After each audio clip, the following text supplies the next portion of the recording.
Үлкен істер әр қадамы жаңа жетістікке жетелейтін марафон.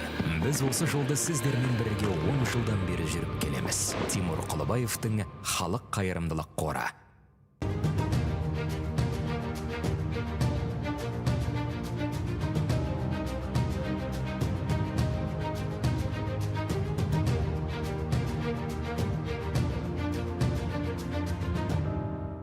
Центр кредит банкымен сіз қарапайым және заманауи шешімдердің ортасындасыз.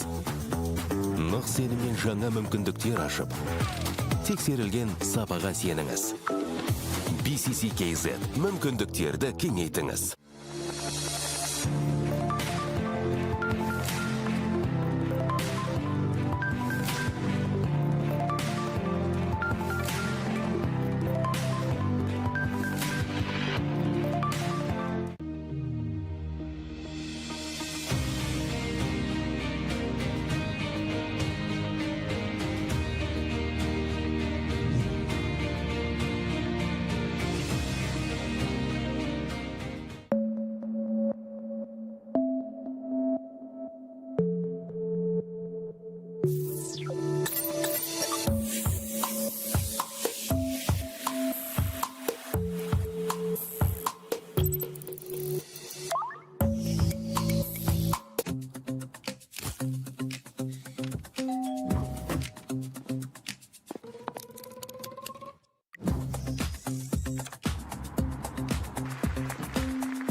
And welcome down to the Digital Games of the Future, Astana 2026.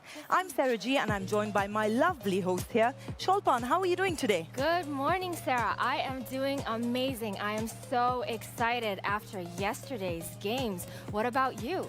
Honestly, my adrenaline was through the roof yesterday. Did you watch that last game, Execration versus Amaru Gaming? I believe that one's coming up today, but I watched that one's coming up today, but I watched the two Titans play yesterday, Extreme Gaming and LGD. Now, what a game that was. It was incredible. And I'll be honest with you, I couldn't even sleep after that game.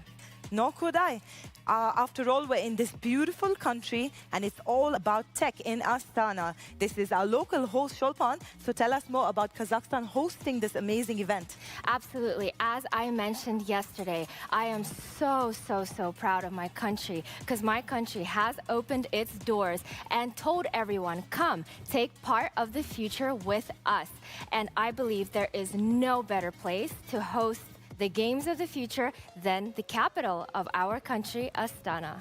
What's so special about Astana?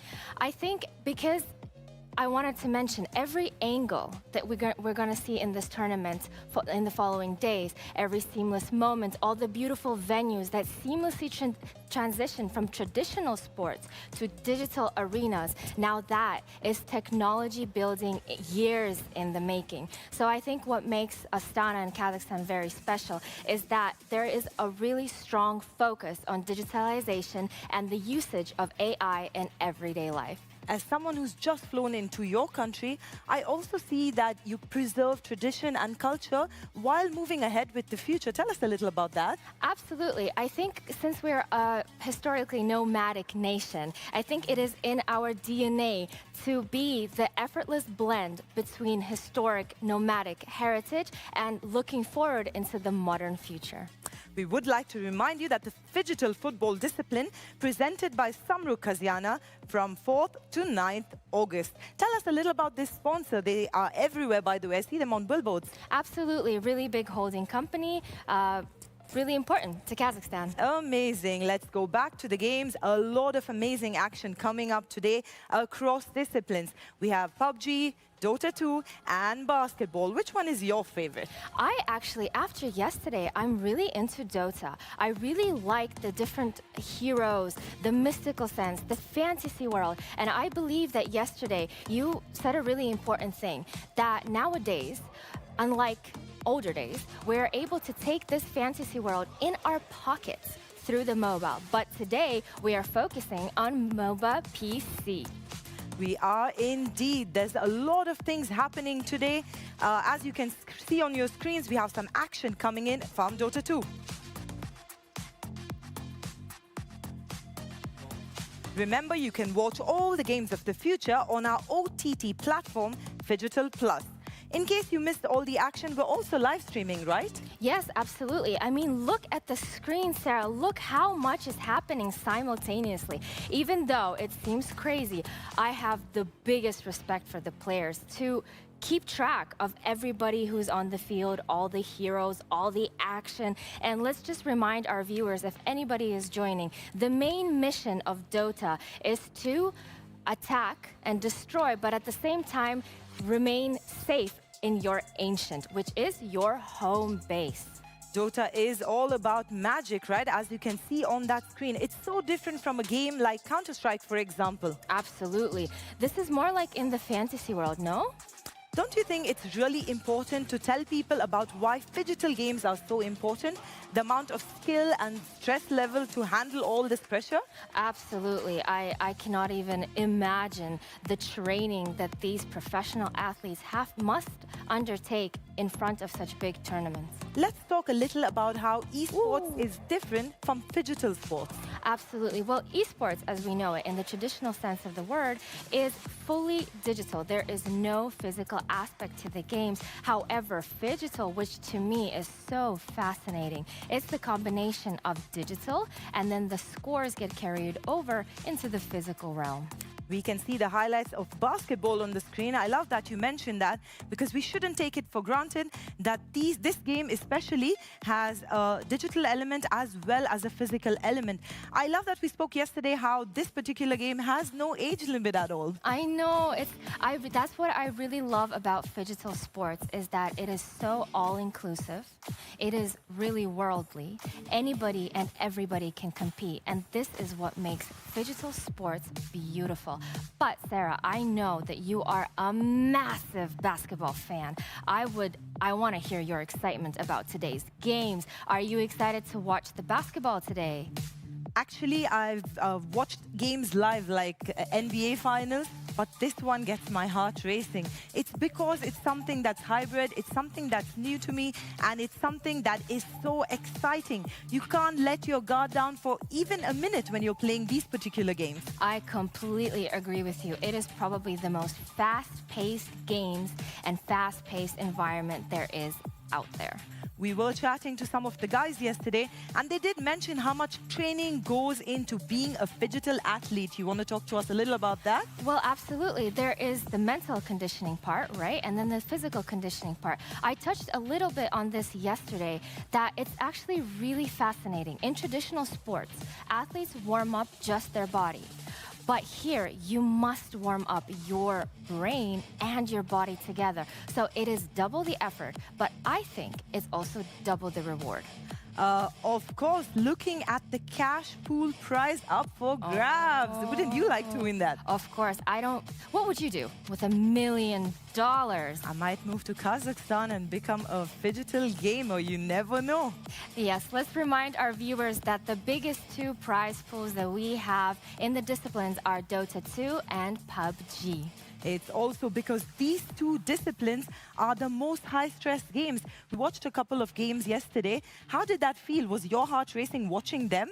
Absolutely. My heart was beating so fast, especially once we got an insight into the teams because we interviewed the teams and they let us know that it takes months of preparation to come here and to compete at that level. So utmost respect to all the team players, all the athletes. Let's take a look at all the action coming up today. We have the schedule coming up on the screen right now. But before that, let's talk about this beautiful Phygital city coming up on the screen. Look at that pyramid. That is a pyramid that I was talking to you about before. That is the Palace of Peace and Reconciliation, a fully glass pyramid designed by Norman Foster. Why don't you take us through the schedule? Absolutely. So the general schedule is Phygital Basketball presented by Khalik Fund from July 29th to August 3rd. Battle Royale July 31st to August 2nd. MOBA PC. Phygital Shooter from August 4th to August 8th. MOBA Mobile August 4th, August 9th. Phygital Dancing on the 6th and 7th. And finally, Phygital Fighting on August 8th and the 9th. What's your personal favorite? I'm looking forward to the Phygital football. I won't lie. Let's take you through today's schedule as well. We have MOBA PC presented by Center Credit, Battle Royale, one of my top favorites, presented by Alatu Citibank, and Phygital Basketball, where all the action is heating up on court and off court, presented by Halyak Fund. We watched a couple of these games yesterday. Which one caught your attention the most? Well, of course, PBC Astana. How can I lie on this one? I was especially thrilled to have them win their group stage and move further into the tournament. We have nearly 1,000 guests coming down to this amazing host city for the games. Look at this beautiful view. What stands out to you? What should people take notice of? I think the river. It's really interesting how this river is presented here, showing the division between the left and the right bank. That is exactly what Astana is. It is nature mixed in with modern architecture and a youth living in that city with really bright hopes for their bright future. And Sarah, take a look at that. Well, on the river, we have that those vehicles going almost in the sky. We're really proud. This year we have launched our LRT system, which has significantly cut down on the traffic already in our capital. As we progress, it's 2026. Do you see that people are going to move so much into the future that maybe they lose touch with the real world? See, I feel like that is a double-edged sword, obviously. But I think actually if we learn to use, and I think we're doing a really great job at that already, use the technology to our favor, I believe we can progress easily. How much do you use technology in your life? I won't lie, I'm not a really tech-savvy person, yet technology does play a really crucial part in my life. What about you? I absolutely love technology. In fact, I use ChatGPT even to style myself for the show. Oh, that's so amazing. Also, Sarah, I know you're a DJ. How does technology play in DJing? Technology is taking over the world. What can I say? Phygital Shooter brought to you by Yandex Go. Download the Yandex Go app and experience the thrill of the big city. Absolutely. Speaking of technology, Yandex Go is a navigation system, not only, but mainly so. And what would we do without the navigation routes? You mentioned how has technology helped. Well, I'll be honest with you. Before, I used to be able to navigate without technology. Now, I feel like even to go to my local coffee shop, I need my navigator. Actually, the last time I visited your beautiful country, I was here in Almaty, and I did use Yandex. It's so easy to use. Absolutely. Well, thank you for that feedback. I'm really happy you enjoyed using that app. Also, remember, tickets for all games of the future disciplines are available on Ticketon. Grab your tickets now before they run out. That's www.ticketon.kz. You did tell me a lot of your friends have been sending you messages and screenshots of this lovely show. How does that feel to you? I'm really proud. I'm proud to be standing here representing my country, presenting and welcoming everybody to the Games of the Future, especially you and our co-host who's going to be joining us a little bit later, David.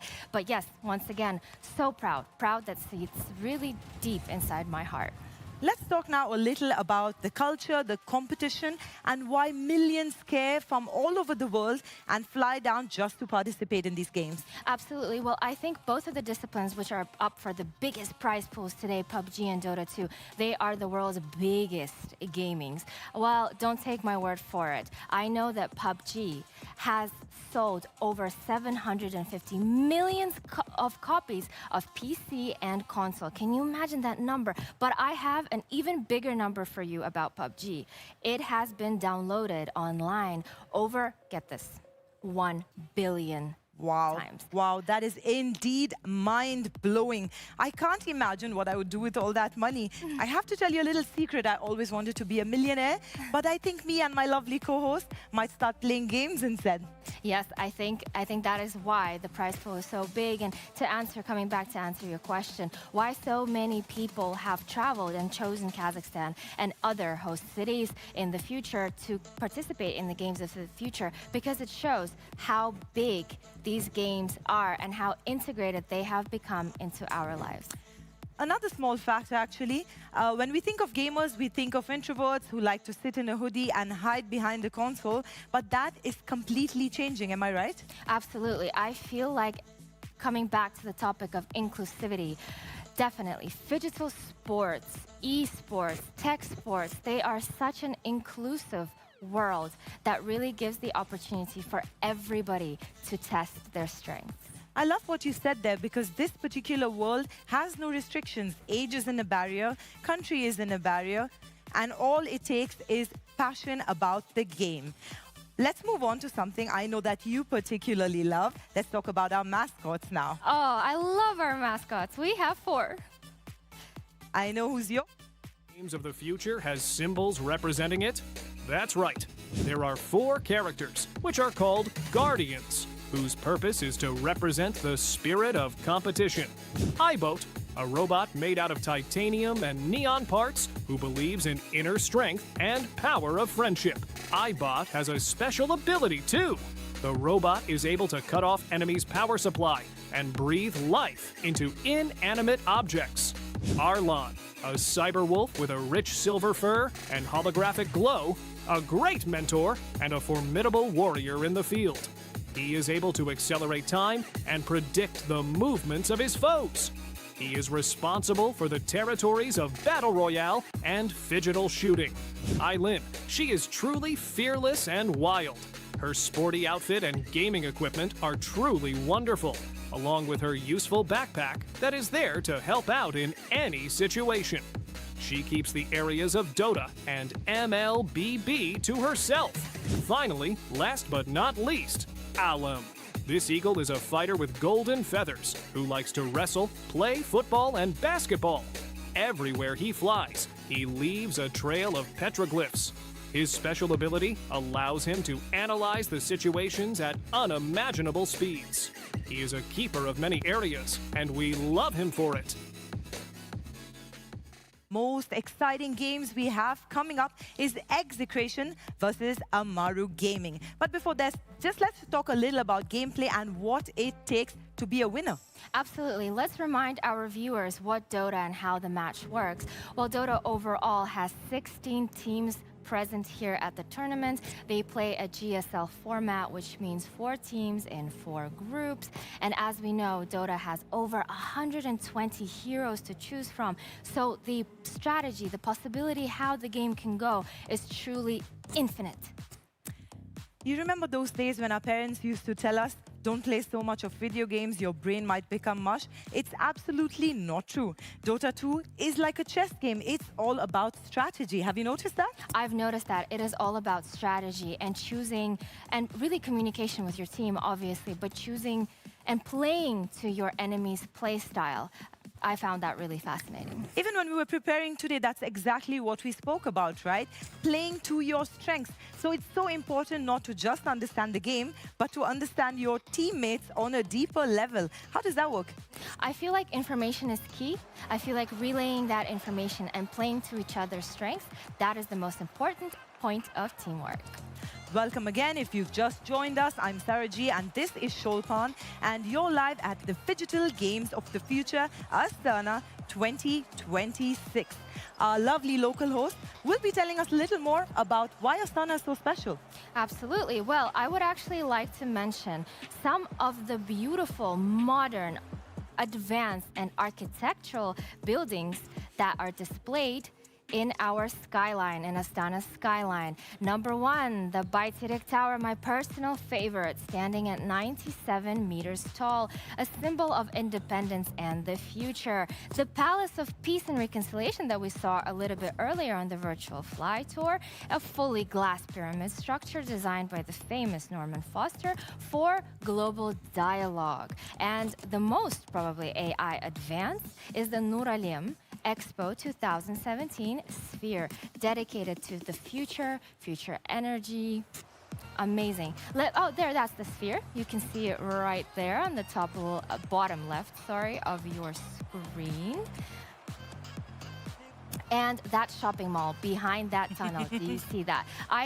I'm a big shopper. I'm not gonna lie. I can tell, but soon we might move from shopping to gaming, right, Shulpan? Absolutely. So we're moving into the Dota game, correct? Yes, we're waiting with excitement building in our hearts for that big game, Execration versus Amaru Gaming. We absolutely know that Execration is a legend in the sport, coming from, even though we don't name nations, but predominantly the Philippines, a really big Dota nation. And they will be up against Amaru Gaming, which is a relatively new team, only established in December 2025. But as you mentioned, Dota 2 is all about strategy. So sometimes young, aggressive talent with the correct tactical skills and strategy might just beat the experienced Dota legends.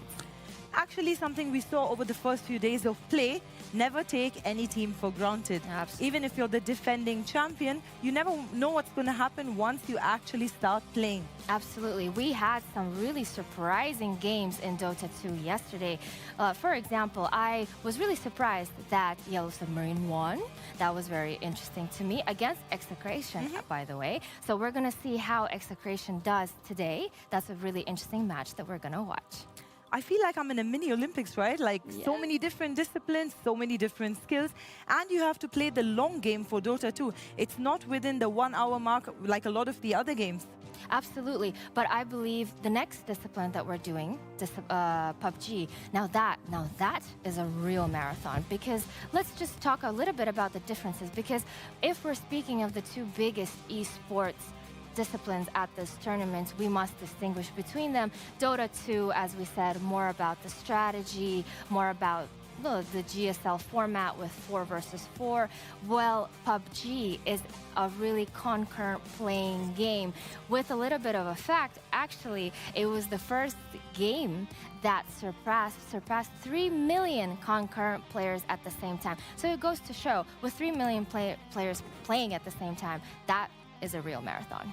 Well, the game is just about to start, and we're going to be giving you live feed and covering all the action from Astana coming up in just a few seconds. But before that, what do you think? What do teams do before they warm up? Like before we started this segment, I did see you doing some stretches. What do you think the boys do there? I believe they might do some stretches, but I also saw from yesterday, it really shines through the teamwork in all disciplines at this tournament, by the way. But I saw them huddle around each other and really motivate each other to get into that computer, to get into the fight, and to seize the massive prize pool. The anticipation is building, and I'm sure people don't only want to hear from us, they also want to hear from the teams. So let's go to a quick video where we can get to know the team Execration a little better. Here we are on our quest to get to know as many teams as possible at the Games of the Future 2026. Today, we are lucky to talk to Execration, a team established in early 2013. They showed time and time again how strong they are in the competitive scene of Dota 2. The team has played nearly 1,600 matches, securing more than 700 victories. Let's welcome Team Execration. Hey guys, thank you for coming. Could you tell us your favorite character and why you like to play as that character? Templar Assassin, because he's a assassin carry. Wow, that's cool. Please tell us, what is your favorite item in the game? For me, my favorite item is Solar Crest because it buffs the carry and makes you live for long. Oh, okay. Who's the funniest person on your team? Bob. Listen, Execration has had many cyber athletes over the years, but you guys are still one of the most famous teams in the Southeast region. What is the reason for this success? I think it's the management, the way they handle the players, the way they handle the team. So I think the way they handle the team made the team very stable. So regardless of the players that they had, so because of the way that they handle, it's gonna stay for long. Shout out to the management team of Execration. We see you guys. Okay, I am sure you guys know that the Southeast region is known for an aggressive style. Do you agree? Not really. Every C teams has identity as a team or as a player. So I think that's the one of the thing the Southeast Asia has. Next question. What has helped your team more? Victories or losses? I would say losing, because sometimes when we win, we get our heads kind of big. So I prefer losing more. Wow, you guys rock! Many fans in Kazakhstan will be seeing you play for the first time. What is one thing that you want to be remembered by? I hope they will remember us that we're also a strong team. We're not like a team that will get eliminated on the first stage. Awesome. Final question. What is the reason you decided to participate in the games of the future? I would say it's about winning, because we want to achieve so much and like prove everyone that Southeast Asia is still strong. Thank you so much, Team Execration. Good luck on the tournament. Execration, we wish you good luck. Now, there was a superstar on that team that I am looking forward to watch playing, Abed. He is a really good Dota player. He is indeed. And as we can see across disciplines and teams, everyone actually knows each other and they do switch teams quite often. Let's talk about that a little. It's almost like having inside information, because when you move from teams, you know their strategy. Absolutely, and I think Dota 2 is so big, and that's a recurrent theme for us. It is a world in itself. So all of them know each other. They meet each other at tournaments, and as you said, there's no retirement age. So veterans, they can see each other annually, and I think that's so amazing. They become a family even though they're competing on opposite teams. I absolutely agree with you on that. And especially in today's current world, it's so amazing that seamlessly, without borders, everyone is connected. Don't call me old Sholpan, but I still remember when I started off with my gaming career, if you can call it that. The first game I ever played was Duck Hunt. Look at this amazing world we have after that, though.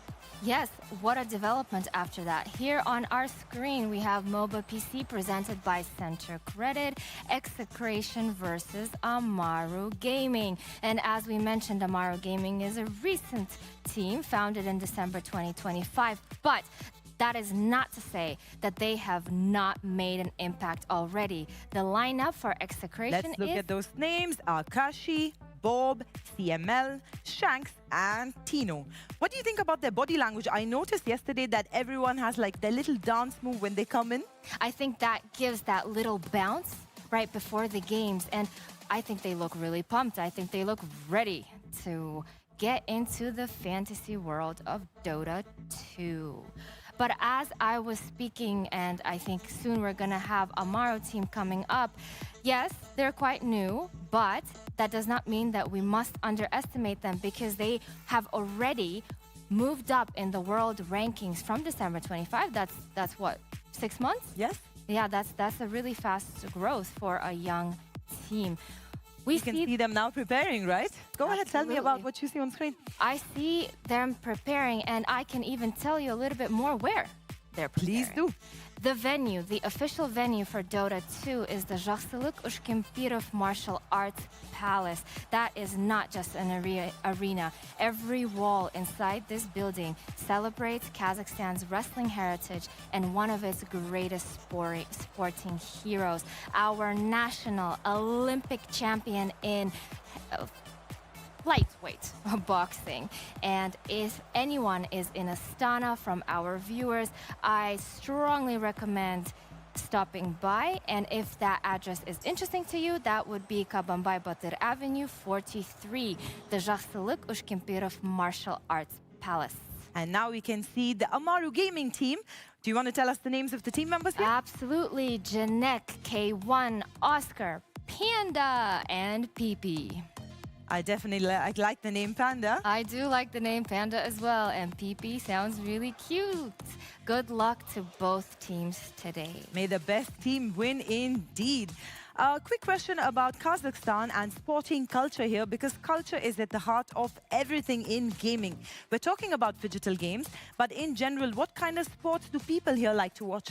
Well, actually, esports is really a new trend, and it's spreading very fast, not only across the youth population, but also in the middle-age category. And I actually have personally seen a little bit older generation also getting interested in the technology behind the e-games, because they want to support their children, obviously, and understand what they're doing. So on our screen, we can see the Amaro team preparing. Oh, we got a yawn over there. We did. Guess. As we said earlier, it takes so much energy. It does. Never underestimate the kind of energy and skills it takes to be a digital gamer. It is a completely different world indeed. We were talking earlier about how digital sports affects your physiology as well. It gets your heart rate pumping. What else does it do?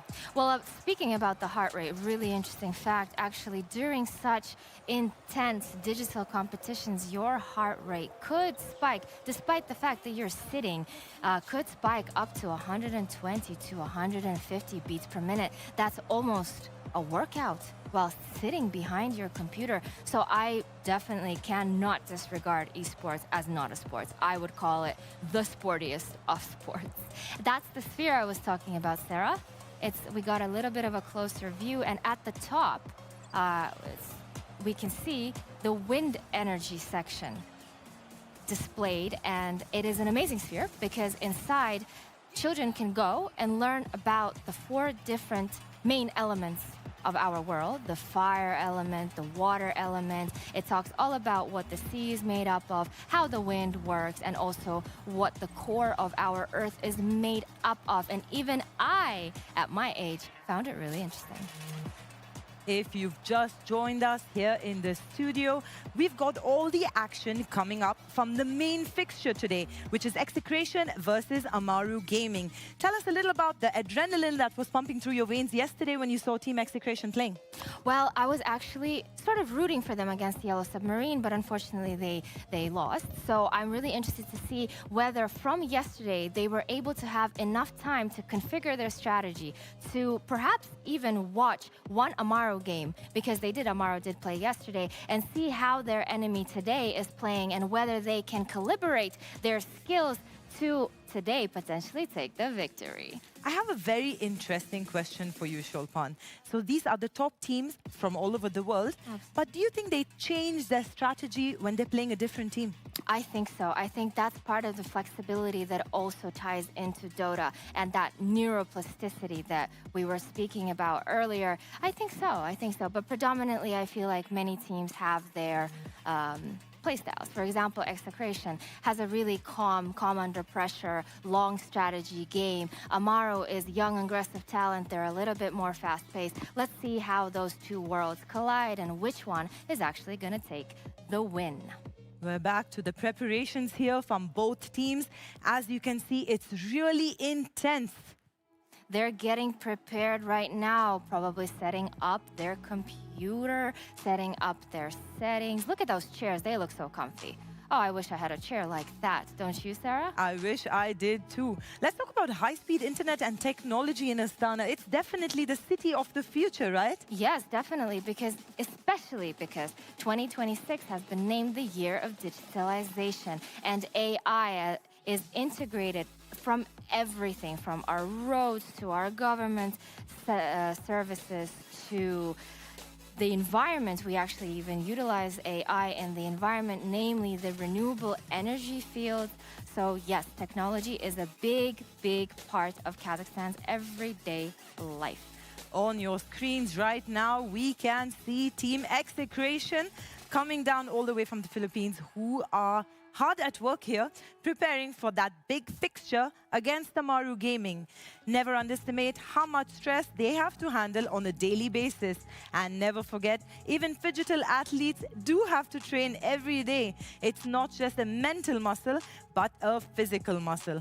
Don't you think they have the strongest thumbs in the world, Shulpan? I think so. The fine motor movement, wow, that must be their strength. They look quite relaxed, don't they? That's amazing, right? That's a good sign. That should be a good sign. I think that's They're a sign of a chit-chatting. champion, right? They look like they have their gameplay definitely wrapped up. They know exactly what's their team's strategy. And it looks like they have great chemistry as well. Absolutely, and as we were speaking before, Dota 2 is a GSL format. 4 teams for playing in 4 different groups, and the teams are mainly made up of 5 athletes, I will call them, because they are definitely athletes. In Dota 2 as well, it's all about which hero will shift the outcome and will they survive till the late game. It's not just about a powerful start, but it's about lasting all the way to the end.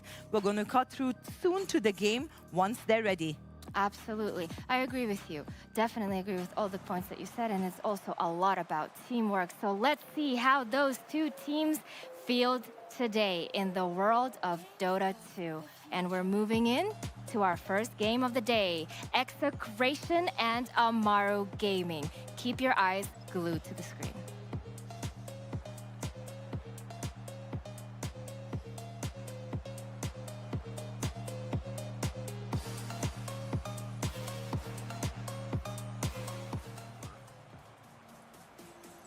Hero seems pretty good right now. I've been pleasantly surprised with the resurgence of Earth Spirit. Not in my pubs though. If we could not pick Earth Spirit in my pubs, that would be great. This is what I want to see, man. Wow. The Tino Terrorblade. Wait. You think this is a wow? Okay. 1,000. You know what sucks is I'm almost 1,000% sure it's a Tino Terrorblade. Akashi plays the Terrorblade too. Akashi does also play Terrorblade, but Tino has been playing a lot of Terrorblade recently. Played it twice in the closed quals. Played it, hold on, nope. 3, 4, 5 times in the closed quals. So clearly he thinks it's good. Or someone thinks it's good. This is where we find out Tino thinks it's awful. Tino hates it. He's being forced to play. Yeah. Every time the draft starts with Akashi, guys, I'm really feeling a Terrorblade. 20-second pick in. Yeah, I'm not feeling this Terrorblade. Tino, you got it. Yeah, exactly. It's just how it goes. Yeah, so I think that Execration have flair. You know, they have that zhuzh, that certain je ne sais quoi. And wow, it wouldn't be a proper Execration game if I didn't hate it. and so I think this Offlane Terrorblade is that facet of, right, like, we are going to show our personality, that zhuzh. Wait. I'm gonna interrupt you right there. Okay, first of all, Jakiro, we didn't see yesterday. We were talking about the Fairy Fires. We wanted to get him, Snapfire, which is what I've been asking for. And I like this from Amaru Gaming. They are rolling back the patches. They're going back to 741D with the Snap, and I think they're going back to 740 with the Jakiro, who was the hero of the meta for a solid, I don't even know, 7 months it felt like. And you know what they have right now? They've got so much tower siege potential with Liquid Fire, with, of course, the Invoker, Alacrity, and Force Spirits, Lil Shredder, and, of course, cutting the waves. Amaru Gaming, they're going to be very hard to push into. A Rubik Classic counter, we did speak about this yesterday, I think. It's like the most free Rubik game. Yeah, especially when you play versus Snap, you got the extra guaranteed kisses. Yeah, it's classic. When you see a Snap, you often pick the Rubik, and it's not surprising to see and Jakiro and Invoker. Man, I am foaming at the mouth with this Rubik game. Oh my goodness. You need to take a tetanus shot or something? Yeah, yeah. And speaking of tetanus shot, you know what could work? Okay, you do think... okay, it is guaranteed offlane. I'm so confused. No, he could still flex to carry. He could still flex to carry. He can still flex He the can still carry. flex it. It's a carry, Witch Doctor. Lock in. Come on. Rite of passage. Yeah.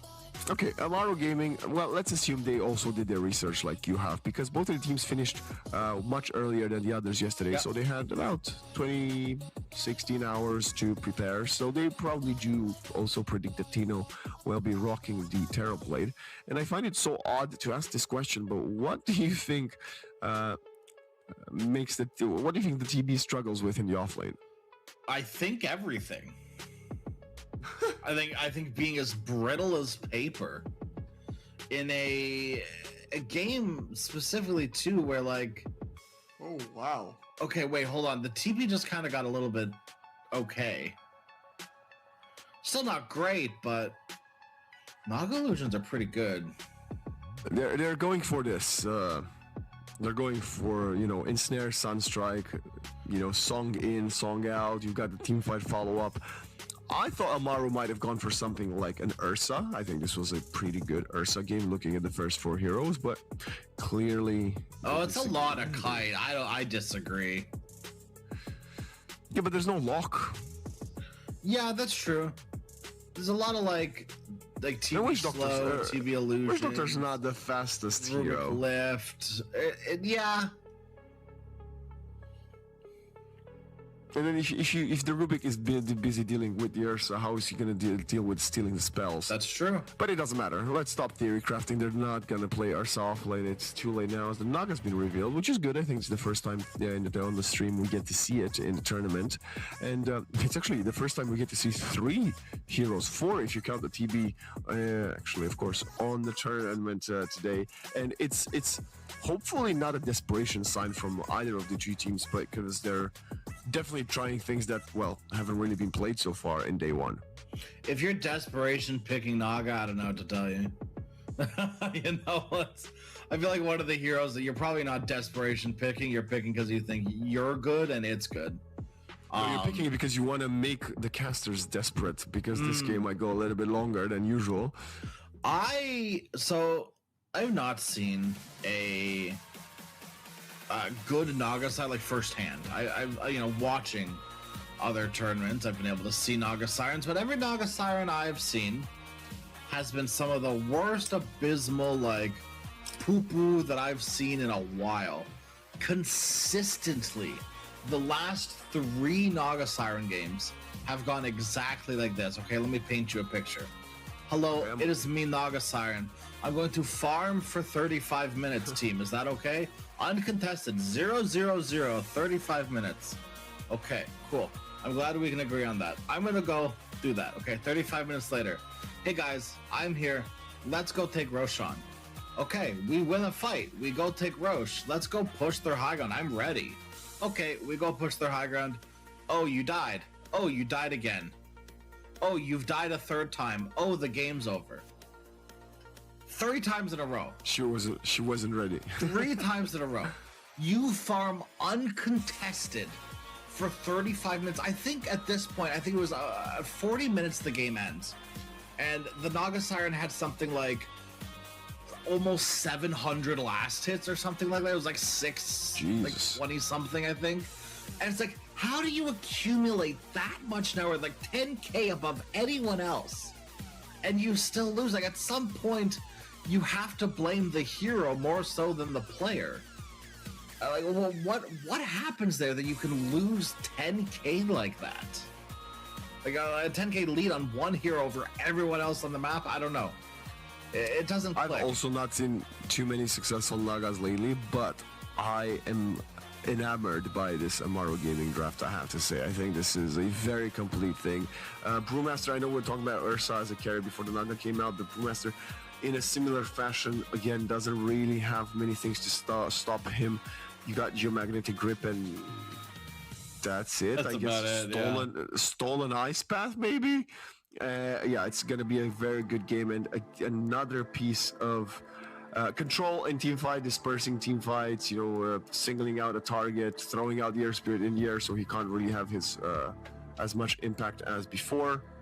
But Execration, we suspect, or I guess rather you suspect, Crash, that they are looking at a carry. By the way, Amaru Gaming does not think so. They banned the Timber Soul and the Necro. I think it's just because they're more afraid of actual offlaners than if this TV's an offlaner. There it is. Kashi will be playing the Tiny almost surely. I mean, I guess they could offlane the Tiny too. No, okay. It is an Akashi Tiny. Wow. I have full. And this, ladies and gentlemen, is why Crash is now looking not just for casting opportunities, but for coaching tier 1 teams with great draft research. Please find him with Crash Rooney Dota everywhere on the socials. I can tell that Tino's played 5 games of TV by clicking the button. All I'm saying, Crash, I'm officially your agent, and I put it out in the world. I don't have to pay you, though, right? Oh god. 10%. You know what? 10%, sure. You can 10% of 0 is still 0. Have fun. Yes. How can I claim that as taxes or something? You can. Yeah. It's a charitable donation. Well, I think this tiny pick was kind of needed because, it's good. First of all, it's an Akashi hero. Maybe not his go-to, but he's definitely played plenty of Tiny in his past. Yeah. It's good to jump in the back line. Invoker could get controlled by it, but they also needed something to have a bit more luck. And yes, Avalanche Toss, they're not the most reliable tools, but they can interrupt the kisses. They can, delay the primal split. It's not the worst pick on that front. It's just I don't really get how he fits within this draft. Yeah. I mean, it's hard to really fully say one way or another because there's a offlane Terrorblade. Yeah. And I don't really know how that fits into anything ever. Any draft, yes. But I'm going to trust in Tino. I'm going to put the same level of trust into K1 on the Naga Siren. Despite me not having good experiences with Naga Sirens recently, it's not up to me. It's up to these two teams. We'll see what kind of time that K1 wants to have on this Naga as we head into the portal and right into game number 1 of series number 1 of day number 2 here at the Digital Games of the Future. BP and Akashi tipping each other. Akashi says game. Don't know what that means. I love that Saberlight voice line, by the way. Wait, what is the Saberlight voice line? I'm a little goblin. I'm a little goblin. Oh yeah, I can hear it. It's so good. It's so good. I heard that one and immediately fell in love. And I saw Reddit post about it, something Gork live stream, and I immediately was like, I don't like this anymore.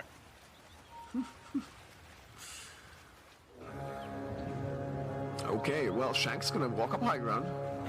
He can just go south all the time. He will come in, and I think they should fight for this one. Yeah, there's no way. No, actually, the Brewmaster. Okay. Was a little bit afraid of being cast, bounced, or maledicted by the Witch Doctor. We're not entirely sure what. The Genek already going for the Scatter Blast. A little less damage than before, but still, I would say quite significant as it connects to both the Tiny and the Doctor. And we got a little bit of a pause. Ooh, that's a nice aura farming screen grab of the Terrorblade. I mean, but he doesn't have the black gem actually. That's a shame. The black prismatic gem looks sick in the Terrorblade set. So I'm on Tino's Dota buff. Yep. And obviously it's a little wonky as being a top 100 SCA player. Your matches aren't public, really. Like most of them aren't public. First thing I do see though is 132 Terrorblade games, most played hero. Oh my gosh. What's he going to build? I'm so intrigued. The numbers are incredibly wrong. Right, like 7,000 matches overall, like lifetime. Okay, maybe. It feels like it might be on the low end, but it's Smurfs and tournament games and scrims, they don't really count those, right? So, yeah, and 132 Terrorblade games doesn't quite add up either with the 7,000 overall matches. But still, it's like 130 Terrorblade games, and 78% of them, almost 80%, have been offlane. So Tino does know what's up, and I will let you know what he has been building in the past. Let's see, we're looking at. Well, oh, good. and I mean, of course, that's what we're building. Pipe Manta. Oh, Akashi, almost dying there. Genek is also taking a lot of melodic damage. And I'm glad to see that the second melodic, Sunstrike, good attempt there, but Akashi walks towards the creeps. I'm glad that we just saw a couple of nice melodic procs onto Genek, because I thought we were in for a treat just like last night. The first melodic of the game from Mavis, he popped it between two players and didn't hit either of those. And I thought, oh, we're back to Enchantress, Woodwink, or whatever, Windranger last night. But no, Mavis. Oh no. Now, there we go, a double Maledic connecting, and I think Genek might be cooked here. It's level 1 Maledic. Shouldn't be that bad. Oh, okay, wait, hold on. Connecting the neutral. Yeah, hold on a minute. Barely. The Wild Wing Ripper had something to say about that. Yeah, Arrow so escape there. it looks like it is the old TB offlane build. I hate that that's a sentence. People were playing TB offlane, TB support for a brief little bit, and as much as people were, memeing about like Armwood Shadowblade, shout out 9 Class and other puppies ruining ruining people's days.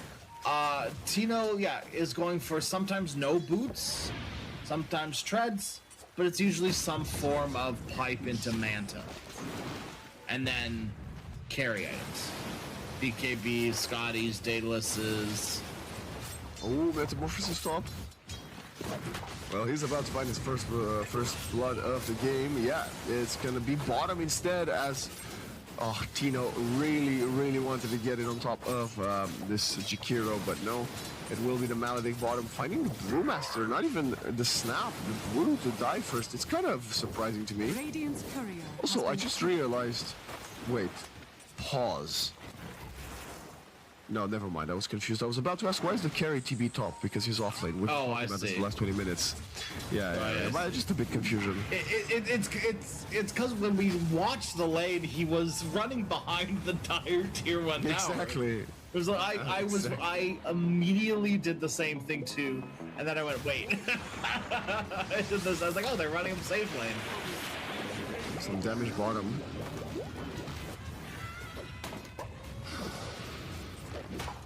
Oh, Oscar, sweet. He's really struggling here. Sweet baby boy, Oscar. And now the Metamorphosis expires. They're gonna go for the Ensnare pullback. Glow Fire, Breath, Liquid Fire. They kill the Rubik. But Tino is up there in last hits alongside Naga Siren, so yes, the support might be dying, but he's doing more than fine.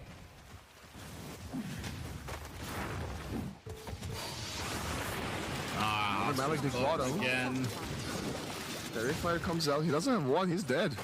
Yeah. No chance in hell he gets out. Back-to-back deaths for Oscar, and we were just talking about how yesterday a lot of matches were lost due to the offlaners being sort of sacrificed. Well, speaking of sacrificial lambs, we got a lot of pressure onto Tino, who is walking away, but gonna have to eat through all those tangos and then pull even more resources back into the lane. And just to put it out there, I mean, at least for me, and I would assume for you as well, by no means is it kick Oscar, Oscar sucks. It's help him. SOS, help Oscar. Give him the tools to succeed, because he is a good offlaner. But it's hard to play when your team hates you. And Brewmaster is not the hero to play when you're getting sacked.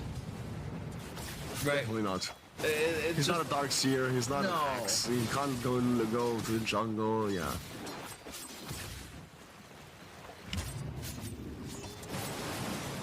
But otherwise, I do have to say this Earth Spirit somehow, some way is kind of winning the mid lane. Well, he's not winning it hard, but he shouldn't be winning it. It shouldn't be going as well as it is, that's for sure. Yeah, I mean, he's got about half a level ahead of PP, I think. Yeah, maybe PP's just not comfortable, you know, laning against the sheer oppressive force that is Bob. Obviously, I do think we will see plenty of Earth Spirit in the series as, well, Earth Spirit is also PP's speciality, as we saw it yesterday in one of their victories, right? In the one map victory they had, but also then when he lost. So I suspect that if Bob doesn't first pick it or Execration doesn't ban it, we will get to a point in the series where PP will play it. The Force Spirit actually ends up being detrimental to Gina. Yeah, that Still was managed to a cook full-on himself forward, grief. set up for Sunstrike. PP gets it though. It was bait. You know it what? wasn't grief. PP it was will a be bait. happy with that one. Right. Exactly. Right. Sometimes you soaking gotta XP. crack a few eggs, you know? I don't know why Tino's manning up, man. I don't think you No, killed this fire. you're definitely not. You actually full on like TP's, the TP. It's similar to the heebie-jeebies. The TP. Radiance The chibi-chibi. are fortified. Don't get the heebie-jeebies about the TP. That's for certain. Normally we would be discussing, you know, carry v carry matchup theory, crafting the late game. It's just, I think, of course, Secration just by nature of the draft have the upper hand because they got two carries. But speaking of one of them, Kashi is, for some reason, farming behind the tier 1 bottom. Yes, the Magnetize from Bob will come, but Akashi will still die. I don't know if it's worth it, even if Bob does get a counter kill, because Mavis also is falling. And they don't get to steal the Shrine of Wisdom. Okay, I don't know where Genik's walking to. That's kind of a bit of a weird move from him. It's just away from his team. You know, his team gets away because he walks down. No, but I think the team was... Anyway, it doesn't Okay, matter. well, Panda walks no. back in, which makes maybe the the play all for naught, but... Is under attack. Yeah, I don't know if that tiny play behind the tier 1 tower was worth it for the Shrine of Wisdom. We'll see now how many more kills can they get as Panda is dying. Sunstrike does come in, he chooses the Witch Doctor, and that's a long-range 3 toss. And now Bob, he has it to be in 8 seconds and the rolling boulder in 9. Oh my God, good kick attempt trying to get Genic to the low ground. Almost worked. I thought he was stuck But now for a the second. cookie- Didn't realize he was a he got snapfire. missed. So I think this ends up being a numerical favorite trade for Execration, 2 for 3, but they lost the tiny. So is it really worth Right. it? I mean, maybe. Thanks, man. I think putting Brewmaster into the dumps is a pretty good, you know, idea. But TP also kind of in the dumps. But TP recovers a lot better than Brewmaster. Ooh, kicking mid. That's going to be a nice setup. Bob coming on to PP. Does have a defending blast, does not connect onto Bob though, and he will die. Is under attack. He actually, I think one of the reasons PP dies there is because he couldn't kill Shanks. He was body blocking Shanks with the Force Spirit, but he was body blocking him so well that Shanks didn't manage to reach the Sunstrike. Right. So then with Shanks alive, they just had the TP in and turned around. I'm a little goblin. I'm a little Didn't help that Shanks just straight up lifts the, you know, Force Spirit that's blocking him and then stuns the Invoker with it.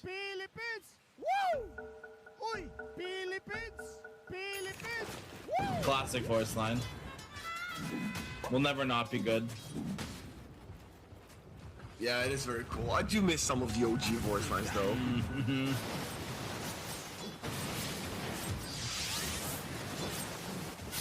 K1 continues to farm, and despite Akashi's death bottom, he is still farming faster due to the tree grab. For now, That'll Naga end very should- quickly, surely. Yeah, Naga should soon take over the network chart. And are we gonna get any Midases for Amaru Gaming? Do you think PP or Oscar? Yeah. I don't think you can do that anymore in PP. Yeah, you need a Meteor Hammer, right? Too much value. Good use of spells here by Amaru. But not the Sunstrike. I think PP didn't trust that cookie still land, because he actually casted it after the cookie stun expired. Anyway, they're sieging the top tower. They're gonna take it with a Metamorphosis, and they're gonna go back bottom to defend theirs, but they catch a nice little doctor between two walls of ice. The problem is he's healing himself, and Bob is going for a counter initiation alongside Shanks, and PP will most likely survive, not for long. Okay, Mavis finds him with a late blood grenade, I believe. And now the chase continues. If they can get Shanks, it would be a massive victory. Nice 3-throw. Hurricane up in the air, up and down. Even the field of view changing. Shanks really wants to find an exchange kill. And he might have been able to, but the time he had the TP and cooldown and the Terrorblade couldn't care less about his team. Is okay. My carries are farming, both of them. Yeah, space created, guys. Oh, Jakiro's back. Nice kickback by Bob. Good work from Bob. Radiant's middle tower is under attack. Akashi's arrived mid finally, after 3 of his teammates died. But now they're gonna take the second tier 1. No, it's actually the final tier 1. And actually, they're applying so much pressure in mid 11 that they forced out the tier 2 Fortify. Oh, wow. Feels pretty good. Yeah, I don't think they're ever gonna be able to capitalize off of it, but still not too shabby. Dire's middle tower has fallen. Every tower like this, huge control of the map. Right. Yeah, they have early access to jungle. Look, they're farming the Dire Triangle. It's pretty good look for them. Now they're gonna go for another kick. Can he get out? The answer is no. He doesn't even have Primal Split. He used it last time. Death Ward, first kill for Mavis with the ultimate. By the way, you know, 17 kills in 12 minutes is significant, right? Yeah. Tino is 0-0-0. Yeah, that checks out. And he is going for a Dragonlance first. So I think maybe assumes that pipe isn't that relevant this game, but I don't know if I agree with that. Kashanaga, perfect silence. No chance to get out. She doesn't have the Manta yet to dispel it, to go for the song. And Execration, they are dominating this game. And granted, it is also a big part because of the Air Spirit of Bob rotating and setting up for all these kills, but that's the part of it. Dire's top tower is under attack. It's one of the, it takes a village, you know?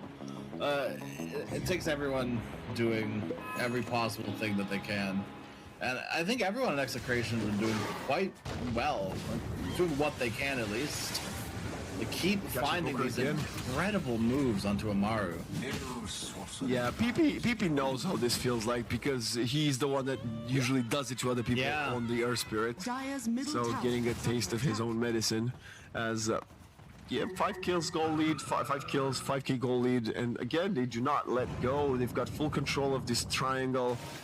It's a very tough look here for Amaru, and I think until the Naga finds, well, at least Manta plus another item, you can't really go. So, hold on. Shanks is getting beaten and blasted down here in the bottom lane. They're even gonna commit kisses for him. Why not? Sure. A little smooch on your way out. Why not? Why don't you? There's no more Rubik fear of stealing the kisses, right? Popped him as soon as he died. I think this Execration draft, to me, is the perfect version of I'm going to sack my offlane, lightly sack. Oh, what? What was the damage? Yeah. Radiant I did. Bob just toasted that poor brew. Wow. I think that the Execution lineup is I sacked my offlane, and the only reason I say I sacked my offlane is because it's Rubik. the hero's like a whatever laner, you know? But they stock off lane, but because of it, they win mid. They really win mid. And they win their safe lane as well, quite handedly. And this allows Execration to, at this point, just roam around as 3 heroes, while Amaru are still licking their wounds. Right? They need to stem the bleeding somehow in Amaru, but this 3-man squad of Execration roaming around, killing everyone, they need to stop it soon. They need to stop it now. And this is right where it starts with the death of Bob. This is good. Massive kill. You're a playmaker now. You're going to have some space on the map for at least half a minute. Can you get anything on the back of this? All the tier 1 still standing here on the Radiant side. At least you got control back of your triangle. PP going to start utilizing his Meteor Hammer, farming a little bit. And I think that Bob kill also gave him about 800 gold back, I want to say. Yeah, about that, yeah. Kashi's got his Silver Edge, though. Oh, man. I think with comboed up with the Witch Doctor, they can probably kill anybody at this moment, including... As long as they don't miss the Naga Siren like 8 times. They're gonna go for the Jakiro, tanking it for his carry. That's still pretty good, no matter what.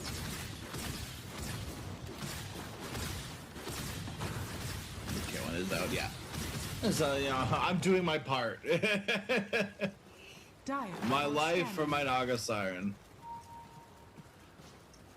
Bob, maybe biting off more than he can chew down here now. His 3-man gang squad has turned into him alone down bottom.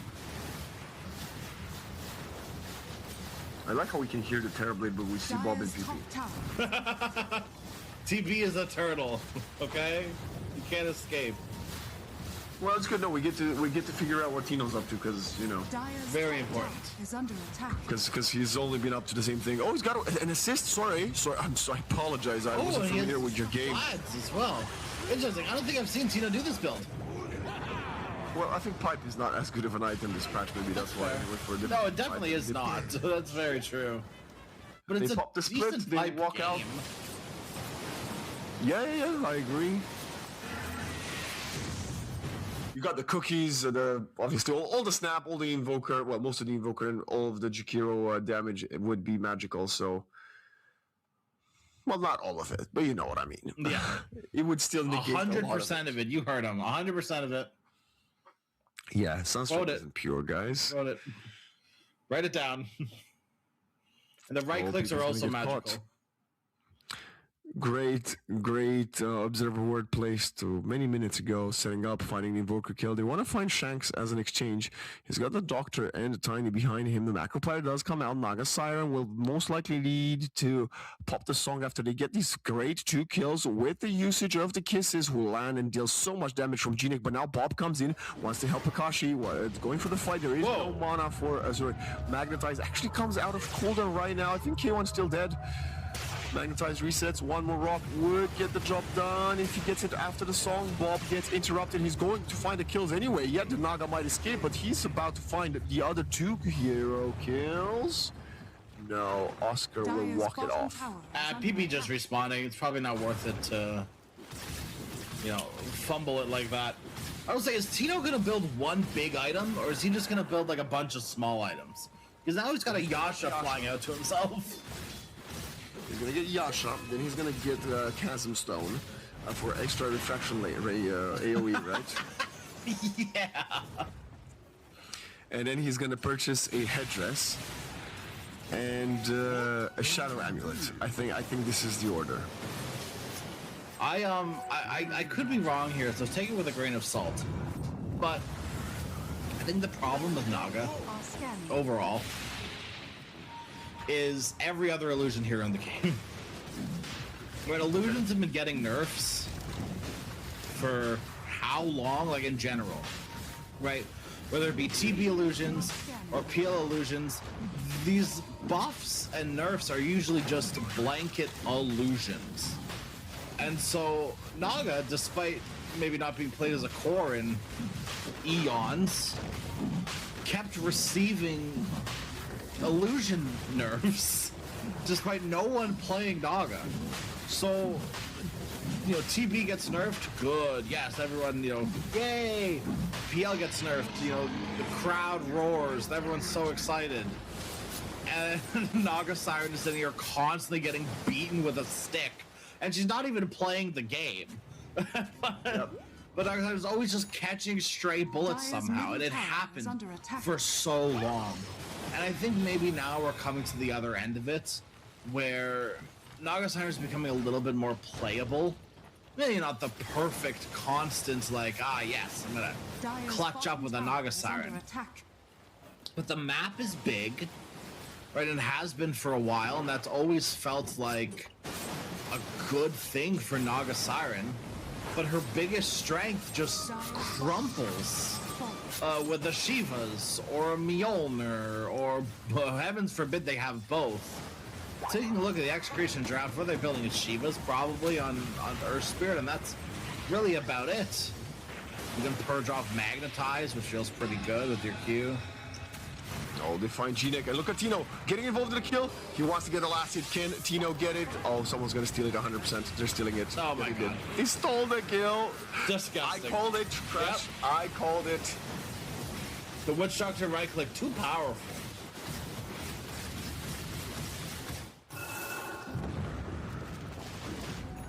Again, the snap taking the gang, so they don't reach the Naga. It's not the worst thing that can happen. And the Invoker has managed to actually outfarm Bob. Now they're gonna go back bottom. I'm not surprised by that one. I do feel like PP's been spending most of this game farming and throwing whereas Bob cannot really farm because he's got a tiny and Terrorblade, I suppose. Which is Sunstrike like comes in. the good and the bad, you know? Like Execration playing to their strengths. Or at least the strength of this draft, right? Of this three-man like hit squad. And they did that pretty successfully for quite a while. And now Tiny's ready. TB is, I mean, TB. I mean, we'll see what Tino does here, but he's about to have a Manta style. This is sort of the, like, I'm buying Vlad's to prop up not just myself, right, but my Tiny as well. And the extra armor is very beneficial against the team of Maru. They're paying a PP under a tier 2. Avalanche comes in. Blink from the Witch Doctor. That's a dead Invoker if I've ever seen one, Crash. That was sick. Akashi sort of knew exactly where he was, not because his smoke broke, but because his teammate's smoke broke with the, I believe it was a Tumbler's toy. Up and over the tree line. He's able to get right in on top of the Invoker. Tier 3 Fortify being used. But with a Metamorphosis and Tiny Tree Grab, they're gonna go back and finish it off. 20 seconds, no Evoker. They want to do something. Bob was trying to get a connection, but does not get it. He's also eating a little bit of the Cinder Brew damage, but the Range Axe is gone. No chance they have managed to protect it, but they see the Naga. They're going to be content with only a Range Axe, as they still have another 90 seconds on the Aegis.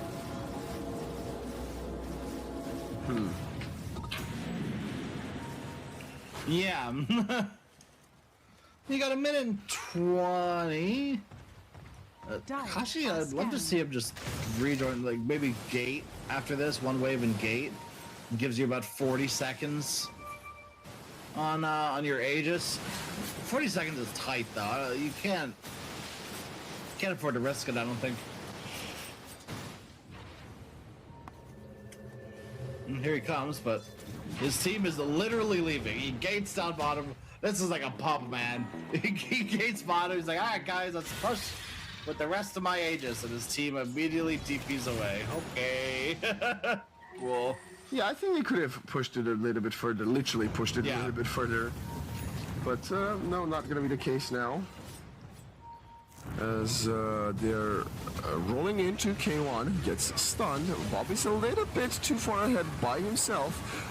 Nice control telekinesis avalanche toss, and the song isn't out. Bob has the BKB, goes even deeper, would like to find another connection. Kiss is stolen from the Rubik, and If you thought you had one saving grace, you even lost it now. The Rubik is going to deal more damage than you. And now look at the cubes flying in on top of G-Neck. Bob will not allow for the Rubik kill to take place. Also, Tino and the Witch Doctor get another kill. Tino has yet to find the last hit kill because I think the Witch Doctor has taken 4 out of 4. Not important. Well, considering they're effectively winning the match. Yeah. Yeah, I agree. Tino's here to like buff up his team, you know? Bob in the river. PP and Bob sitting in a tree. PP pops his BKB. Saves himself from Witch Doctor. Good escape there. Oh, they're gonna find the Jakiro. Okay. A little bit of a bait. He was totally fine. Jakiro did not need to do that. And now, the question is, are they gonna wait for the next Roshan? Or will they go for another siege? I think, right, based on the way the meta has been yesterday, Crash, I think they should probably force it a little bit further. Granted, I think they should have forced it a little bit further with the 90 seconds remaining on the Aegis. Yeah. That's a different conversation. I think waiting for too long could prove to be detrimental, as we saw many teams in their position yesterday, just including themselves, right, lose that lead. And you have to keep in mind you're playing against a Naga too, so there's some level of respect you need to put on their name. Just what that dog. No shot, they full kill this Brewmaster. Oh my god, the cubes come again. The cubes are flying out. The kisses are trying to separate it. Oh, Sunder, save from Tino, showing the Witch Doctor. I know you're the carry. You've been taking all the kills. Might as well take my life as well. Snap is trying to cut the wave. And I think they realize, nice cookie, perfect, long range. I don't know how long the range was, but it is a Rubik, that's why. Oh my gosh. Anything that cookie was ordered on your favorite delivery app. Okay, well, he can't sunder the Witch Doctor now as K1 and Panda find the kill onto the Doctor. Tino goes forward. They have the Naga under the control. She has the Song of the Siren. Is she going to pop it? BKB. Bob is there on top of K1. I don't think there's a chance in hell he escapes this. Even Shanks rather, with the stolen Song of Siren. This is incredible. Shanks back-to-back impactful team fights. K1 still pretty strong. Now we got the Primal Split coming out, but K1 dies! It doesn't matter, 4 steps or not, he will fall. Primal Split does get this pesky Rubik, who's had so much impact in the team fight. Tino tries to run away, does not have a Sunder, but the Avalanche comes in to protect the Terrorblade, and out of right clicks the damage. We also see Bob getting on top of 3 other heroes, but he's the one losing the duel without the BKB. Tino now waiting for a Sunder in the tree line. Akashi was trying to go for a toss post Primal Split ending, but they do not find that. And it's... I don't even know, man. This has been the longest team fight of the tournament. About 2.5 minutes long. I think some people died left, some people died right. The high ground still stands, so and I the guess... And the fight recap isn't totally truthful either, because the fight was so long. Oh my god, Tino wants a Sunder so bad. Oh, he gets it too. Oh. Oh god. And now Akashi's it's just a freebie. One little click. Oh, it wasn't even a double right, just a single right click. It's like a silver edge. Jesus, when did that happen? Hello, Pixel. I just wanted to let you know that everybody saw that. Radiant are scanning. Oh, that's a good one too. Akashi on top of Naga Siren, K1. No song available. The song of your people will not save you. Is that K1 dying back to back? Oh yeah. Oh yeah. Not quite like back to back, but yeah, pretty much. I'm pretty sure he just respawned. Yeah, I think he got, well, I say that because I think he got a few last hits in between there. But he got like pretty one much. creep wave. Yeah, I think he pretty much back to back there, yeah. Well, at least after that 2.5 minute team fight, Execration got closer to the second Aegis, but they decide, you know what, we're bored. It took us too long, let's just take the racks, and fair enough, right? The 45 might protect the second set. I still think the tier 3 falls. As the Naga has 10 seconds until she comes back, and Tiny Terrorblade with Metamorphosis are very, very strong. Nice Tornado EMP Ice Path, Cinder Brew, and Kiss is You gotta put the extra shiny lipstick because Gnek, they're not reaching them. The problem is there's not like any lockdown on Amaru to keep them in kisses.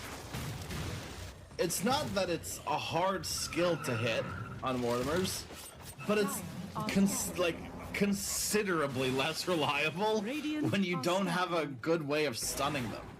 A lot of the Amaru lockdown consists of putting them into the air, which you can't get kissed at a high altitude. It's not allowed. It's against the rules. Yeah, there's no oxygen. Right, that's how they... Your scepter shoots you into space. Panda is about to get eaten alive if he shows up closer to this wave. Kashi, no, doesn't spot him. Portakiro will be more than happy to keep his life for once. Yeah, Panda's life flashes before his eyes as the Kashi goes to farm that creep wave. But that could have been me.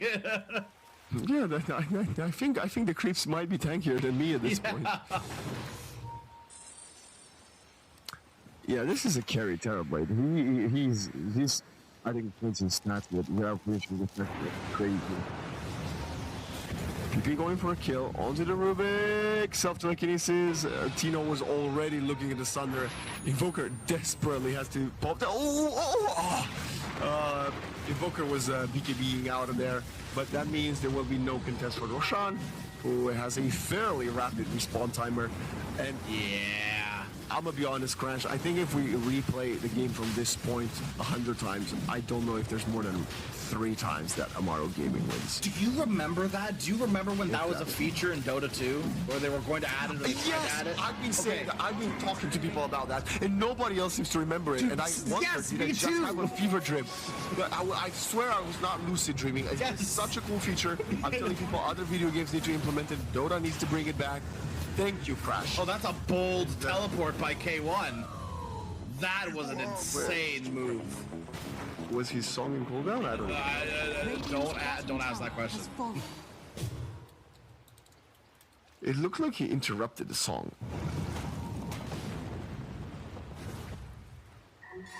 Anyway, with that being said, yes, bring the playable replays back, please. Thank you, Valve. Here, in case no one ever believes you again, here I'm gonna send you this video link. That's a Dota Cinema review of the replay takeover is what it was called. The very cool idea. It never got implemented into Source 2. Bring it back, Valve. Honestly, it would be so sick. Bring it back. And I think Amaru want it back right now too a little bit. They would love to be able to replay this from the laning stage.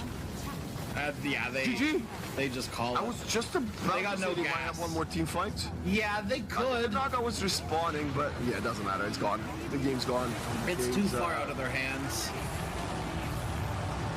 And just as quickly as we're into the portal, Crush. we're out of the portal. What's that?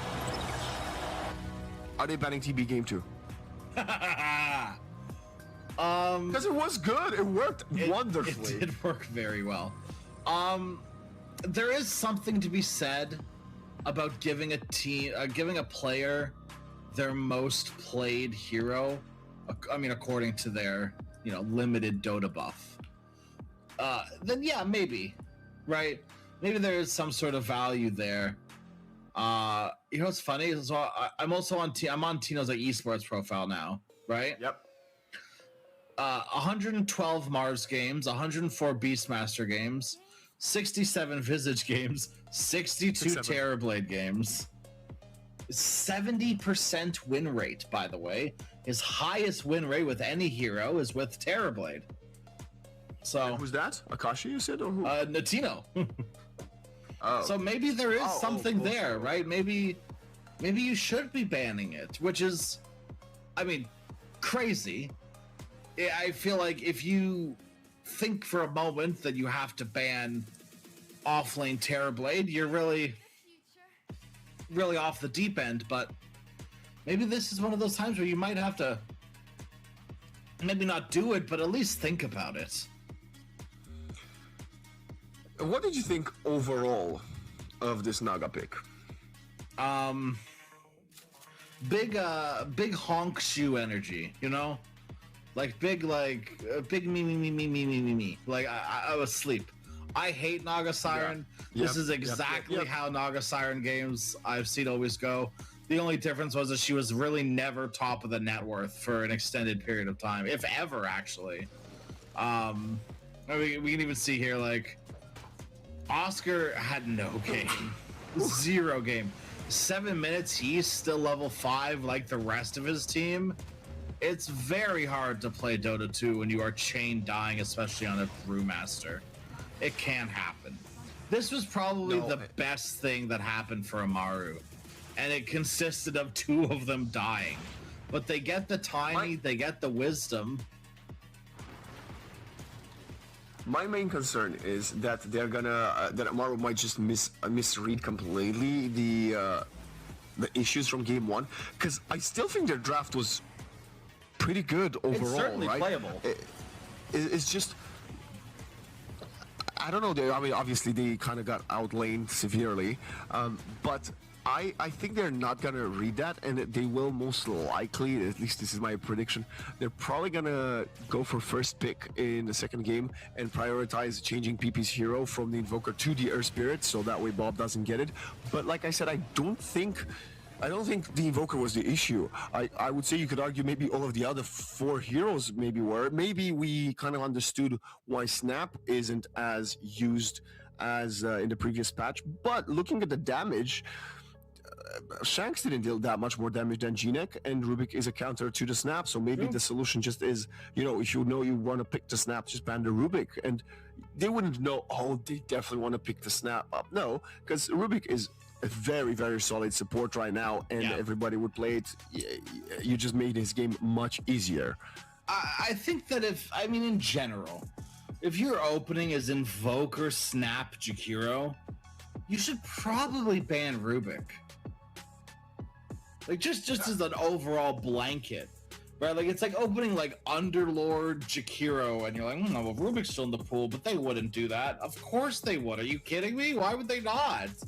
There's a free Rubik game, and Shanks played phenomenally.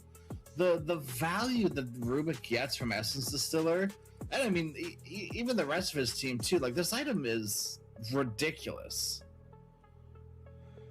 Well, ridiculous or not, Amaru Gaming, despite an early game victory yesterday versus Vici Gaming, they now find themselves 1 map down in their elimination game of the tournament. They could very well be the first team eliminated from Games of the Future 2026. We're going to allow them some time to recompose and come back with a hopefully more cohesive game plan. We're going to go to a break, and when we return, we'll see if Execration can finish this game in 2.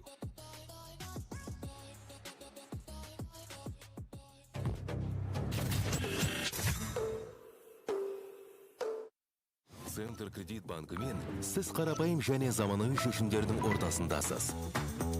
Нық сеніммен жаңа мүмкіндіктер ашып, тексерілген сапаға сеніңіз. BCC-KZ мүмкіндіктерді кеңейтіңіз.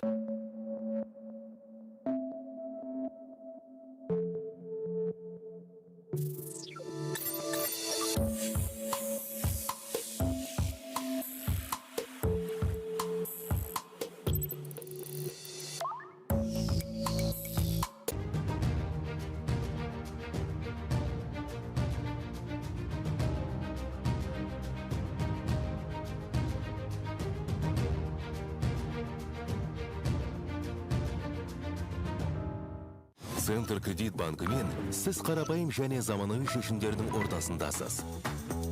Нық сеніммен жаңа мүмкіндіктер ашып, тексерілген сапаға сеніңіз.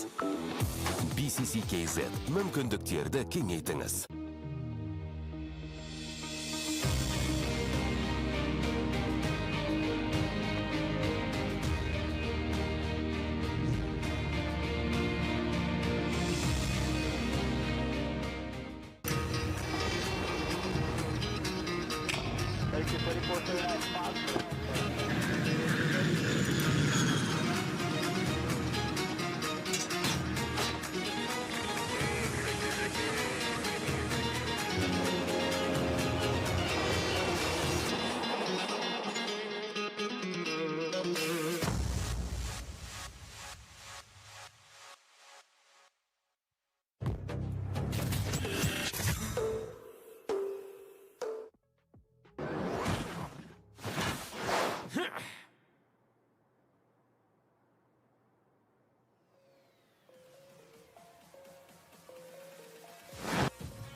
everyone, and welcome down to the Digital Games of the Future, Astana 2026. The action is heating up here with all the gameplay in action. I'm Sarah G, and I'm joined by my lovely host here, Shulpan. Hi everyone, welcome back. We just tied up a really exciting game, didn't we, Sarah? Yes, we did. The excitement levels were through the roof. Also, I just want to mention a big word of thank you to all our amazing sponsors. A special shout out there to Bank Center Credit, which is an online banking app which helps you manage your finances. And we know that's very important in life, right? Absolutely. Let's go through this beautiful country, Kazakhstan. What's your top picks for why people love gaming in this country? I think the reason why so many people love gaming and have an amazing environment to develop their technical skills is because Astana has the infrastructure to foster such young talent and to shape the professionals of the future. For example, we have Astana Hub, one of Central Asia's largest AI hubs with robotics, gaming, all the spheres that you can imagine under the whole realm of technicality, Astana Hub has. The Digital Games have just started, but the adrenaline is already pumping through all our veins. Let's talk now about that big game which just finished. Do you want to tell us about that winning team there? Of course. Well, congratulations. This is match 1. For Execration, they won. As we know, Philippines is one of the biggest nations in Dota world. So congratulations to that team again. And as I mentioned earlier, this team is highly strategic. They love late game decisions. So that must have really played onto their hand during this match. As we said earlier, there's so much action happening here. So if you want to keep track of all the teams, results, and the schedule, you can find it on the official website of the games, which is gamesofthefutureastana2026.com. But coming back, we must say a word about Amaru Gaming, because for me, they could be considered the underdogs of the competition, being that they're quite recently formed. However, in a couple of months, the team was able to grow in the rankings up to top 60 in the world. Now, that is not a small feat. And remember when I was saying about their aggressive young talent and the aggressive tactics? Well, maybe, Sarah, you were right. Strategy potentially wins.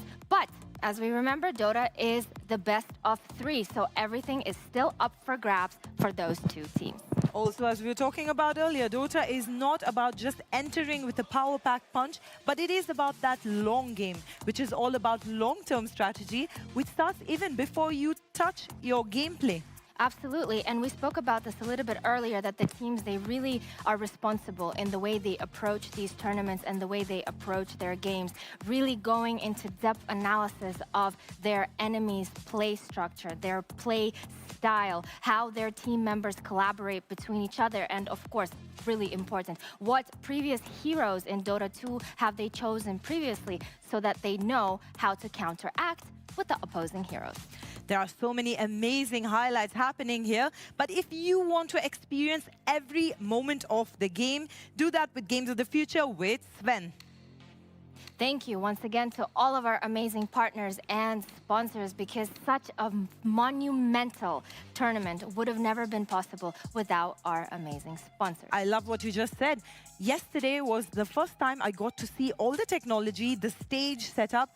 That looked incredible. What was your first impression? I know all the venues are really well prepared and beautiful, but there is one that yesterday really stood out to the both of you and also David. David was fascinated with this one. It's the Beeline Arena that's hosting the PUBG tournament. Did you see that stage setup with all those? Incredible, seriously. And Sarah, at the end, the fireworks to celebrate day 1 of PUBG tournament. Well, I mean, wow. I absolutely love fireworks. Let's talk a little about that prize money up for grabs as well. $1 million. And as we mentioned, yes, we have 2 disciplines which are up in the running for $1 million each. And rightfully so, because these games are humongous in the world. We were talking earlier about different things as well. And one thing, if you're new to gaming, you're always welcome to watch as well. Don't be scared by all the action. We have some amazing commentators and analysts on ground. They're all gamers as well, so they know the tricks of the trade and they know exactly what strategy is in play. Let's touch upon how this is like a game of chess. This is a game of chess because this is a game of strategy. You have to think about your next move, but also whilst analyzing your last. What did you lose? What did you gain from the last move? And what could your next move be? So absolutely agree with you. This is a game of chess. We have an amazing video coming up now. Let's check it out live.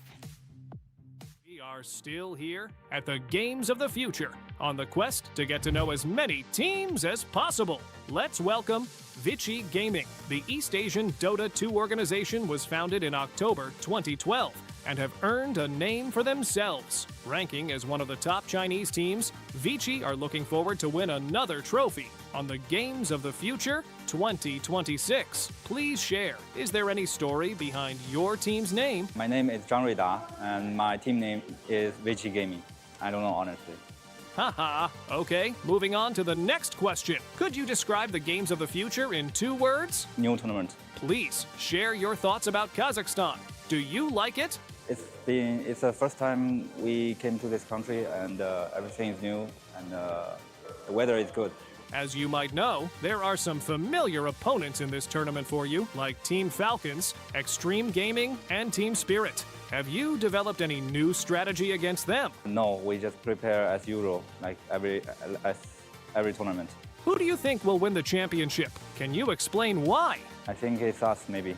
We love to see this kind of confidence. Do you notice a growing interest towards Dota 2 in the East Asian region? Share your observations, please. Dota is like less popular recent years because there are many other mobile games. What would you say to a person who is trying to get into cybersports, and especially Dota 2? If there is chance, just do it. But if there is not, just let it go. You guys are one of the most famous teams in the East Asian region. Does it make you nervous at all? No pressure. There will be many fans rooting for you till the end. What do you want to say to them? Thank you for all the support. I am sure your fans loved hearing that, Vici Gaming. We wish you good luck. We wish you good luck indeed. We would also like to remind you that the Just Dance discipline presented by Solid Core Resources will start at Barry's Arena for the 6th to 7th August. That's such an exciting discipline, isn't it? The It is Just indeed. Dance. Especially for you as a DJ with a really strong musical ear, Sarah. I love music. What can I say when we're not live on camera? I'm dancing behind this desk with you so far. I just witnessed that. I wish everybody could have. But coming back to the video that we just watched about Vici Gaming, what an amazing team. As mentioned, one of the veterans, founded in 2012 and featuring amazing players such as Paparazzi, Dry, and Fade. So let's see. Vendi, Vidi, Vici. We saw, we came, we conquered. Will this team later down today be able to live up to that phrase? There's only one way to find out, right? We have to wait and watch. Exactly. Moving back now to that last amazing game. Execration coming out on top with a win. But do remember, it's the best of 3, so we have another game coming up. That will decide the results. Do you want to talk a little more about strategy? Of course. Let's talk a little bit about execration strategy. They're really well known. And as I mentioned, the star player Abed for very creative drafting and creative movement within the game. So they could be playing for the long game, that's for sure. But I think they might have an edge in this following match as well. But we'll see, because Dota 2 is very unpredictable. And potentially the more fast-paced Amaro gaming might come up on top. You never know. That's exactly what you said. And we witnessed this in action over the course of the last few days by watching not just one discipline, but several disciplines. We watched it happen in basketball as well. We had a team which was only one in the digital space, and then they took over once they hit the court. Completely agree with you. Now with the phygital world, there's really no tell, because you could be really ahead or behind in the digital sphere, but then you could either fall back or get ahead in the physical realm. That is really, really true. I have a question for you. Out of all of the disciplines, which is your favorite? I'm not supposed to have favorites, but considering I watch and play basketball as well, that is something I have a special eye on at the moment. Yes, some more beautiful visuals coming in from our amazing modern capital, Astana. And since we are on Dota 2, let me just refresh everybody's mind about where the tournament is taking place. It's taking place at the Жақсылық Ushkimpirov Martial Arts Palace. So if you are anywhere near Astana, in Astana, please make sure to drop by this amazing martial arts palace and support our international team. I'm super excited, and I'm sure you're equally excited about what's going to be happening today. Our eyes are glued to the screen for all the action. But now we're going to be cutting through to the game that's coming to you live all the way from Astana in Kazakhstan. The Amaru have ample opportunity to make you hate that lane. And I will tell you, as a Clockwork player, I do not enjoy playing against Dark Willow. It's not like anything major either. It's you need to be able to move to hit your cogs. Dark Willow doesn't let you move. Maybe it's better now with small cogs and just sort of doing it from off screen. But I remember when you had the ping pong cogs where you put them in the center and you bounce them around. It was like unplayable against Willow because she would just throw brambles in the middle or like a little bit off center, so you'd have like 4 sitting around the cogs. It was so hard. Yeah, maybe it's totally different now, but I don't see Centaur Clock being this crazy like Omega kill lane. I do think that Execration do have once again like a crazy 3-man run at you sort of style of Dota that can be successful. I think Amaru are doing a lot better of a job this time around of combating that, though. I think you don't really want to ball into Coddle. It's really hard to ball into Largo and Willow as well. Storm Spirit backing them up seems like a pretty good damage dealer early on that just needs a little bit more, maybe health sustain, mana sustain, and Coddle's a beautiful version of both. Largo will keep you up and ready in the fights as well. This is Amaru putting all of their faith in the PP Storm Spirit, which I gotta say at some level I have a deep amount of respect for, right? This is, Jesus take the wheel, okay, PP take the wheel, get us there. K1 is probably going to pick some sort of borderline AFK farming hero, making sure that he is, comfortable and happy. We can see him getting, But you know what would have been a great counter to the Storm Spirit Bull Lightning left, right, and center? What's that? A Soulbind. Yeah. Still have room. You can still do it. I complimented you last game and I recommended your analytical skills there, and hey, you were correct. It was the Terrorblade that they won the game with. Now, I'm gonna say that if Execration lose this one, is because they didn't pick the Grimstroke. Yeah, I'm just gonna put my hands out there. Like, look, it even pairs well with the Alchemist, man. What are we doing? What is this Clockwork bringing to the table? No, I completely agree. Just walks out. The Coddle is gonna push you away with a blinding light. The Storm just zips away from you. Battery Assault is not like what it used to be. What are you gonna do to the Largo? Try to keep up with him? You hook him and he just continues. He licks his teammates away from the cogs. I don't get it. I don't want to get it. Even if they win the game, that does not mean the Clockwork was the right choice here. 100%. I agree. I really don't see the vision with Clock. I get the Bane, I get the Lina, I get the Centaur, I get the Alk, but I'm not fully there with the Clockwork, which I like Clockwork's #1 fan. I will scream his praises to the moon and back. I have for years, but this ain't it, Chief. This, which is, I'd be like, okay, like some heroes just don't fit in some places, and I don't know. I feel like we're trying to fit a clock-shaped piece in a Grimstroke-sized hole, and it just doesn't quite fit. Grimstroke would have been so good here. I guess arguably a little bit less so against a Juggernaut, but Clockwork doesn't really do anything against it either. I am a little surprised they're picking Jug into Bane, but that's really about it. That's the only and Hookshot too, I guess. You know what would have been great versus Omnislash? What was that? Soulbind. Oh yeah, look, you're right. You know what? You know what else would have been great versus a Juggernaut? A Dark Portrait. Yeah. Mm.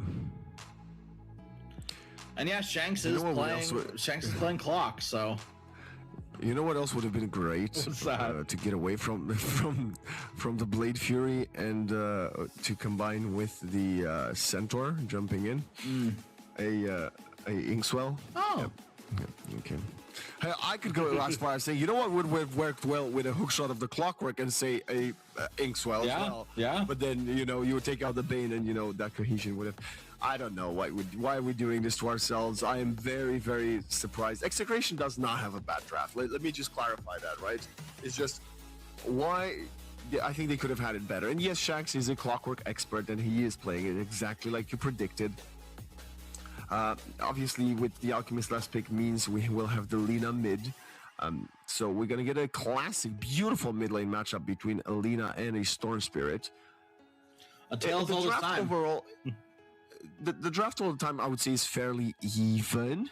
But I do, this time around, I do see the slightly easier execute for Amaru Gaming, just to the fact that they've got some quite elusive heroes, and you know, they just run, hit, and pop ultimates.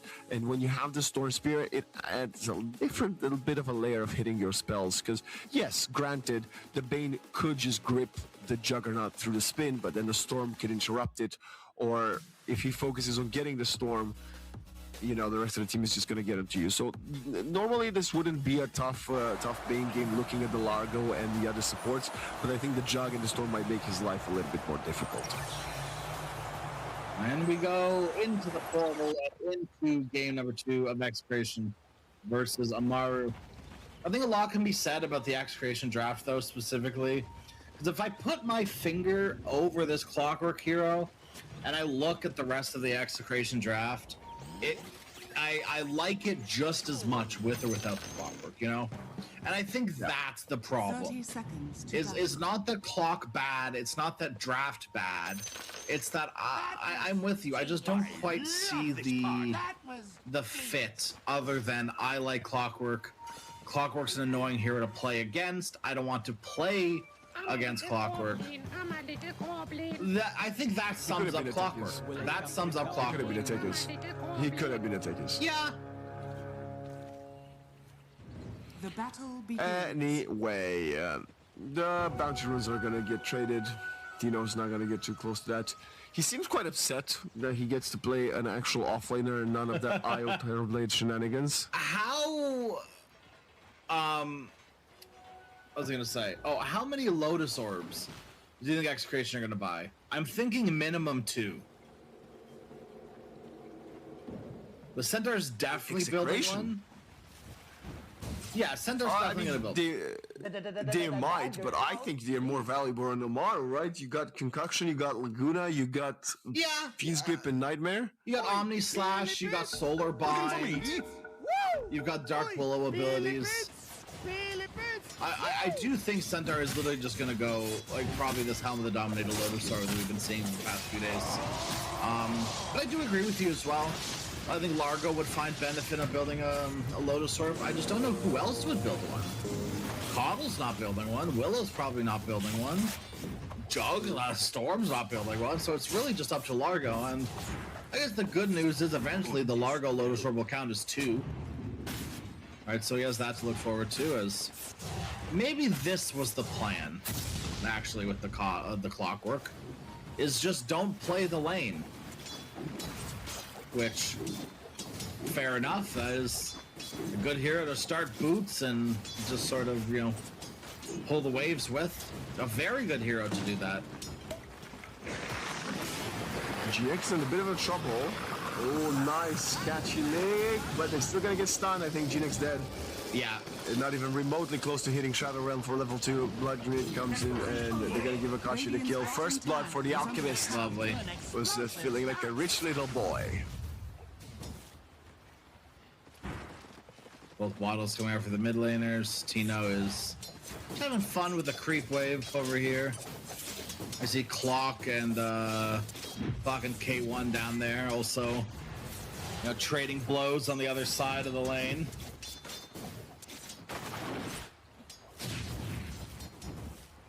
I will say the Storm matchup has gotten considerably better over the years. It's still Lina favored, but since the introduction of facets and the static slide being introduced into Storm, Static slide, yeah. It not fixed, but it helped a lot of Storm matchups. I am not a Storm player, so this is a completely unbiased opinion. I genuinely think static slide might have been one of the best facet introductions in the game. I agree. It did wonders for that hero. A lot of matchups are just better. Yeah, I mean, I think we were also at the point where Storm wasn't played in like a couple of years. Yeah. At that level. So it's good. I like the status slide a lot. I like the galvanized stacks as well, I have to say. I think Storm is... You know, we were talking yesterday a little about what was it, Darkseer, and how you felt it was such a one-dimensional hero, does the same things as always, and then yesterday he broke a world record. Storm, though, and like the Darkseer, although they're one of the oldest heroes, he got some very needed changes that have kind of, you know, he's evolved. He's no longer a Pikachu. He's a Raichu now. He's got more lightning powers. Yeah. I mean, people were even going Greaves on Storm for a while, you know, like, the build has evolved. I mean, was it Kiyotaka who was going, like, BOTs as well? Or was it, like... Okay, well, that's kind of crazy, actually. I can't remember who it was. It might have been. I think it was. Hold on, I'll look this up, so I'm not spreading this information. Frog Stomp interrupted the concoction throw. That's kind of fun. I've never seen that before. That's a very small window to hit. We're gonna still go deeper. Oh, Kashi Link under the tower. Akashi is playing a nice edge there. I think this is a dead willow. I don't know if she escaped this now. Gina definitely not. Top lane, I feel like is going considerably better for Execration than it has any right to. It's the Bane power, I suppose, right? But yeah, I guess so. There we go. Speaking of lanes going well, yep. K1's gonna find a great one for his trouble, but Tino was trading evenly with him, so skill will create some difference between the two. K1 finds a courier kill. No, sorry, the K1's courier gets plowed, rather. I think this bottom lane is considerably better than Execration could have hoped for. They're not playing the lane, which is exactly what they should be doing against this this lane here. Coddle enables almost any lane combo that he's paired with to just do what they do, but better. And Jug is a weird one, because normally with Jug you're pairing up stuns and things like this, but because you're playing against the Centaur, because you're playing against a Clockwork, Blinding Light's really all you need, right? They're going to be getting into proximity-ish of you, that all you need is Boots and Blinding Light, and check and check, both those things are covered, and got mega kill potential in that lane now. You see Bane dying up top, a long time coming. Boots. All you need is boots. That's true. Radiant's middle tower is under attack. I love this move. See, by the way. Yeah, Shanks infiltrating the jungle is very good. And you know, you were saying that he's still Lina favorite. You can see it right now. Yeah. Despite the fact that, I mean, you mentioned you think the PP might be their win condition, right? If he gets caught right now, oh, this is an easy setup. He forgot to use the moving nightmare, but it's not gonna matter. The storm. No, I think he meant for that. Okay. Because you have to alt click it to not move. Middle tower is under attack. Janek again, unfortunately. That was an absurd final right click from Bob, I have to say. I feel like he was already in the fog of war, too far from the Lina. The right click just came out of nowhere. If you told me between this game and last game that Execration were just as a team collectively playing with an extra 200 cast range and attack range, I believe you. The cookies that we saw last game from Rubik were insane, and there was one other spell as well. that I was like, oh, what? How did they do that from so far away?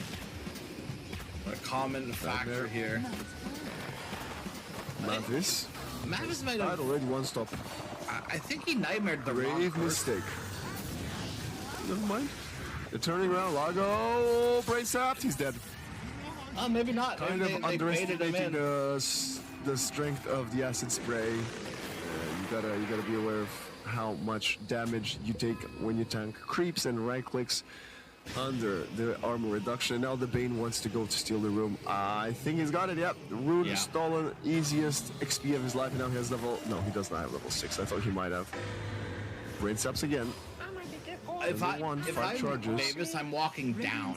There's a high ground just to the left of the Radiant Wisdom Shrine.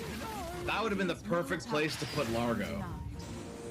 When he TP's into lane. Cogs? What a Cogs from Shanks. Guesses where PP's going, but not enough to bring down PP. PP usually goes to a place, and that is that is why we have breaks between maps. Crash. That's where PP usually goes to.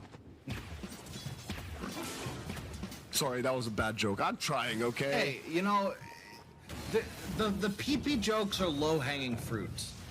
You know. Yeah. And so it's only so funny to go haha PP. You got to get creative with it, and I respect it. But I gotta say, you know, it's like hopefully they're low hanging. It's a low hanging fruit. The jokes are low hanging fruit, not the people. Okay. So you know what I'm going with that one. Shanks and PP themselves starting to clear some stacks with the Chakra Magic. Storm needs to get back into the game as he's about 1,000 gold behind Alina. As we also see Shanks getting some space bottom, pushing the wave with his cogs. K1 continuing to last hit. He's the most farm hero on the map, and he's about to get Fiend's Gripped. Actually, they use Nightmare first to set up Fiend's Grip to get out of there. Yeah, his scope. No way he gets out of that.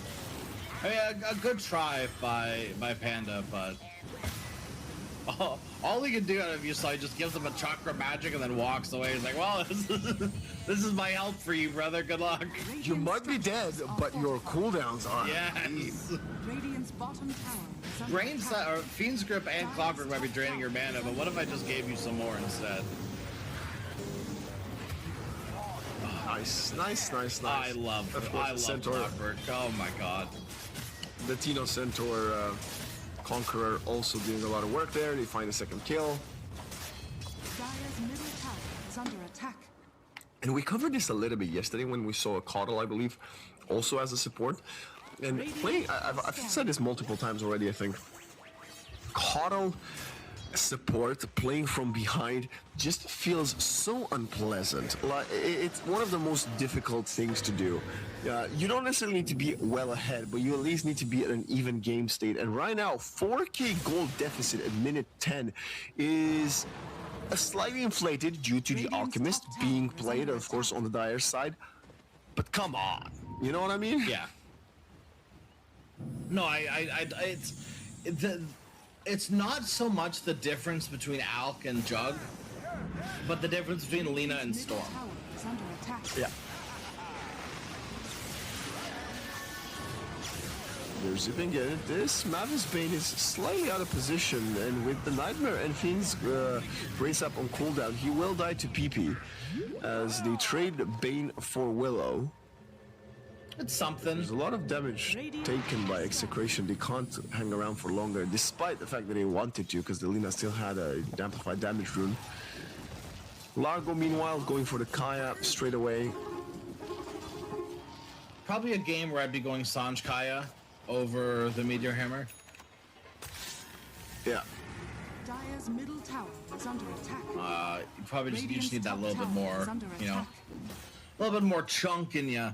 And it's not like your team is going to be taking any towers or pressuring objectives anytime soon. I think the Meteor Hammer's not that big of a deal.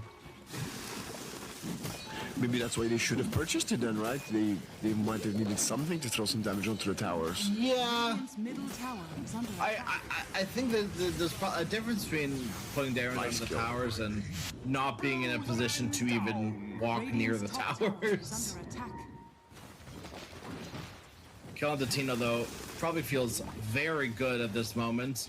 PP is looking to make galvanized stacks go up.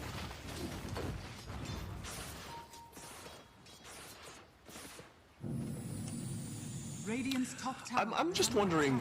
Okay, let's play a game. Let's play a little game, okay? Okay. Dire's middle tower is under attack. How many Ags? So there's two questions here. How many Ags is Alk going to share, and is he gonna do Maybe it two. as the second, third, or fourth item? Like, he's gonna buy the first Ags.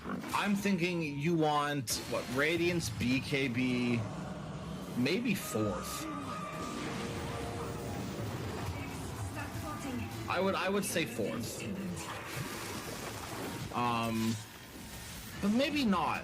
Right, like I think it's either third or fourth. Because either you're gonna go some form of like Radiance Blink BKB, or like Radiance Blink AC BKB, or like BKB AC, or something like some version of that. Look, I think this is way too conventional. I think this is execration. I think they want to play some fun Dota. Look, they're fortifying the creeps with a travel boost. They gotta kill this Largo. Crazy.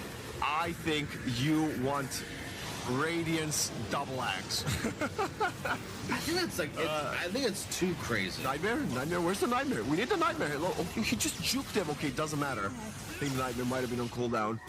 This Bane needs to turn around. TP's running a little bit of mana. Chakra Magic turning around. The Alchemist already dead. Lina should probably just right-click there. Bobby's trying to escape. He's gonna dodge the Illuminate.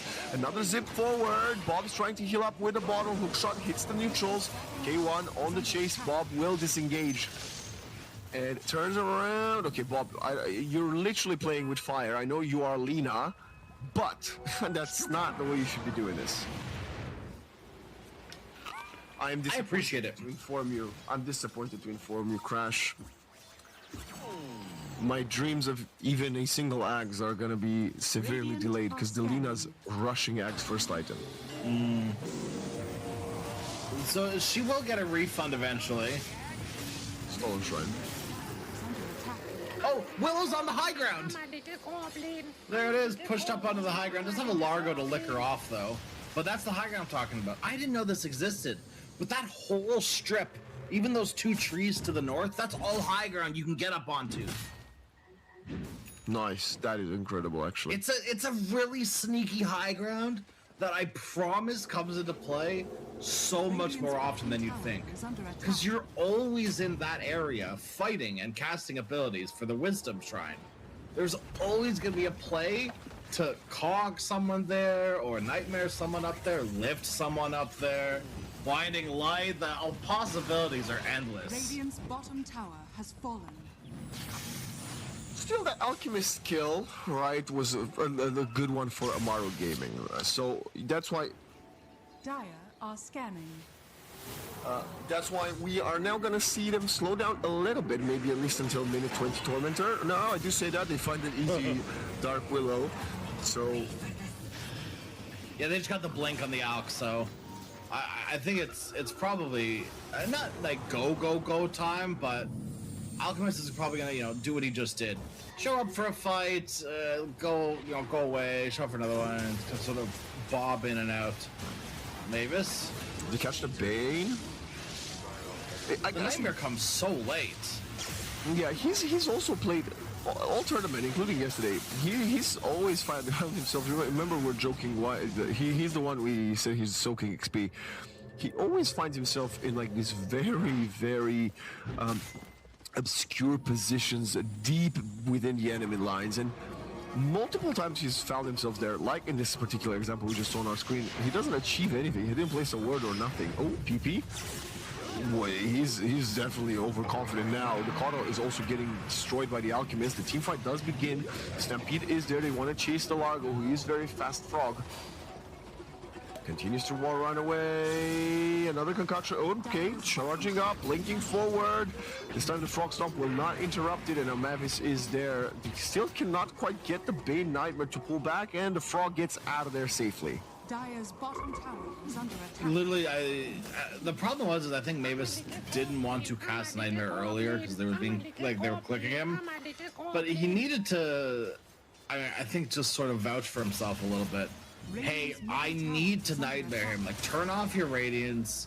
Stop right-clicking him, Centaur. Just let me put him back on top of us for a moment, please. Only way they get that kill.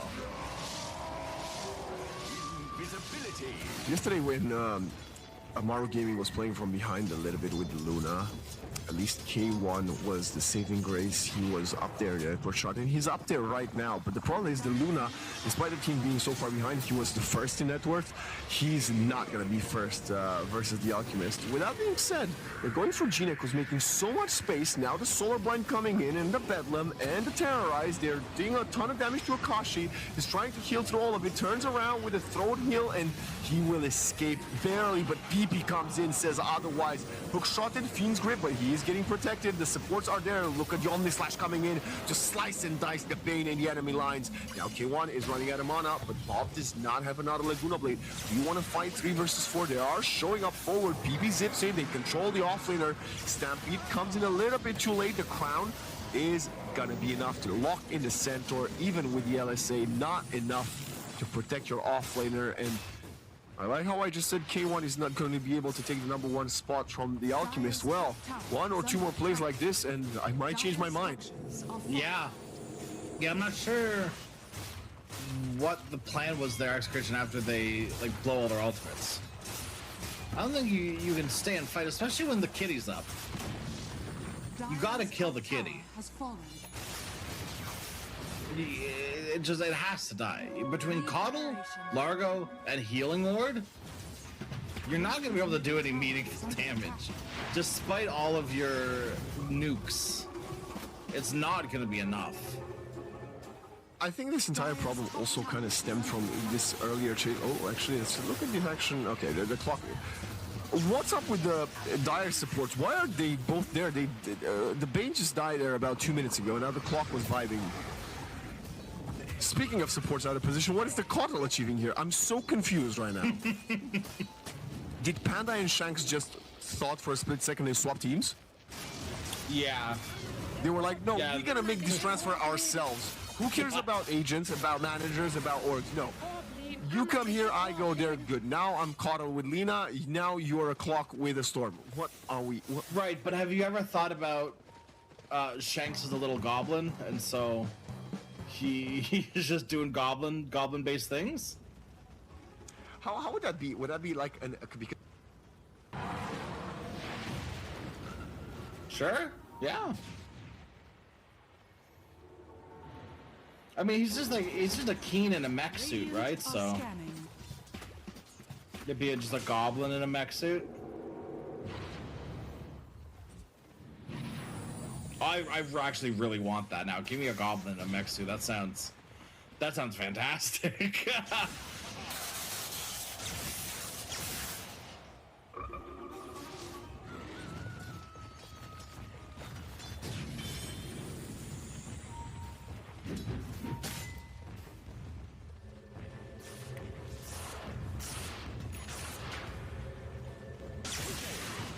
I am very disappointed by the amount of non-Lotus Orbs I'm seeing. Oh, what I miss?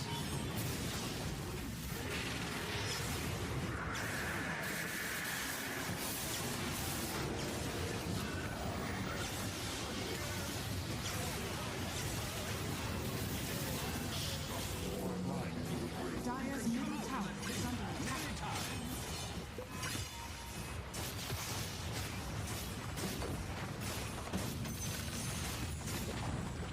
Dire's middle tower has fallen. I love this part. I think it's a lot more of like teams just being really good at recognizing their timings. You know, whether or not you think Execration is throwing is maybe a side point where I would argue maybe they are just a little bit. Like, what is happening here? What is this? No way Bob does this. I mean, Tino has a blink in a few seconds, but it's being stopped by the croak.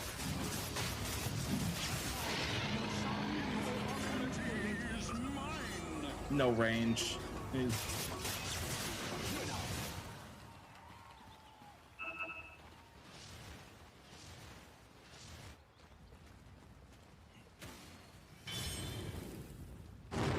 Yeah, they do the same thing.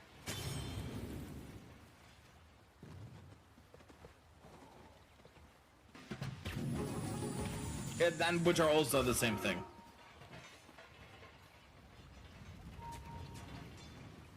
That's just true, I guess. Yeah. That's my favorite Forrest Gump quote. Life is like a black hole. My mama once told me life is like a black hole. Can't remember what he said after that, but something about running. Yeah, it was a really weird arc when he ran for president. I wasn't too sure about that one. Akashi left alone, his papa BKB, but he's still alone. The teammate is coming. They're all kind of wrapping around slowly but surely. But with no BKB on Alk, how willing are you to really do this?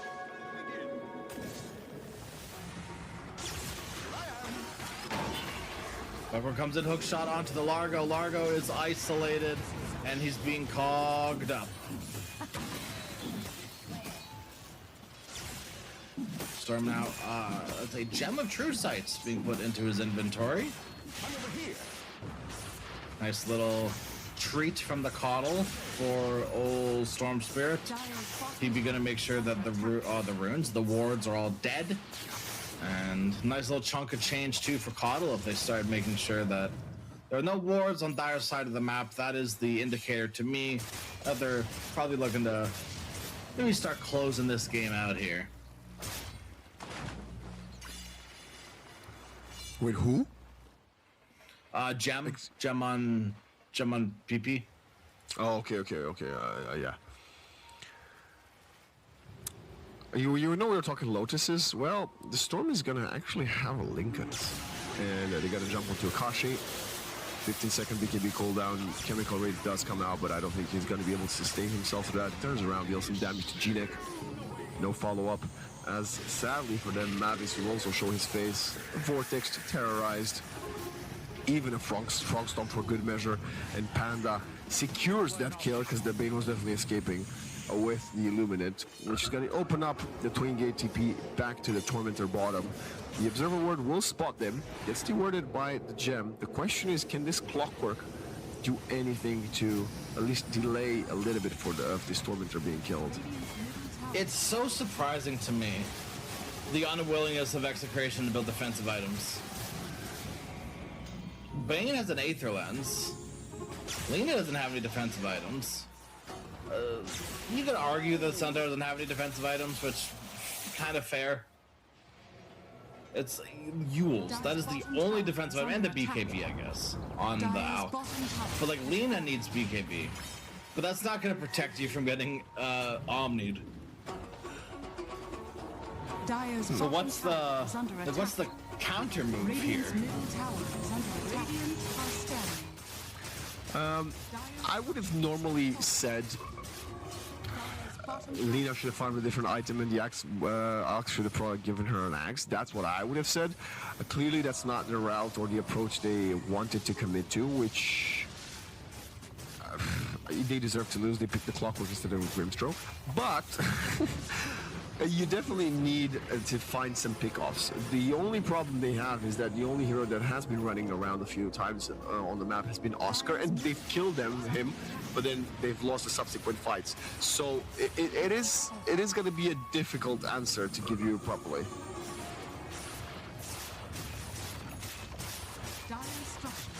It looks like we're nearing that critical moment here where K1 takes over the top of the network slot here from Akashi.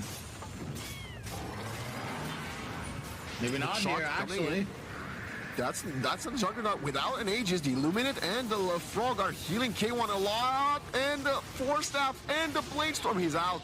Supports are dying in the backline. Bob, nice. LSA onto 2. PP goes even deeper onto the high ground. Bane with the buyback. He does not have the Fiend's grip.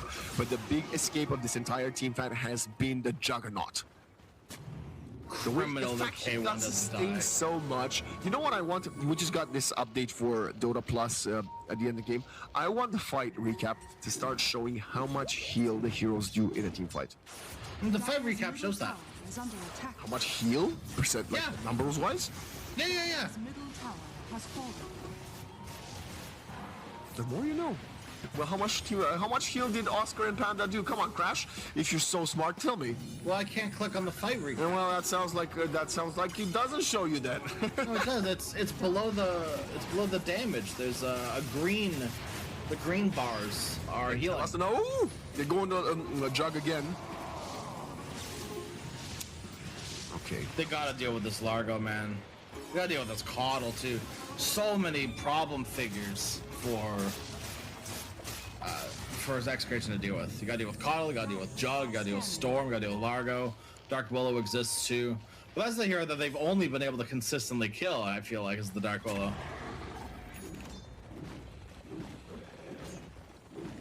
Well, the one dangerous thing, right, that we just saw in the last 2 team fights, well, engagements, I suppose, is that Lina does hit very hard with Lagoon Blade when she's got the Cloak of Flames switched on.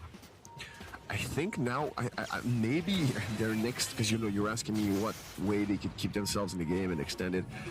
Maybe a neutral item, like the next enchantment rather, where she gets the extra amplified damage from enchantment. Because this alchemist doesn't, he's sort of like a running stun for now. It does feel a bit like that, huh? Yeah, okay, they tried to, nice hookshot disengage, stun on to G-Neck, blinking forward, and the walking stun will get the support. This is not a bad start. Nice LSA, they get the Coddle out, and it's the first time in a long time when Execration gets the jump and finish the supports off of Amaru. Can they find anything else, Crash? They're going for it, blinking forward, and they're getting onto Largo. Buyback from the Willow, she doesn't have to terrorize. Can she get there in time? The answer is no. Omnislash is only good to get the Clockwork. This is a bit of a mistake here from K1, but he will find a second support. Now, the Alchemist is slowly running out of ultimate. Chemical Rage will go down, so he gets out, but it's still a favorable team fight for the Dire Boys, who get 3 kills and force out a buyback. So look at that. Damage done, healing done. Eat my shorts.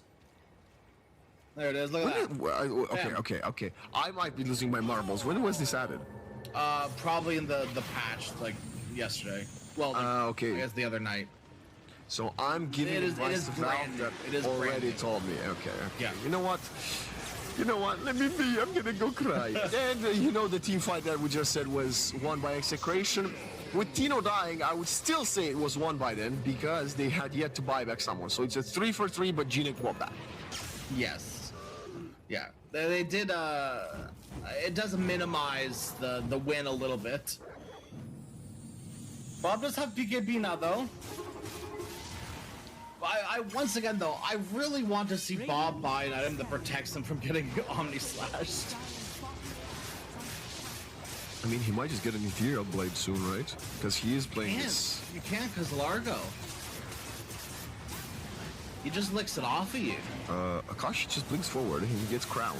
He gets zipped. He hasn't popped BKB. He's... Okay, Nightmare is gonna create enough space.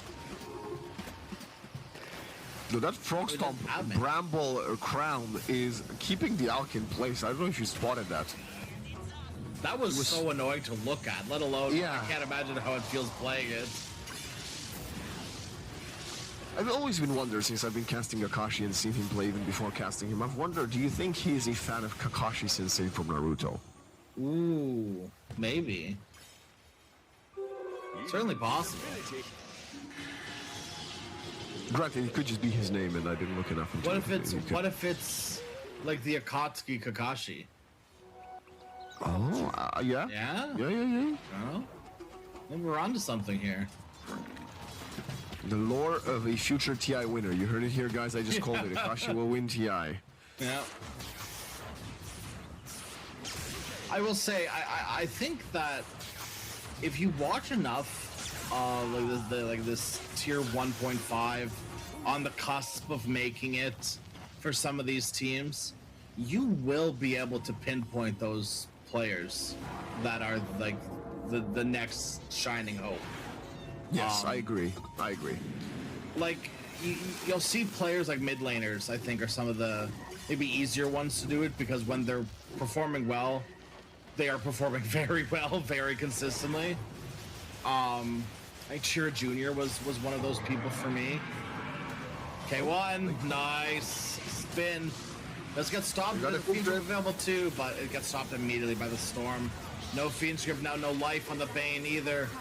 The chase continues in the backline, but this Alchemist is tickling Largo. He's not finding anything. Lina is the damage dealer. The Centaur also died. Shanks surrounded by brambles, surrounded by opponents. Akashi does still have the BKB. Pops it right now. Has to TP out of there. The Croakers went for a double Ravage. Did you see that in the backline? God dang it, man.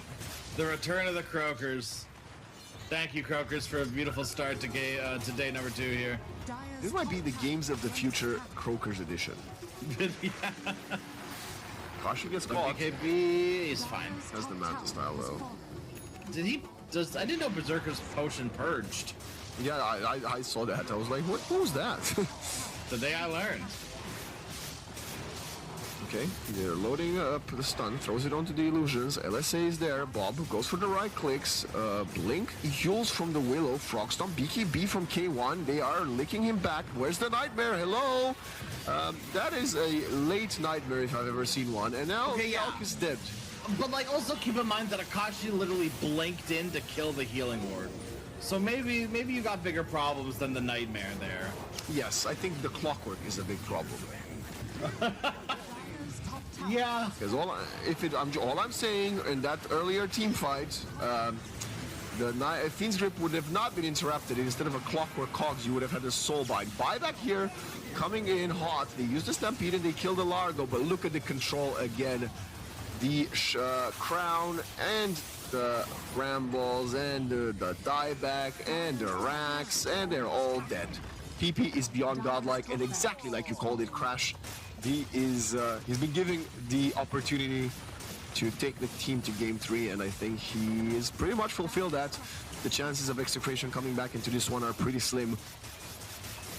Yeah, once you get behind, like not a bit behind, like this kind of behind as an Alchemist draft, it's not impossible, it's just really hard. Alk is the type of hero that wants to leverage his net worth difference over you. And when you're even on net worth, we're seeing here, like, this Alk has done nothing really. Because he's no longer ahead like he should be. We'll try one more hurrah here. Kill off K1, but he spins once again immediately. Good terrorize there. She will die, but added a little bit of protection for the retreating Juggernaut. It's always just Jenik dying. It doesn't matter, you know, like, that is a support's duty in some scenarios. You gotta do what you gotta do. What do you think about this, like, 5th item Bloodthorn from the Alchemist? He needs damage. Yeah. Right, I think that's what he's facing right now, is like, he just can't burst heroes. The problem is I feel like even with Bloodthorn, you're not reliably bursting heroes. Largo exists, so he can just purge it off of someone. So you need to do it on Largo, but Largo has like 3,000 health plus is a Largo. It's very hard to kill him. If he has Grooven stacks going from earlier on, and he's got like the 50% extra armor, which he's level 18, so he doesn't quite have it yet. It's hard. It's so hard to deal with this Largo hero when he's ahead like this too. Not ahead, that wasn't even. K1 wants to get out of this game. He just swift slash a wave. He's been. No need for that. The Roche Roar comes out. Last hurrah for Execration. Take the fight outside your base. If you lose, you lose. But the game's not going to get easier if they have the Aegis. It's just going to get too late. Significantly harder. They take... Snatch the Aegis. Okay, stolen with the rocket flare. Yeah, stolen with the rocket flare. Well done, Shanks. You know what? you might not be a Grimstroke, but at least you did a lot this game, no matter what. They turn around with the Fiend's Grip, they're gonna lose the Aegis. Okay, that is a bit of an overzealous play from PP, but I think it just wastes a lot of the abilities from Execration, and it's gonna enable the rest of the team fight. Blink forward, well, backwards actually from Makashi as G-Neck was trying to get on top of him. That is the last melee racks. We have a deep Omni/Manta style BKB. This Juggernaut doesn't find anything. It's a perfect hook stomp. Cogs to control the Jug and the Largo, and the Frog gets away with 1 HP. Okay, finally dies. But that was a narrow almost escape, and now the Storm of PP with the BKB on top of the Lina. LSA does land, but he still has the immunity. Continues to go deeper and deeper beyond the enemy lines. As the Lina is out, 80 seconds, no buyback. The Mega Creeps will be coming. And now, I don't know if you can fight PP. Lincoln's up. You also have a Will-O-Wisp. I don't think it's happening. Yeah, it's difficult. The Centaur is also going to be gone for 2 minutes. We did see the buyback from the Largo. Gem is on the deck. They're loading up one more stun, one more hurrah, blinking forward, going for the Largo. They want to get him. He might be found as the pushback is not enough to keep him alive, but the mana is gone, the HP is falling. Akashi calls GG as his corpse will fall at the feet of the Juggernaut and the Storm Spirit. PP is now godlike. Here we go to game 3. First series of the day going all the way. Crash, and it's good to see Amaru Gaming still showing signs of life. Yeah, absolutely. They just need a little bit of a, it's time to get ready, to warm up a little bit. And now they're warm and ready, and Amaru are coming out in full force here. Gonna be honest, I didn't verbalize it, and I'm sort of glad I didn't, but I'm gonna throw myself under the bus a little bit. I wasn't a big believer in Jug, but I think that's just also generally because I'm not a big believer in Jug in general at the moment. I think the hero is fine. I once again, like, same kind of thing with the Naga Siren. I've seen the hero fail so much that I just don't have any hope left for the hero at the moment.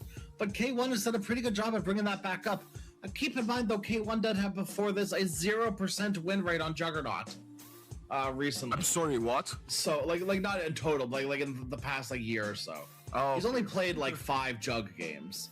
But he had won 0%, and that sort of sums up the Juggernaut experience that I've seen, right? Is like, you can do very well, but at the end of the day, you are just a Juggernaut. But that's sort of all they really needed this game.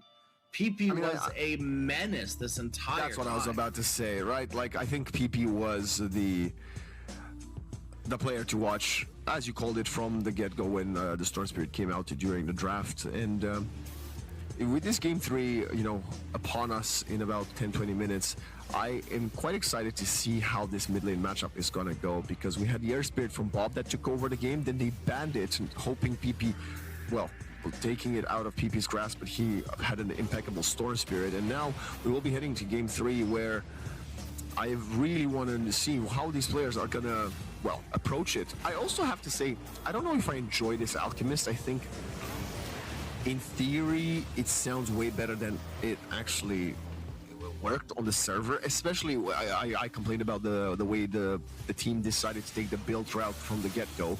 I still think maybe if Lina scales differently and she gets a 3rd, 4th item axe from the Alchemist, there's a more scalability opportunity there, because otherwise Storm and Jug will outfarm the Alchemist eventually. Not outfarm him, but like outgrow him rather, even if they have lower net worth, which is exactly what happened here. So I have to say, pretty redundant. Yes, I would have seen the purpose of the Alchemist if it paired with the Grimstroke that I mentioned for the Soulbind. Otherwise, there were a lot of carries in the pool. If you remember, during the draft phase, most of the bans were targeted towards offlaners, right? So there was still things like, I believe the Luna was in the pool.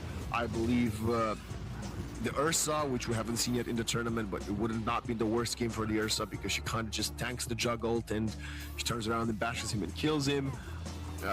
You could have went multiple ways here, but they preferred to go for the Alchemist, and he did a lot of work for the first 30 minutes, right? It was looking fairly good. The problem is they never got to quite shut down the Storm. Yeah, and that's always the fear of giving PP a hero like Storm. And I'm gonna be honest, as decent as the Bane looked for the first 10 minutes, so hard to play Bane against Storm. We said it in the draft. I remember we said it. They have the Bane, and if it's paired with the Grimstroke, right? They can't jump on you. They can't have the Storm zip you because the Storm might be soul baneed to someone else.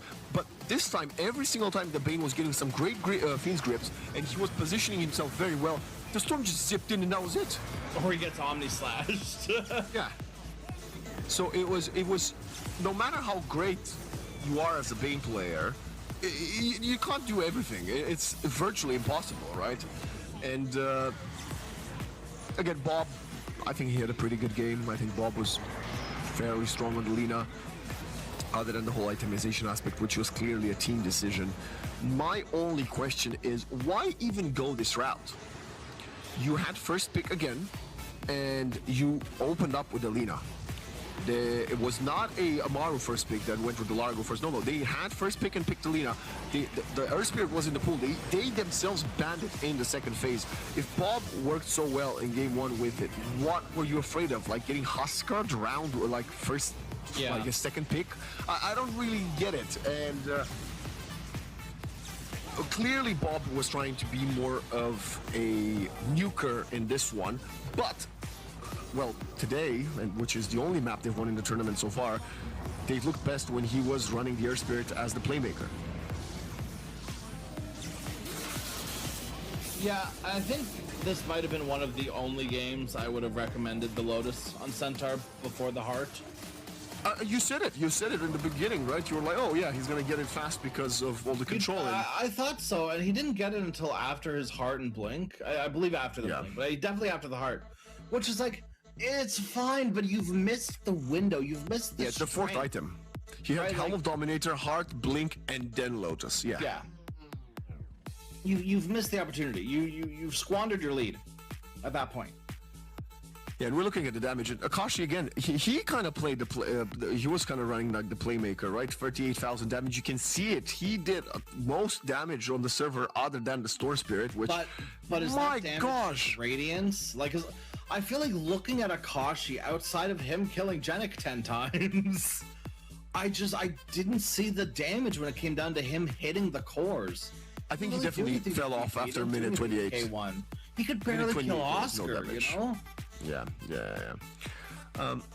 But it's the nature of the hero, right? That's why you gotta give some aid to your teammates, and your teammates need different items. Anyway, 16-1 in 13, 11-1 in 6. But I think this was a PP show. Yeah, level 25 for him. And again, I asked you in game one, are we going to see an Earth Spirit ban? We saw it, but not from the team we were expecting it. Now, these two teams will most likely prioritize their mid laners again for game two. So far, they've played Lina, Storm, Earth Spirit, and Invoker respectively. So at least one of these four heroes will go through. And I have to say, both PP and Bob are also Pangolier experts. And we saw Pango multiple times yesterday, including off stream, and has lost all the games. Yes. Pango has been doing horribly. Shout out that Lina win rate still at a fat 0%. Storm actually just received his first win of the tournament. Well, that's what happens when you get two teams playing heroes that both have 0% on the opposite sides. One of them will come on top. I mean, K1 had a 0% win rate on Jug too, so that's like even, like once again, not 0% overall, just like in his recent matches. And then we gotta wonder, before we send it to break, Crash, we also have to wonder, how is this gonna work with the offlane? Because this was the weakest performance by far from Tino in the 4 maps they played. He had a fairly good performance on that IO defeat yesterday, and then he had a fairly good performance on what was it, the Lycan, I believe he ran yesterday as well, or the Lycan. But in a defeat, remember, he was still trying to carry the team despite the disappointing Akashi Largo carry. And now, incredible with his offlaner. But not on. What am I saying? The point is, he played TB, they won the game. He played a traditional offlaner. He had almost no impact, and he went for the wrong items. So Tino really needs to also figure things out for himself. But we're going to give the players the time they need to do so. We're going to take some time ourselves. We're sending it to a break, and then we will be back to the mobile PC Dota 2 Digital Games of the Future 2026 Day 2.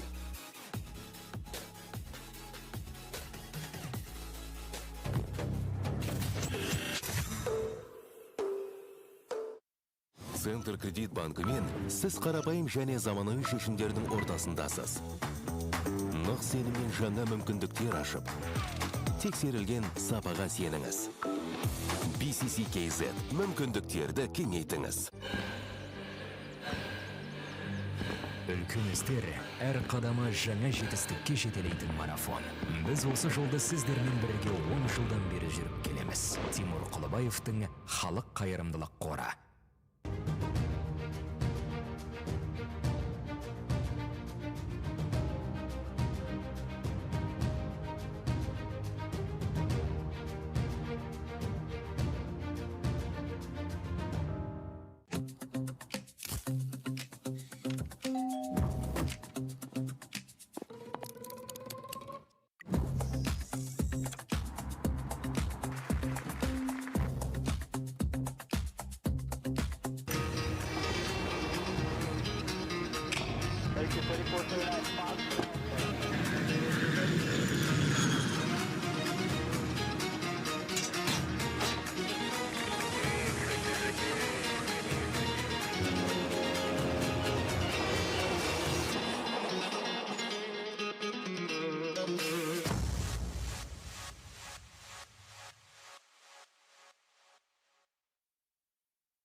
Hello everyone and welcome back to the Digital Games of the Future, Astana 2026.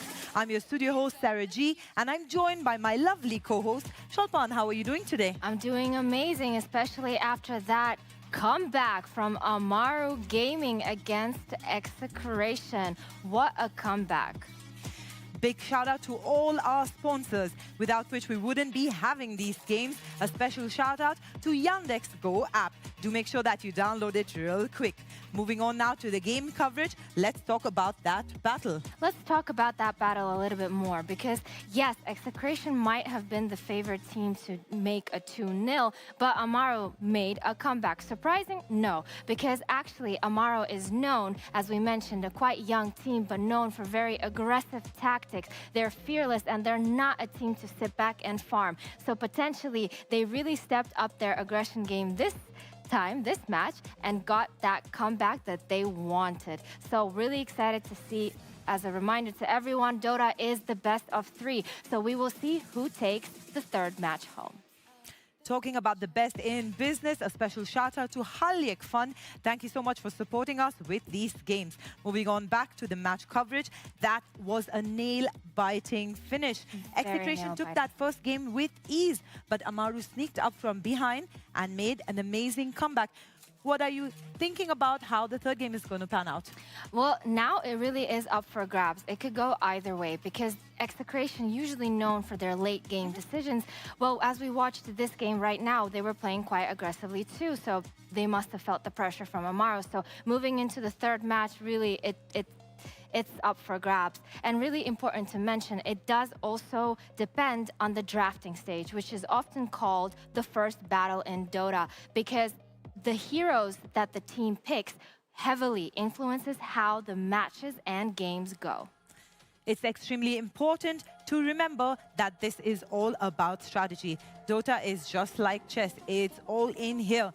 And these teams have been working tirelessly together on their game plans, on their strategy, and practicing every single minute, like the elite athletes that they are. Tell us more about what goes into the preparation phase even before the teams land here. Absolutely. Well, I mentioned about the heroes, right?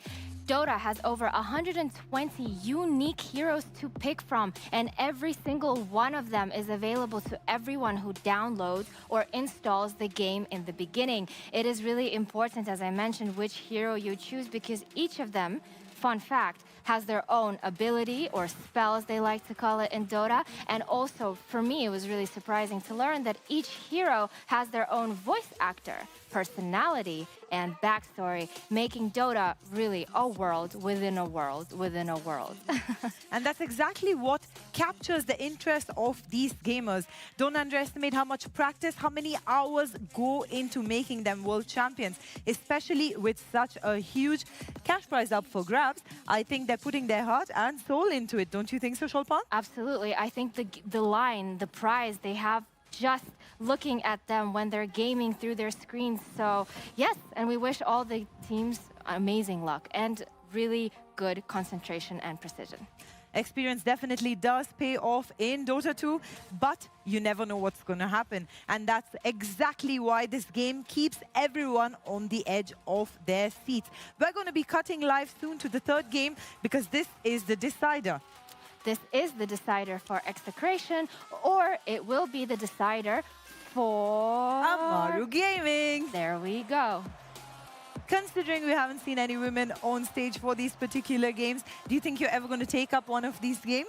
I think so. Actually, definitely. I think so. I'm really fond of the world now, and I feel like I live in it. So potentially, you might be seeing Gamer Shulpan. You would be surprised to hear that some of the heroes, though some of the most popular ones, are women with the best spells. Of course. And they do the voice acting for the heroes, and there is a lot of heroes who are female. Cutting in now, live to Game 3 with all the action between Execration and Amaru Gaming.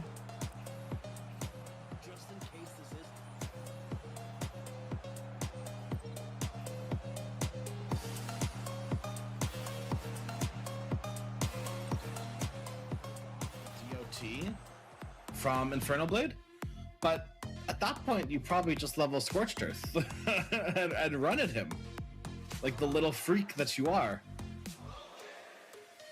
Yeah, I have to say the one aspect I've noticed from the first 5 picks, maybe with the exception of the Rubik, but even him depends on the itemization.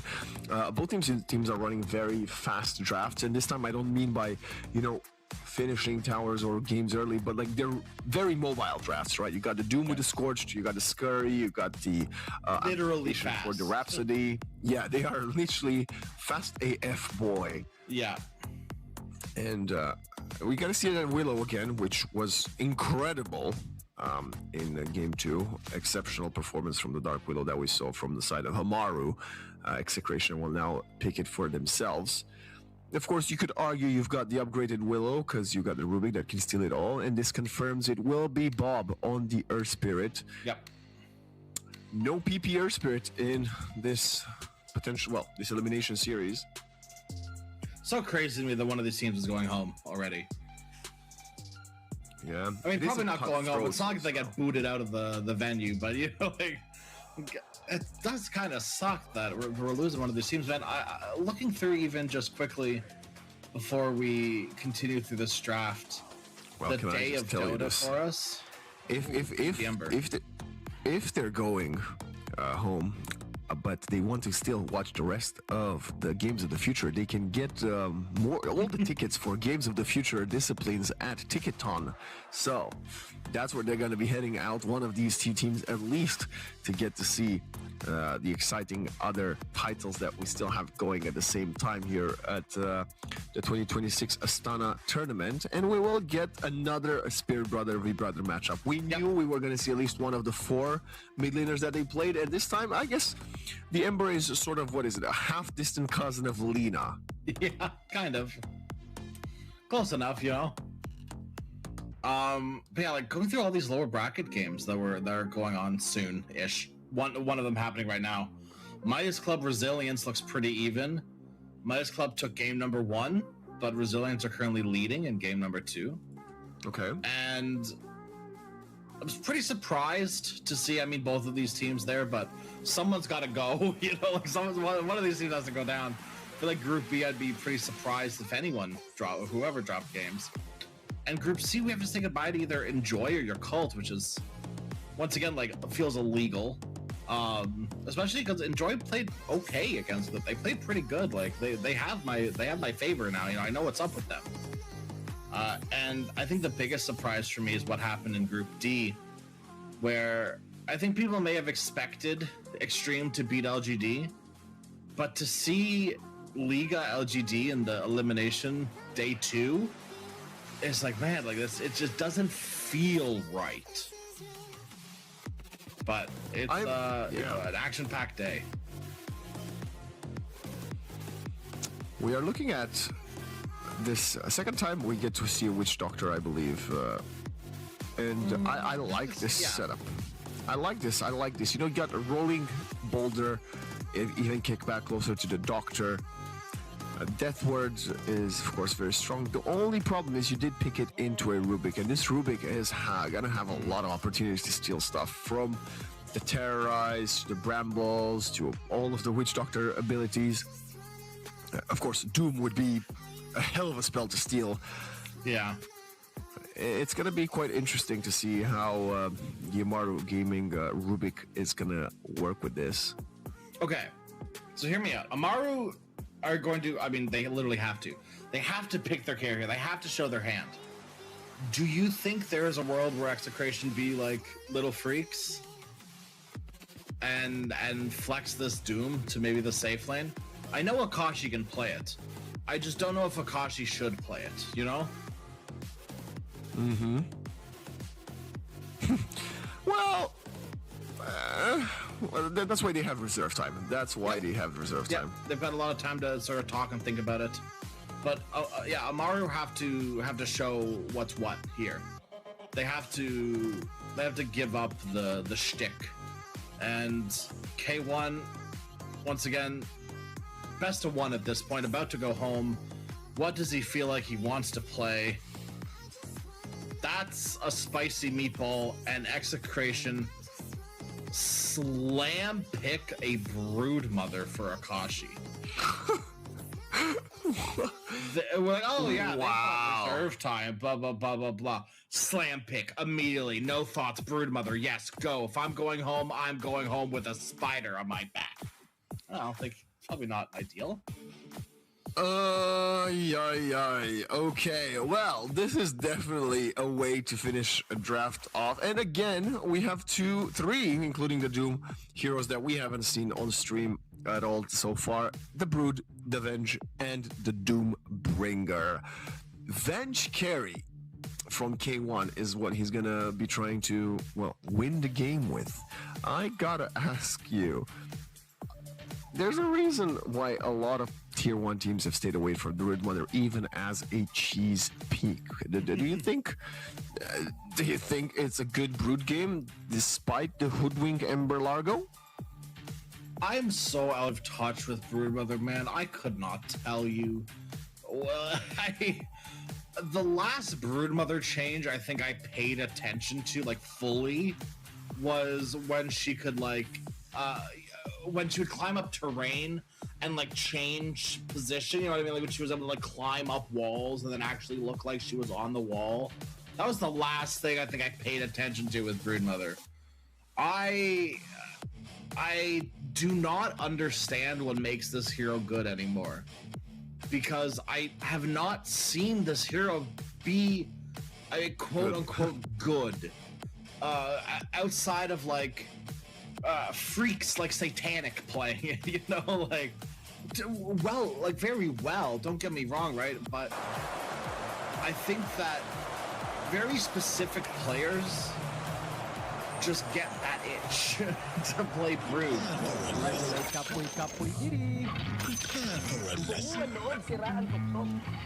I like Weehawk, give him Meepo, right? Even if it's maybe to people a bad Meepo game, it's like no, I want to play Meepo. I'm comfortable on Meepo. I'm confident on Meepo. Okay, we give you Meepo, we go. There is a lot of lockdown, and there's going to be an Essence Distiller on Amaru. It's not a free Brood game, but it might be a free Bob kill. Ooh, good catch, Bob. He dies in the end to the Blood Grenade, I believe, overtime damage. And now Oscar will die to the Maledict. They're all very low in HP. K1 has to use the Fairy Fire. Nice steering change onto Tino. Mavis finds a double kill on the Doctor. About to find the third is Panda. Double for both supports. And now Shanks and Mavis try to get away. The stick's not enough. And Panda finds a hat trick to kick things off for this game 3. Who gave this squirrel 700 gold? What the heck? Also, can I just say I appreciate this Broodmother skin specifically because and only because it's gonna get people to stop using like the realistic Black Widow spider skin.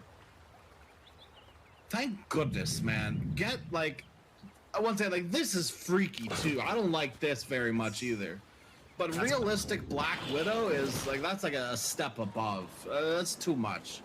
We're getting. That's what happens after Broodmother ate Muerta. Yeah. It reminds me of is it like Lord of the Rings? What's the spider's name? I can't remember what the spider's name is. Oh, I just know that one of the main characters is called Aragorn, but that reminds me of the spider in Harry Potter, but I think it's definitely a different thing. Yeah. Lotheb? I can't remember for the life of me. It's been too long. PP, Bob, neck and neck in the mid lane, and they pretty much continue. I don't think this lane necessarily favors one so more than the other. It's just going to be about how they use their skills. Whoever can press their buttons better is going to have a better time in this lane. This is a great skill matchup. You know, nobody should have the quote-unquote advantage from the pick phase, so we just get to see PP and Bob shine at their very best here, Crash. As there is a good reason why these two players have been, well, maybe two of the ones we spoke most about so far from this Group A, right? Yeah, I mean, I think these two mid laners are very crucial parts of their team, and not to say that others aren't, because I feel like almost every mid laner at this stage of Dota is.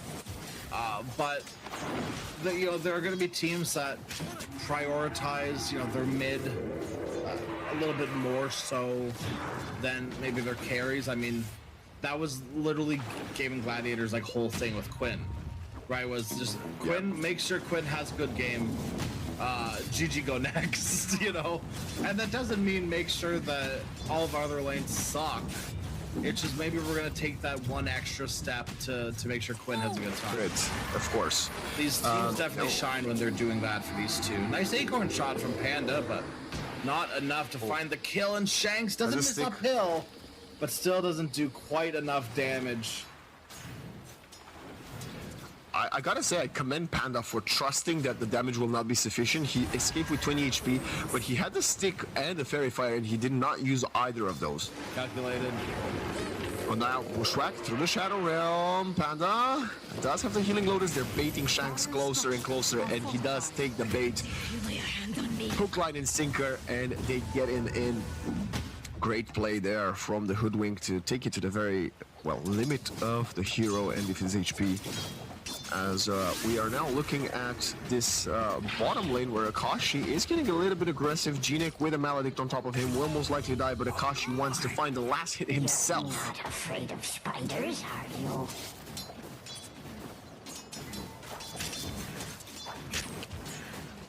This should be pretty easy until Largo gets, I think, probably level 6. When I look for good Largo lanes, I'm thinking for things that I can purge, heroes that I can, you know, be aggressive on, and make use of that extra regen that I get from Ketchulick.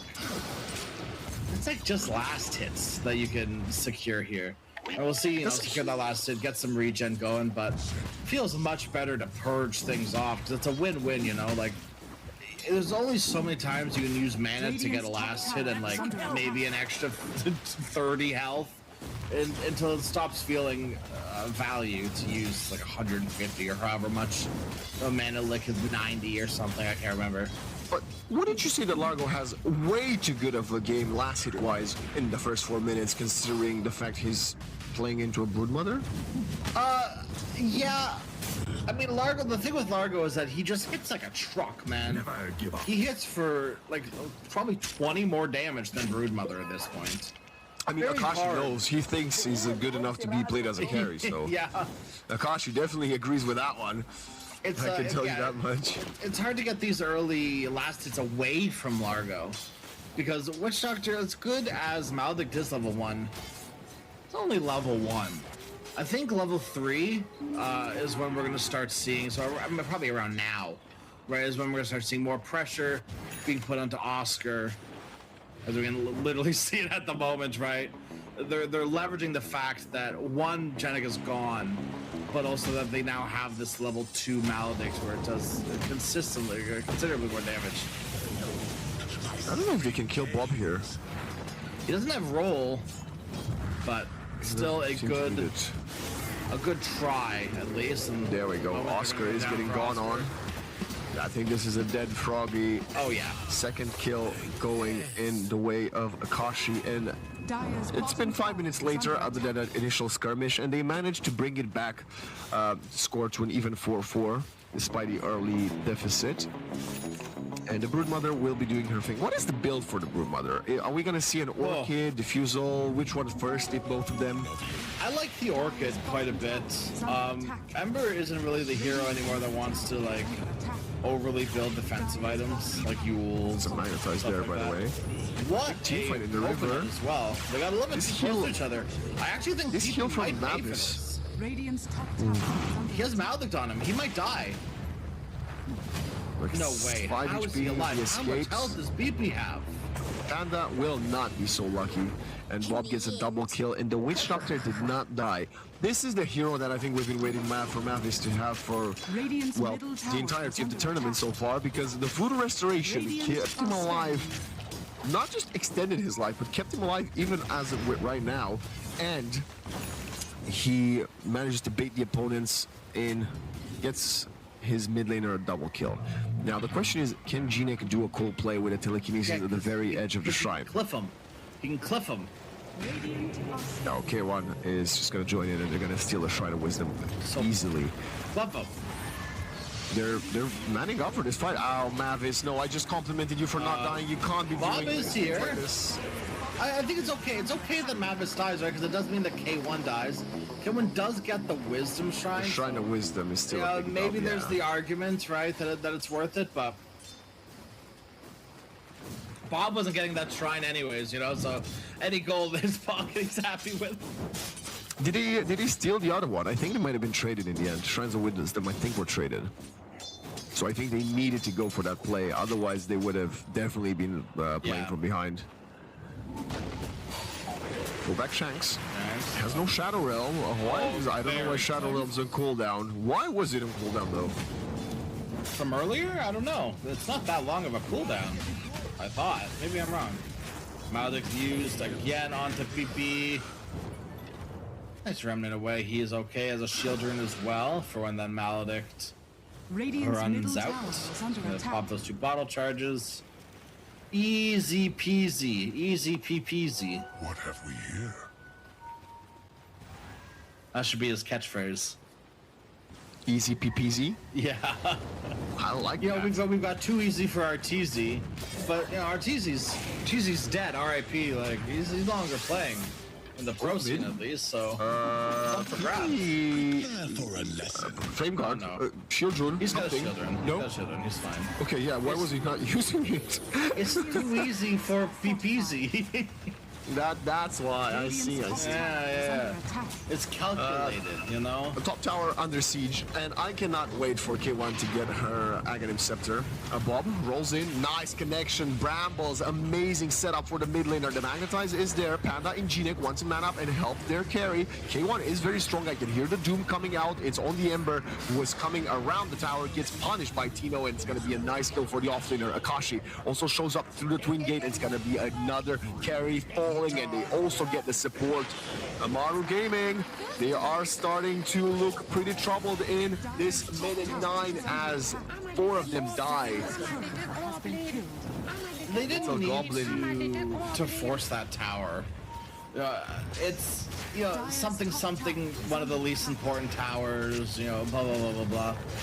But you did just straight up not need to be there in general. Coming to defend this, by the way. And I don't know, I feel like the second they bring 4 heroes, you probably don't want to do anything. Now you still have the opportunity to, because Doom is on cooldown. The only one they can barely maybe try to catch is the Doom. 2 of them TP'd on the tower. Nice swap coming out. Okay, it's not dead yet. Tino continues to run away. The damage. Oh boy. Shanks obliterating with the Bedlam, going even deeper. K1 needs to disengage. He's the carry. He cannot fall twice in a row, but I think that might just happen. He's going down the river, trying to be fast. The Urn of Shadows, the right click. Akashi with the spiders finds a mega kill streak. 5 and 2 for the Broodmother.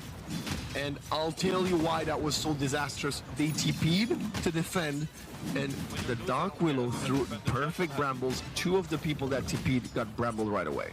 You know what? I'm going to take it back.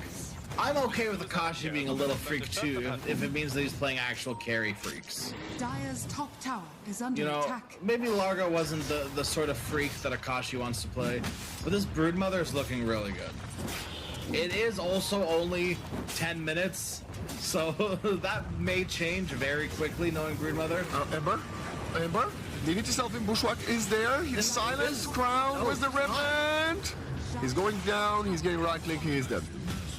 He was invis, but because of the Magnetize, he couldn't stay invis. It was not truly invincibility.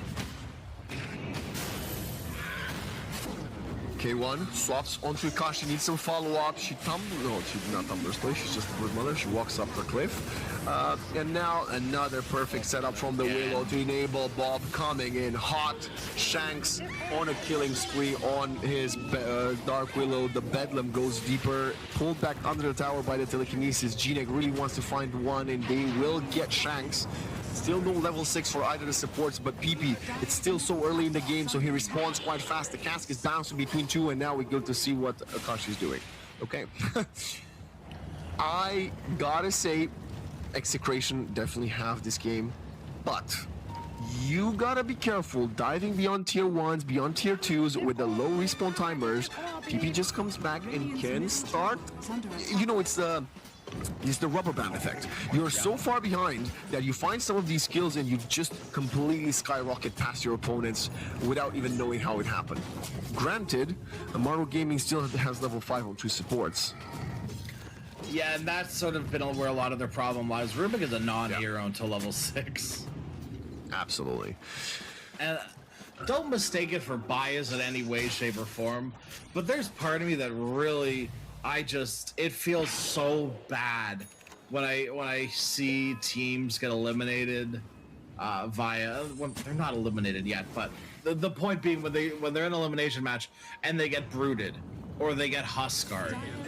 Maybe Brood's even worse because you don't see a Brood coming most of the time. You can probably prepare for a Huskar, but I don't think there was anything they could have done that would have prepared them for the shellacking that this Broodmother was going to start running at them with. Akashi gets another one under the tier 2 tower, does not care what PP does right now because PP does not do enough.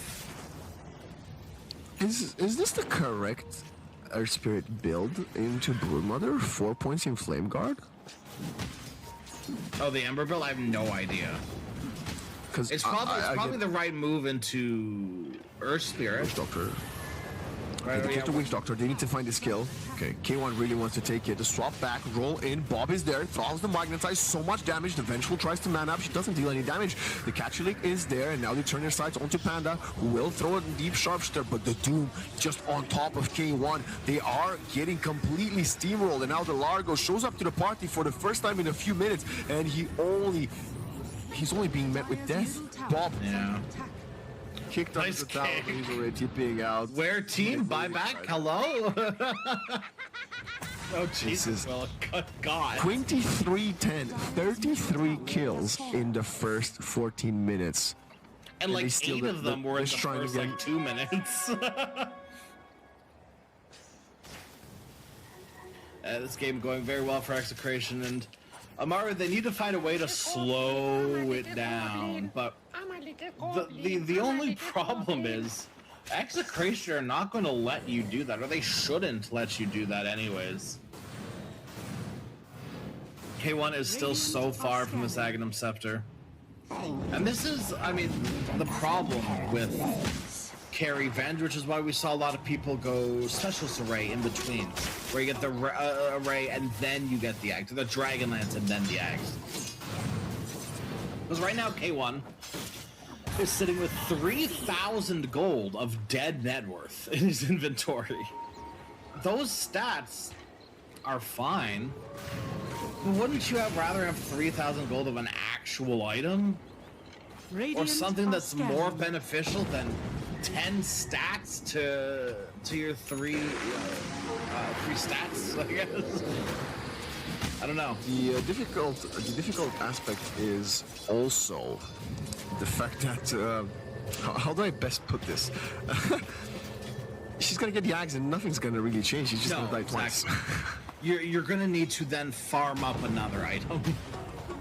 Right, it's just, yeah, like I said, a lot of dead net worth on the hero. It really sucks to see it like this too. Right, because ideally you're picking this Venge, you're winning lane, and you're getting a nice Ags nice and early. And it lets you, die, and maybe continue to fight or continue to farm, either way. Receiving chain onto the Doctor, and they're gonna find one. Can they disengage? That's the big question. Terrorize is perfect on top of him, and the Magnifies and the Bedlam, and he cannot escape. As I have to say, this map in particular, PP is getting out-spirited by this Bob Earth, and okay, Venge turns around again, she starts hitting him, but like, she doesn't deal any damage. She needs to swap herself out. Oh, okay, that's not the swap I imagine she was gonna go for. Let's go, here it is. Swap, bam, on the kick. K1, he's being allowed to survive with 1 HP. Okay, now he dies. Nice kick away from Bob. Bushwhack, can they get Shanks? He has cooldown, and Bedlam, Shadow Realm, Shanks is out. Unbelievable. You cannot allow that escape to take place. That was your one chance to get a kill. Catchalik on the Doctor, they're so sustainable. Genek amongst 4 opponents, it's 5 indeed, and they take him out. Ember is silenced, Oscar's running out of mana, Vengeful has respawned, they get another swap, I believe, under the tower. Doom comes out, can they find a Doom? The answer is no, and K1 is about to die back to back as he falls 4 times in a matter of 40 seconds. Panda obliterated elsewhere, Orchid Malevolence onto the Ember Spirit, and they're all falling. The one hero still alive is Oscar. By no means would I recommend GGing out in an elimination match, but this game is starting to get out of hand. And from what I can see from Amaru, they keep just bashing their heads against this wall, hoping something will change. Nothing is changing anytime soon. You do not have any items that change the state of the game. You have not done anything map-wise to change the state of the game. You cannot do this now, especially because Witch Doctor has a mech. The ball is too strong for Execration, and finally, you need to find respect in it. Radiant's top tower is under attack.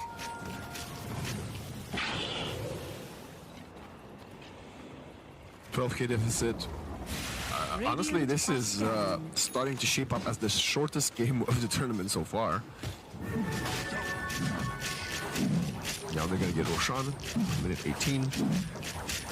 I don't know what the comeback mechanic is here, right? Sometimes when you're playing so far behind, you've got like some sort of a team fight element, but that is not really there for Amaru. No, it isn't. They feel more like pick-offy, right? But yeah,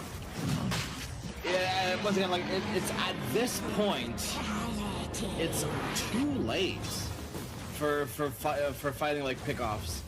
Because Execration aren't going to give it to you. They're just going to run at you with 5 heroes.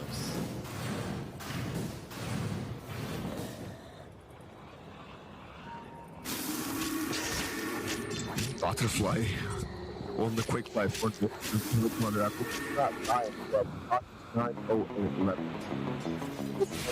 drastic and tragic to get Broodmothered at the very last pick of an elimination match, but Sparta Dota, GNEC with the Bedlam repositions Bob for a second, but not good for the setup on the kill.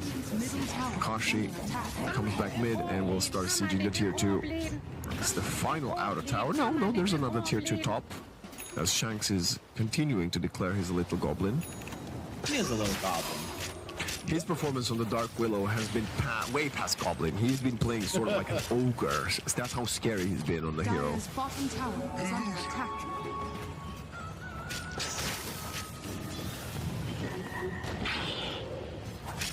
Dire's top tower is under attack. All right, Execration. You got Aegis. You got a 13k lead. You got one of the remaining tier 2 towers. Also, do you wait next Rose before high ground? Didn't know what support was coming through. It's a long way off. No, I don't think you do. I think you go for finding more pickups, because if you do wait for the next Roche, yes, you will farm considerably, well, more. But there is an opportunity to find 1 or 2 items here for the side of Amaru, which, again, they will not allow. Roll in, Spiderweb, finds the Largo. I would love to see the level disparity between the two teams, because I see a level 16 Broodmother and a level 7 Hoodwink. So that's at least 9. Yeah. Jeez.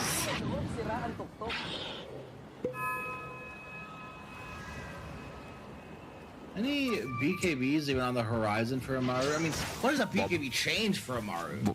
Bob has one, but he plays for Execration. Yeah, it doesn't really help Amaru, does it? Well, remember last game they almost did a international transfer between the two. That's true. So doable. There's a hope, as always. We're taking Tormentor minute 21. I believe they also store the minute 21 Shrine of Wisdom. Shanks gets the extra brambles, and we've seen again the brambles on top of the Curse Crown be excellent in the first couple of maps of the day.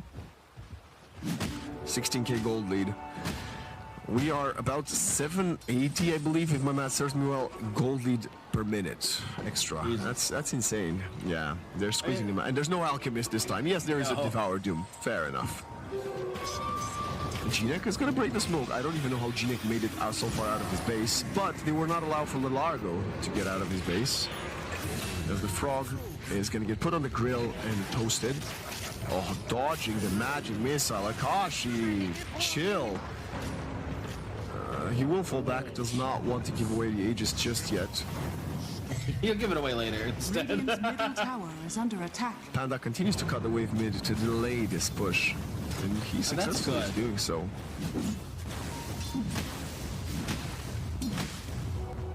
Guess it's my shot. But is it going to be sufficient, right? There's only so much you can delay the inevitable. What, you are right when asking me, what is... Oh, Distiller just been thrown on the ground. Nice usage of the scurry. And perfect read there. Of course, there was an observer word on top of that camp, but there was also someone coming for him, which was the Dark Willow from the south. So great sidestep there from this Hoodwink. Yeah, so okay, we're delaying the inevitable, we're splitting the waves, we're cutting the waves, but like, I don't know. Even if you farm the next item, what is it going to be? A Manta on the Vengeful? I guess we're farming for her level, so she hits harder because she's universal. Maybe is that it? I just don't see an item soon that changes the state of the game. There might be a big item coming up, whether it be the Manta, whether it be hell, it could be a whole Hydra's Breath for all I know, right? Like, but the point being, I don't know what it does for the game and to get you out of this position. They have a BKB now on Ember, which is fine, but like kind of I was asking earlier, I don't know how much a BKB changes this. You're still gonna get doomed. Brood is still gonna do an insane amount of damage. Sure, you can't be Orchid anymore. Yippee!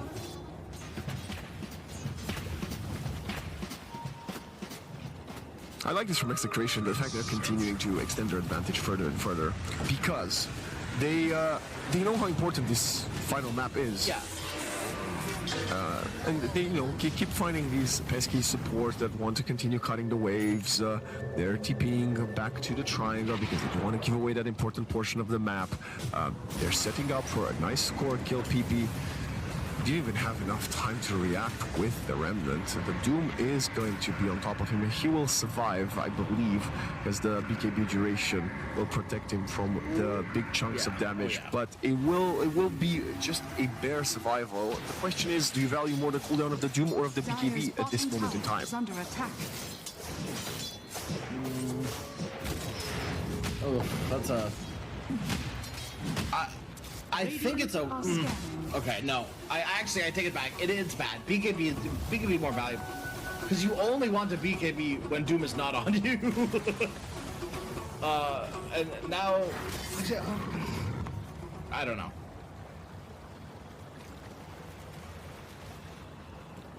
Dire's top tower is Smoke? under attack. I think you're okay. I'm seeing from Amaru in a while. This is a full desperation smoke. Well, this is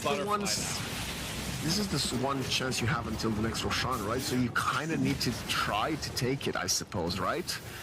I guess the best play is finding a swap onto the Witch Doctor, because I don't think anybody else dies. They don't have BKBs. Well, the Brood doesn't have a BKB, but she's got Butterfly.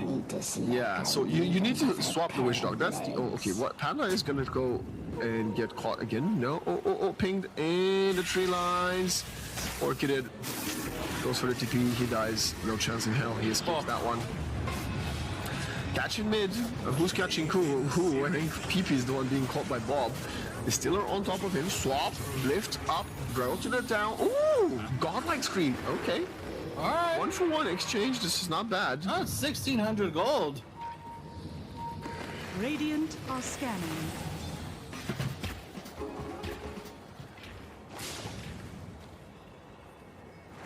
I mean, what a monumentous comeback this would have to be from Amaru Gaming if they want to. Well, if they want to come back into it. And I know it's a Broodmother carry and she's not on paper the most late game hero. Are scanning. But if you're not allowed to leave your base for even another 20 minutes, it doesn't matter. You're gonna go late. You're not gonna have the farms or the farm or the level, right? Panda. Boss Shanks, nice bushwhack. Shadow Realm comes in, but she will probably die to the Sharpster there. Turns around with a Bedlam, finds a kill. It's K1 dying. They also get the Hoodwink. This Dark Willow is still alive, Crash. How does she survive? The heal from Mavis. Dead. BKB dying in Fountain. There's got to be a 4-player death here as they get K1 second life.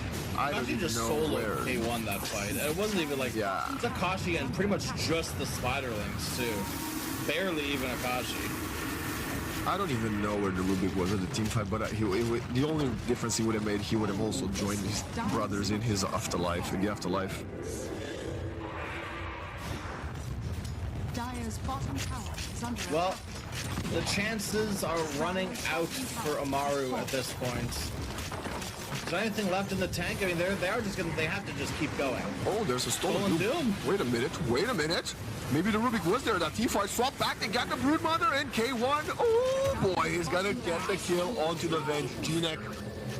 That's why he didn't die. He stole the Doom TP'd away. It's the poor Venge still dies as she was blocked within the 3 lives, but it doesn't matter. She's got a second life, and she's got a fat, juicy reward for taking that poisonous spider. Unfortunately, it does go to Rubik. Wait, I gotta ask a little bit about this healing thing. Sure. Does it quantify for healing to self? No idea. Because it showed us that Willow healed, and so did the Broodmother. And that makes no sense.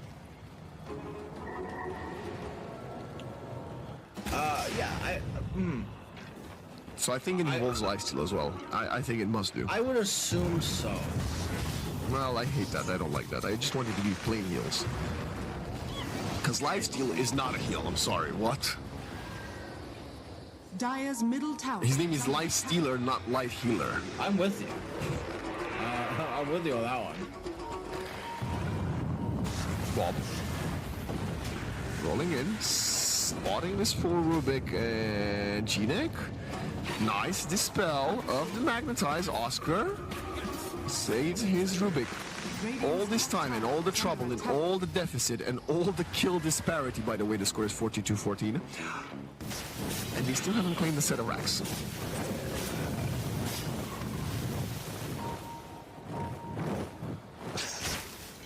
Magnum Scepter soon on Ember. Cool. That'll help. Right, but it's not going to protect you if you're doomed. But at the same time, I do kind of appreciate what Amaru are doing. A doom is inevitable. We're not going to win this game by building 5 defensive items. It's not going to work, right? We need to build items that's going to make us kill them. Blink. Oh, that's it. The evolved Croaker going in for the mini Ravage Panda. The Hoodwing, guys. No, perfect. Swap. Armor. On top of it, Panda turns around. Another Bushwhack. Dispelled right away. BKB Akashi on top of the Vengeful Spray, who does not have another swap. Even with the Specialist Array, what are you going to do? Nothing. You have to start using your second life. And now, Execration starts sieging the second high ground. That's a Amplified Damage Rune dispelled by the Catchy Lick Bob. Uses the BKB. Blink, Yules from Shanks. Ember Spirit has his own BKB. Goes forward with the Aghanim Scepter. Can they latch onto a second target? He just wasted 4 out of 5 remnants. Alright. They hold high ground though. Win or lose, I don't care. As long as I spend the shot, I'm happy.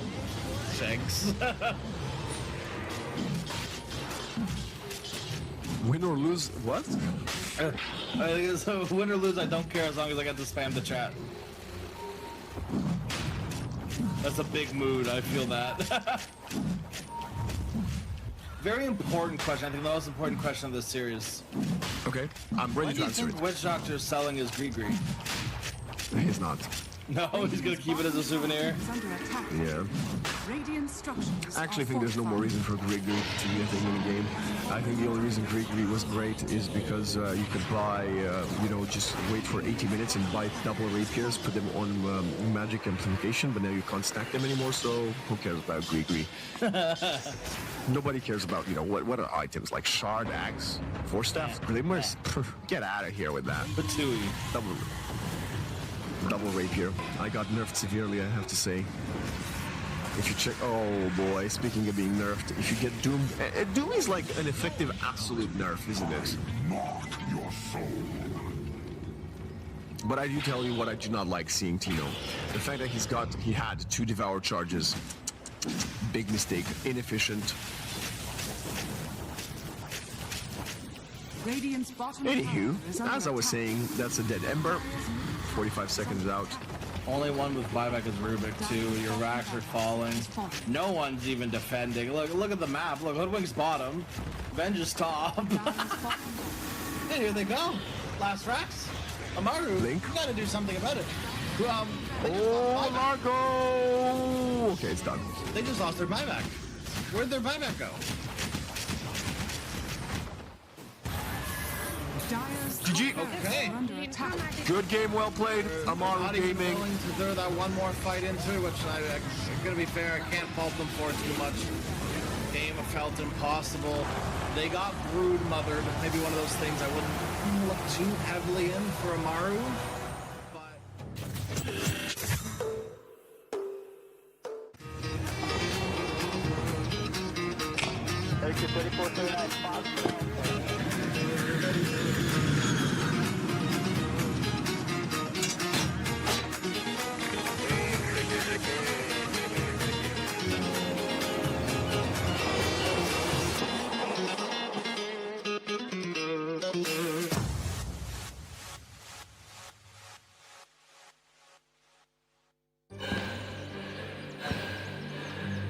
Үлкен істер әр қадамы жаңа жетістікке жетелейтін марафон.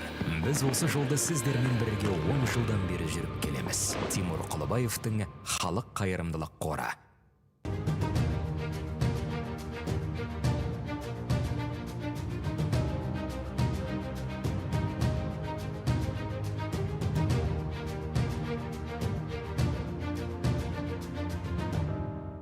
Центр кредит банкымен сіз қарапайым және заманауи шешімдердің ортасындасыз. Нық сеніммен жаңа мүмкіндіктер ашып, тексерілген сапаға сеніңіз. BCC-KZ мүмкіндіктерді кеңейтіңіз.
Games of the future.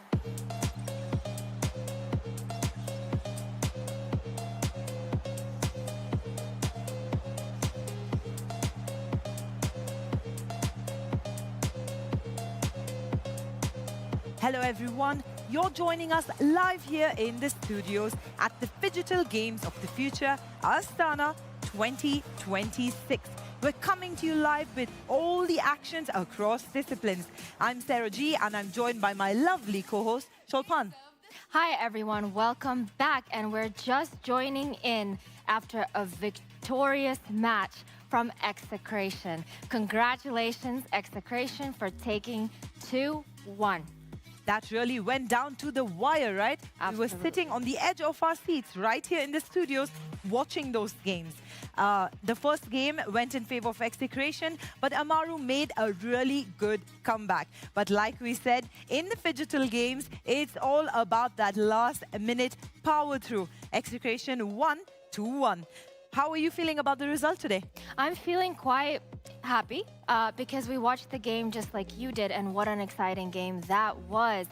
Execration really going into Amaru's territory at the end and then going in for the kill. Fun fact, Dota actually stands for Defense of the Ancients, and what we saw, Amaru unfortunately today was not able to defend their Ancients. A big thank you also to all our sponsors, without whom this would not be possible. Big shout out to Digital Shooter, brought to you by Yandex Go, your go-to app for transportation right here in Kazakhstan. Absolutely. But we have another simultaneous game going on. Another exciting one is Midas versus Resilience. Since Execration already took it home today, I think we can move on to discussing the two teams. Yes, we can indeed. A lot of action, everything heating up here. This is entirely pure esports and such an adrenaline rush. It's all about your training, your strategy, and how well you think on your feet. We were watching each of those games and they went down to the wire. The last few minutes of Game 3, we didn't even expect a result, right? We didn't know right down to the last second. Absolutely. And that's what makes these sports really, really exciting. Now, Midas and Resilience, also two great teams. Midas has one of the biggest veterans in the sports, Mid-1. Really interesting to see him play. Interesting to see his creative techniques and see his fighting style. Remember, you can watch all the games of the future on our OTT platform, Phygital Plus. Do stay tuned with us every single day because we're going across 8 different disciplines. We have athletes from all across the world joining us here.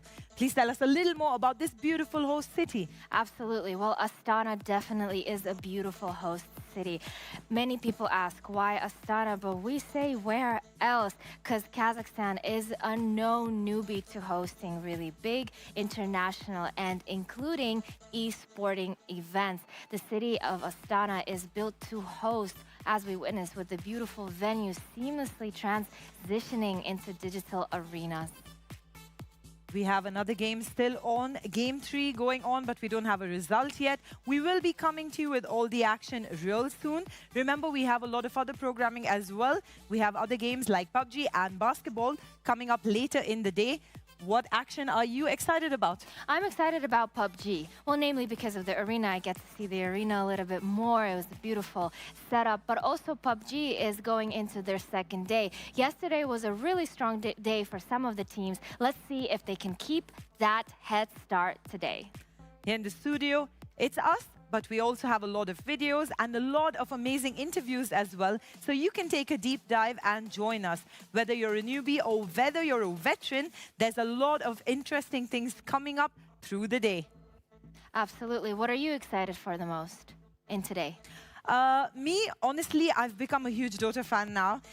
In the beginning, I'm not gonna lie, I was like, wow, there's so much action happening. But as I took a deep dive into the game with you, in fact, I'm a big fan now. Amazing. I love to hear that. I love that this is the beauty of Phygital Sports. It opens up new realms for everyone, absolutely. Be it a DJ or someone else. What a wonderful world. Dota 2, just over a decade old, and look how much it's popular all over the world. We have even streamers watching from all over the world, covering every single section of action happening here with us. Absolutely, and if we go back, sorry to bring back, but I know that Mid-1 and Resilience are on their third match. Very similar scenario to Execration and Amaro, also 1-1 with comebacks coming back from both teams. So did you notice that today, since we're moving further into the Dota competition, the games are really beginning to become neck to neck. I guess all the teams are beginning to feel the pressure. And we are dealing with world champions, right, Shulpan? Absolutely, and bringing in their A game. So much happening, so many screens. You choose what you want to follow, but honestly, there's action on court, off court. Welcome to the Phygital Games of the Future, Astana 2026. We're coming to you from this beautiful city. Tell us more about what stands out here. Absolutely. Let's talk about the Palace of Peace and Reconciliation, a fully glass pyramid structure designed by the famous Norman Foster. And inside it has a lot of exhibitions going from the past and tying into the theme that Kazakhstan really is a perfect blend of its nomadic history and its futuristic ideas. So what else can I say about a similar structure also designed and architected by Norman Amazing, Foster? thank you, Shulpan. We're going to be cutting now live to the games. The action is definitely heating up. Well, the triangle's not a safe area either. Forced away. Supports are sitting in top. There is AD purged off. The trolls. The trolls in the camp first. Yeah, that's kind of rude. Yeah. You know, It's messed up. I think they bribed the neutrals. Lawless finds another kill with the Frost Chain. So, looks like Smiling Knight probably would have gotten the kill otherwise, but the magical damage is higher versus the Timber with all that armor. Oh no. He's dead. Not probably what he wanted to do, but he's gonna drag him around for a bit. Sending another remnant. He was suspecting somebody else to be. Oh, don't tell me he's got this kill. Nah, he can curse. He just doesn't want to. Yeah. There we go. All right, leave it for YSR. 7 kills now, 6K ahead. Ember is now officially, he's 2,000 gold behind the Earth Spirit. 1,300 gold separating the carries. Just another routine mission down the river for New and Echo. Finding mid one. Well, not really the game you're hoping to potentially get eliminated from. You never want to get eliminated, but in form like this, where it's a 6K lead at 12 minutes in, is an insanely difficult position to come back. Yeah. Especially with the lineup you have on Dire. Like, we could... Oh, news going in. Well, for my defense, of course, this is too early to say it, but with the pace that's going on right now, I did say the series would be a 2-0 for Resilience. After game 2, when they won, I did say that I think Resilience now has the morale that they're gonna close out the series. But because I like the draft from Midas Club, I said the draft looks better. So I'll see that in my defense, because I just remembered that I was technically in the right. Chat doesn't remember that, by the way. They just remember you saying Midas Club. You can, like, it's like, yeah, you I'm know. just trying to dig myself out of this hole. Yeah, no, it's fine. Dig deeper. We went Midas Club and we fucked up, but it's all right. You know? Yeah, we're just gonna have to live with our mistakes. Honestly, for them, like, it's Lelis has to keep going crazy. He's made two very good moves with the Chain Frost, the kill top on the Lina, the kill bottom on New. You've got mid ones rolling Thunder now. Nice arrow. There we go. There's the Chain Frost. Go. And there's a couple creeps. Echo doesn't have the range creep close enough for it to drag in. But shot comes in. Mid one, no ulti, no. Doesn't have it leveled up. Huh. No roll leveled. Okay. he's got no roll. I don't see a diamond under his hero portrait. That is insane at this, like, if the game looks like this. I know the pain goes, like, don't mind going no roll, but is this really the play? I guess you max farm, sure, but, like, okay, are you gonna farm your way back in? Smiling Knight's also... No, okay. I thought he was gonna keep running after the Avalanche. We're gonna need some items, and fast, for Midas Club. The game is gonna continue looking like this until they get some saving items. Well, Shadowblade will help on Smiling Knight, at least gives him a way for someone else to step in. Vessel is coming shortly-ish too, but again, the concern with the Vessel is, like, how late is it? Especially against the Timber, you know, Kyron Suns that he has not completed, so can look towards a Dispel. Lotus is not really, I mean, it's okay this game, not really, to be honest.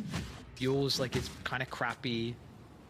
BKB's not bad, but you want BKB that's kind of sussy. Sussy Bakas. What's Buckers? Sussy Buckers? Yeah, it's the Sussy Baka. I see, okay. Yeah, sounds like Sussy Bakas, like many Bakas. What are you saying, actually? I don't know this. It's just an anime thing, I guess. I see, okay. Because Baka means stupid. In Japanese. Anyway. ZZQ. He's caught. And we have a Pango roll leveled up, so... Nice. All things well now back in the kingdom. Analog, though, is going to walk into a bit of a trap by the looks of it. There was multiple heroes running into him. Now we got the Pango roll used as well. Planet, perfectly placed cogs, but he still managed to roll away. Laguna Blade is used. Looks like he dodged it, but I'm not sure if he did. However, again, a beautiful ulti from the Lich, just bouncing back and forth. 2 for 2 traded. Ember buys back, returns to the back. Did he block the hook shot with that buyback? I need to see a replay on that because it looked like he bought back, remnanted in, blocked the hook shot. Doesn't matter. He might still die because of it. As Echo's getting away. And Analog is so close to dying with the Timber right behind him, slowed by the Splinter Blast, and that is 2 deaths back to back on Analog. And it just goes from bad to worse. I need to see a replay from that fight. Did he block that just because it looked like a really cool thing, and that was probably very unintentional, but still the Ember dies at the end of that battle, and Resilience continues to grow their net worth lead. Oh man, yeah, that's so demoralizing. Like buyback like that, and yeah, if you block the hook shot, even worse. It's just, oh man, when you thought it couldn't get worse for Mighty's Club, it just unfortunately is not able to get anything going at all. Like again, Wyvern's getting close to taking over his net worth. Bottom, they might even. Okay, I was gonna say they're gonna show on the lane. Nice flare. The rocket reveals both of them. Instant recognition there from the Clockwork. Jump straight to Smiling Knight. Get some jobs. Get the job done. Job's done. Chasing Lelis. It's going to burn to a crisp. Zelina attacks really hurt. At least... I was about to say at least the Tiny got away, but we'll take that back.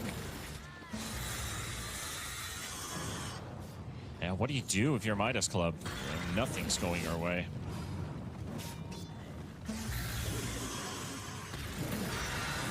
It's not even time for Analog to farm the jungle either.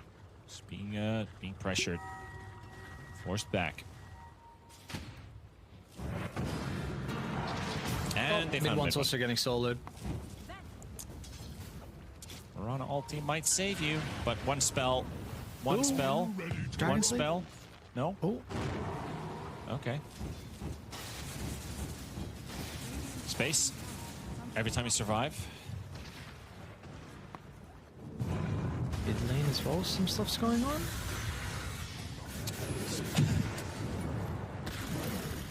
Oh, that was what, 2-3 spells and Mirana was gone.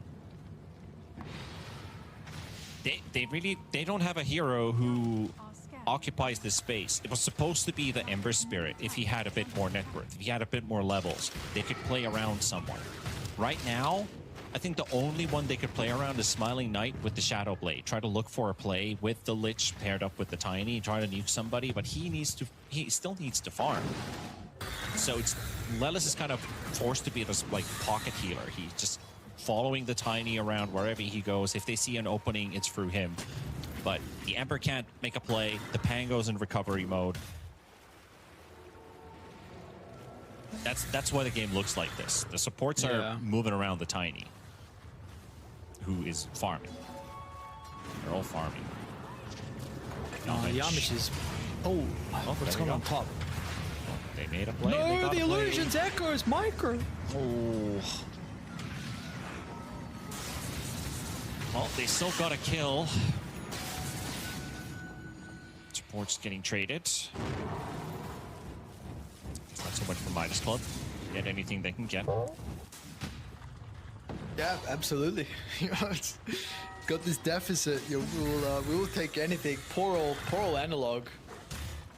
This is a hopeful Mage Slayer. All right, I believe in you. What are we waiting for Azurians? Hurricane Pike just completed. They're gonna smoke up as 3.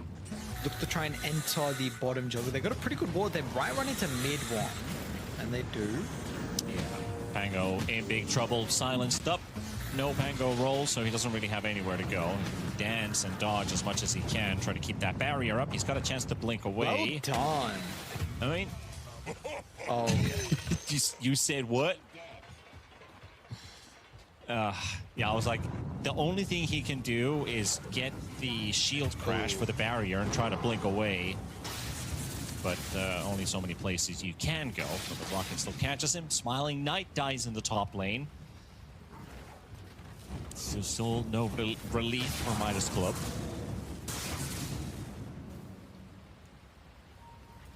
Yeah, no, it doesn't seem like there's going to be a whole lot of relief anytime soon, to be honest. This one is, yeah, it is, it's a tough. Yeah, I don't want to sound too demoralizing. I think both of us are kind of like, yeah, Resilience is walking away with the game. Let's see what Midas Club can do with a couple items. Maybe they can get back in, but it is a very difficult position to be in when you have to count's not the word. When you factor in the Ember Spirit dieback, because that took so much away from him. He bought back. Usually you buy back into a fight because you have a remnant, you can join in, you find a kill, and suddenly the buyback doesn't even hurt you at all. But he didn't find a kill with it. Every time he goes into the jungle to try and farm, he's been pushed away. He's almost being caught up by the supports. Now, especially with Planet picking up the shard from the Tormentor. And they've got heroes in top, so we might have a bit of a clash coming through the gate as the scan connects. Instant roll onto the Pangolier. This time nobody's going to be hugging that Chain Frost. BKB is kited out from Echo at least, so if they can get heroes out, if mid one can still somehow disengage. He wasn't able to blink because the Essence Distiller was hitting him, but he manages to get the teleport. They only lose the Lich, and they force the BKB charge off of the Earth Spirit, so that was already a lot better. Does mean, though, that they can't contest Roshan without the Rolling Thunder, because that's pretty much their only ability to go in. If they decide to go for Roche, that is. But it looks like they are walking into the pit. Mjolnir now picked up for the Lina.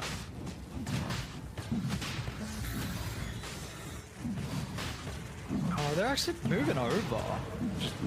What are they hoping to get out of this? Without the Pango ult?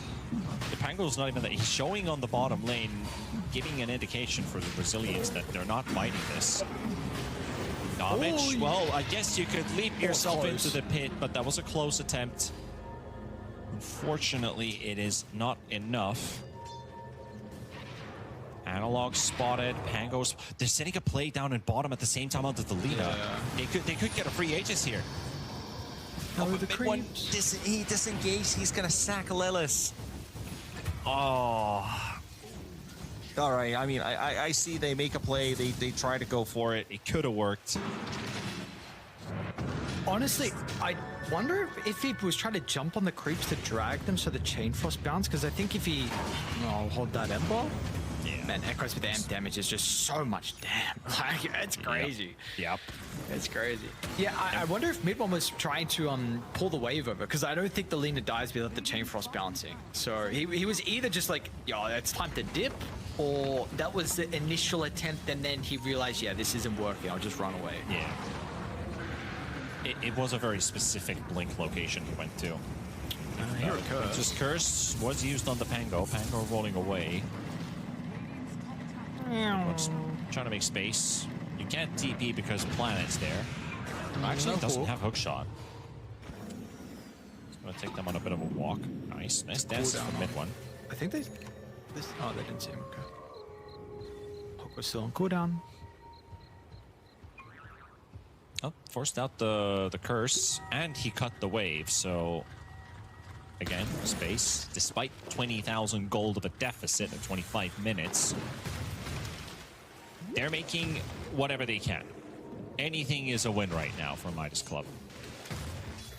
Yeah, there's as definitely... long as the waves are pushed out. Damage is still back in. Yeah, these are all like info deaths. Yeah, absolutely. The moment three heroes are chasing a Mirana, Lich was pushing the mid wave out. Someone needs to cut the top wave though. Smiling Knight's also trying to cause some havoc. Yeah, really the big thing for me is just like, can they have these deaths where it sets them up a little bit split? Because honestly, YSL's been very aggressive with his positioning so far this game on the Lina. So is the Tiny right now. What is Tiny up to the top? Yeah, Tiny's surrounded by hostiles. He's, okay. An entire enemy team has found him. Also spot mid one. Other vessel charges, but perfectly timed silence there.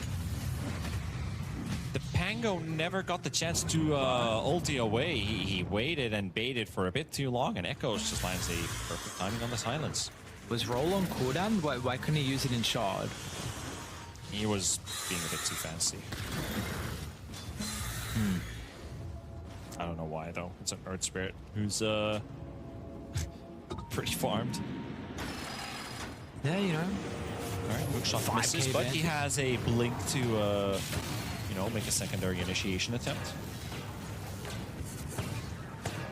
Top wave is now pushed in. That should be the tier 2 tower gone. Mid, same problem. The Timber has pushed in the wave. This is now the worst situation for Midas Club. All the waves are pushed in.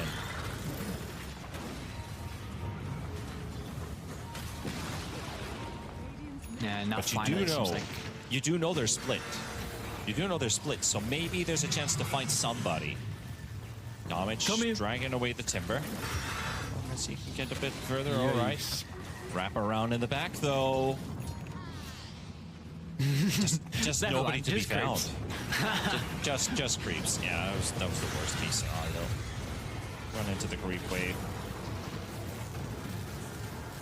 But now somebody's dragging them away. Now whoever went to TP base is going to have to you know, cut another wave from either side lane. This is going to continue like this for a while until Resilience is like, we got backdoor protection off and we're hitting your buildings. Which might be pretty soon. I mean, you only got 40 seconds left on Aegis, which is a problem. There's always just like, you don't have the blink toss back, which doesn't make it super easy, but maybe just the raw range on YSR. You also, I would say 27k lead. Does it matter if you don't have Aegis? Like, it's true, it's true. But you can bounce back into this game pretty well if Tiny gets a kill, if the Ember gets a kill. So many good items you can build as an Ember and a Tiny when it comes to late game scaling. If. I like that word, if. that was a really important one. Yeah, this is it's not really happening. The game's still going. The game is still going, yeah. So we gotta hypothetically keep it up as it is. So no, yeah, of course, no, absolutely. It's just like if they get it, then we can get those items. But like, still in a position like this, it's absolutely not happening. Unfortunately, it just had to happen like a couple of minutes ago. If you were going to find them now, like. The creature inside. Someone had to get out of the base. So mid one's out, but he's not cutting. So you will never have backdoor protection. And so full barracks mid. Top's going to be claimed as well. And by the time they kind of leave from the base, Roche may be spawning in about a minute 30. They're going to try and defend. Who do you go on? I think if you can get the back line and kill the Wyvern would be great, but difficult target to get. Yamich is pulling them away. Now he's got an opportunity with the Tiny as the Pango's also getting pummeled and gets blown up. But the curse is coming into play. Smiling Knight is now just being torn apart by both the Wyvern and the Timber. So I think that's pretty much it then. There was enough energy for one more fight. All of this, all of this tactical feeding, intentional feeding by the supports, just to buy any movement, any wave that they can cut when a hero dies. All right, with a nice little play, but still not enough. Echo will survive. But yeah, basically led all to this point where there's gonna be a moment when the creeps finally get into the base and Brazilians can then take the buildings down. So GG. If they could hold that out for another 10 minutes, it would have been a miracle. So it was just down to time catching up to them. And unfortunately, that time has ended because Midas Club is out of the tournament and Team Resilience will play Decider Series tomorrow. Cool. All right. So impressive stuff. Kind of sad, to be honest, so that we are saying goodbye to Midas Club. I mean, with the roster that they have, would have liked to see them go a little bit further. but just 2 series is unfortunately all we are going to bear witness to. So for them, we'll see. Of course, I mean, you just bring this roster, what, for maybe a week ago it was announced, maybe not even shorter. So yeah, now we'll see how long it's going to be. It will be quite the grind, to be honest. But they have a lot of talent.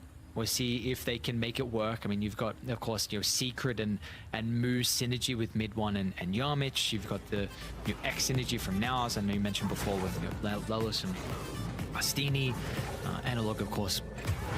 Really, I mean, a lot of people were surprised with him being off the roster previously with his performance. I'm forgetting the team that he was on, but that was...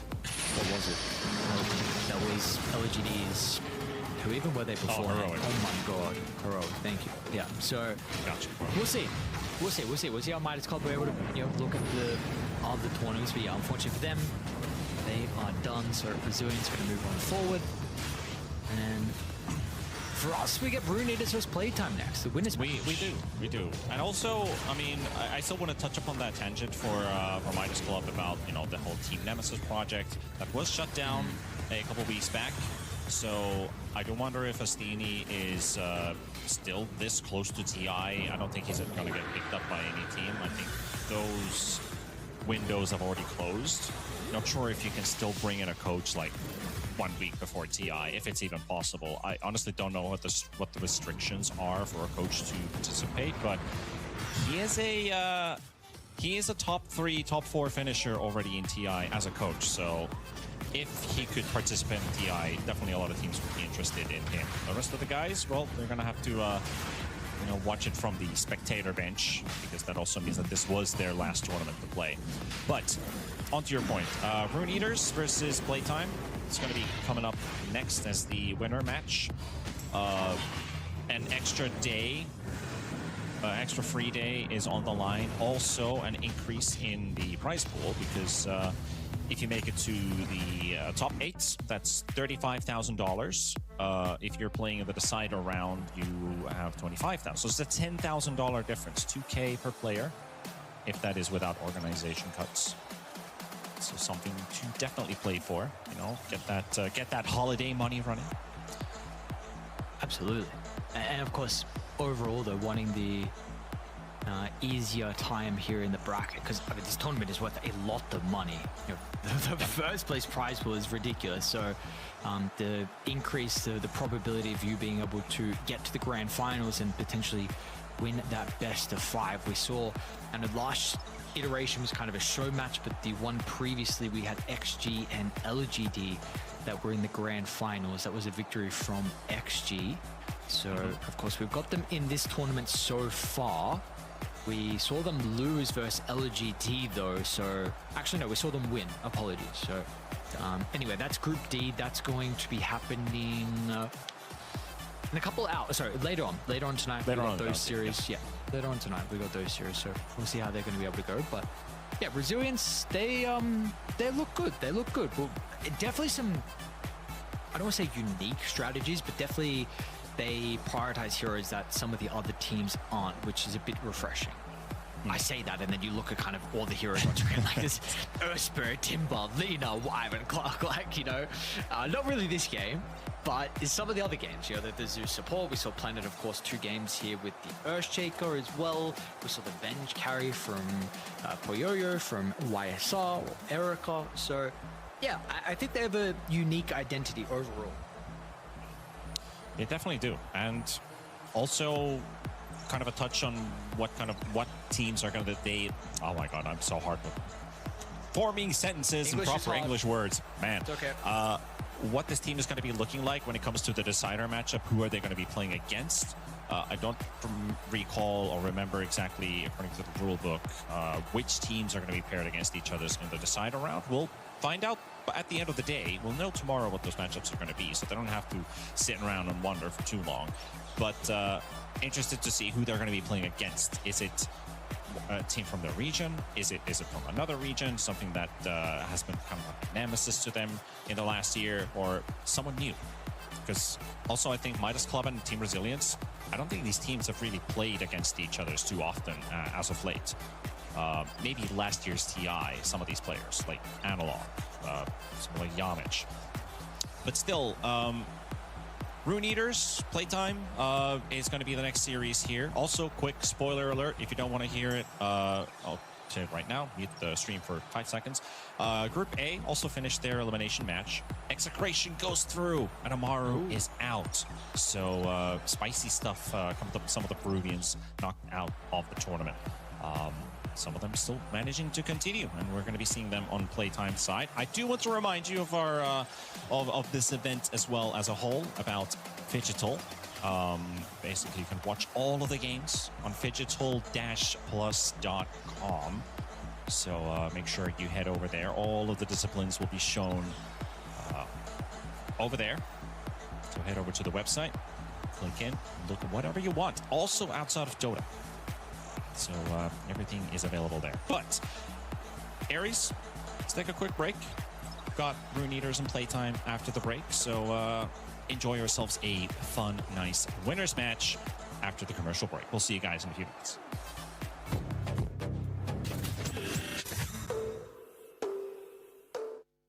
Центр кредит банкымен сіз қарапайым және заманауи шешімдердің ортасындасыз. Нық сеніммен жаңа мүмкіндіктер ашып, тексерілген сапаға сеніңіз. BCC-KZ мүмкіндіктерді кеңейтіңіз.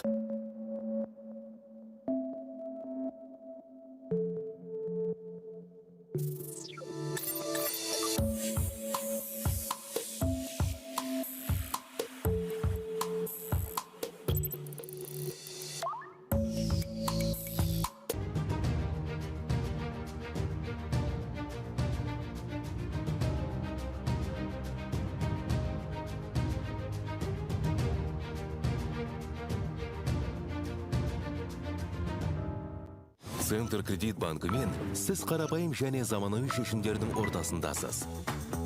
Нық сеніммен жаңа мүмкіндіктер ашып, тексерілген сапаға сеніңіз. BCC-KZ мүмкіндіктерді кеңейтіңіз.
Hello everyone and welcome back. If you've just joined us, we're here at the Digital Games of the Future Astana 2026. Some heart-pounding excitement all across disciplines, coming to that real soon. I'm Sarah G and I'm joined by my lovely co-host here, Cholpan. Hi everybody and welcome back. Sarah, did you see that last Dota game between Midas and Resilience? What a nail-biter, right? Absolutely. Well, congratulations to Team Resilience for gaining victory. And as their name suggests, they remained resilient and finished strong with a 2-1. Yes, 2-1 victory. We would like to remind you as well that the Mobile MLBB presented by Freedom will be starting at the Ushkempirov Martial Arts Palace from 6 to 9 August. A big word of thanks to all our sponsors for making this possible. We wouldn't be here without them, right, Cholpan? Absolutely. Thank you to all of our sponsors. Coming back to that point difference, though, in the victory, 6-36, a 6 times victory. Now, that is no easy feat. That really just shows that Resilience took that match, didn't it? And it's all about being resilient, right? In the Digital Games of the Future. It's never about luck. It's never about a few seconds and how you perform. It's all about strategy, just like chess, and how you perform well under pressure, right? Absolutely. I mean, sometimes Resilience does beat mechanics and skills in this game. And also, I believe with such a big point difference, Midas should concede the victory with the traditional phrase of good game. Unfortunately, King Midas couldn't turn everything into gold this time, but we do wish the team better luck next tournament. If you've just joined us as well and you want to get your tickets, don't forget that they're all available on Ticketon, our platform for the games. Thank you, Sarah. What else are you looking forward to today? I heard something's coming up quite shortly. It starts with a P and ends with a G, right? PUBG coming up real soon after this. Our second biggest discipline with a prize pool of 1 million USD. But right before that, we just had lunch, right? Absolutely. I had a lovely lunch. What about you? We have a really cool video coming up about Kazakh food. Amazing. Let's take a look. The games of the future are a very challenging ordeal. It is a competition aimed at evaluating performance both at the digital and physical stages, which encourages strong ambitions, drive, and spirit. Today, though, we have gathered our athletes to take a quick break and try out Kazakh national food. Let's see what we have here. Bowersak, a delicious fried dough snack that is often enjoyed in the Central Asian region. What do our athletes think about it? 영어로 할래. Yummy. Yummy. 오. 진짜 맛있다. Fluffy inside, outside fried. We love to see these reactions from our participants. Let's move on to Gent. It is a sweet dish made from roasted millet, butter, and sugar. This yummy snack usually cooked on holidays and special occasions. This is very good. Man, this dish is absolutely enjoyed by everyone who tried it. Now, our participants will try out Court, dry, hard cheese, often formed into balls or chunks. Let's check out these reactions. You're pretty strong, man. It's very fried as well. These reactions were absolutely awesome. Let's move on to Kuimiz. This traditional Central Asian drink is made from fermented mare's milk, and it holds deep cultural significance to nomadic cultures. Pour me up 5 glasses. I'm trying to get wasted. Thank you so much, guys. Good luck on the tournaments. I'm gonna take this and then I don't even have water. What do you say? Asbolsun.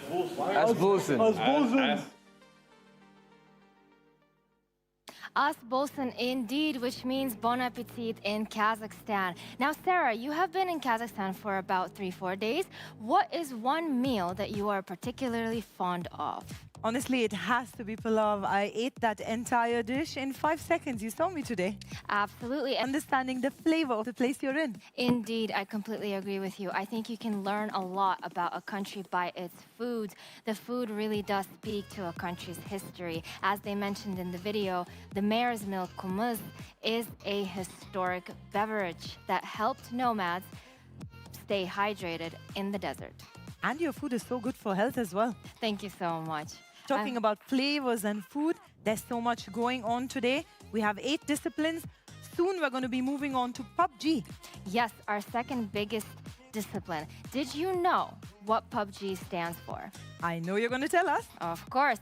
It stands for Players Unknown Battleground, after the game's creator, Brendan Green's online nickname, Player Unknown. And this discipline, just to remind our viewers, is a little bit different to Dota, because in Dota we have the GSL format, which goes 4 teams for 4 groups, and in PUBG it's more of a marathon style where all 16 teams parachute on the same island at the same time with an everlasting shrinking blue zone. You're absolutely right. One game is like a sprint and the other one is like a marathon. I completely agree with that One is analogy. an average of 30 minutes while the other is 3 days. Absolutely. Let's talk about that venue again, because it has impressed me. It gives me goosebumps just thinking about it. It does, and the fireworks yesterday, I mean, wow. Can you imagine that the Beeline Arena is actually originally a tennis court, and it has 24 indoor and outdoor tennis courts, which definitely seamlessly transitioned into a digital arena to host one of the biggest online tournaments, PUBG. We're in this amazing host country and we will be giving you an aerial view in just a few minutes, and you can see for yourself the beauty, wonder and integration of AI in this amazing country. Absolutely. Is there any particular building, which I mentioned before, maybe the Bayterek or Khanchatir, that you have your eye on?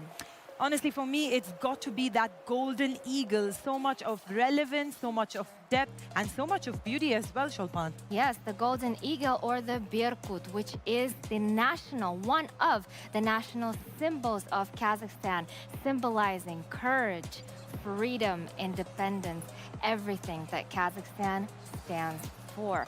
Now look at that beautiful view of the city. And we have our little tunnel over there. It honestly takes my breath away. Absolutely. It really goes to show how amazing augmented reality and AI has reached the heights and the levels. Wow. It also goes to show you what an amazing country you come from, Shulpan. Thank you so much. I'm incredibly proud of my country and the country's achievement. If you've just joined us, a lot of action coming up. We just finished with Dota 2, heading into PUBG, and later in the evening, we're going to hit the basketball court. Are you excited about that one, Shulpan? Absolutely, but I know that you're even more excited. Please tell me, what are you looking forward to in watching this basketball today? For me, it's such an interesting sport because, of course, I'm a big basketball fan. I follow so many different kinds of basketball. But the phygital games are very special because you need to be strong mentally as well as physically. It's not just one thing that counts. Up on your screen is a beautiful multi-stream live feed. We're trying our best to show you every single piece of action coming in from this big international event. Absolutely, so take use of all of those multi-streams to keep on course with everything that's happening simultaneously at the Games of the Future 2026 Astana. As you can see on your screen, we can see Heidi and Yusuf with play-by-play action. Yes, they're avid gamers and know these games inside out. But as you can see, it takes a lot more to become a champion in the phygital world. Absolutely, and if I'm not mistaken, they were sitting right over where the Beeline Arena is.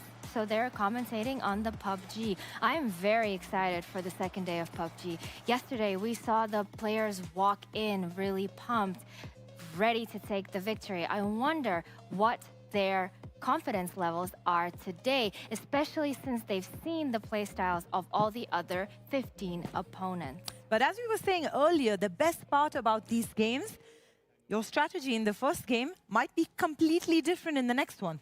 Absolutely, and that's the beauty of PUBG, because this is actually a game of very long strategy. Just to remind our viewers, it is a marathon with the blue zone shrinking, ultimately facing your opponent. You must face him in the end, and there's only one team left standing, i.e. one winner. Quick question, have you watched the Hunger Games? I have. Let's talk about that a little. So in fact, PUBG is just like the Hunger Games world. It's all about survival. It's all about battling it out. It's all about being the last one alive. Can you just imagine the adrenaline running through all these athletes' veins? I can, but also just like in Dota, these athletes spend months and even sometimes years, in fact. Yes, in preparation, specifically for such big tournaments like the Games of the Future, because they have to analyze play by play, they have to communicate, and one of the main tactics to win in PUBG is communication, because as we know, information is key, and relaying information to your partners will get you the win. We're your hosts who are bringing you all the action live, but we have a lot of behind-the-scenes tidbits as well. Cutting now live to a big interview with Falcons. Special team that we still need to get acquainted with.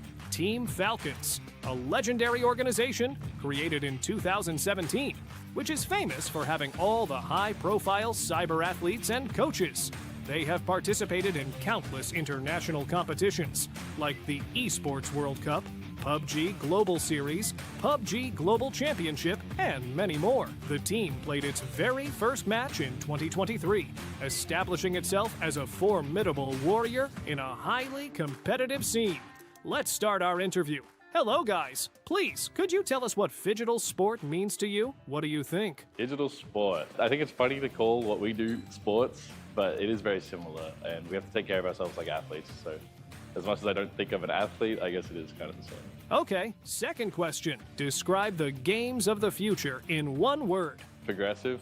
If I had to describe games of the future in one word, it would be progressive. Team Falcons is a famous name to a lot of players all over the world. Does it bring you confidence, or do you feel pressured to outperform yourself? I love representing Falcons, and that brings me a lot of motivation, but the pressure comes from the fans, I think. I prefer if we have haters more than fans. I like it when people don't like us, they don't want us to win.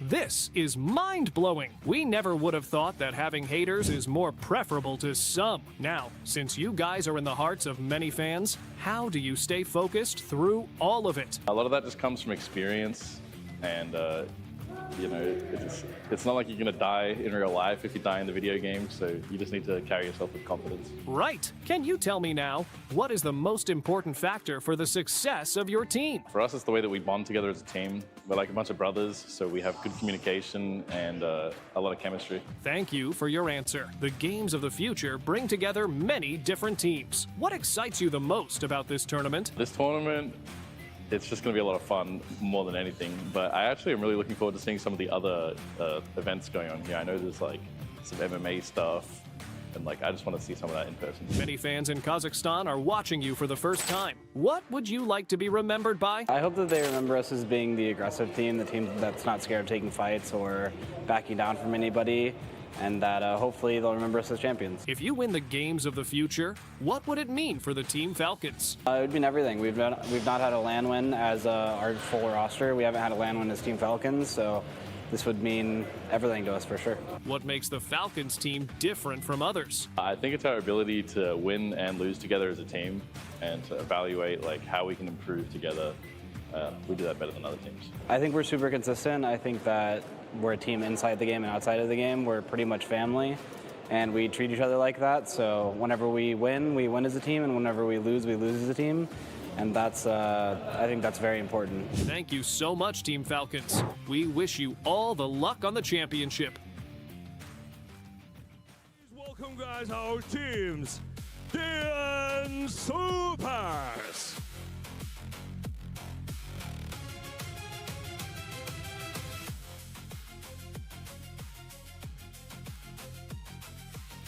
Okay, coming to you live. Wow, what a great video from Team Falcons. Thank you, Team Falcons, and good luck in your second day of PUBG. Winner, winner, chicken dinner, or is it winner, winner, Kazakh dinner? We will see. Team Falcons will be taking on Vitality, Virtus Pro, coming up in just a few minutes. So they're just gearing up for that. As we can see the players walk into that beautiful Beeline arena that we kept talking about. Look at those decorations, look at those LED lights, and look at those displays behind all the teams. I cannot imagine, Sarah, what the atmosphere and how palpable the excitement could be in that arena. Also, look at the body language, the confidence that we see in every single member of this team.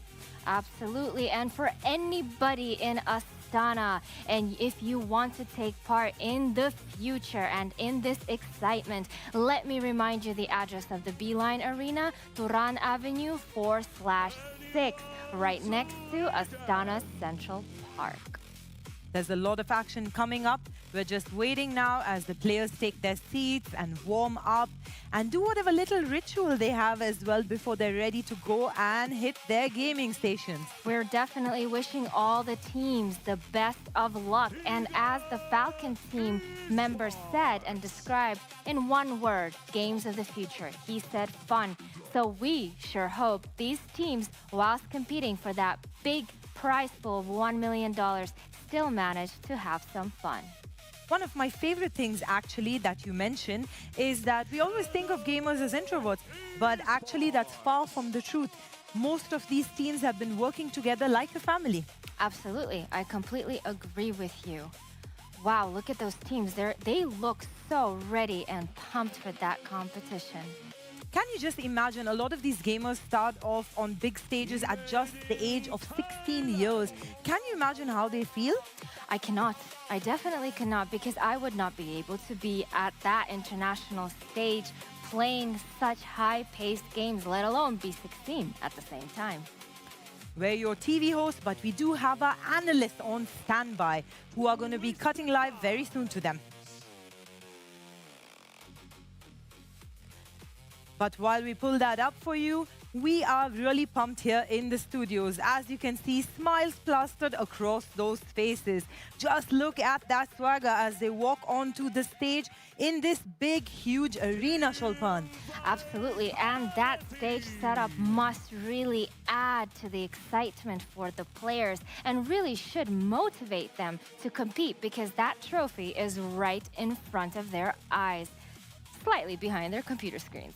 Also, something I wanted to point out, I absolutely love the choice of colors. Every single color used here in the Phygital Games of the future is power, energy, and innovation. Don't you think so, Shulpan? Absolutely, youth and mobility. Look at those bright colors. When I think of the future, I think of these colors. And I think of this kind of heart and this kind of energy and this kind of love for what they do. I was having a chat earlier on with some of our other team members, and they were mentioning that the amount of dedication and hours that go into becoming a champion is mind-blowing, Shulpan. It's a really big achievement, a lifetime achievement, if I must say. But let's remind our viewers that we have 16 teams in total from all around the world competing for 3 days of 55 matches each day, 15 matches overall in the tournament. And at the end of day 3, one of these teams is going to take the trophy. But not only the trophy, they're taking the cash prize home. I absolutely love that esports is all about inclusion, and we have players from all over the world joining us here live in Kazakhstan. People from every country, color, nationality, and it doesn't matter where you're from. All that matters is that you're a gaming enthusiast and that you put your heart and soul into training and playing like an elite athlete. Thank you, Sarah, for making that important underlining fact. Yes, this is the spirit of Phygital sports. Inclusion, include everybody, and connect the world together. And at the end of the day, it's not just winning, but how you play the game. Don't you agree with that? Completely. You really have to. It's technical. It's technical. It's technical, and maybe with a little bit of luck. We can't forget the magic, right? We should always leave the room for a little bit of magic. I love the way you just put that. It is technology and a little bit of magic, just like Dota 2, right? It looks like all the teams are in position, so we will be starting shortly. How What an exciting. incredible stage there for Battle Royale, presented by Alatu Citibank. Wow, yeah, look at those displays. And look at those logos. Wow.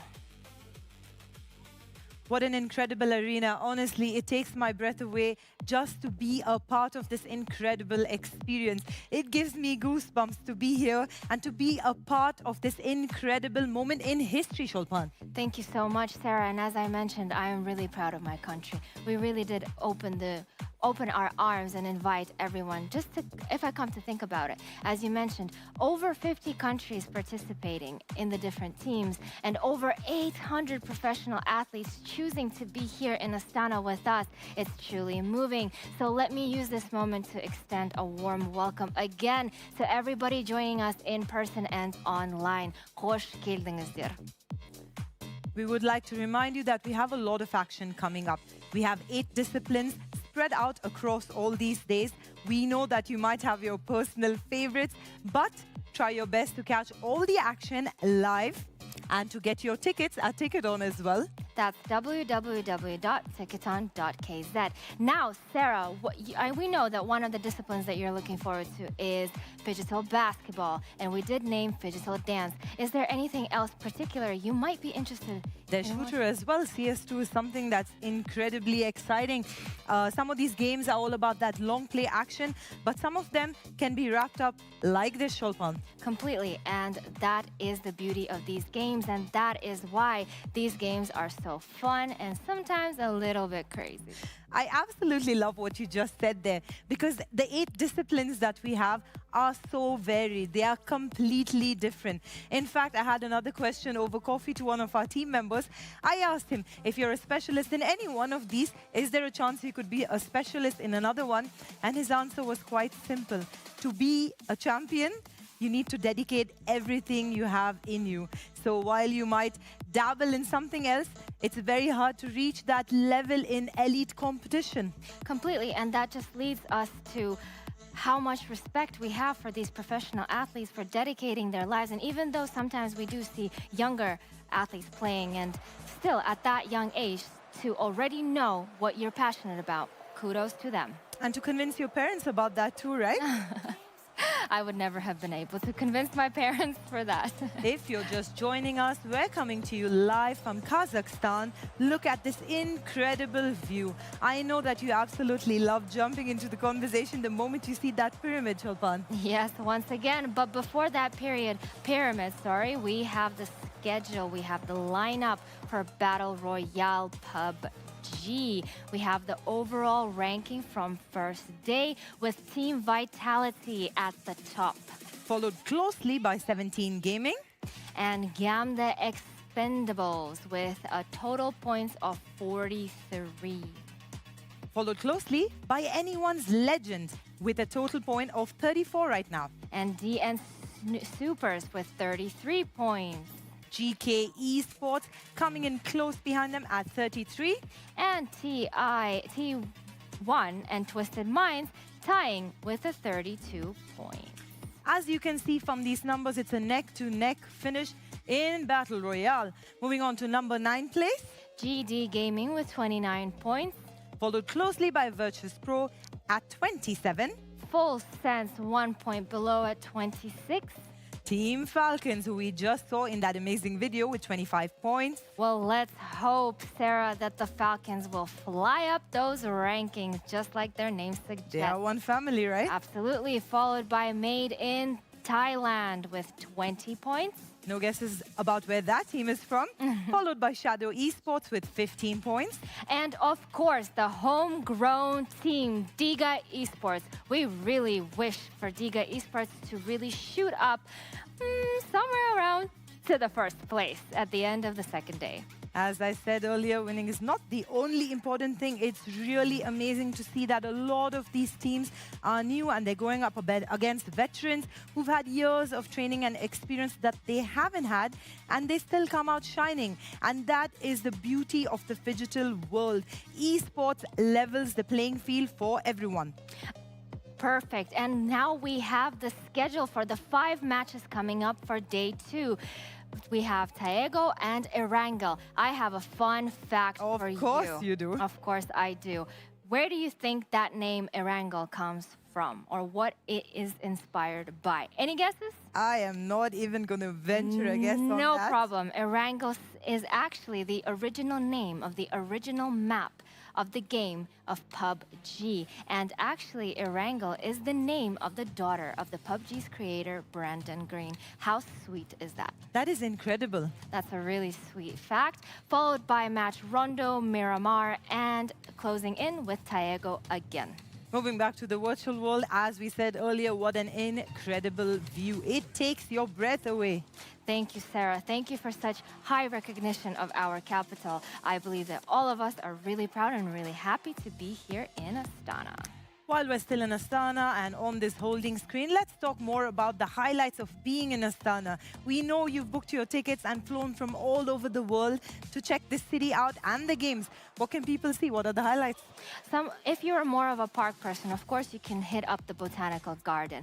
A mixture of nature's reserve in the middle of such a high-tech city. That would be interesting. And if you're up to do some swimming, may I suggest the biggest Khan Shatir in Central Asia, an entertainment center with its very own pool at the very top. That sounds incredibly exciting. I haven't been there yet, but trust me, I have my pen and paper out and I'm taking notes every single time you're telling me about the highlights here. Well, I would be happy to show you that. Thank you so much. Moving on, let's chat a little more about PUBG. As we said earlier, the previous game, which was Dota, is a sprint, but PUBG is a marathon. You need to power through 3 days of diligence, survival, and skill. Absolutely, and the bigger, wider, open maps, they require long strategy. They require the teams to be really considering those circle patterns and picking the correct loot routes, also knowing where the vehicles will respawn. As you can see now, the players coming up on your screens, every single person here with a completely different expression on their face. Someone's relaxed, someone's nervous, someone's excited. Someone's strategizing. But they're all doing one thing. They're definitely communicating and they're working as a team. As we mentioned in PUBG, one of the most fundamental elements to which will lead to victory is team communication, because this is a marathon, as we mentioned. There are almost up to 100 concurrent players in one match, and without the necessary communication and real-time information, your team will not be able to survive. Also, don't take it for granted. If you're new to digital sports, these teams are elite athletes. They have managers, they have coaches, they have practice sessions. I'm pretty sure they even have their own fitness routine. What do you think, Shulpan? Of course, they do. They have their coaches. I'm not sure about the fitness routine, but having to sit for such long hours behind a computer, I'm sure they do. Sarah, I really like the way they displayed the pictures of the players. That's so amazing and cute. Absolutely love that. They have like their own little ID card. Absolutely. And another thing about the digital world, it's never about fitting in. It's about being yourself, being authentic, and that is exactly your strength. Being authentic is exactly how I would describe these games, because these games have their own phrases even. We went over good game GG in Dota, a traditional way for a team to concede defeat to another winner, winner, team. chicken dinner. And of course, my favorite one, winner, winner, chicken dinner. Do you know where that one came from? Someone who was hungry, for sure. For sure, they were hungry, but it actually comes from an old American slang that symbolizes you have to earn the money to buy yourself that chicken dinner. And that's exactly how these games go. They're not easy, by the way. They're not a piece of cake. What you're looking at are trained elite athletes who really put in those hours, and this is where they get to shine. Absolutely. You can even see them taking notes right before the game begins. I cannot imagine how technical and how analytical these notes are. You can even see right now one of the players looking at the screenshots of previous maps. For sure, definitely analyzing the enemy's loot routes. How interesting, how exciting. I finally have a fun fact for you. Oh, I'm all ears. Do you know where Battle Royale comes from, the name? Yes, I do, actually. Of course, I can't steal your position as fun facts person. But please tell us. I would love to give the floor to you. There's a lot of history behind this name, Battle Royale. It dates back decades ago. It has Japanese history from a book and a movie where children were trapped on an island, and it was all about who survives right down to the end. Sarah, guess what? I knew that, but I didn't know it to that scope. I am furiously scribbling down a new fact from my fun fact trivia. What can I say, Shulpan? I spend the entire day in the studio, and then I go home and watch all the action, all the recaps, and all the history about every single one of these disciplines, because it's got my excitement levels through the roof. Absolutely, and this is what these games envision. Once you're in this world, it's really difficult to return to the real world because this world is so encompassing, so exciting, and so fun and fun-paced. Thank you for joining us live here in the studios. We have a video coming up right now for you. Here we are at the Games of the Future 2026. We are on our way to interview a team which originated from the West Asian region. Formerly known as Rico Infinity Esports, this organization competed in the RLCS tournament and Saudi E-League Championship and brought home gold medals. Please, R8 Esports team, introduce yourselves to us. My name is Aiman. I'm Sly Didi. We are from R8 Esports. My name is Azril. So my in-game name is MT. So let's start with the first question.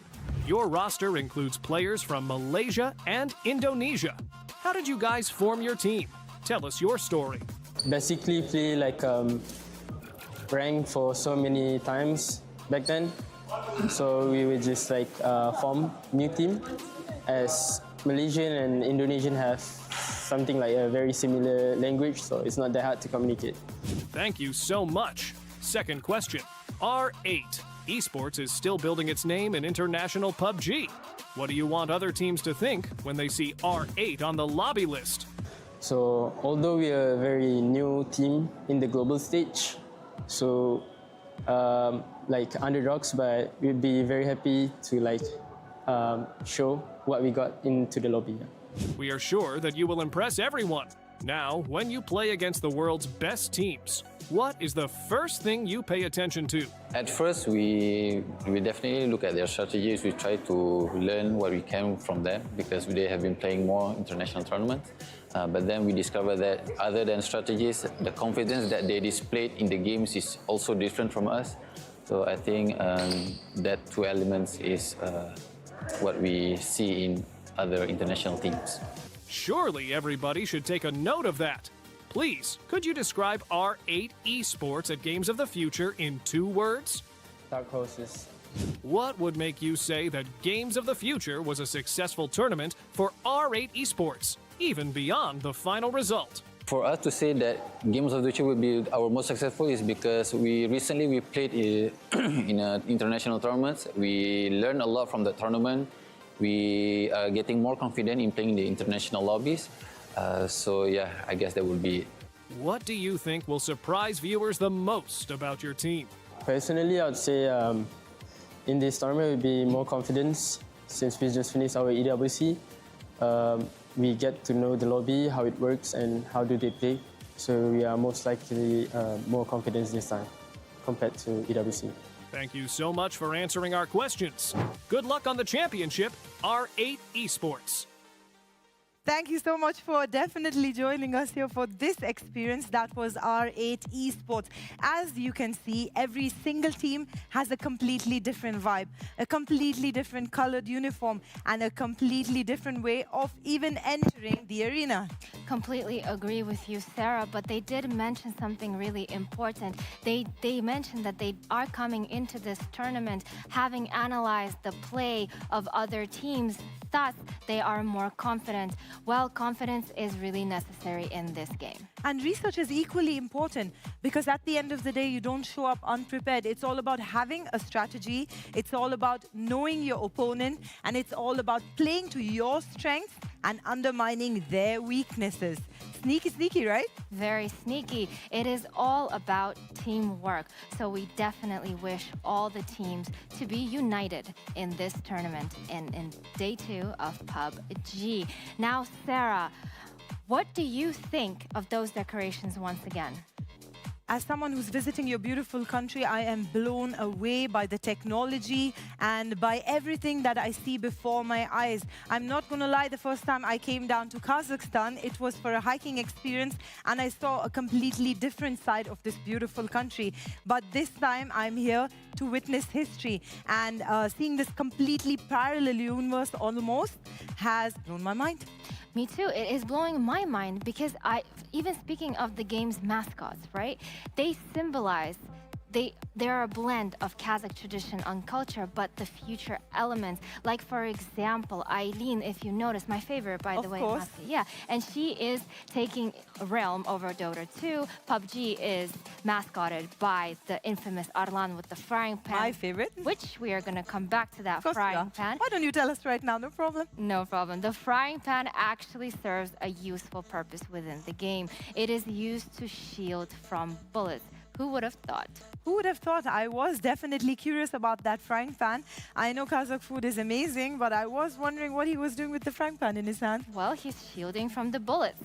But coming back to Eileen, if you noticed on her dress, she had the elements of the national ornament, which symbolizes Kazakhstan, a perfect blend between the history and the future. Tell us about our other 2 mascots as well. Alem, he is the Birkut I was speaking about. He's the beautiful golden eagle that symbolizes courage and strength.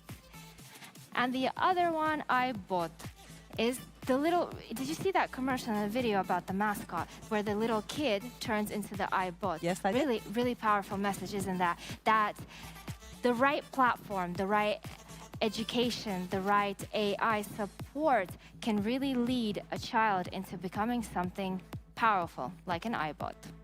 Let's jump into a small discussion there, because you spoke about culture and tradition, and I know that Kazakhstan is a country built on rich culture, heritage, and tradition. And something that I did observe, although you're heading completely into the digitalization of everything, which eases our lives, of course, because you're using AI in traffic cameras and so many other ways, but you've retained your hold on your tradition and your value system. Thank you so much, Sarah, for pointing that out. Yes, we are a city. Astana as a city definitely preserves its history whilst building its future. Look at that arena once again. The teams are still preparing for the tournament. I am sure they're communicating between each other and sharing some last-minute game tactics. Also, let's talk about those gaming chairs. That's exactly how they managed to stay in that chair for so long. Every single gamer here with a preference on what kind of posture, what kind of position, and what kind of seating arrangements they have. Well, they definitely need the equipment if they're going to be playing for so long, especially over 3 days. Wow, that's a marathon. We have another video coming up now for you.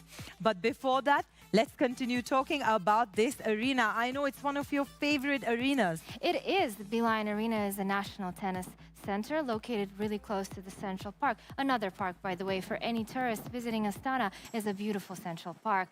But yeah, it really speaks to that technology you were speaking about, that Kazakhstan is definitely prepared to host such events because they seamlessly transition those tennis courts into that arena that we are seeing today on our screen. I absolutely love how much you know about your country and how much you love being part of this beautiful country. Thank you so much, Sarah. Much appreciated. Cutting now to a video that we have coming up.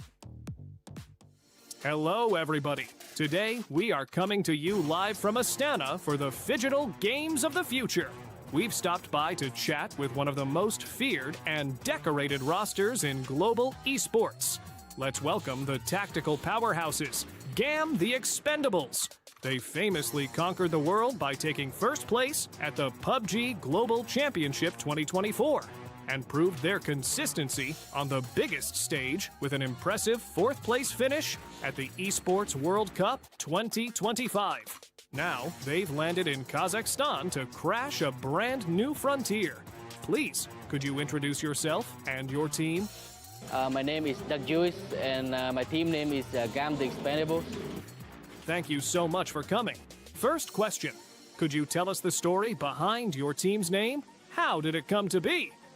My team name is from a movie, the Expendable movie. If you search up on Google, you will see it. And the GAM and we and GAM have like connect, like organization and organization and connect. Yeah. Wow, that's so cool. Next question. Please tell us the story behind your nickname. Why are you named Duck Juice? My nickname is Duck Juice because back in the day I was playing PUBG with my friend and he was like, take some good name, like some weird name, dumb name and everything, and I take Duck Juice for the name, yeah. This is such an interesting story. What do you think is most important in the game PUBG? Battlegrounds, maybe strategy, or teamwork? I think everything in PUBG is need to be skill, like you need to be master of all kind, static, shooting, everything in the game, bro. We do agree. Now tell us, how much time do you spend training and practicing? For one day, I play for 8 hours a day. I play PUBG for like over 10,000 hours. This is impressive. Okay, now we want to know, how do you and your team find motivation to fight again and again? We keep telling each other it's okay, it's gonna pass. Yeah, one day we will be champions, some days. Not now, but someday, yes. You guys are melting our hearts. So, can you share your outlook on how you keep your head cool and the process of your mental preparation? This is my first time here from Game of Future, first time in Kazakhstan. I will prepare for my, I will be good skill, good, I will believe in myself, believe in my team, and I will win the PUBG tournament. Thank you so much, guys. That was GAM the Expendables. Make sure to follow their journey as they fight to prove they are the ultimate digital survivors. Wishing you the absolute best of luck out there. Do make sure to follow every single one of these journeys of every single one of these teams, because you should never underestimate how much training it has taken them to reach this elite level. We had someone there who mentioned he practices 8 hours a day and he has a total of 10,000 hours of just playing PUBG. What do you have to say about that, Shulpan? I say that I heard a fact somewhere that 10,000 hours is what it takes to become professional at something. And I believe they have way more than 10,000 hours racked up already. Also, something that I was listening to was that it's all about stress management. And I'm sure every single team has a different way of dealing with stress. I'm actually really interested to find out how they deal with stress. Because as you mentioned, yeah, everybody deals with stress differently. How do these teams collaborate after the game, and how do they take off the edge? Very interesting, isn't it? Well, at the end of the day, I don't think they're going to be sharing those secrets with us, because again, this is an elite level of competition and nobody's giving their secrets away, especially on this global stage. That player also mentioned having a really cool head. Now, having a really cool head, I believe what helps to have a cool head is the research that they do prior to the tournament. Hours of dedication, hours of research, and being fresh and staying in that game for 3 days. That's incredible, seriously. I don't know if I could pull that off. And what a big game PUBG is.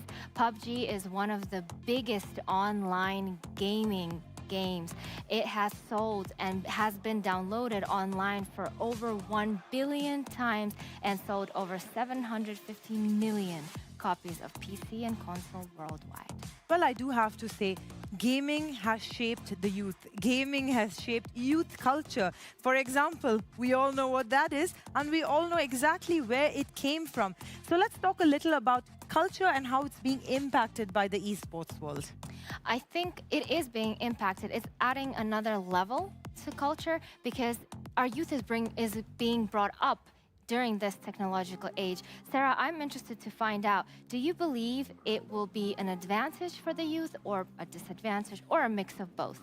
I think it's extremely important that we pay attention to this new world, which is a hybrid world that we live in. At the end of the day, if you do not keep up with technology, you're going to be left behind with the dinosaurs, right? How are you with technology, Sarah? I have adopted very well to technology because at the end of the day, in this particular field of entertainment and live television, it is all about technology. I still remember way back in the day when we still had VHS tapes.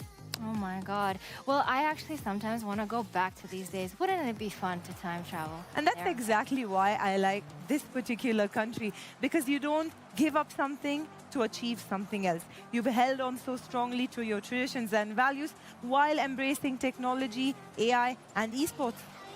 Yes. Now coming back and reminding our viewers that we are setting up for Battle Royale PUBG, one of the biggest online games. With the biggest prize money. With the biggest prize money. Let's remind our viewers about the competition format.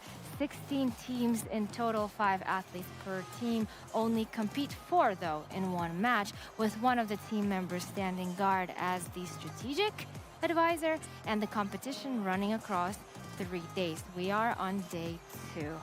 That's something very interesting that you just mentioned. It's not about everyone just stepping into that arena with the same kind of role. Every single person has a job. Every single person knows what they're doing. And every single team member fits together like puzzle pieces. What a beautiful analogy, Sarah. Also, up on your screens, you can see the PUBG setting up right now. Let's talk a little bit about the maps. But before that, we have something live coming up right now for you. As early as possible.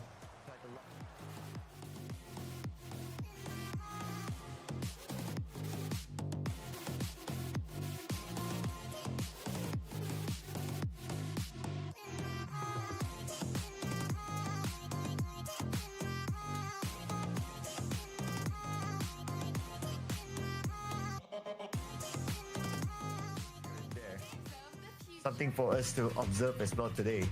Something that we are going to study on.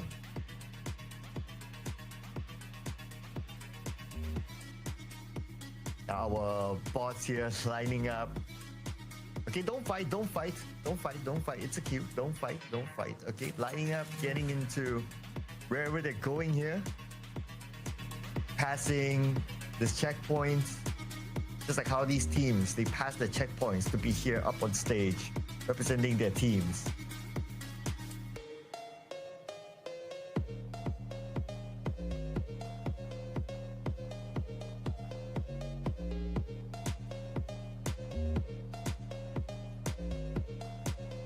And right now we're getting into the portal. Okay, this is the portal here. Okay, portal. Oh, but the portal allows him to just go on the other end of the line, I guess. Okay. All right, that's a cool one. I do like the animations though. I really do like the animations, not gonna lie here. I think the animations are amazing. Whoever worked on the animations, man, gotta give them a raise.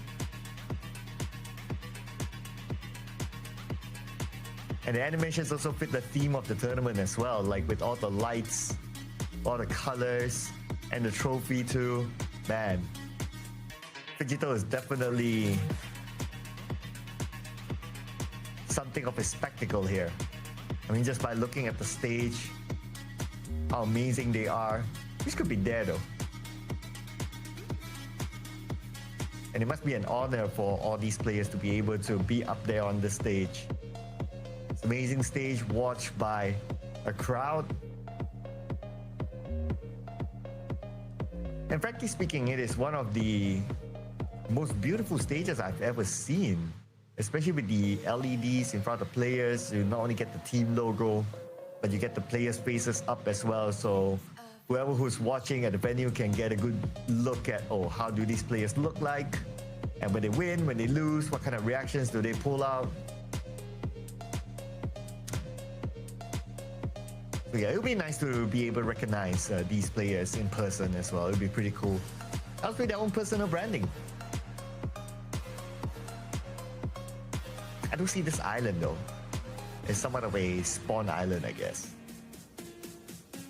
Or is this more like a Erangel because of the bridge and a smaller mini island at the bottom that looks kind of like military base.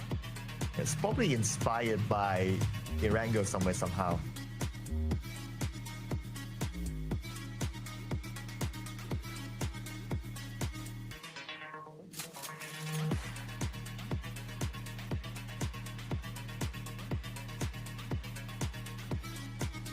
And this is again a beautiful animation. It's like animated like 360. Like the camera can pan from one side to the other. And we're gonna get a good view of the entire place. We have even have billboards on it. This is like the stadium of the future, man. Imagine playing PUBG like in the middle of a crowd like this. And playing PUBG maybe not on a PC, right? Like it's like real life PUBG, something like that. Yeah, just like that island that's created in the middle that you can see on screen. I think that will be amazing. I mean, it is called Games of the Future for a reason, right? So this could be one step and more steps to come. And what we can see on screen are imaginations of what could be in the further future. Oh, we have a tightrope here. It's really high. Now, personally, I'm not a fan of heights, especially when that happens. Is anybody gonna save our buddy there? Oh, nice. Got somebody saving our buddy. Cool. A rocket man. Or we have our hosts or commentators on the side, impressed with the fact that our buddy there was saved on the last minute by our rocket man. Games of the future. And here's the overall stadium. With old city around it. Nice.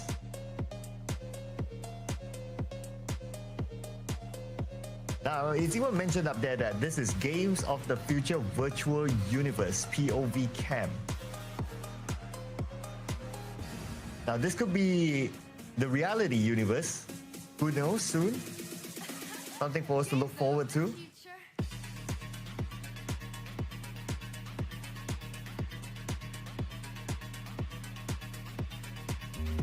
And as we look forward to this amazing stadium, how big is this stadium? This stadium is like super large. It almost feels like it can host like 20 different games at the same time. Super big.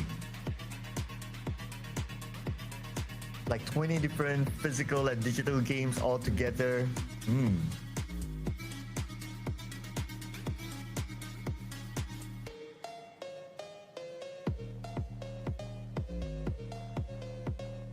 And we're still waiting for the game to start, ladies and gentlemen, and I know everybody is anticipating the beginning.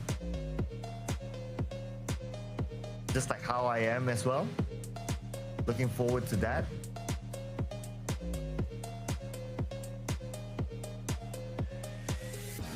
I'm sure the players are geared up as well.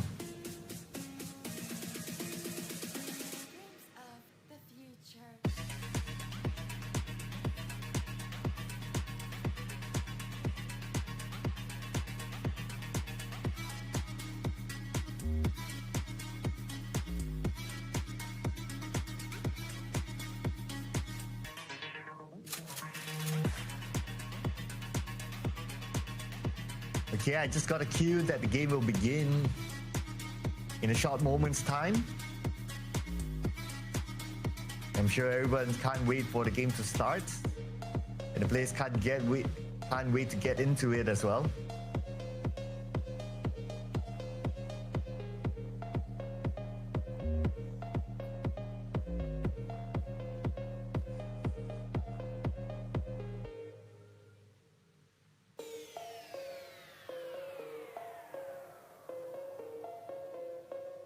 Games of the future.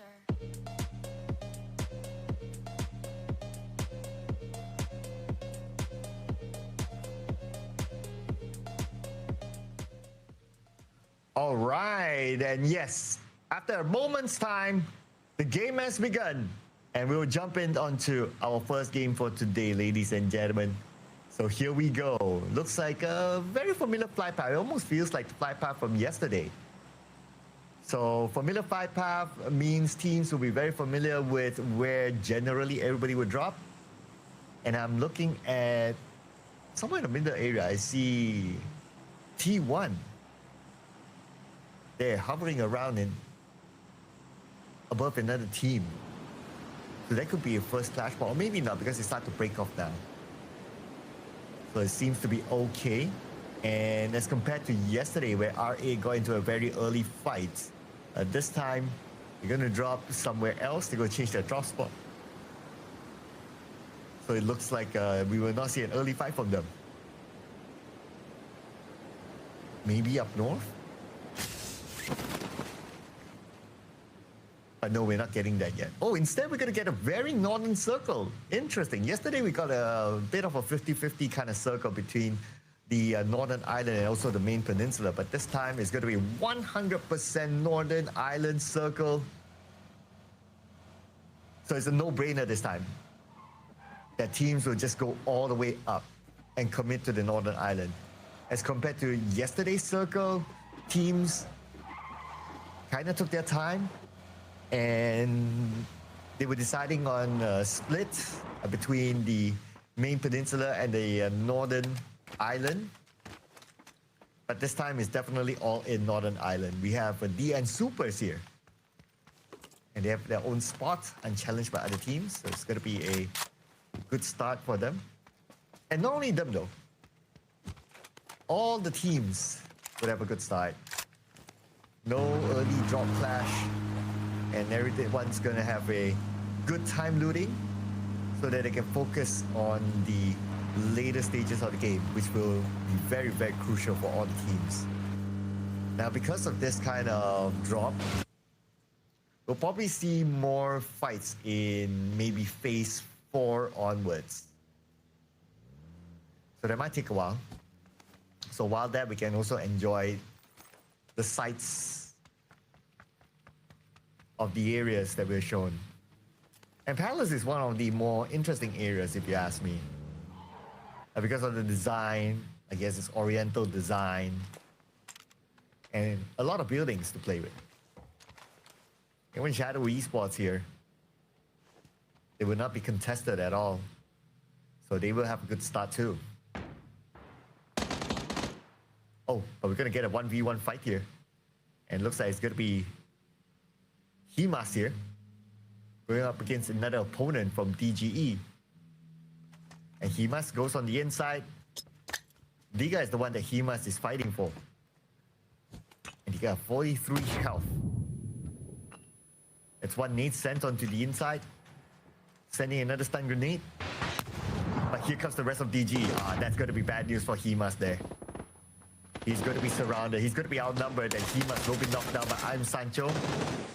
And Diga will have the honors of securing the point for the team. And Cruiser knocked somewhere else. Oh, by Destroy. Okay. So it looks like it could potentially be a bit of a trade-off here. And Cruiser will be eliminated. All right, that's a definite trade. But it looks like the fight will continue on. And both teams want to go at it for this small share. Any other teams close by? Okay, there's JD Gaming. Very, very near, monitoring the situation.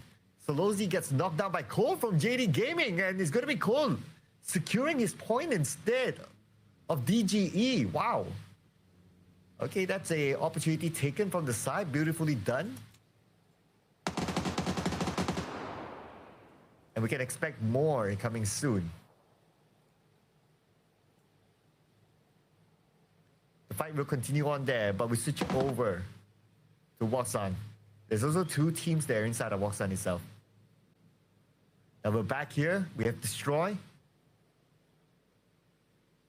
I wonder where's his teammate though. Okay, his teammate is across the road. So it'll be a question whether his teammate will want to come and help him out or just try to find that off angle from the side to support from afar. And Diga Esports, they're aware of like, okay, there's only one player here, so they're not sure where the other player is at. But here we have the Expendables with Hong F.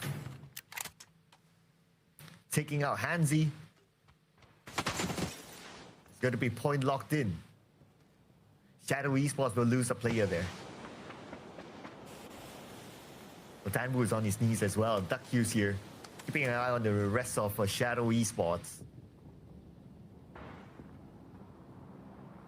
And this will allow Cloris to pick up his teammates. Shadow Esports not really making the big moves. Smart enough, no, because there's a lot of open space in front of them, so you don't want to be exposing yourself, trying to rush in and get tagged instead. It's a very smart move there done by them. And we're back here. Here comes the nade from Delwyn into the building. No knock there. Second nade will not connect at all. While all that's happening, MT from RA just got taken out by Team Falcons. Here comes the shot from the side. Suppressed fire onto Delwyn. Because of that, Delwyn is not able to move forward. Delwyn takes damage, down 10% of health, and Delwyn goes down. And there's no way that his teammate can save him at this moment. Oh, but here comes T1. Okay, they're coming in as a third party, ladies and gentlemen. They want to take advantage of this situation. Starting from the side, it's going to be Koyan. Guarding the left door. Koyan's waiting for the right moment as well. Header at the rooftop here with the Panzer. Launches Panzer into the building. And he hits! I am Sancho! That is a beautiful Panzer inside to get a knock. Wow.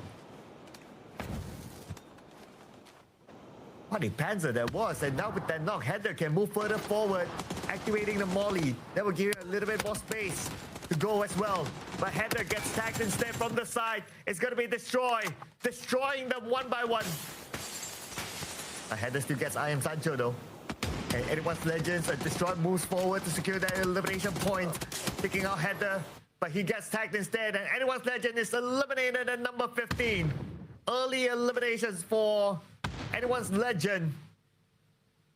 But at least they scored 3 elimination points. So that's not bad. That's not bad, I must say.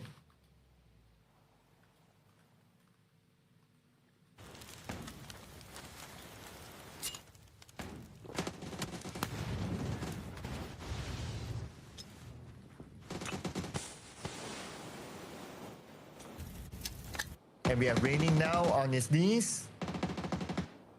With Kiss taking it out. And now circle update. We only have 2 teams on the outside of the circle right now in the blue. But we're going to focus on to this fight. It's not over yet though. Made in Thailand. Took over this compound. And with that, they will secure a couple of elimination points. 5 elimination points to be exact at this moment. Third party after third party, ladies and gentlemen. Looks like the fight's not stopping yet. The fight's happening earlier than I thought. Wow.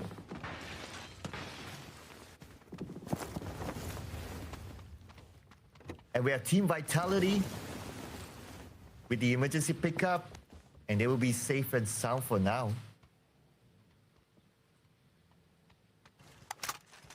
And more teams coming towards this area though. It's going to be interesting to see whether it will be an urban finale warfare or will the circle ship away. We're only at phase 2 though, but we already have 3 teams eliminated just like that.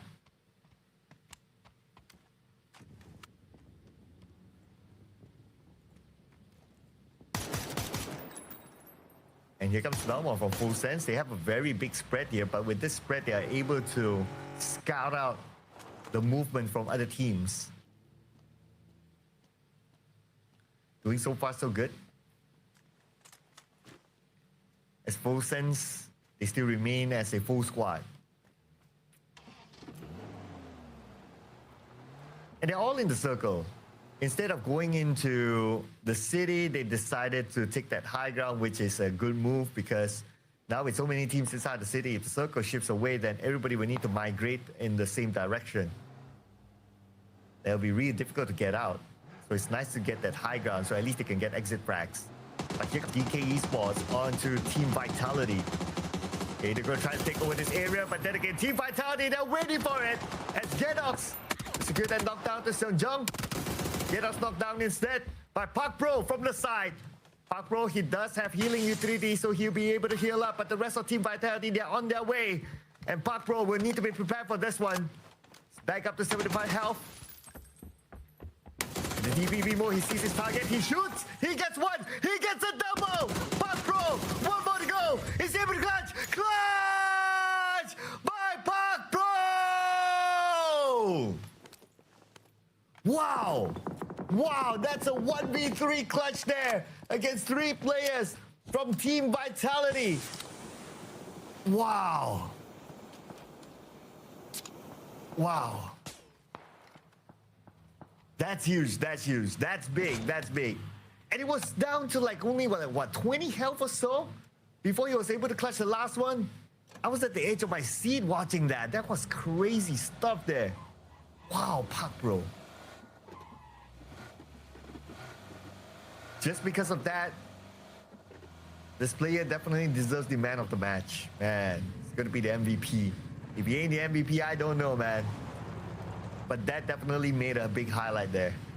I'm pretty sure the fans will be clipping that and putting over social media. It's a good one. Amazing stuff by Park Bro. Hope to see more.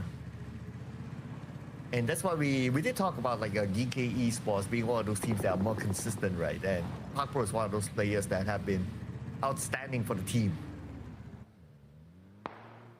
I mean, not only from that gameplay, but overall as well. So, good job there.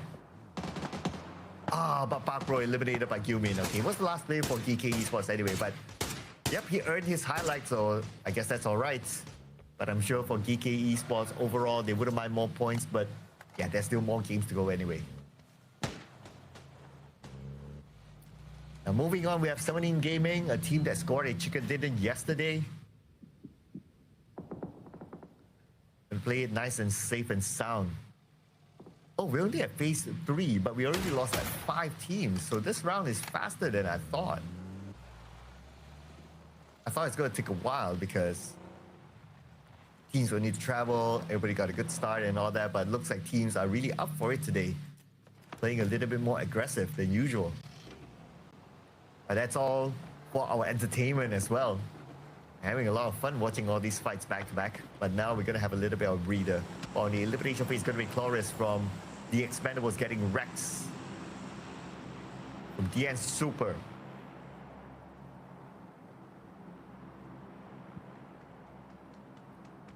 And Rex is still down, but his teammate is on his way, so no sweat there. He'll be able to be picked up.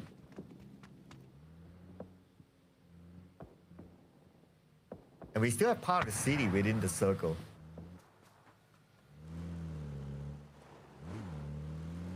We're made in Thailand here for the southern side with the high ground, so they have information on where JD Gaming is at. Oh, but Tigger doing a bit of scouting work here, away from his teammates. And he has information, he now knows where the position of the Expendables are at. But they don't really need to push it through because this area is somewhat within the middle of the circle, so they can kind of hold their position for now and wait for phase 4. And that will shift in about 15 more seconds. Oh, but Tigger spotted out. Takes a lot of damage there. But thanks to his helmet, he's able to tank that one. Tigger from mid in Thailand. Take it out. Eliminated by Team Falcons. And Tigger case. Praying hard that he's able to heal in time. Yeah, he will be fine for now. He will be fine. Tigger is all right, ladies and gentlemen. He is all right.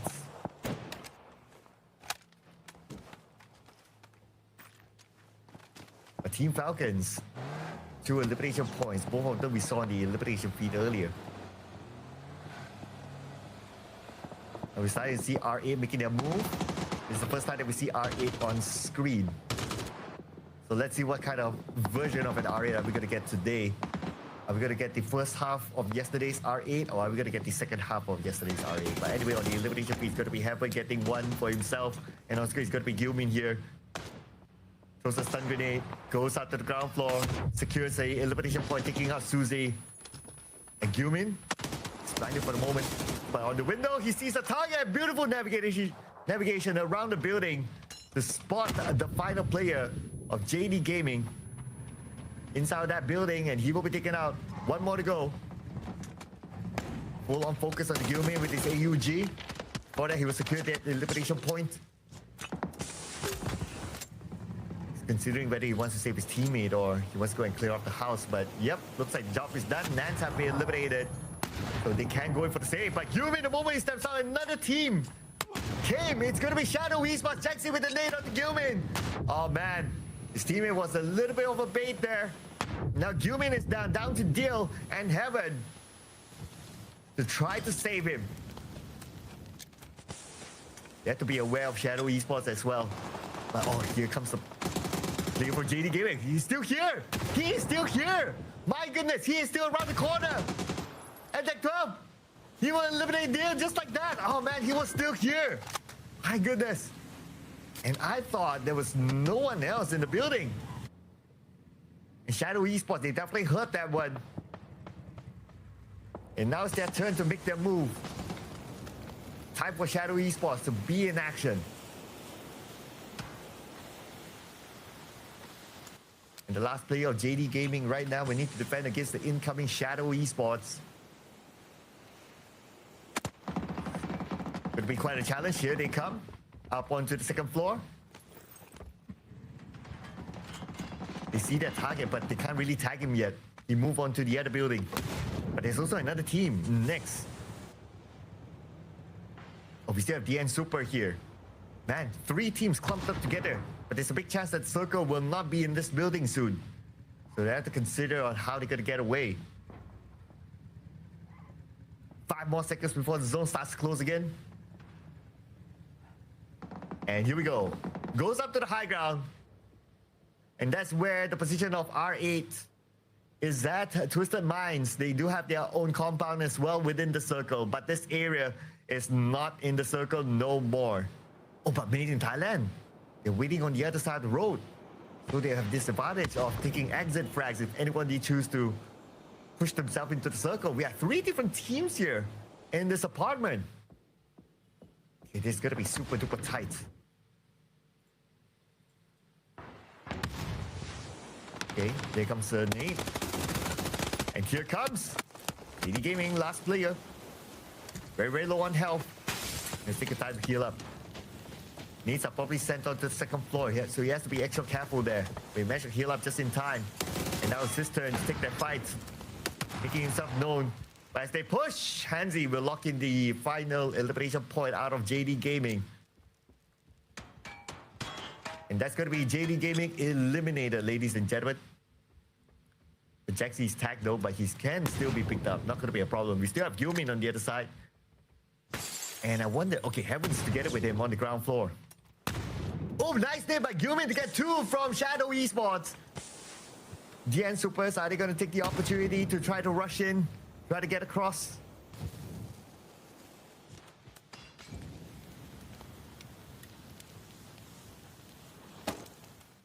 And Heaven. Still Kiro, but time's not really on their side. The blue will be on top of them real soon. But the blue will be on top of Shadow Esports first. Anyway, right now, Shadow Esports, time for them to push. We can see nades galore, ladies and gentlemen. As Shadow Esports, they breeze through. They're in the same building right now on the ground floor. And Gilmin, with his AUG navigating around, trying to find the next best target. Heaven nade into the smoke. Oh, but Gilmin surprised! And now it's only Heaven left, the final player for DN Supers. DN Supers will not be able to win against the might of Shadow Esports. They win this one, but they're not out of it yet. Here comes the blue, and we're talking about Phase 5 blue.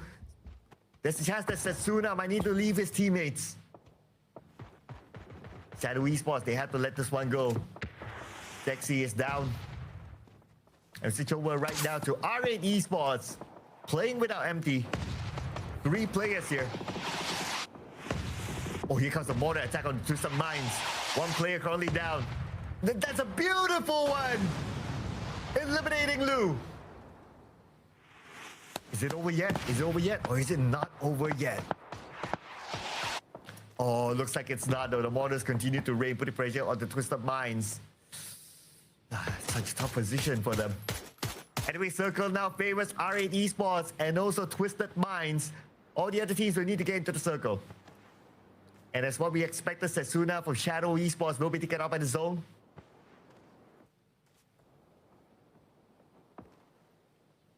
Now, I'm bot. Keeping an eye together with his teammates to make sure that everything is clear.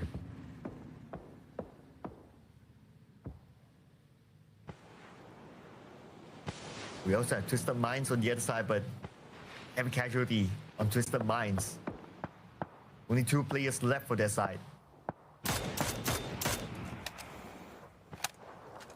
Gustav from Team Falcons still on the outside of the circle, but his teammates are all in it so he can follow through soon. He's playing the support role, providing cover fire from behind. And here we have Virtus Pro for the northern side. They have to push their way through into the circle, but right in front of them is going to be R8. Not the easiest of tasks. They still have to find a way though. And here's like Ghost from 17 Gaming from the south, also needing to push through. And they have to deal with Twisted Minds on the southern side of the circle. X-Wood is going to lead the charge. Looks like they're going to go all in onto it. Twisted Minds on the other side. They see Twisted Minds, but they don't have a good clear shot yet. Check that. Whoa, oh! Gets knocked down. From who? From the back. It's going to be Team Falcons joining the party as well. Now they are focusing on the 17 Gaming. Twisted Minds will survive this one thanks to Team Falcons. Oh man. Indirectly providing a hand to Twisted Minds. And now they might claim their dues. On the other side now we have Full Sense here. And they just eliminated Virtus Pro as they made their way through into the circle. Virtus Pro out without the top 6 teams. R8 Esports here in the middle of the circle as a trio. Phase 7 is upon us soon in 45 more seconds. It's time to get real tight here, ladies and gentlemen. R8 Esports, they're yet to secure a single elimination point, but they are collecting placement points instead now.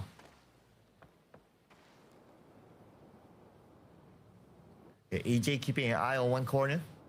And who's going to make the next move? I believe it's going to be Full Sense. They are the only team on the outside of the circle now. But it looks like Team Falcons, they're making a move of their own as well.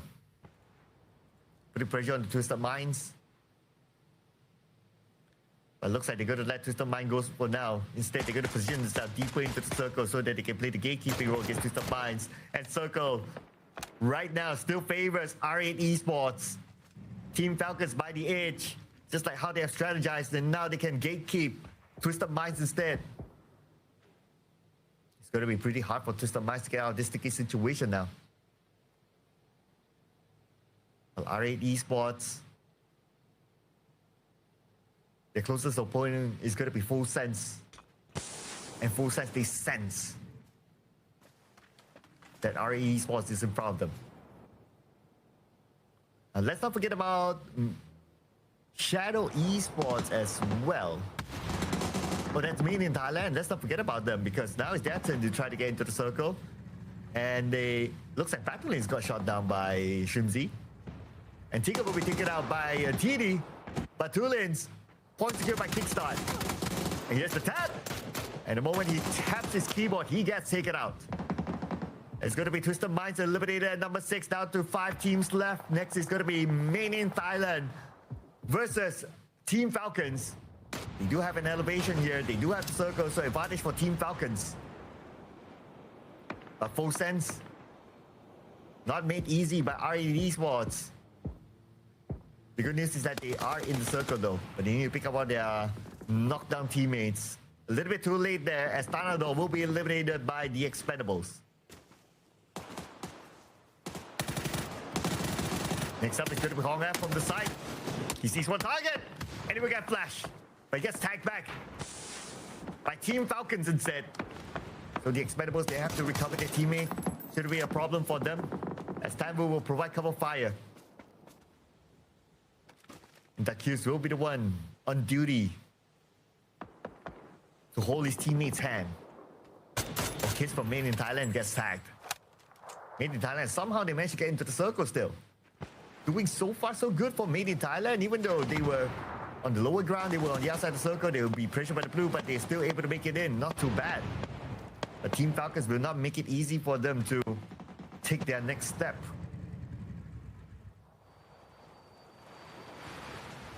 Okay, that's Made in Thailand, as we can see here on screen.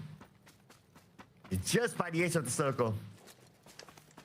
Stage 8 is upon us, and it goes in the middle where R8 Esports is at. Nobody else has the circle at this moment, including Team Falcons.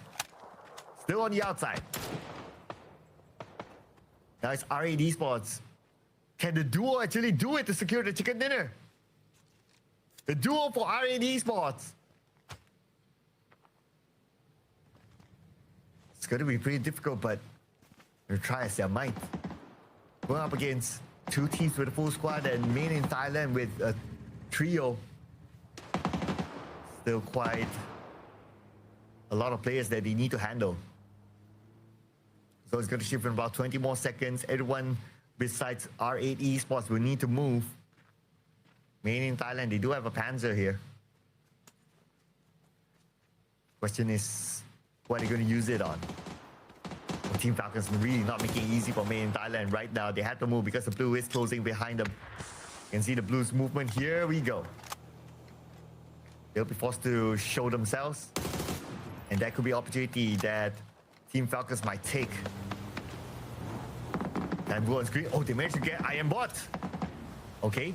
R8 Esports surely will not be able to save I Am Bot. And now it's down to only one player left. Huang F from the Expendables will secure that elimination point. And here comes the fight between Made in Thailand and Team Falcons. And Made in Thailand, never lose Case, never lose Scappy. And then one more player to go on the other side. We'll check on in later because right now Danbo will be knocked down by Baron from Made in Thailand. He was that one last remaining player for the team. And he's able to get that knock. And there you go, R8 Esports. As long as they held the middle part of this circle, yet they are still eliminated at the end of the day. But still a decent finish for them. Now, two teams left. It's between the Expendables and Team Falcons for the chicken dinner. The opening chicken dinner for today. It's a 4v4 situation, but the Expendables, they seem to have most of the middle part of the circle. A little bit of an advantage for them. As the blue will be last onto the Expendables. Instead, it's going to be Team Falcons being pressured by the blue. So they have to find a way through. And here comes Team Falcons. Smoke is still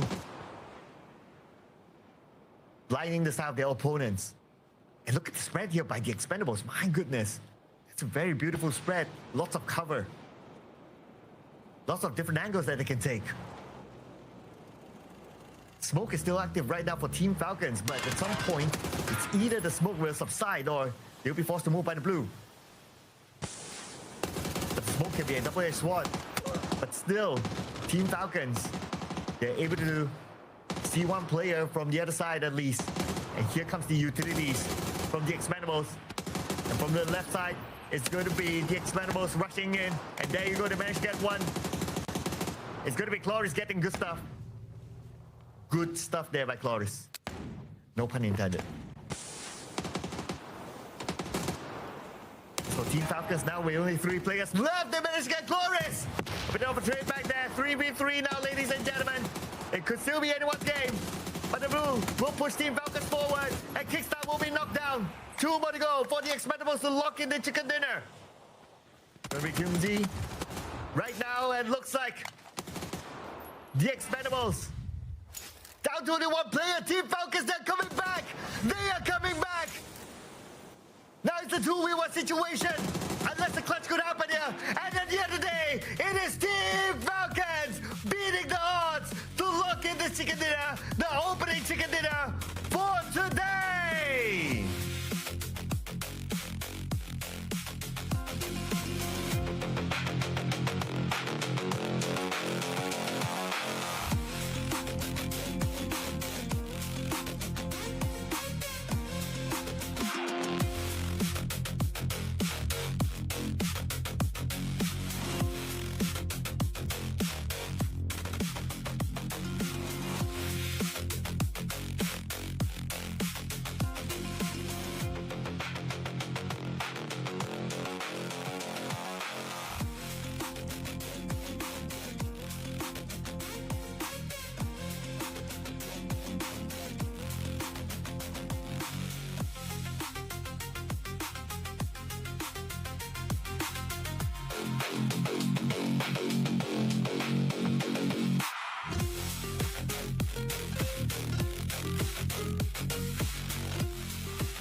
Welcome aboard Air Astana. Our airplane flies into the realm of dreams. Relax as if at home, with satisfied reflection throughout your flight. You will rest and regain curiosity for new discoveries and encounters. After all, dreams are also part of the journey.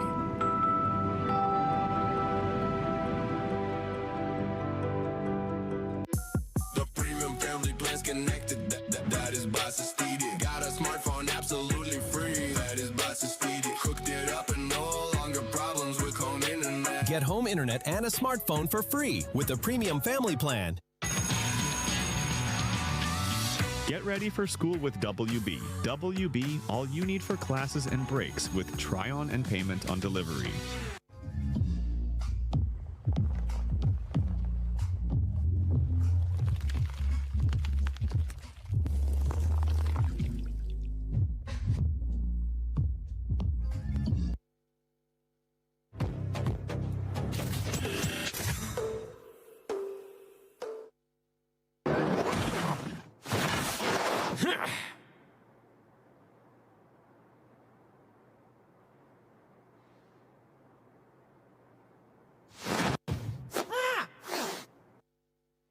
And we are back from the first game of day 2. Falcons won the last one. What do you think, Yusuf? Not to be dramatic, but I would kill to watch that game again. It was absolutely incredible. The way that the last zone was closing in and Team Falcon used their positional advantage to make kind of surprise attack. Wow, I would 100% watch that again. Of course, sure. that was an incredible game. I mean, Falcons were, just before this game, we are talking about Falcons at 12th position on the leaderboard. And we are yet to find out and calculate the scores. It's going to be coming up on the screen pretty quick. But let's say from 12th, this is going to be a good lead for them. They're going to jump definitely a couple of more, or at least until the first half, because this is going to be a big win for Falcons to pull them back from the bottom of the leaderboard way up to the top. So we are yet to see. But I think the interesting thing what Falcon did initially, let's say around 20-minute mark, was they took out 17 Gaming early on. Oh, I yeah. think they were like, okay, 17 might be a threat for us. We better take them out. And they did that, right? 100%. We noticed that in this game, and we noticed that in other games. Teams opt to try and knock out Vitality and 17 Gaming as early as possible because they genuinely pose a late game threat. Yeah. Initially, I think towards the early game, we have to, when we talk about the price tag, right? Yeah, 100%. I mean, download. You have a QR code right up on your screen. Download Center Credit and manage your personal finances easily. It's gonna make life a lot easier with the money. So do not forget that.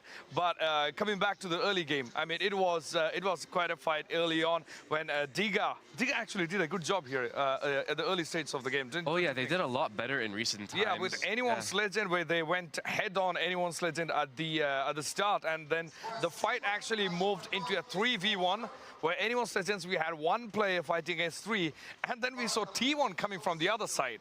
Just cleaning it all up. Yeah, T1 actually came from the other side and then tried to take the AL, the only one player, and then took on Diga Esports. We can see the highlights on the screen. The players are chill before the game, but this was a very interesting game out, especially the Falcons won. I mean, they've been waiting for this win for sure. 100%, yeah. But let's also not forget to commemorate the fact that GAM the Expendables they got 10 kills this game, and Team Falcons, of course, but GAM the Expendables are now starting to put up very high-level performances. Yeah. And we can see here, of course, the MVP from last night. We got Heather over here, who put up 5 kills and 900 damage last night, putting in the work for T1 here, trying to clean up the rest of the teams in this fight. A third party is definitely what they do best. Yes, and they showed that too. I mean, they took out Anyone's Legend, the only player who was left. But the building fight on this was epic, I would say. Oh yeah. We had a couple of teams going in and out, jumping out, placing bombs as well. This was as you can see, Play of the game. Pure chaos. Oh my God. DN Supers actually did really great around this area. I mean, near the, as you can see on the screen as well. They did really well how they played it with the whole team around this building area. This was commendable, I would say. Yeah. Yeah, and then we can see the Made in Thailand actually made it towards the end as a full squad. and that was crazy. And we had the DN Supers again going here on the screen. This was a good fight. I mean, we all had a great time. And what's commendable, what's notable is that there was one player, just one player, the December 12th. He was from JD Gaming, and he was fighting all these teams head-on as just a one guy. He really held his own there, yeah. Yeah, and he was holding on to that staircase as much as he can, and they're going in and out on the rooms around the building. That was really nice. And as you can see, the top 4 who was left towards the end of the game. R8 made it to the top 4. I was actually happy to see that one. Yeah. And then, but R8 and Made in Thailand has to go early on, but then that was left with Falcons and GAM. Fighting against each other on a 4v4, starting with a 4v4 situation, and then it moved on where Falcons actually rained the whole place, and then they walked away. You can see it on the faces. There you go, look at that. TGLTN's really happy with this win because they've been waiting for this one win for a long time, right? It almost looks second natural to them. Like, they were just so calm, cool, and collected, which goes back to the video that they were talking about yesterday. They love to bring in their confidence. They win as a team, they lose as a team, and that 100% showed today. Yes, yes, and of course, James, as he said in the last game as well, we are talking about all these games. As you know, you can see all the details on our official website, Astana2026.gofuture.game. Check out the website. You have all these teams, all the results, and also the schedules as well. Do not miss that one. But coming back to the Falcons, I mean, as we literally saw their interview yesterday, right? Yeah. We had put that up on the screen. If anyone hasn't watched, we really noted their confidence and also the spirit, how they go into the games.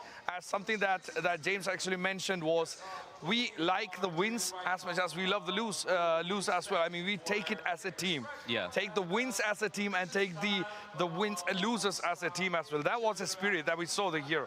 100%, yeah. The humility that James was showing on behalf of the rest of his team shows us that they are not afraid to come out and try something new, not afraid to push forward a little bit, get out of their comfort zone. Yeah. Because instead of their usual scouting tactics, they stuck together as a team this time and managed to be aggressive, which is very unusual for them. And I'm sure that's one of the big reasons as to why they were able to win this game. Because trying something new, and it was a very big risk, but big risks sometimes have big payoffs. Yeah, yeah, of course. Around the mid-game, I believe, Made in Thailand, they kept going as a full squad. Around even at the 13th minute of the time, we were enjoying this game. And of course, let's give a shout out for Sven. Enjoy the moments of our Games of the Future with Sven. Do not forget to check them out. But Made in Thailand, as we said, they were full squad around the mid-game. Like, let's say around 13, 14 minutes, there was still a full squad with 8 points. That was like on top of, for the games leaderboard, that was at the top of the list. That was really nice. And also when they made it towards the end of the game as well, as much as they can as a full squad, that's actually curating themselves and keeping themselves alive towards the end game and keeping them towards the end game. Because we have seen it. The last game, yesterday, a couple of games that we had, the top 4 teams actually had 4 players. We had multiple places where we had 4v4, full squad running against full squads. So I think most of the teams are trying not to lose as much as players early on and then try to keep them towards the end. And talking about R8, again, R8 actually made it really far this time. I really thought they had a chance because top 4. I think they thought that it would be better for themselves if they're unable to be aggressive. They might as well play it safe and get those guaranteed points. They did not have many kills on the leaderboard, Heidi, and I think we all noticed that. But at the same time, they got 4th place. Yes. That's an easy 5 points for them on the leaderboard. Rather than risking getting their entire team eliminated from the get-go and risking kills for placement. Yeah. It's a bit of a trade-off here because maybe they could have gotten even more points with the kills. But you got to do what you got to do sometimes to get through. Definitely, definitely. Because this game, this specific game, I believe, it actually helped a lot of the teams. In many ways, it helped Falcons to advance on the leaderboard because that's a win for them from 12th place where they were in the leaderboard, on the leaderboard just before this game. And then R8, they didn't have points at the, I mean, they were kind of at the bottom of the leaderboard, but now they emerged as from the top 4. And that gives them the placement points as well. So this has been a really properly, let's say, a textbook game-changing game, we can say that. Oh, right? yeah, the promise that I gave earlier was definitely fulfilled, and Yeah. there's still even more to it, which is the most exciting part. But Heidi, sorry, I think that there is a really important player and highlight that we need to talk about. Park Pro from GK, inside the building, stuck, surrounded by Team Vitality players. What did he do? Stuck behind the wall, eliminated every single one of them while he was low on health. Yeah. By himself, stood his ground. That is honestly one of the most exciting moments of this tournament so far. Yeah. One of the best plays overall by a player, and that just shows his level. Of course, 100%. Of course, I think he single-handedly carried in this game. Let's say he single-handedly carried GK to a bit more far from they could have been, right? Yeah. Like he actually pushed them, he pulled them along, and that's commendable game. And also when you could talk about GK, we always also talked about Twisted Minds because these two teams were putting up really stable fights in the last game and also in the yesterday's. All the 5 games they've been very stable. And Twisted Minds this time also they actually stayed in the game for very long. I think they were there. They were eliminated around 24th minute, which is actually, let's say, close to the end of the game. Close to the 30 I'm minutes pretty mark. sure it was around the 7th or 8th place. Yeah. So it's securing them 1 point, but at the same time, I feel like they should have done a little bit more. Yeah. Especially in the last time when they played in Tego yesterday. Yeah. They did a lot better that time than this time. True. Maybe it was a bit of a lackluster performance. Maybe other teams just did something that they did not expect. These things happen, of course. We still got 4 more games to go. Yes. We still got 4 more games to go today. That's wow. That's also like you can say that we have 4 more games to go. I mean that can change a lot of things, and we have a lot of partners as well when it comes to our games of the future. Huge shout out to Solid Core Resources for helping us making all this happen and making us enjoy these games and making it available as well. Huge shout out to all the sponsors. But yeah, let's go back to what Twisted Minds was doing. 24th minute they got eliminated. Yeah. And that was like 6. If they held on to, let's say, 6 more minutes, they somehow had gotten into the top 4. Yeah. Yeah, because when it came to top 4, R8 only had 1 player, I believe. Yes, R8 had 2 players. Yeah, 2 players. Made in Thailand only had 2 players. And the other 2 squads, of course, Falcons and the other team had 4 players. Let's just keep that aside. Yeah. But if Twisted Minds somehow made it to a top 4, I think they would have been competing with another team with possibly 1 player or 2 player. That gives them a huge advantage to move on to 3rd place. That's a huge placement point for them right there. Yeah, I think another shock so far of this game, anyone's Legends. First team to be eliminated in this tournament. The previous winners of the first match yesterday. It really goes to show, Heidi, that we cannot expect what's happening next. Yeah. They did do very well last time when Tego was around. And yet again, just like Team Vitality, they did not put up that blockbuster performance that we're used to them putting up. Right. It's the conditions. The conditions change every game. It's really hard to predict. And yeah. We cannot, as we said, it's very unpredictable when it comes to these games, right? Yesterday, first game, they were fresh off on the desk. And then they took away a chicken dinner. Today, they came fresh off on the desk. They got cooked. But they got, eliminated first round. So this is the nature of the whole game when it comes to PUBG, right? There's a lot of variables. There's a lot of factors that can affect how the game can go, how the teams can go. And let's say anyone's Legend was in the 4th place on the leaderboard, I believe, if I'm not wrong. They were on the 4th place, but this time they got eliminated first. This could change a lot of things. Definitely. They will definitely drop, I believe, actually into the lower half of the leaderboard, which, of course, will be shown in a couple of minutes, hopefully. But, yeah, they're definitely going to drop because a lot of other teams racked up many kill points this time. Yeah. And anyone's Legends is leaving this game with 0 placement points and 0 kill points. Right. Which is definitely going to affect the upcoming games.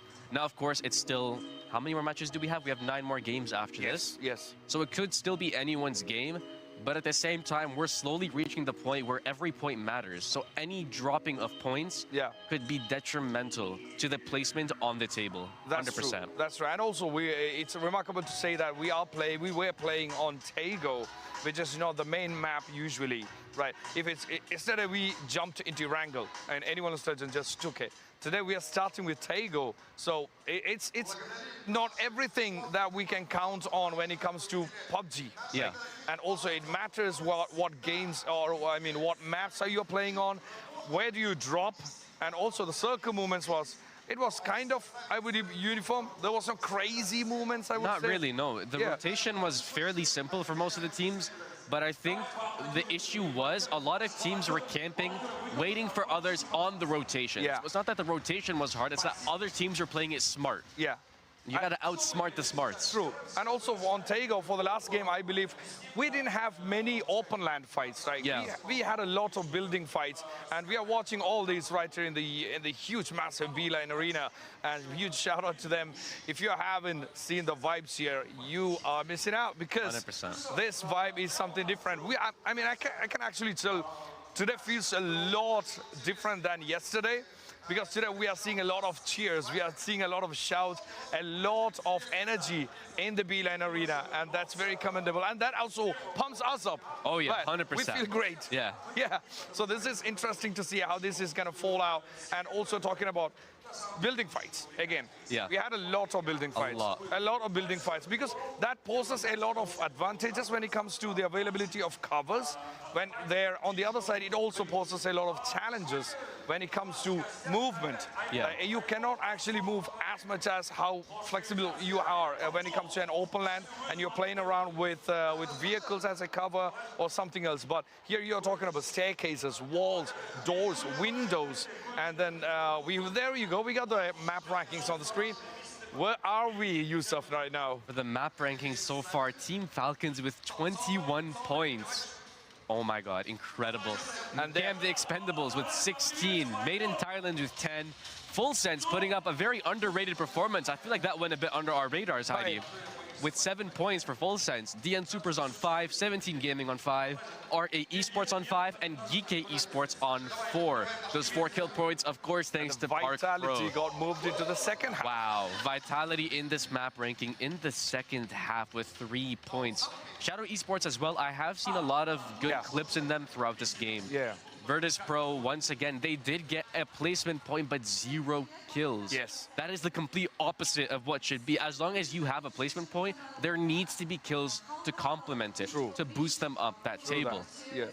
And that's gonna be. I'm really excited to see where the existing total ranking goes, because the last game actually changes a lot of things when it comes to the placements for most of these teams. There you go. We have it on the screen.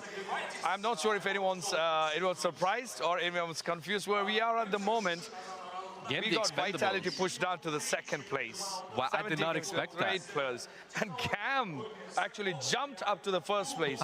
They were not even in the first 5. No, they weren't in the first 5. No, not before this game, I told you. I mean, that's what we said. Like, this game actually shifted a lot of things. Anyone's Legend didn't get changed too much, I believe. I mean, slightly tad bit. Maybe they were on the 4th and they got pushed to 8. Okay, we can take that. Yeah. But yeah, there are 8 esports. Very good performance, I would say, this time, right? I mean, they even if they are on 15th, but this one single game changed a lot of things. 100%. Yeah, they need to take this game as a bit of momentum for the upcoming games to try and raise their point tally, because they definitely have it in them. Especially after watching their video yesterday, I was really moved by the way that they were talking about teamwork and confidence, and them being a relatively new competitive esports team comparatively to others. And taking what they can from everybody and learning. That's the best possible thing that you can do. True. And also, I think Made in Thailand got pushed. They are still in the second half of the overall rankings. I mean, and you have to know that they are the top 4 in the last game. Right. This is the exciting, or this is the crazy part of this PUBG game or the tournament, as you say. Like, they placed top 4th in the last game. But when it comes to overall rankings, they're in the second half. So it's very different. You cannot really get excited seeing one single game, because a lot of other factors actually contribute to where you stand on the overall leaderboard.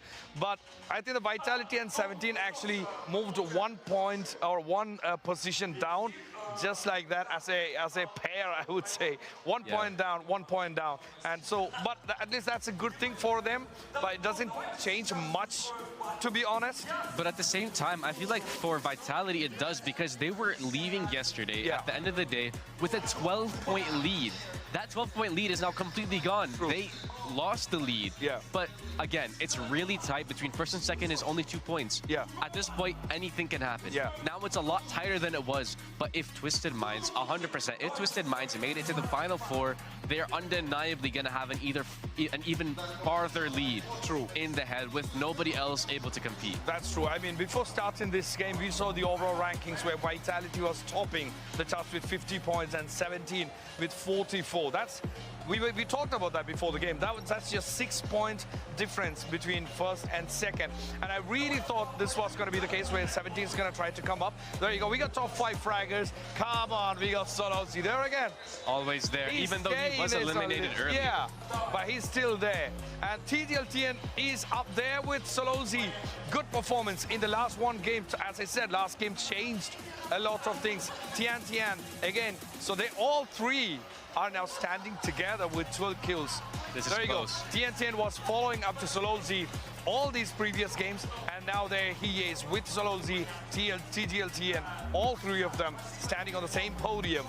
Let's see where this leads them, and then who's gonna lead the other team. But I think this is a good kickstart for Falcons.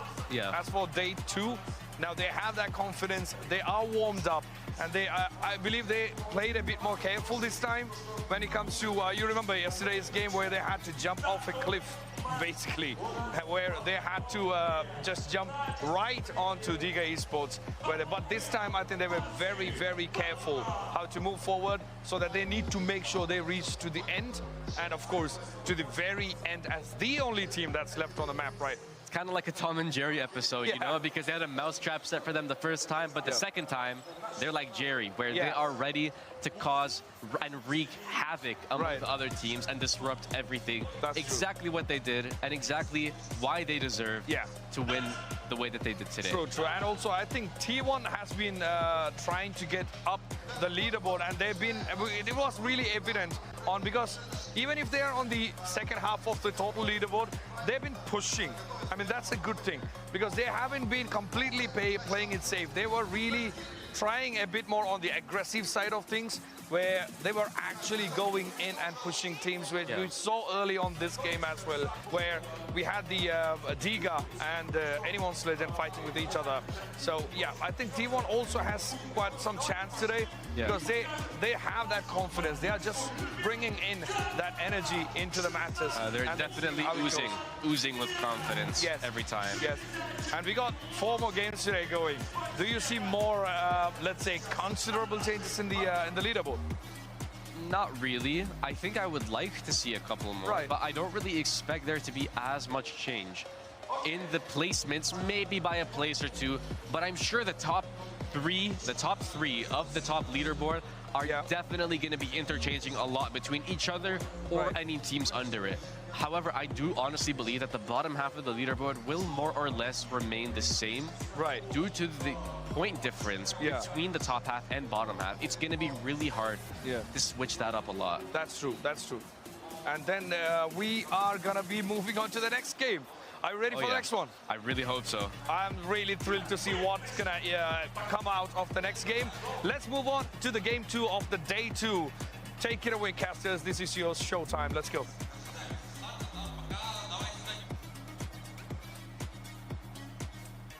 Breakdown there, ladies and gentlemen. We are heading on to game number 2. My name is Club, but I'll be joined with a new friend here today. RZ, how are you, my friend? I am good. Thank you, Sir Cloud. Definitely excited to be here. It has been a wonderful competition so far. Obviously, we have new, different teams coming up and trying to take that position number 1. And in the last game, everything changed. So, Sir Cloud, to your answer, I'm absolutely excited. Oh, yeah, and I'm sure the players are as well, now that they have had a first game to start off with, so they are well warmed up, and we can expect a lot more excitement here coming into this game. Now, of course, we're going to go back to the OG map of Erangel. Flight path is going to be on the southern side, and if we were to zoom in onto the area of Milta Power, we have at least 3 teams overlapping each other, so there might be a slight brawl there. Absolutely, and I think on the other side we have 3 teams landing on the southern island of Sosnovka Island, and we will have, oh, look at the circle. It is going all towards the west side, and this will make teams to rotate a bit early as there's very less position and a bit of water play area there as well.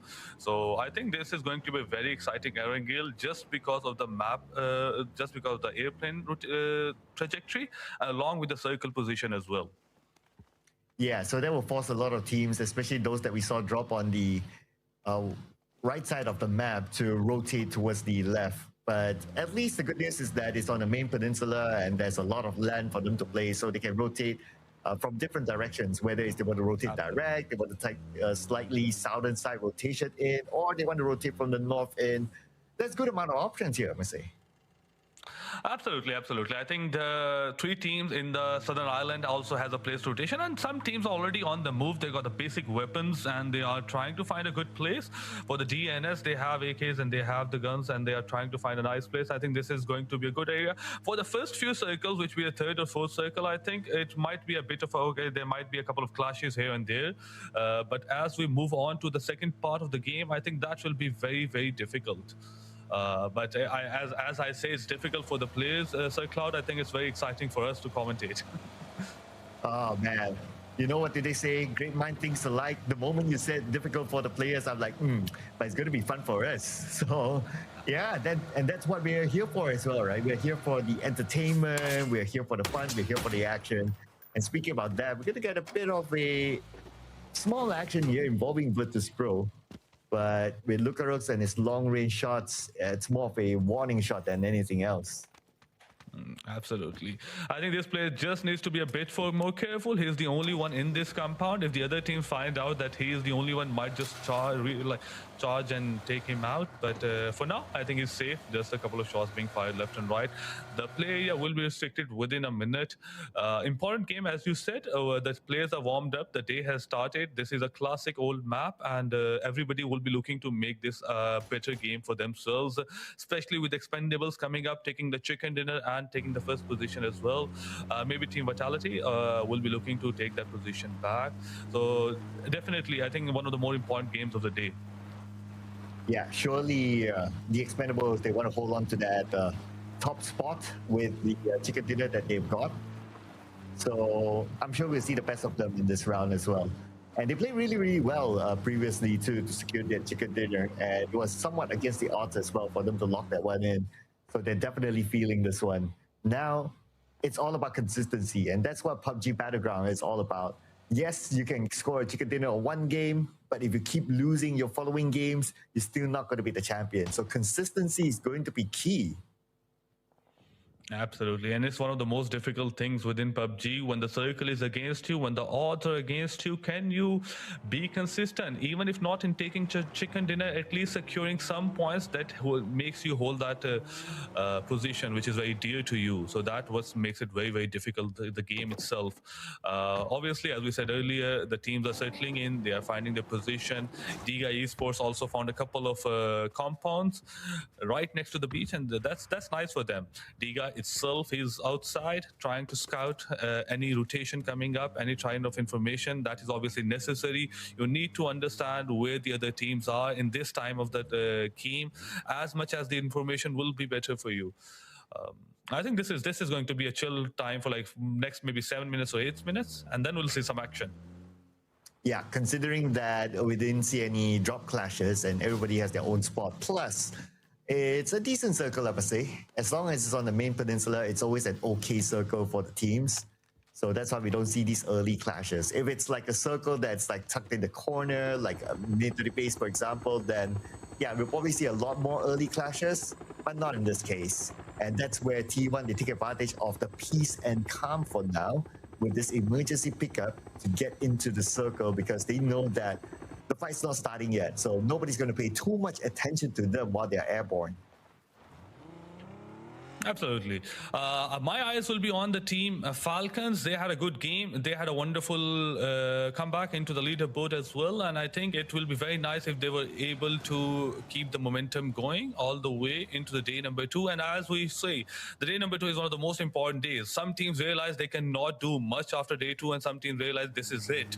So you need to be in the better position by the end of this day. So each game matters a lot. And looking at the position of the teams, Cloud, everybody is moving toward the center now, which means the shots will be coming in from left and right, and you need to be very careful.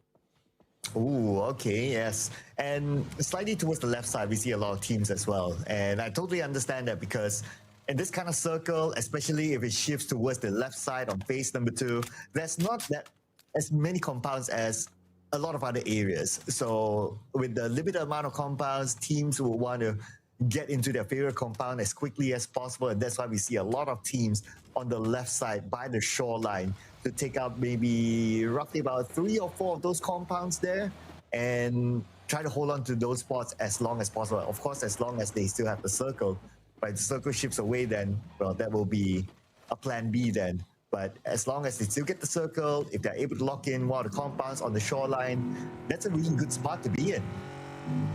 Absolutely. I think you're very right. If you are moving from right to left all the way to shoreline, it's a difficult rotation. There are less compounds, as you mentioned. There's very areas out in the open as well, and you need to be you need a bit of luck to find nice places to right around the shoreline. But even if the circle, which is going to be a bit unorthodox, shifts towards the right, you can still move away from it, which will be, I think, very fine as well. So that is why I think everybody would want to be right next to the shoreline as well, as you mentioned. This is going to be an interesting one. For now, we have only 1 kill coming up, and T1, they have lost one of their players. Okay, that's going to be first blood here. And definitely not good news for T1, though they got the shoreline. But at the expense of 1 player, is it going to be worth it? It's arguable, right? But we have seen it multiple times that teams are able to secure chicken dinners with 3 players. So it's not all lost yet for T1. As long as they can still hold on to this with a little bit of luck with the circle, then it will be fine for them. But speaking about the circle, I kind of noticed that the circle shifted away from the shoreline. Oh, that makes it a bit more interesting for the teams. I was hoping it does include the shoreline. I always love when we have water area coming into the play and teams just using that shoreline to get that chicken dinner as well. Oh, and FS Flash, he got knocked out. That is going to be very unfortunate for him. That is what he did not expect at all. Oh yeah, that was a red zone. It's always hard to expect where will it fall, and he was just unfortunate to receive that explosion for the red zone. But unfortunate for Full Sense as well. 2 players now down on the ground. And the other 2 players, they're just too far away. I'm not sure if they can save them. Exactly. JDG, they are taking full advantage of this red zone, taking 1 player down. The rest of the FS, they're trying to retaliate back, firing shots left and right. They were able to get 1 or 2 knocks, but it will be very difficult, as you mentioned, to save those players. And yeah, I think those 2 players are eliminated. We have JDG right next to those compounds out in the open area. It's a difficult position to be in, but they have a bit of a ditch to get themselves a nice cover. But no cover here. It's going to be a 1v1 situation. Oh, but Akan's managing other players coming in as well. Akan from GK Esports is pretty low. He has to heal up. But before that, he's able to get up with his teammate to get 2 players from Shadow Esports on the ground. So far, so good. Nice defense, but more teams are coming by. Look at this. From the north, 17 Gaming. They are monitoring the situation in this compound. Absolutely, this compound seems so important. It's right next to the circle as well, and everybody that's rotating in is trying to pass by this one. And Hansi goes in, takes the players down, and will finish the job. Akan gets eliminated. 1 player right outside, jiggling left and right, trying to find as much as he can. Takes a bit of damage and goes for reload. Oh, but this fight will continue on, it seems. Looks like GK Esports, they really want to take over this compound, but Shadow Esports, they're holding on strongly. They managed to tag 1. 1 more from GK Esports on the other side. But looks like Shadow Esports, they're not having a good time. And this player, eJoy, is really giving them a hard time right now.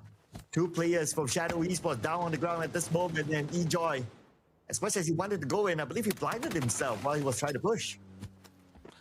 Oh no, he might have a bit of a chance, but then 1-7 right on the next side. Wenbo comes in, takes the last kill, and the GK Esports will be the first team to get eliminated from the map of Erangel. Shadow, they are in a difficult spot as well. 1-7, they will be here to take the runes of this victory, of this fight as well.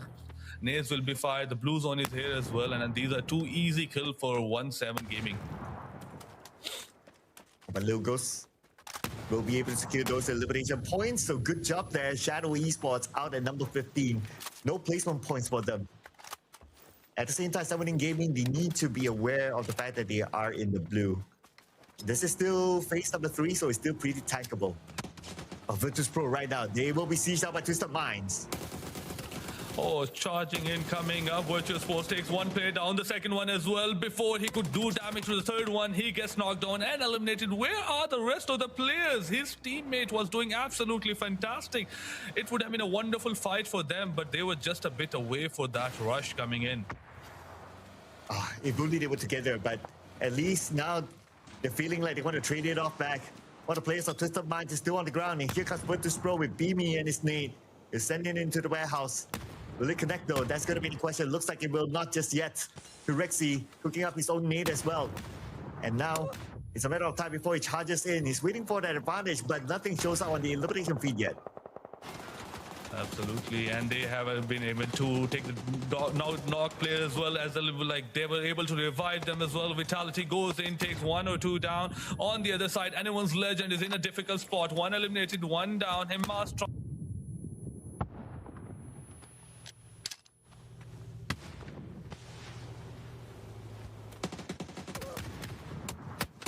Oh, Delwyn takes damage. Delwyn is down. Anyone's legends now. Only he must have the final player that has to play for the team.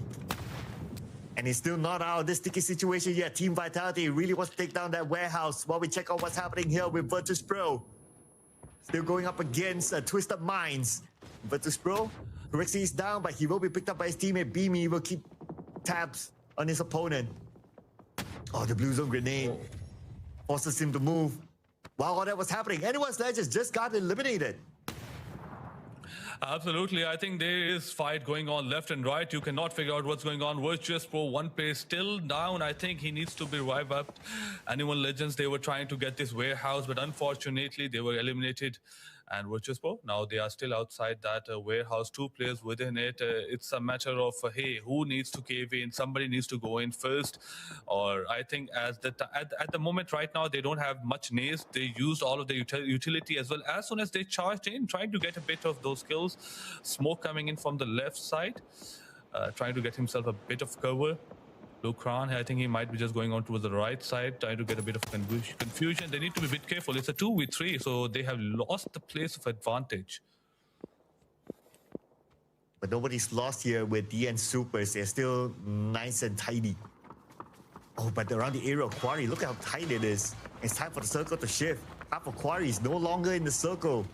Starts to shift forward towards the open lands. But we have more teams coming in towards the Quarry area on the left side. And here we have the Expendables, but they lost Tanru while they were trying to scout an entry point. Heather got him. Nice shots, nice angle as well, and he was able to deal damage before he could land. And moving ahead, trying to scout the second player, moving along the ridge. FS also gets one of their players knocked down, rushing, come in, flash, trying to save and tries to hide behind that crate and was able to successfully eliminate Tiger as well, successfully eliminate the player from GT. He's down and he's a bit of like low energy. He needs to be careful and is right behind him. T1 has a nice advantage, but the only issue is they have the players. They're a bit away from the circle. So the position, the circle is going to really hurt a lot of the teams right now because this is that time where finding a position within the circle will be a bit difficult, Sir Cloud. Oh yeah, absolutely right. With this kind of phase 4 circle, it is really tight for all these teams. But they still have to try to make it through. Especially this player from the Expendables. He's behind a tree. The blue will put pressure on him. At the same time, there's a crosshair looking down onto him. Not sure if he can actually make it through. We'll check on him later because right now, Diga tapping in the way. Managed to land that damage, but no knock yet. But for Diga, he has to manage the next phase of the circle. Especially with that roll right in front of him. The good news is that he does have his teammates on this high ground, so he can still follow up onto them. Absolutely, and they are the 4 players alive, so that's good news for them, as this is getting difficult for all the teams to make sure 4 of their players stay alive. Because when you talk about this circle is very deadly. Even if one of the players, losing one of the players is very easy. So you look for the teams when you come to the third part of the game, that which are the teams which has 4 or 3 players alive, and you don't have many, you have maybe 1 or 2, and Diga Esports, they're doing very well in keeping those numbers to number to 4. Yeah, so far so good for them, especially with the southern side. We don't see as many teams as compared to the quarry area. And speaking about the quarry area, some teams are starting to go through. But on the lower ground, after quarry, it's going to be Team Vitality with that warehouse. And just look at this, right? From an aerial view, look at the amount of teams inside the quarry. Yeah, exactly. And out in the open, this will be the end of him. Suze finds him, takes him down, and will be eliminated. He was trying to find cover, but that was just unfortunate position for him. 4th point for JDG. Team Vitality right in the center of everybody. It's a very nice spot to be in, but you are in the eyes of every team around you. They have a nice cover warehouse, so they need to be careful of any rush coming in, because somebody sooner or later will want to take that position. Made in Thailand on the edge of the circle, being hunted left and right, so it's a bit of a difficult to push in, and the circle just moved in away from them as well. And moved away from quarry as well. Look at this. All those teams that were in quarry, nobody's in the circle no more. It's a hard shift right circle. And that includes the team that we can see here on screen, JD Gaming. They're quite far away from the circle, and there are so many teams in front of them that they need to fight through. It's not going to be the easiest of tasks, but they still have to fight as they might. As Suzy takes damage from afar, takes a bit of time to heal up. He still has that time though. But 25 more seconds will be that timer before the zone closes. Exactly. The T1, they have to go through JD just to get into the circle. They have to take this fight. There is no other option. Vitality on the other side, they are comfortable. They are hopeful that nobody rushes them.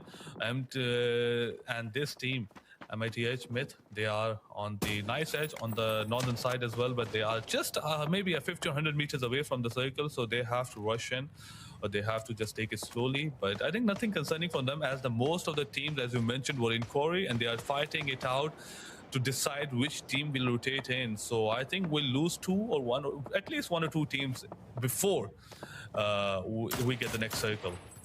Oh, definitely, definitely. And we're already seeing like Made in Thailand might lose Jacob here.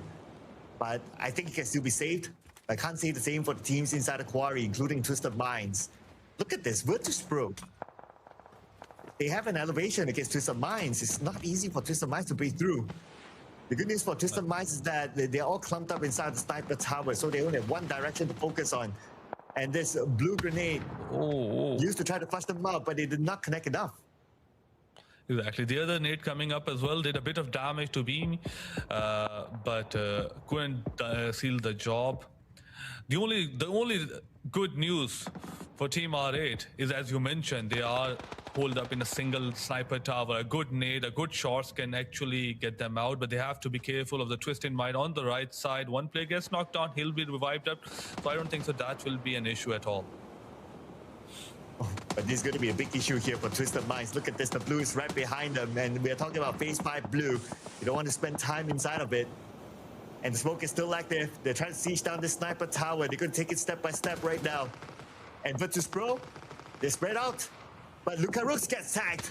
And one more to go for Virtus Pro. He's on the second floor at this moment. And he will be sieged down. And looks like he's still there. Oh no, he has been eliminated. Okay. And Twisted Minds, so far so good. The next challenge is waiting in front of them. It's going to be R8 Esports. Oh no, exactly. They're able to get VP out. One player still there in the blue zone. He's taking a lot of damage, so it's at least of their concern. But as they move on to the circle, Made in Thailand, right, is next to them, waiting for them to come in and take those points. And this is going to be difficult for Twisted Minds. Obviously, the tap takes a lot of damage. 1 or 2 shots will bait. Oh, he's able to put on some healing.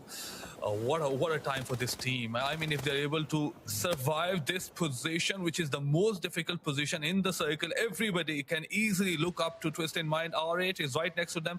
Made in Thailand is also right there. I think this might be just over for Twisted Minds, but I hope I can be proven wrong.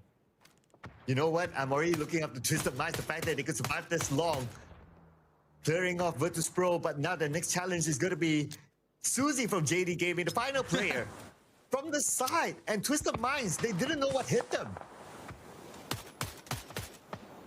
Absolutely, I think one player goes down, the other tab takes a bit of damage, but this compound in the center is going to be it.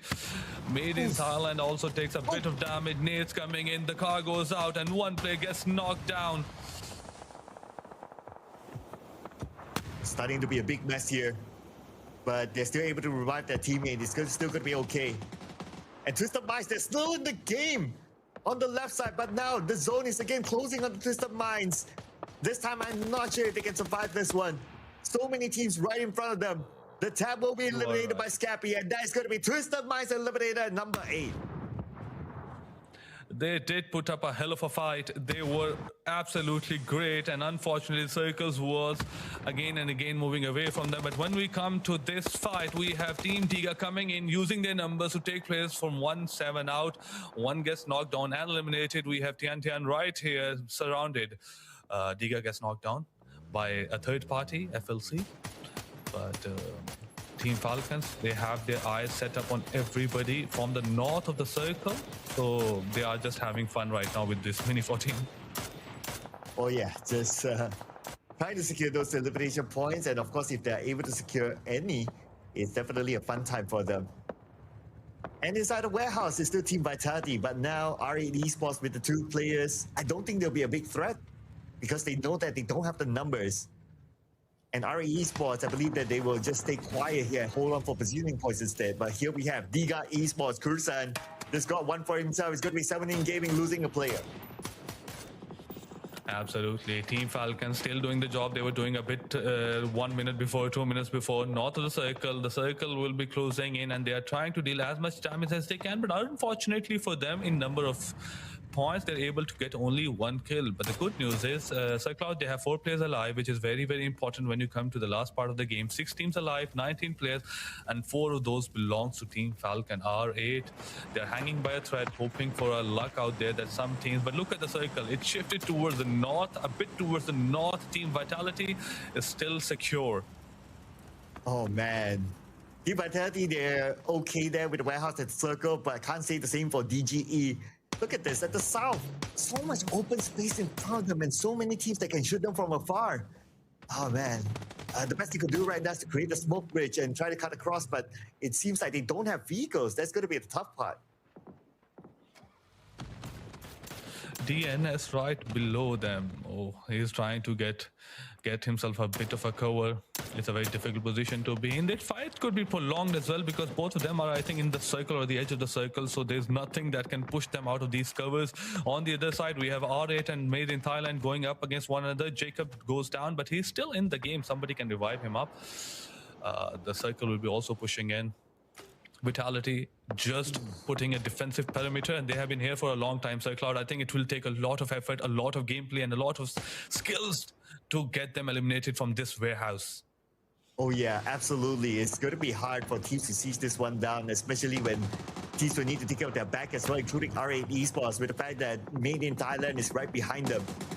Interesting enough, Diga is still alive for DGE. But for how long, that's going to be the question. Looks like not for long. He's been taken up in the zone, and here's TD spraying in, and TD gets traded back. One more to go for R8 Esports inside the building. And it's going to be empty eliminated now. Top 4 teams it is. Absolutely. Team Falcon and DNS taking a fight on the north or the east side of the circle. For one of the players from the DNS goes down and gets eliminated. Team Falcons, they have a nice start to the fight, but one of the Gustav is also knocked on. He's being revived. Smokes are being left and right, try to create cover. Rex also takes a bit of damage, but I think he just got revived as well. Team Falcons, I think they're looking to move into the circle. Nice armored vehicle. This provides nice cover in this difficult time, in this phase of the game. Oh man, it is a difficult time right now because if you look at this, right, RZ, 3 teams with 3 players, 1 team with 4 players, so there's still a lot of numbers here on the map.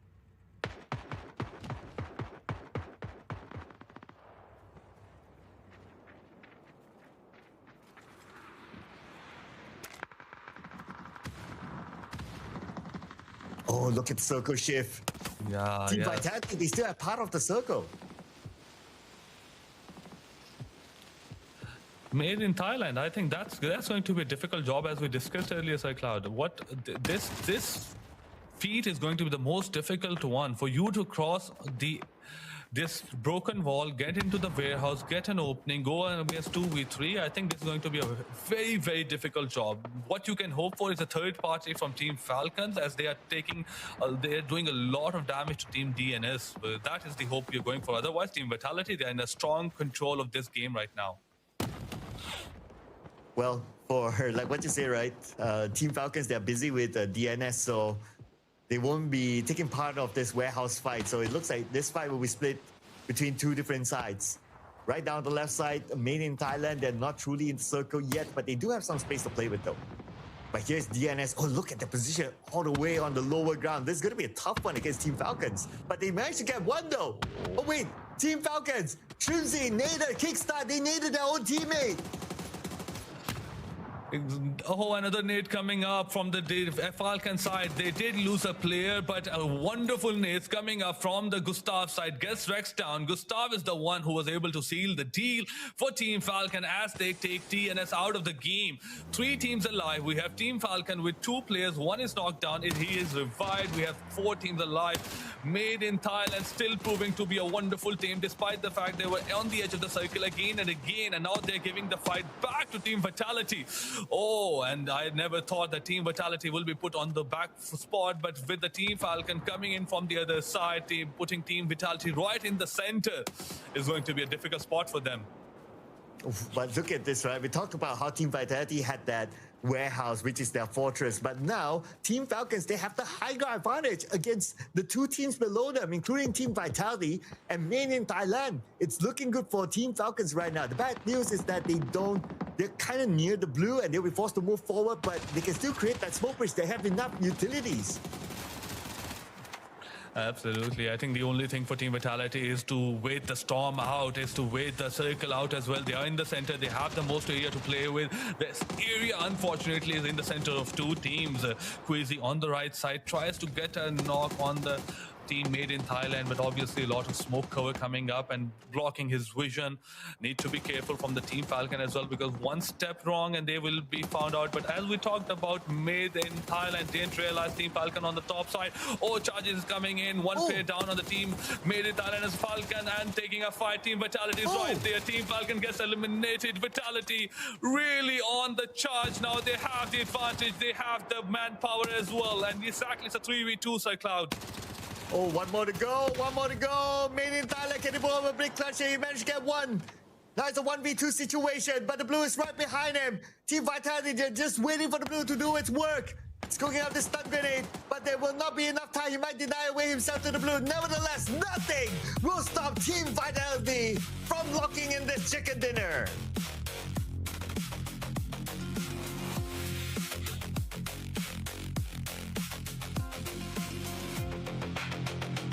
Great stuff there by Team Vitality, holding down that warehouse. And it's not like they played super safe.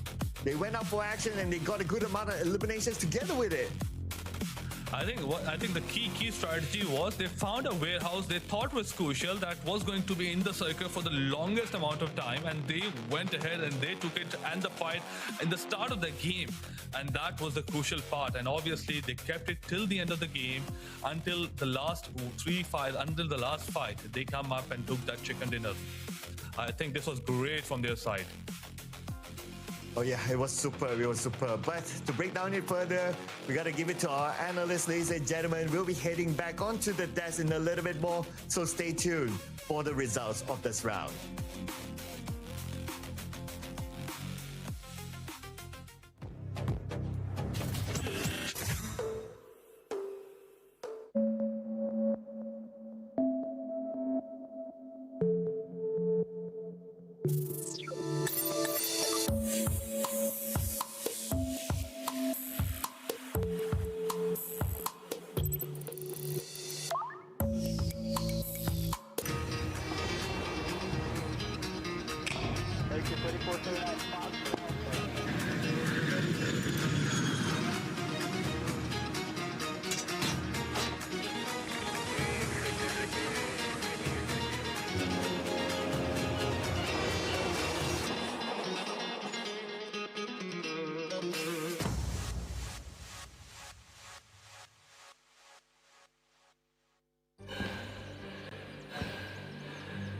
Үлкен істер әр қадамы жаңа жетістікке жетелейтін марафон. Біз осы жолды сіздермен бірге 10 жылдан бері жүріп келеміз. Тимур Құлыбаевтың халық қайырымдылық қоры.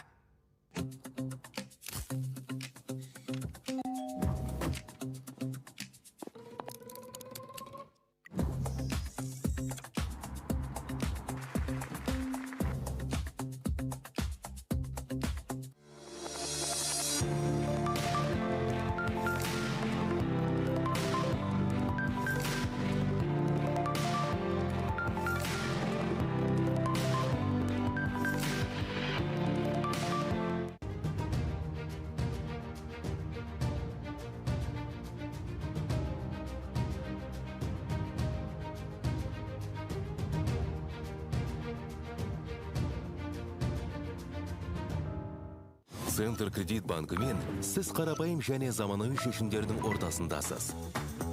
Нық сеніммен жаңа мүмкіндіктер ашып, тексерілген сапаға сеніңіз. BCC-KZ мүмкіндіктерді кеңейтіңіз.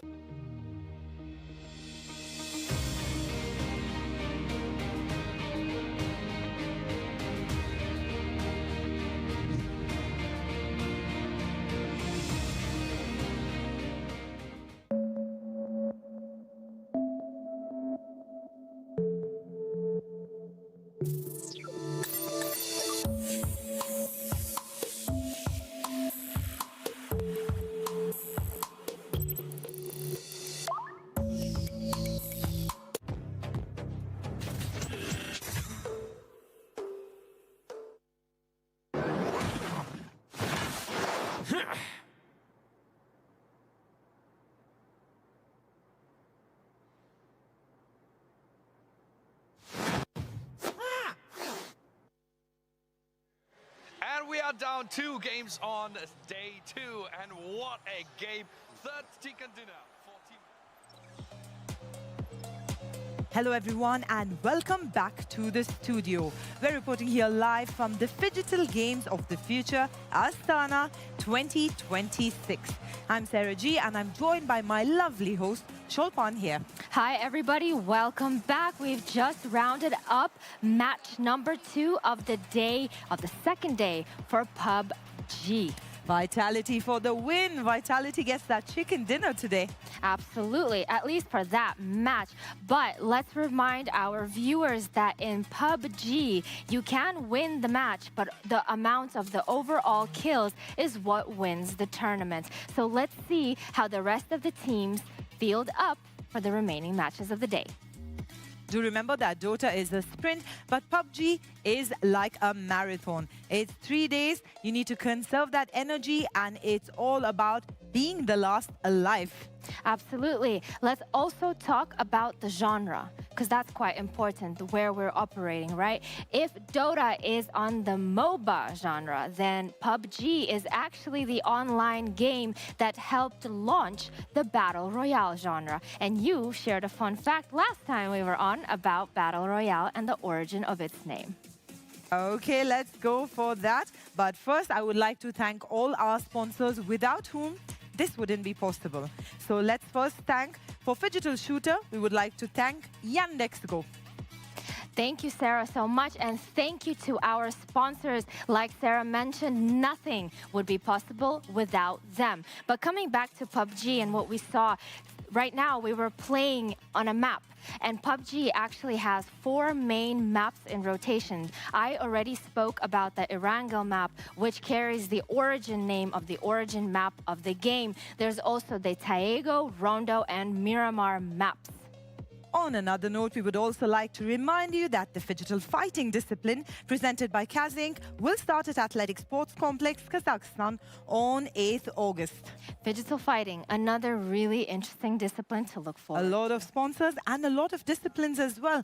And I love that we get to explore completely different dimensions. Every single discipline is completely different, tailor-made for a different audience. But you, as our audience, definitely have a big feast before your eyes.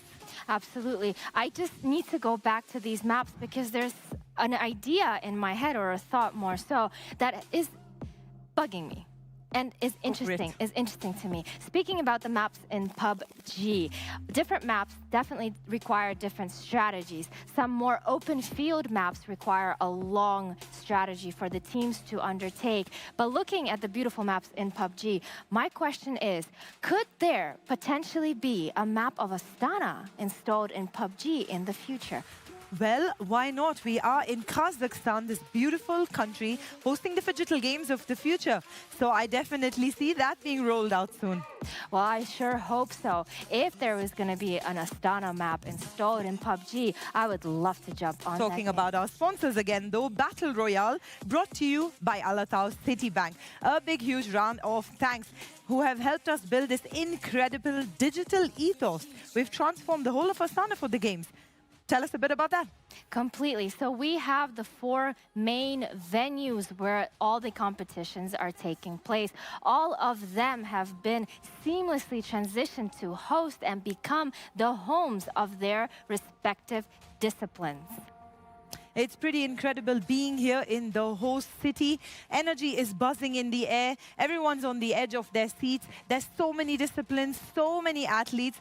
And don't forget those big cash prizes up for grabs.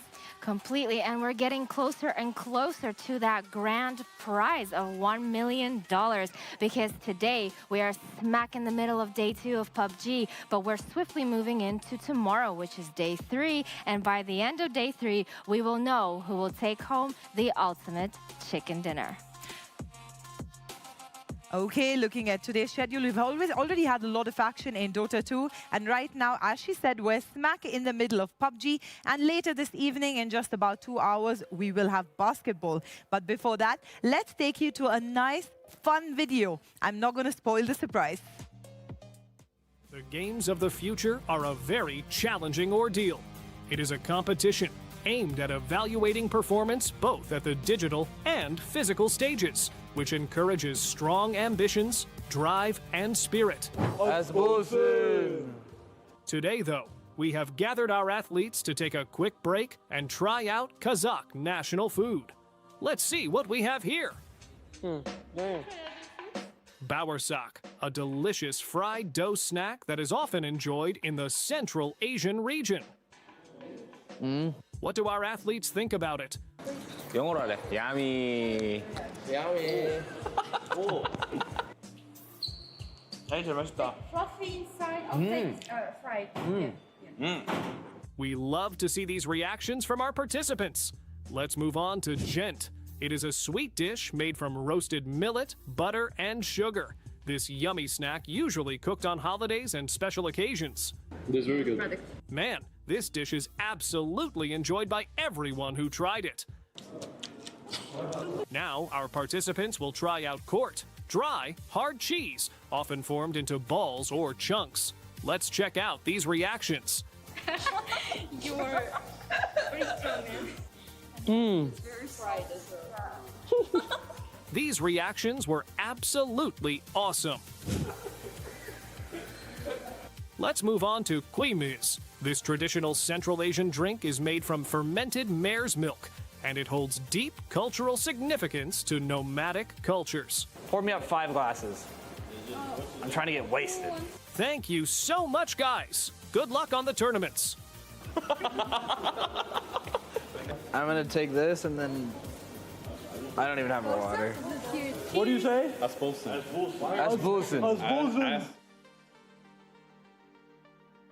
Pour me 4 glasses. That was a really funny moment in that video. I really loved those reactions to our national food.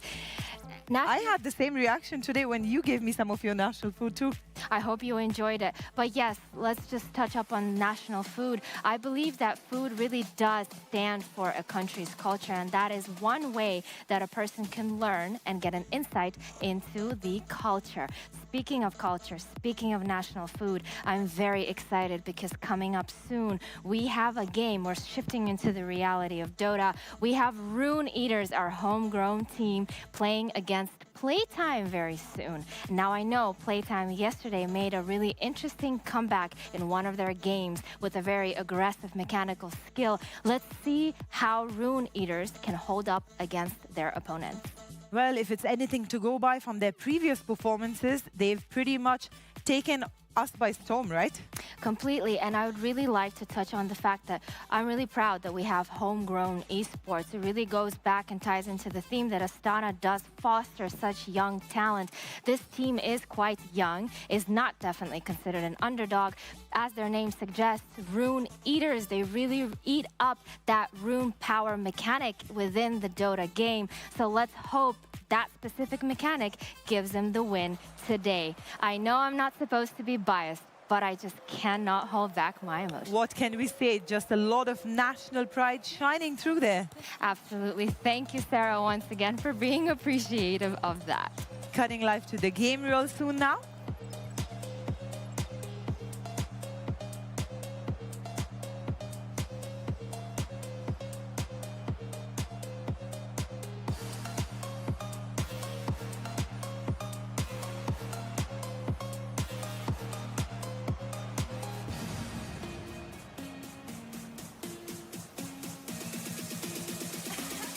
Games of the future.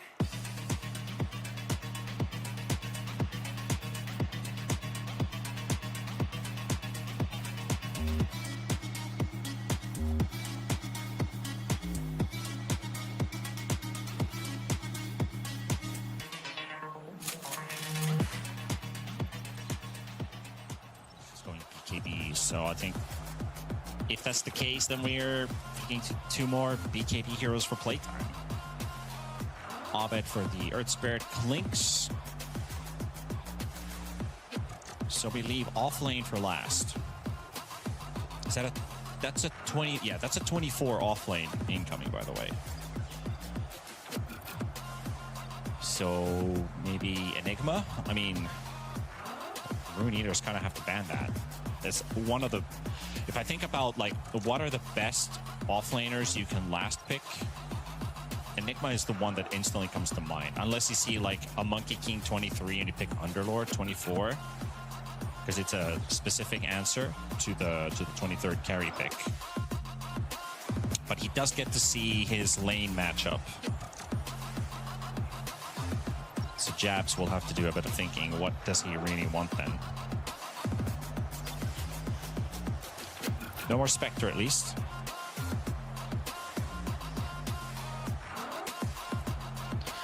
Yeah, there's some PTSD. Like, yeah, you know, I don't really want to play into that. I would like a hero that provides you a little bit more guaranteed control. I think you had to win that game solely because of, again, the two insane black holes. So, I guess maybe Tusk helps a little bit. Because what would you play? You'd play Tuskling, Smarana +1, Axe Gone, no Sand King, no Sand. They're banning the Axe. Does that mean they're looking for Drow? Drow's generally pretty good versus Axe in the lane, but Axe is the one hero that is really good at actually targeting a Drow in a fight. I think it's also firstly like the hero they need with the Clinks, along with the way they set up for the Marana, and also it's what worked for them in that game one yesterday, their first series. So what other options have we got right now? Underlord is possible. Underlord's okay. What are the point Clink? We don't really have any. I'm not a really super probably. Why am I forgetting? Like, you're not. I don't think you Doom here. Too greedy. Don't believe you Dawn. Like, I think that's also too greedy. For playtime? Yeah, for playtime. Yeah. Oh wait, they do actually pick the offlane before. True, actually, it is the last pick for Rune Eaters. Or did I get this completely wrong? No, yeah, Rune Eaters have last pick, so they ban into playtime. Largo ban. Largo, okay. I mean, you could Enigma We go Slardar instead, so a lot of minus armor. Goes well with the Tusk too, so plenty of damage now. So... Please don't troll. Blade? Sure. Like to be far better. Please don't troll.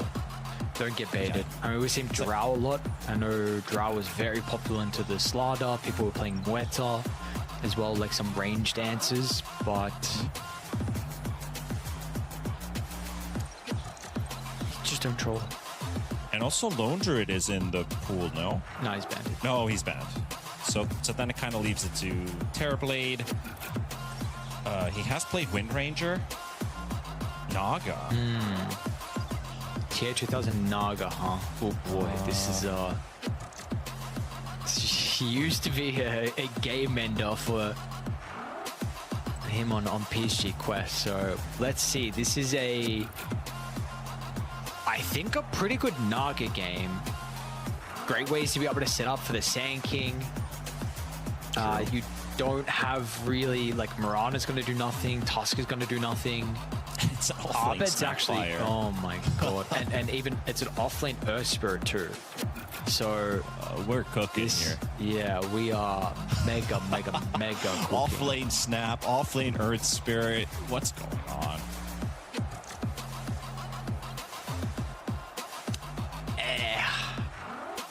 Some interesting stuff either side. Honestly, let's see. I'll give you something. During the course of 10 years of casting this game, I've never seen an Earth Spirit Naga lane where they both are cores.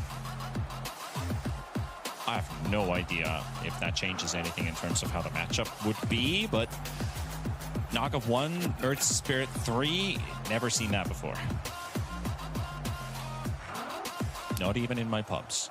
Not even in my pubs has anyone been crazy enough to pick a Earth Spirit 3. I wonder why Jabs wanted it. I mean, I guess the matchup mid with the Slardar. So like this is something that at least is going to be more advantageous for him against the Sand King. But did they lock in their heroes as soon as they saw that Naga pick come in? Did they just instantly go for the Earth Spirit, or I mean, the Slardar obviously was kind of like he would still be happy if it is a Snapfire in the mid. I don't know. I missed that one. I should have paid more attention to when they were locking heroes in, because that would have told us about, like, are they making last second changes? Like, give me Earth Spirit, give me Earth Spirit. Like, are you sure? Yeah, give it to me. You know, like, those kind of things can happen where you make like a final adjustment because a player who plays that hero would be comfortable enough to pick it up to an untraditional role, which it certainly is. I just did that. Perfect. Let me actually let's take a small dive into Pro Tracker. Let's look at Earth Spirit. There are 39 games of offlane. Are there any pros in here? There are. Jabs, 20 days ago, Earth Spirit offlane. The others would be Alberca, maybe, and two random guys. I don't know who they are. But so he went the classic Urn, Boots, Soul Ring, Vessel, Treads, BKB. Vessel, BKB. Just like you would play through it. Wit's though gonna get bled. And a first blood for Malik. Alright. That just happened. That did just happen. Alright. Good way to start the game. Good way to potentially set yourself up for a 2-0. So mid often versus Sand King has always been the sentry battle. So I see none from Abed nor Nikki Cool to start. I don't know what happened to this Slardar hero. I really don't know. Like EWC we were getting it, and who we've been calling for a couple of the games yesterday in particular. Like 20 games at EWC, 75% win rate. So like, I'm just really not sure what's going on at all. Let me see the stats for this tournament if I can. a lot of damage dealt by Axis Vampire onto Schofield's Tusk, even using the Blood Grenade for this one. Dropping him down to 100 HP, and he's got Tangos on the Courier, which he's gonna have to pick up on the way back to the lane.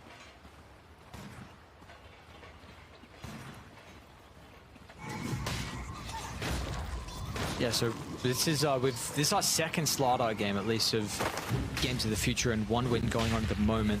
They haven't played a Slardar, and there's like 8 out of the 10 teams are going tier. Oh, Schofield. Okay. There goes Schofield. Okay. Oh, there goes Malik as well. Okay, so we'll find a reply. There goes And yeah, you know, here turn the tables. Ike with El Micho. Of course, Jabs will have to spoil the party and not make it an honest 1v1. We like to say, at least here in Finland, so we talk about honest 1v1s, and somebody comes to ruin the party. Why is this just a Finnish thing? I mean, we use it quite often. I don't know if it's been used elsewhere. At least quite heavily in Dota as like a reference to we had this gentleman's agreement battle going on, and then somebody ruins it. I see. Yeah, it's kind of messed up from Jabs, to be honest. Like, come on, buddy. This was a battle of the supports. This was not your time to shine. Yeah. One of the perks of playing Earth Spirit as a 3, though, is you have all this extra mobility as a Spirit. Can always rotate to help out. Looks like they want to contest the Lotus. They are pinging it somewhat aggressively. Looks like they might just let it go for the Mirana instead. Abed has been doing a bit of creep wave dragging. Still doing pretty good in terms of CS. Schofield's level 1 still, by the way, so they're trying to max it out on wits. Some kind of intentional plan to just solo XP on this Clinks so he gets his abilities up. I kind of like the idea behind that, because they do recognize they don't have a lot of kill potential. I mean, honestly, Tusk and Clinks, they do have kill potential, but I think the Clockwork, you know, put the fear in them, and also you have the Cookie to escape, you have the Cogs to just push him back. Well, they know he's out of mana, so they're hitting different targets here. Okay. One guy pops tag team, and Clinks hits the other fella. Yeah, I think it's always going to be a problem when excess vampires able to get on the Clinks when tag team's used, so kind of nice play from the Clockwork, to be honest, to be able to stop the power that they would have had. Ike, nice side step. He's in some big trouble here. He's going to drop. Now he's unable to get close enough to El Micho. Mirana will survive.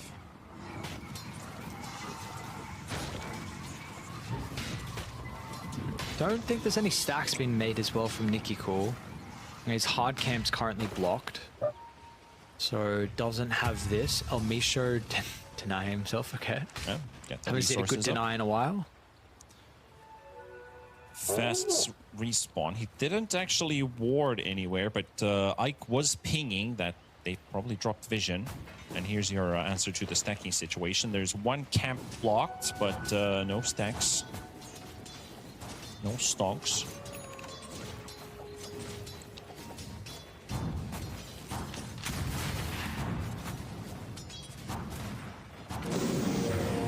I don't think I've seen that notification actually pop up. Get to that in a second. As Malik, not enough to survive, will be killed in the low ground. When a player finishes like a bigger item or something that is highlight worthy, like he finished power treads and there was a notification, I was like, what? I don't think I've ever seen that. What, the treads getting finished? Yeah. I don't remember now, to be honest. I need to like visually see it again. Yeah, the power treads being bought, like, I was like, okay. I don't think that's a notification-worthy thing. Alright, well, I'll get to, yeah, I need to actually see it again. You know, it's just like Abed along with Jabs are going for tread, so we'll see. Maybe if Abed finishes face boots and there's another pop-up. Yep, he gets the treads. It does. Yeah, nah. Yeah, I've definitely. You're tripping. That's just a. No, that's been. Did it happen? I feel like there's another one. But why is it all the treads? Okay, I need to see if it comes with other boots. Or is it just like a spectator thing? I think it does with Phase and Arcane. I guess why not Tranks? I mean, with Arcane, sure, that's a team item. Everyone's getting treads. But I must be tripping. I must be tripping. It's not just team items that it pops up. There's Phase. Okay, I think I'm tripping. Yeah, it's all good. It's all good. I mean, it's like I kind of put it down to the fact, like, sometimes when I've seen a word on a sentence or something, or I'm reading something and I've seen the same word like multiple times, I'm like, hang on, bro, you're playing pranks with me. This is not how you spell this word. And then I start losing my mind. I'm like, hang on, this doesn't look right. It's kind of, I feel like, we've seen treads so many times get bought that now it's like we forgot about it. It's, hang on, like, is this a thing? It kind of reminds me of the bad joke Liam Neeson made, and I wasn't not sure if it was a series or if it was a movie. I mean, he does movies, so it probably was a movie. But where he goes like talking to a prisoner, where he says like 5 years for man's laughter. Must have been a hell of a joke. Oh my god. It's manslaughter. It's manslaughter. Manslaughter. We have 10 kills in 8 minutes, and again a 2K net worth lead. Ooh. Coming up early. That snap ulti is not doing a lot of work though. That's gonna backfire. Jab's making his rotation, gets the magnetize off. That's gonna hurt a bit. It's not gonna kill anybody though. Make everybody feel miserable. What a drag out and then kick from Jabs. That looked like quite the combo from Rune Eaters. It's going to be easy for them to execute something like that, where it's just hook shot into Mortimer Kisses or Sand King Blink, but that was very pretty. They're going to try and wrap around. The Axis Vampire snipes a courier and runs into a 3-man gank squad. Rani also going for the. It looks like she's just trying to escape. The whole bloody team is here. Nice cookie though. There goes that. Can they take the stacks? With this many heroes, I think they should be able to. Should have stacked it one more time. This Vampire's there to soak up some of the XP, but looks like he's just gonna be an extra. On top of the stacks, that's even more gold. I mean, he literally just respawned and got over here. Nice dead again. Yeah. So, what? That's 9 stacks done by the Dire side, and pretty much half of those have been stolen. That is unfortunate. 1 TP top. Schofield considering going through the gate. I think they're just trying to get a bit more information. Naive together with Ike deep in the jungle though.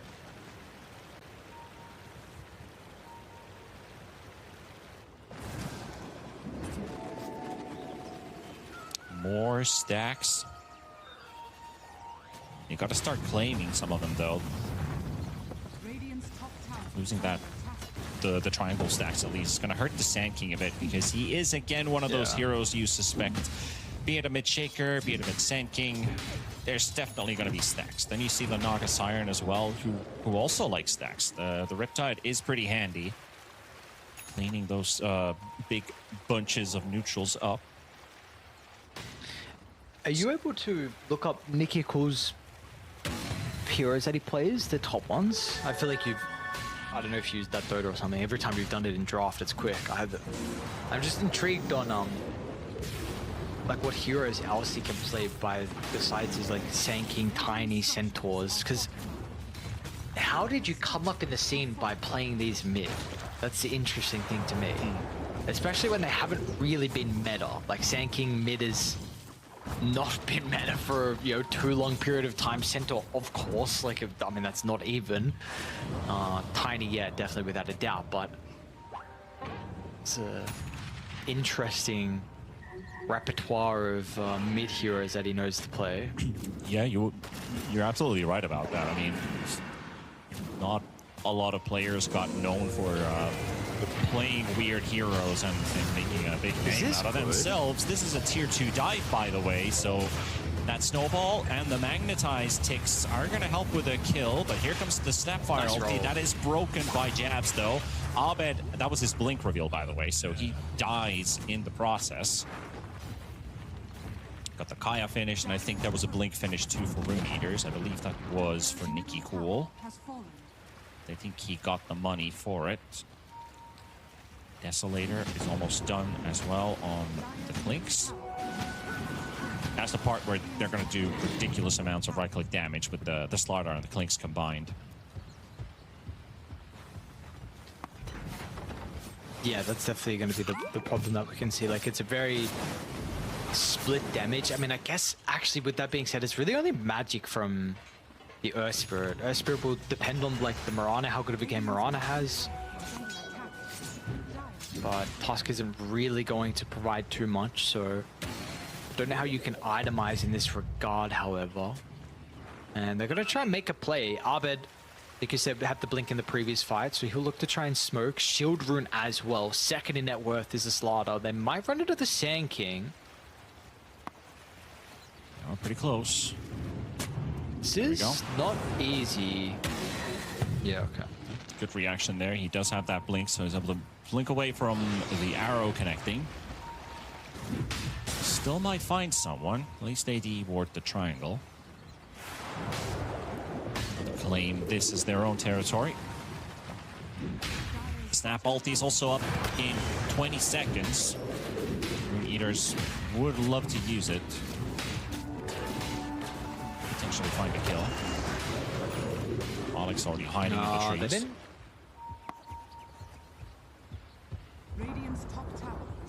Bottom? Okay, they're gonna get the tower. So, all tier 1s. And a 4K lead for playtime. Deso is online as well for the Clinks.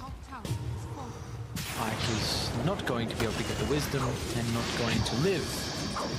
That Slitherine Crush does quite a lot of damage. Oh? Thinking about that epicenter, they do find Schofield. Oh, he got arrowed as well, so for second up. Wits is also not quite out of the clear yet, but they didn't get the epi off, so Nicky Cole wasn't able to approach the Clinks. That arrow was a bit unlucky from his perspective, but from the other side, we're actually very happy that Wits survives the engagement. Was a fresh Deso reveal. Nicky spotted again. Omisho just jumped right next to him, and the turn. The Stinger doing quite a lot of damage, and oh, the magical nukes. The armor is going to be enough to keep him alive, though, and Dabs is dropping the Magnetize and hoping he'd get a Remnant to drop close enough, but now they're just going to wait with the song. Wait for the Magnetize to run out, isolate Wits. The first time Naive's going to be taking part, and a very good turnaround. Just what Rune Eaters needed. Absolutely. I mean, what a perfect position from Naive. I mean, that felt like this game was starting to get a little bit out of control, like 4K lead with the damage we're seeing. It felt like Slardar Clinks was just going to be able to take over the game, especially with how active they could be. Earth Spirit Tusk also setting up, Mirana Moonlight Shadow as well, but it's a massive team fight. You claw this game back into a pretty even position. You're going to be able to de-ward your own triangle. And Malik as well gets Ag Shard now, so his farm's going to accelerate. Yeah, that was a 4K lead just given away. Yeah. What I really liked about that fight was the way they played the Clockwork and the Naga. Is he's dragging that song on max distance. He's popped down the cogs. He moves away, the Earth Spirit is released from the sleep, he gets instantly zapped by the cogs, so he loses some of his mana and his HP. And then he did it again by kicking a cog towards the Earth Spirit, and then they released the song, and the Earth Spirit was really low after that. Now, going into the second fight, Schofield is already down with the Epicenter released. Hookshot does connect onto the Morana, who's at 1 HP, gets killed by the Dust. The Dust being the one that gets the last hit for Exus Vampire. Oh boy, that happens so rarely, because he got stuck in the cogs, which meant that he was far enough from the Sandstorm at that point, but he was literally just 1 HP Invis, and Dust does, was it 25 or 50 damage if you reveal an Invis hero? That's what got the last hit. It's crazy. Such a random thing to be able to get a kill from.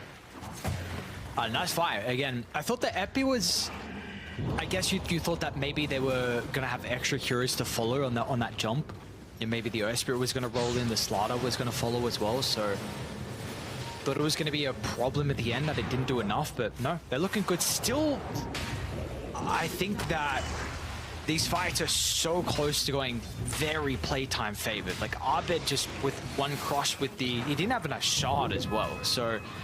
He's doing like half the health pool with Corrosive Haze on and Crush, and if you've got the Clinks there as well, the thing that's saving them at the moment is really Frost Shield.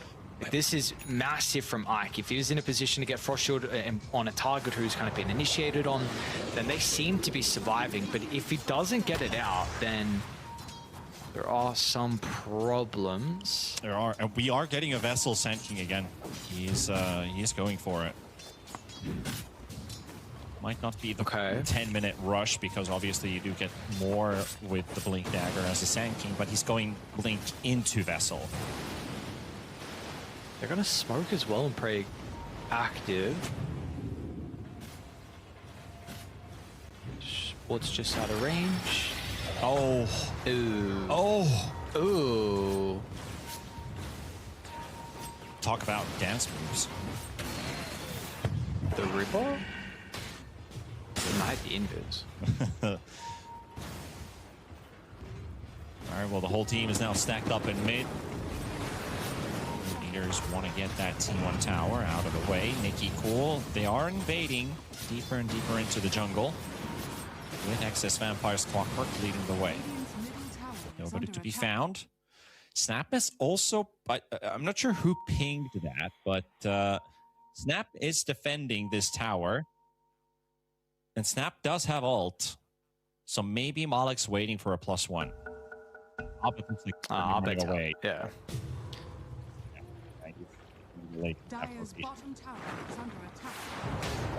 Should be careful in mid though, because the Snapfire just showed herself. And they did get the T1 in time. You don't want to linger. They also maybe feel like they're safe at the triangle, which they're not. Radiant have this ward. They didn't de-ward the area. So they can smoke on Radiant and take a fight here. See if they do. Manta and a song ready on the Nagasarn. Gotta be quick with your fingers, Naive. No, he didn't get the song off. So close to getting it. Then goes for the attempt number 2, but the Magnetize might just be too much. He's regenerating! Regenerating through it all! The song regen is just enough for that TP to go through, get to the fountain, survive. Clockwork's gonna be a collateral. That's not those kisses. Oh yeah, that's probably not the best. Sand King might get Schofield. He is close to dying. Oh yeah, the Vessel. Ooh. Oh, with the Vessel, okay. Yeah, and Japs misses the roll. Oh, they could have turned around with a cookie there, to be honest. Probably not the best course of action, though. Okay, so 1 for 1 in the end. Naga survives is probably the biggest story there.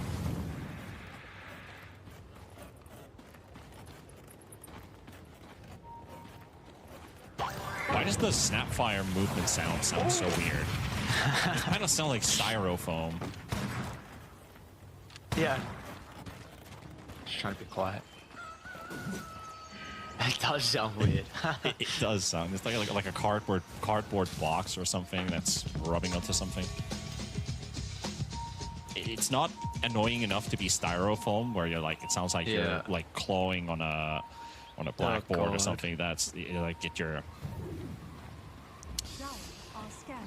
I don't remember the word for it when you're when the when the hair on your arms go up. Goosebumps. That's the one. It's so funny. It's goosebumps because in Finnish it would be your skin goes chicken. Oh, whoa! What's going on here, buddy? Witsy wits? Okay. Gotta have your wits about. Who did he get Tormentor? Who just got Tormentor?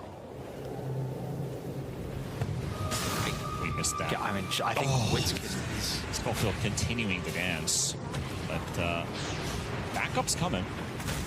Yeah, This is good fight for want to Radiant. fight this. Nicky Cole's also trying to load up that epicenter. As Arcane, he'd be very happy to use it. That second ulti off the cooldown pretty rapidly. Mirana ulti also used. Wits is coming back now, so it's probably better. The Rune Eaters don't actually take a fight. Well, late timer trying to bait them in. He's not falling for it. 306 last hits at 21 minutes, by the way. This is some pretty good numbers. Yeah. He's got a 5k advantage pretty much over the Clinks. That is... Yeah, but this is like TF2000, his best hero. Like, definitely his Naga is absolutely absurd. So, I don't know... What did he have? What items did you see? On the Naga, the last we saw it was a Manta and the Orchid. Oh, he's finished a heart now. Okay. 2800 HP Naga Siren. So if he goes bottom next, would kind of like Butter for the Clinks and the extra armor and evasion, but Slardar too. Bad idea. All right, we're gonna jump to the side. Tusk is gone. Abek does get a two-man stun, followed up by Jab's hook shot coming in as well. Can he get both of them inside the cogs? Only one. Wits is in a good position to deal some damage, but Naive is coming in with a song and they isolate Abek. Trying to get the Jabs too to break that magnetize. Abed dead. Nicky Cool going down. Ike's gonna drop as well. We got an ultra kill for Jabs already. Magnetize doing work. These supports don't have the HP, neither does the Snapfire to survive that magnetize damage. And they're gonna get Roche now as well because that dude Jabs is carrying. That was a hell of a team fight from here. He's kind of making an argument for this offlane Earth Spirit. Sure is. Like he's looking good. Who in their right mind would call give me an offlane Earth Spirit? And then it works like this. Yeah. Really solid work. Also has more net worth than the Clinks. And Ultra definitely helps things. They're dangerously low. Malik gets one, doesn't get Wits though. Gets to walk away with the Aegis, but they do clean up Jabs. Malik cleans up the streak. Granny really could use that money.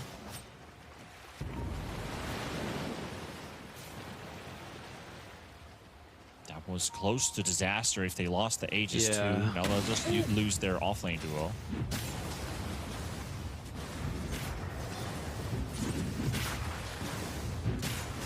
Dude, imagine that. What a timing of the kiss if he also got the Aegis. Probably dies on the respawn.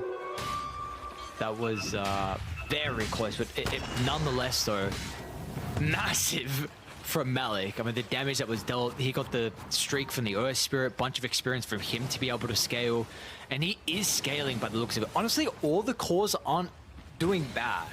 Like, Sand King's also got a bunch of farm, keep in mind. It's just like, Naga is ridiculously far ahead, so everyone kind of looks like they don't have much gold, but I'm intrigued on how the supports are going to play this game. Like, Lich, how are you going to be able to have impact as the game goes on? The Tusk as well, like, do we get a Scepter? It's probably not the best Scepter game, to be honest. Like, who do you really kick back? I don't think he even had it itemized as well. So, for him, Mirana, I think Mirana had Scepter queued up, so we'll see how much damage that's going to be able to assist inside some of the fights as well. But I mean, it's a 5k lead now for Rune Eaters. When you talk about Ags like that, and I think about the Naga song, I could find a use for Jabs to get the Ags if, say, Slardar's BKB runs out or Clinks' BKB runs out. Lynx doesn't have one at the moment, but might go for it because of the song. And they just basically go around the target.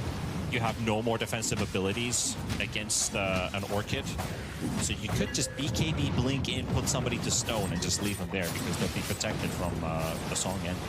Could work as a save, but it's a very specific scenario to use it. So it's probably not the most valuable item to get. I'll agree with you on that.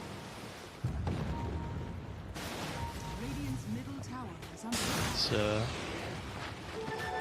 a nice couple of pickoffs on the supports. Maybe Nikki cool. Whoa! What a reaction! You got your core players were locked in.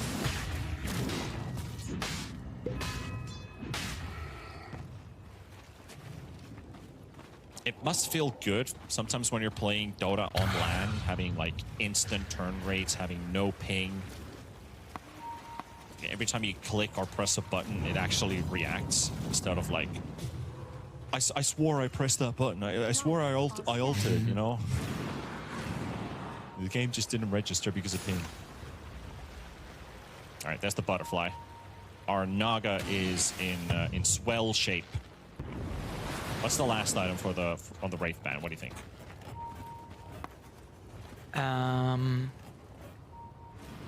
Scotty, Daedalus, Refresher. Another damage item. MKB versus the Clinks. I don't know if Clinks is even building a butterfly. Trying to cook. Trying to cook. Oh. Trying to cook. And you also got the Bloodthorn upgrade. You can get Abyssal maybe. Abyssal Naga. Not very traditional. I don't actually know. Nothing is like... Nothing's screaming out to me, to be honest. I'm trying to think about what he wants. No, I actually got nothing. I can't think of anything on what I'd be happy with. Arbet is interesting. Oh, jabs. Got the silence and the web off, but as there's a roll, he's going to be okay. They are smoking on Rune Eater's side, though they are maybe looking to fight around the tier 2 tower. They're going to realize nobody's there.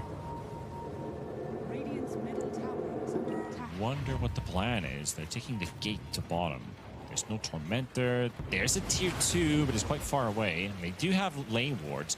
I do like the wards they've placed down on Playtime's side. They see the mid-river for the rune. Then they have at least one of the lanes. Well, those wards ain't gonna help you if you're still gonna get caught though, because those wards are also gonna be removed. Hex Naga. Okay, I thought about this, but I didn't think they needed the extra control. But apparently so. Works. It works. It's like, yeah, what else? I mean, you mentioned Abyssal, but Abyssal's also kind of a bad item right now. And I think, yeah, if you're gonna go like something like that, then Naga's maybe prioritize Hex a little bit more. MKB, fine, I didn't mind that, but I don't know if you, like, no real evasion, maybe Clinks goes butter, but I mean, that's also pretty rare. The axe where your web goes through BKB is something I would maybe prioritize over those items that I mentioned. Because we don't really see Abyssal. People don't build Scotty that much. That used to be a Naga item where you just go Scotty for extra stats. Disperser, which is probably on the higher echelon. Yeah, like actually, Hex, that's one. But Hex I can get behind. Like, this. Yeah, so I think that. So go. No, it's like I can't really picture a game where a Hex isn't good. Yes, that's a very good point. Like, this item's always just you're always pretty happy with the Hex. You can never really say wrong. I think one thing for me, Mirana's out, is I think if you're able to find the Earth Spirit, we see how fast he's able to die. Like, if you top lane, you can make a division with the Rocket Flare. Alex throwing in the they fire. Cancel both. The snowball is there there or not. Where for Scope Nice to go. If he gets the blink out though, oh, nope, he doesn't. one little source of damage just broke the blink. He just dropped the gem down, so now they have double gem on Sand King and the Clockwork. And that's a Tormentor. Does everybody have a shard now? Naga shard time, maybe? No, they let it go. Who wants shard, bro?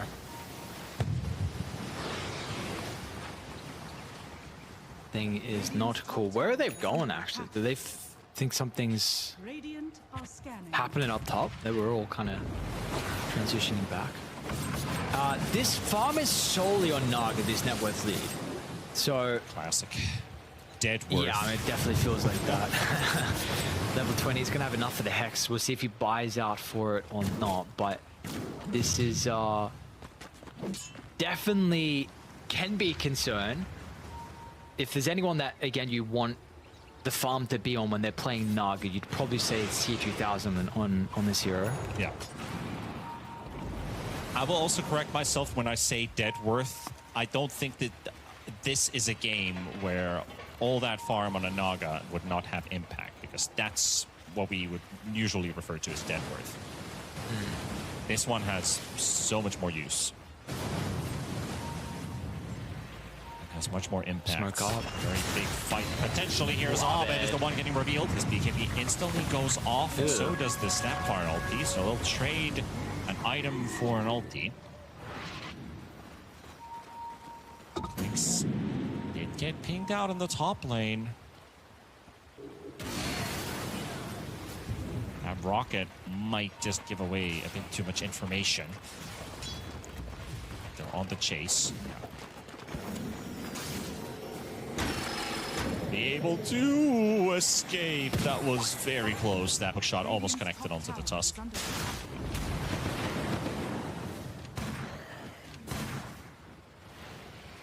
And also with the latest ladder patch, they actually buffed the gates and nerfed the players that if you get rooted, it does break the channel now.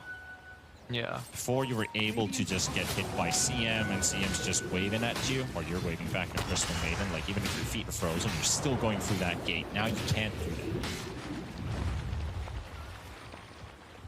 that. Another Gleipnir nerf, just what we needed. That item is that item has yeah, I've never seen it. Just remembering the meme with the guy who's seen war, just staring with the shell-shocked eyes.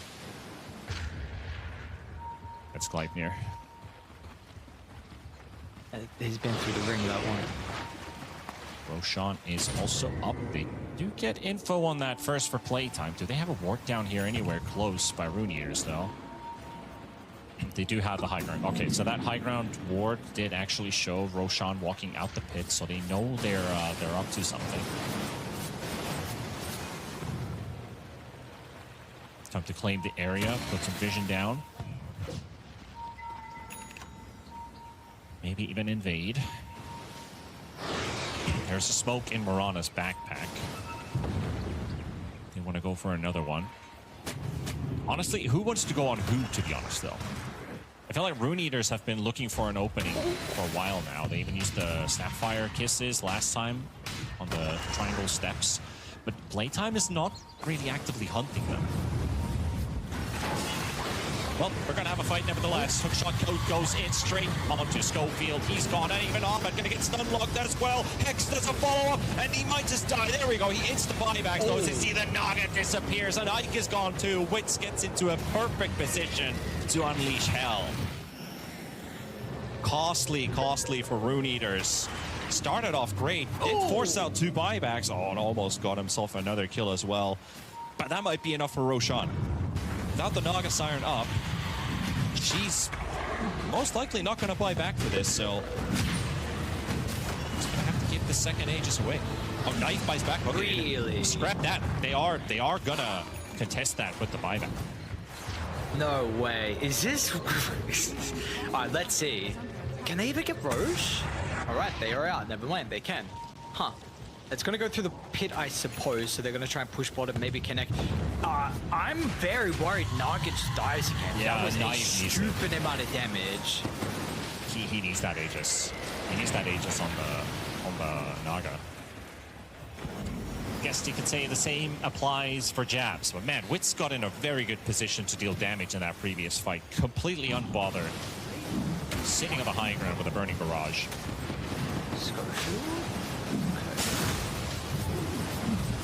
There? Are they going to do a quick enough? Clinks is a bit too far away. Get done. Arrow doesn't even fly far enough to give them vision. Clockwork zoning them away. They're going to get it. Jabs is nearby. Clockwork, he's happy if he can sacrifice his life for this play because the Aegis is picked up by Naive. Magnetize is in play. Clockwork finally down. Nicky Cool trying to get away. The song comes out from Naive. It's not a fight for Rune Eaters by the looks of it. They're trying to regroup. They're actually not TPing away. They're going to stick around. They got Jabs hexed up for the time being. The silence is coming into play as well. Onto the Suns are going to take down Jabs. And there's the deletion again by Witz. Gets in position to hit. And now Malik trying to finish off Witz, but not quite successful with the Snapfire Kisses. And these Naga illusions will clean up. Oh, but maybe even the clicks as well. Oh, Misho's the one who dies, though. Ending up cleaning 4 heroes from playtime. Nexus Vampire buys back into this one, so it's a 4 for 3, of which 1 is the Aegis being lost on Naive. Oh, I got so excited there from Malik's play. BKB was still up for Clinks on the TP out. I thought it had expired by then. Man, that was insane. These fights are a treat to watch. Malik is really pulling out here with the Snapfire performance. Went massive with the Mortimer Kisses to get the kill on the back end, then also the Cookie as well. But we are just seeing like Naive is getting ripped apart. Like he's going to go Bloodthorn next. He's killing people as well, but the concerns on how fast he's dying. They're going to try and go high ground. So Clinks is up. You don't have a couple of other heroes. Mirana's going to respawn shortly. Tuscan 10.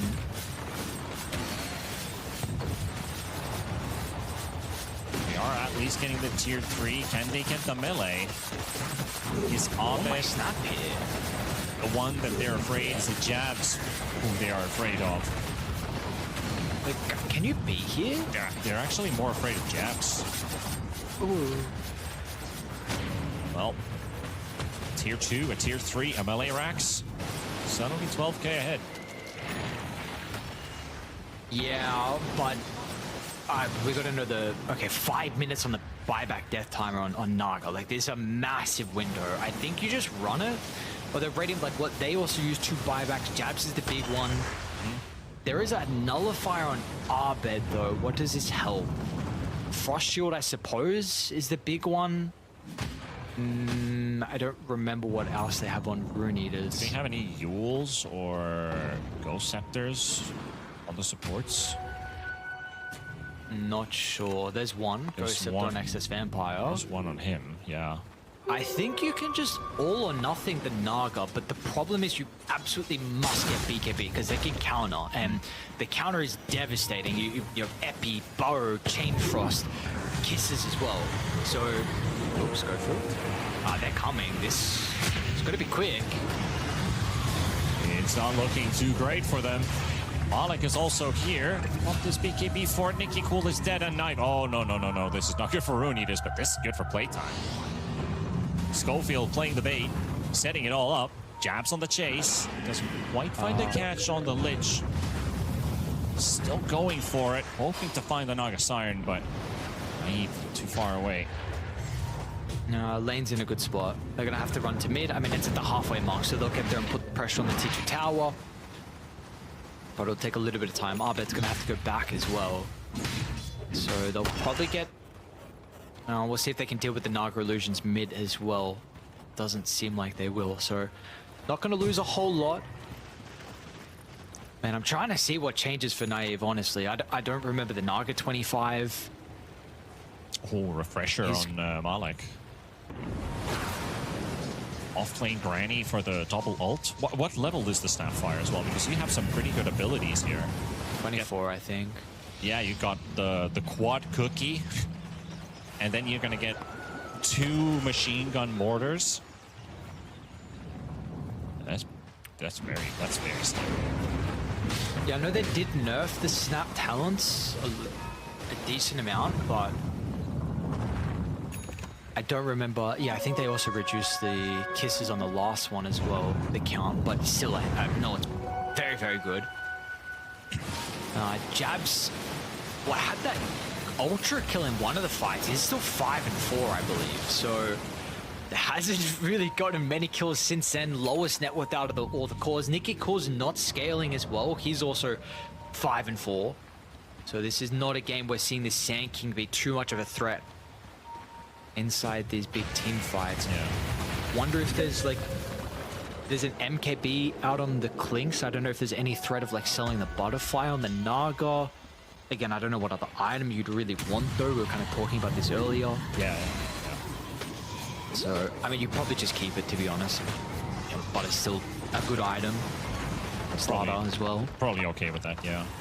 The Mortimer's Kisses were dropped from 8 to 6. So it's like a minor nerf. Yeah. A nerf Did still. they nerf the other 25? No. Okay. They kept interesting. They kept that the same. So they changed the 10, the 15, and the 25, and they untouched the 20. So they nerfed the Kisses from 8 to 6. They dropped the burn damage from 35 to 30, and they replaced the Fire Snap cookie cooldown with 125 cast range. Okay. So he's put Orchid in the backpack for Treads right now. He rebought Treads on Naive and is still going Bloodthorn. So what, you sell? I think you sell the Treads again. Really? Is the Swift Mix so. off? I mean, maybe you farm faster with the Power Treads while you're still waiting for that next Roshan to come up. Very min-max level stuff for Naive, if that's it. Like, that's stupid nerd stuff right there. That's insane nerd stuff. Yeah, we already talked about this, like, Aries. There's always a nerd who knows more. Yes. Especially like, yeah, I mean, this is just 1,000, 2,000 Naga games. It's not even master tier, so I don't know. Stop playing in pubs or something. But his buyback's up, which is really the important thing. His buyback's up. All of Radiants are up. You dies, you're gonna have Clinks shortly. Melik, not enough gold, nor Lich, but I was very worried that the Naga was potentially going to die. Still, all the net worth is on the Naga.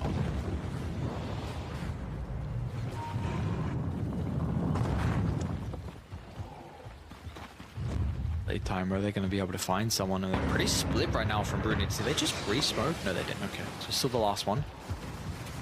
Roshan's towards TA. 40 seconds for Roshan. Even if they find a pick now, they would not be able to go to the pit, but Naive would be the target if they can get him all the way.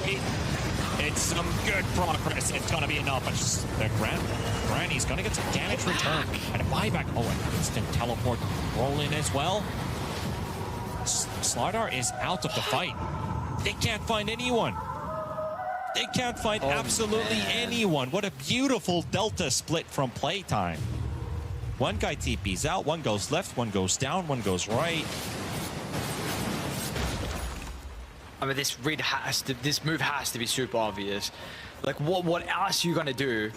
Maybe like scout Roche for the illusion. It's a 220 spawn anyway. They're beelining to bottom with the lane getting pushed in. Let's see if Arbed's caught.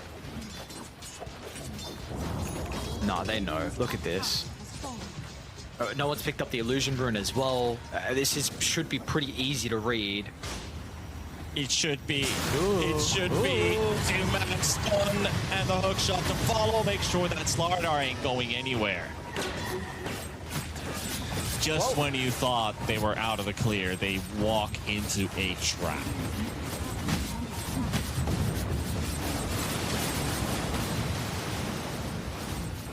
Still, like, yeah, Roche is not up, so you've got to kind of stick around, but they're not really going to get anything off the back of that, so I guess it delays the buyback for a little bit longer, but they're going to be back alive and Roche will be up. They're still staying out of the base on Rune Eaters. Nicky cool. There's going to be a 5-second downtime on the next Roshan Aegis expiring and Naga having buyback. So if they get this next Roshan, they pretty much clear Naga having a second life. Be it the Aegis or be it the buyback. Oh! Nice attempt by Ike, just a bit too far away. Once again saved by Jabs. This +3 Earth Spirit. Oh, Witz is taking a lot of damage. Schofield doesn't make it out. Burns alive. Nice little move there from X's Vampire. Also forcing out the BKB from Jabs and the Magnetize. Really nice, well done. Yeah. Cute in and out. This 30 seconds. Okay. Did they get the D ward of the Radiant ward here? I think they may have. So lanes are in an exceptional position. They're going to send the Naga Illusions back. And they'll have a window where, yeah, it's going to be 4v5 for Roche. They didn't take it fast last time. But it's going to roar this time. Yes. Went BKB or Naive. Huh. Okay. He did buy out. Pull down on that BKB buyback. too much? I guess allows you to sing.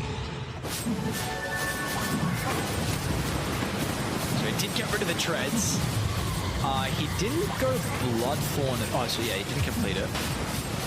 What's going on? He should just jump over to the Clockwork and the Lich. I mean, they used the Jade Frost for it, so find a pick. They got the Aegis, they've got all the items picked up from the pit, and Snapfire has most of that in his backpack. Still fighting. Excess Vampire goes down, buys back. Nicky Cool on the chase. Naive coming in with a Hex, and he catches the Tusk. Oh, they got Wits. And they got Wits, and here's the first one. They still got another set of kisses remaining as well. Clockwork very low on HP. They're going to get Ahmed running away with BKB. Jabs also trying to make an escape for it. Here's the song from Naive. They're going to reset. They might run them down, though. No, okay. Lich has 2 gems. The 2x gems in his inventory. Rani was holding on to all the items. There's BKB now for the Naga. Cheese and Sapphire's backpack. Pressure is also open. Yeah, let's see if they might just go all or nothing onto Wits. The only thing is, like, the Earth Spirit might be able to kick him out of the cogs. But without BKB, you could potentially blow him up 4-0 inside 1 stun. That enough info? It might be Ike going in with the taunt. Cookie stuns, refreshing. Malik is doing the pump strat, where you refresh with the cookie stuns and stun lock. 1 hero down. There's some retaliation from Wits again in a perfect position, but Jabs has got 4 heroes low, standing right in front. He's got all of his spells on cooldown, though. Ahmed's going to be coming into the rescue. Nicky cooldown. Ike is going to go down as well. Wits is going to be targeted by Malik, trying to take him down, and he gets him in the end. He will lose his life for it, but he did get the kill. Wits also cleans up a monster streak off of Malik, so if he didn't have money for buyback, he does have now. Oh man, these fights are absolutely insane. I mean, the team fight combo from Rune Eaters and then playtime as well. Like, the Earth Spirit along with the Slider just making so much chaos inside the middle of fights. Naive is still trying to protect the ward out of the base without the worry of the clinks. Now, he does maybe have to be careful. If he gets caught, you could argue for maybe not actually. I mean, 4 heroes fall back. Is it really worth it if you kill the Naga? It would be a dieback. But anyway, it's not going to matter. He's going to run away. Man, these fights are so chaotic. Yeah, they even saw the pub strat. Like, there are these weird Instagram reels that I see sometimes from a particular channel that posts a lot of, like, either weird bugs, interactions, or just straight up pub strats. One of them was a Snapfire killing people over and over again by just using that 20 talent for the double cookie and then refreshing for another double cookie and literally nothing else. Just jumping on top of an opponent, keeping them stun locked. They're slowly burning to death and then they die after 4 stuns. Yeah, it's great. I got to see that in that fight with Malik, and I'm like, you could refresh for another machine gun Instead, you're using it. The lockdown was it Abed or Jabs who was soaking up 4 cookie stuns in a row. It's like, it's gotta feel really bad in the team fight when your whole team is trying to communicate the fight, trying to land some critical spells, and you're just standing there stun lock from 100 to 0.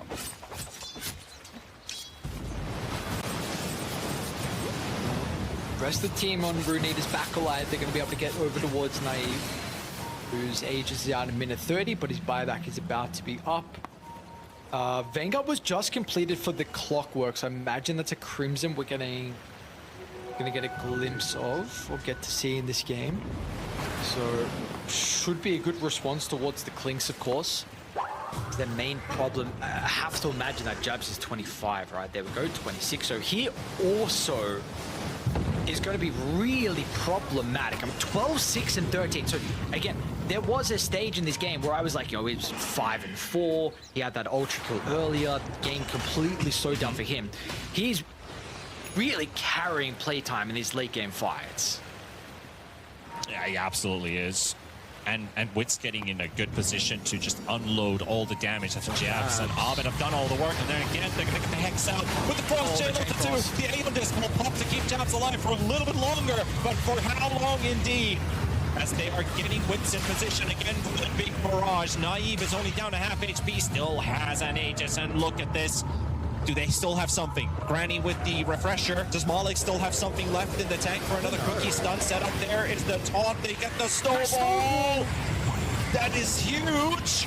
Is it enough for the fight to turn? The next stop part down. Naive will lose the Aegis. Malik is dropping low. Jabs for the roll-in. Takes down Snapfire. Does have a buyback. Going to be returning into the fight again as they've got another TP coming in from Malik. Returning to the fight. Jabs going to go down. Wins is still dealing damage from the back. Takes down him. They might look for the rampage as well. There we go. All 5 down. They got them all. And now El Micho in the middle. But he falls to Naive with the buyback. And Wits, they took him down. He's alone against this Kazakhstani wave of heroes that are about to enter their base in a second.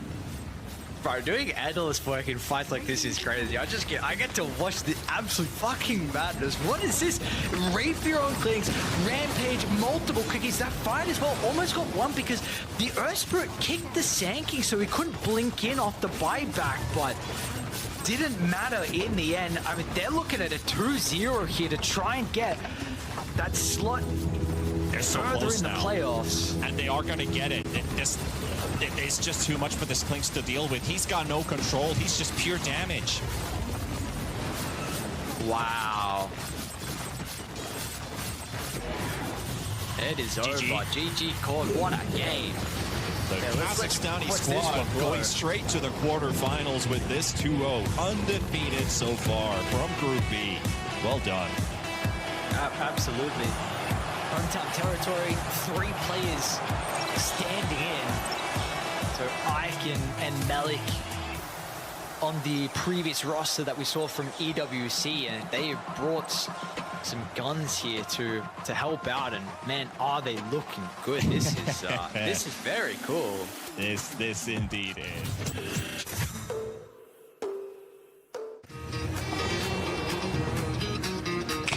Thank you, 24-39.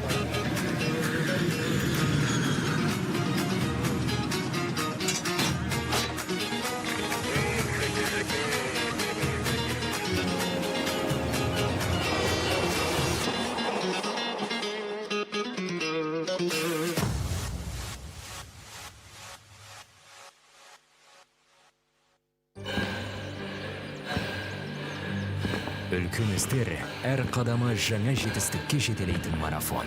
Біз осы жолда сіздермен бірге 10 жылдан бері жүріп келеміз. Тимур Құлыбаевтың халық қайырымдылық қоры.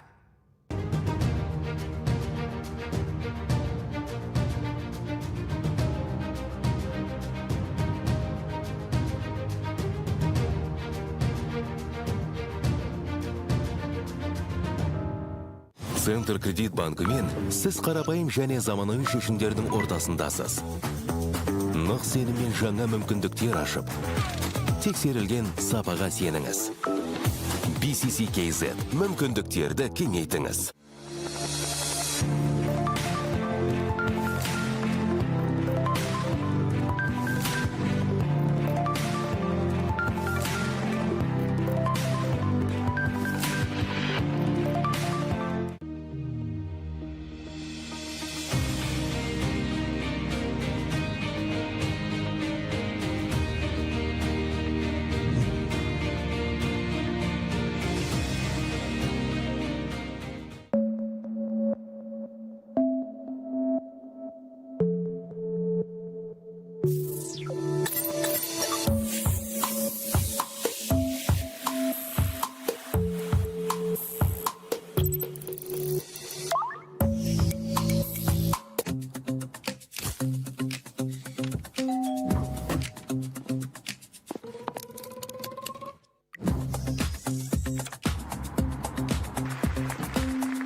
everyone, and welcome back to the studio. You're live with us at the Phygital Games of the Future, Astana 2026. A lot of heated action today, but we'll come right to that. I'm your host, Sarah G, and I'm joined by my amazing co-host, David Block. Thank you so much, Sarah. It's great to be back in studio today. Shulpan holding the fort with Sarah earlier on. And now here I am, back and in fighting mode. I'm dressed for the day, Sarah. I dressed absolutely for love what the you're wearing. battlefield. Yes, you look amazing, David. Thank you. As do you. You fit right from the real world into the digital world. That's it. That's what it's like to be part of the Phygital Games of the Future. You blend the both of the physical and the digital. What an incredible win there by the Rune Eaters. Yeah. I saw you watching very closely. What stood out to you? What was amazing is that you get to see the home team playing on kind of home turf. And I mean, there's no denying that I think they must feel the energy of the people here around them when it comes to the support that they're receiving. And it is exciting to see when, you know, local does good. It's really exciting to see that. So, yeah, we're going to be looking out for Rune Eaters very, very closely as they progress further to that all-important win of $1 million. A lot of fireworks there as well. Did you see that rampage by Veets? Goodness gracious, you always think to yourself you have a home run, and then suddenly toward the end you can never be too sure. We've always said, expect the unexpected, and there was a moment there where I thought it could have gone either way. Don't count your chickens till they're hatched, right? Exactly. Coming to you live from the studio, this would not be possible without our amazing sponsors. We have so many sponsors here with so much of local support on the ground. The first sponsor we'd like to remind you that the Phygital football discipline presented by Samruk-Kazyna from the 4th to the 9th August. Correct, and you can watch all the games of the future on our OTT platform, Phygital Plus. And Phygital Shooter, brought to you by the Yandex Go app. I can promise you it's very useful. I've been using it here in Kazakhstan. Great app to use. And then our final sponsor that we are acknowledging today, tickets for all games of the future disciplines are available on Ticketon. So hurry, make sure you get your tickets. But if you're in Astana, then make sure you get down to some of the incredible venues that are playing host to all of the disciplines here for the Phygital Games of the Future Astana 2026. David, considering we've both flown down just for these games, what incredible venues. There are some amazing venues and landmarks in the city and, of course, the country of Kazakhstan. It's no surprise that Kazakhstan was selected to host this year's Phygital Games. They certainly are a city and a country headed into the future. They're into the digital age. Kazakhstan has been declared 2026 the year of digitization and artificial intelligence. So it's very easy to see with all the facilities that are available why this city and this country is hosting this year's games. Let's take people through the 8 disciplines. There's so much action happening here over the next few days. It's just been 1 or 2 days here, actually, but our hearts are already beating so fast. Ooh, let me tell you, this morning we went till quite early or quite late, if you want to look at it from that perspective. Dota 2, wow. This is one of the big pools. You know, we know $1 million is up for grabs. We had the reigning champions, Extreme, that were up against LGT Gaming. And let me tell you, it went from the first game when we thought Extreme had it in the bag. LGD came back. They game and came back, let me tell you. Fighting fit, fighting strong. They were definitely in it to win it. It took us to a 3rd game. And let me tell you, we were talking amongst ourselves here in the studio. We thought that there was a possibility that LGD could have taken it away from Extreme, but the current reigning champions pipped them to the end, took the game. It was one of the most thrilling early morning experiences I've had. At the end of the day, that's exactly what makes these Phygital games so special. Absolutely. You never know how it's going to finish, right? You never know how it's going to finish. And it really is exciting to see all of these teams coming together, all of these individual players supporting each other, and of course the fans. We want to acknowledge all of you who are joining us on whatever platform you're joining us on, and thanking you for making these games as exciting, as incredible as they are. This is only our official day 2, and we've still got some more exciting things coming up. PUBG coming up, Sarah, and of course, one of your all-time favorites, which I had such a good time watching yesterday, basketball. Definitely. I've really been enjoying all the action both on and off the court. Some of these games are just about traditional esports, but others are Phygital, which are a hybrid combination of esports and physical action on the court. Which one do you prefer, David? What I'm excited about, honestly, is looking at the moment. the actual digital basketball, because it really does combine the best of both. And what's exciting for me is seeing whether or not the teams decide to either compose their teams to either base themselves in one specific realm or to combine the best of both. So I'm excited to see what happens today with digital basketball.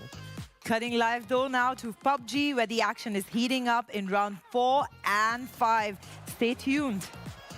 One more job could have done it. Oh, he just jumped off. I think he might have an idea that he came out as well.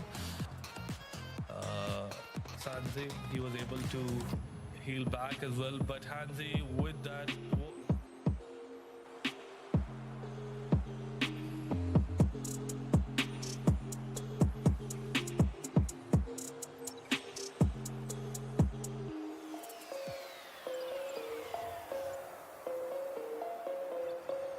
Games of the future.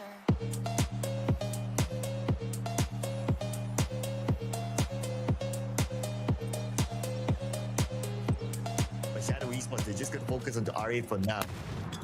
And they have R8 surrounded. Setsuna, beautiful nade onto the second floor to get TD. Empty down as well, thanks to the blue grenade. And that's 2 down from R8. And now R8, they have that one player on the 3rd floor.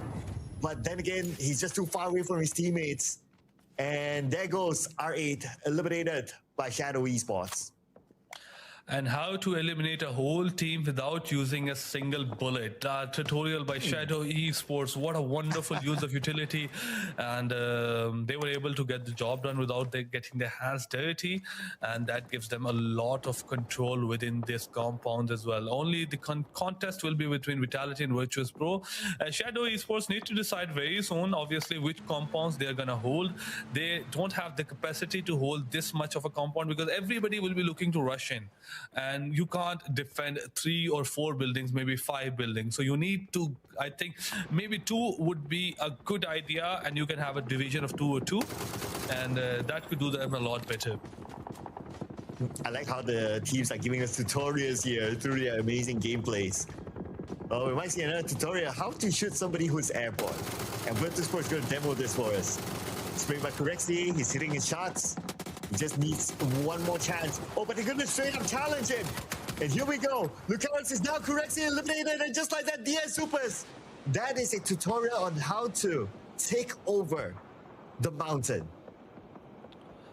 That was amazing. That was really what happened. I don't know there was a tutorial how to defend that from Virtus Pro. You have people in the air, you need to shoot them as well. I don't think so. Okay, like, hey, that was it.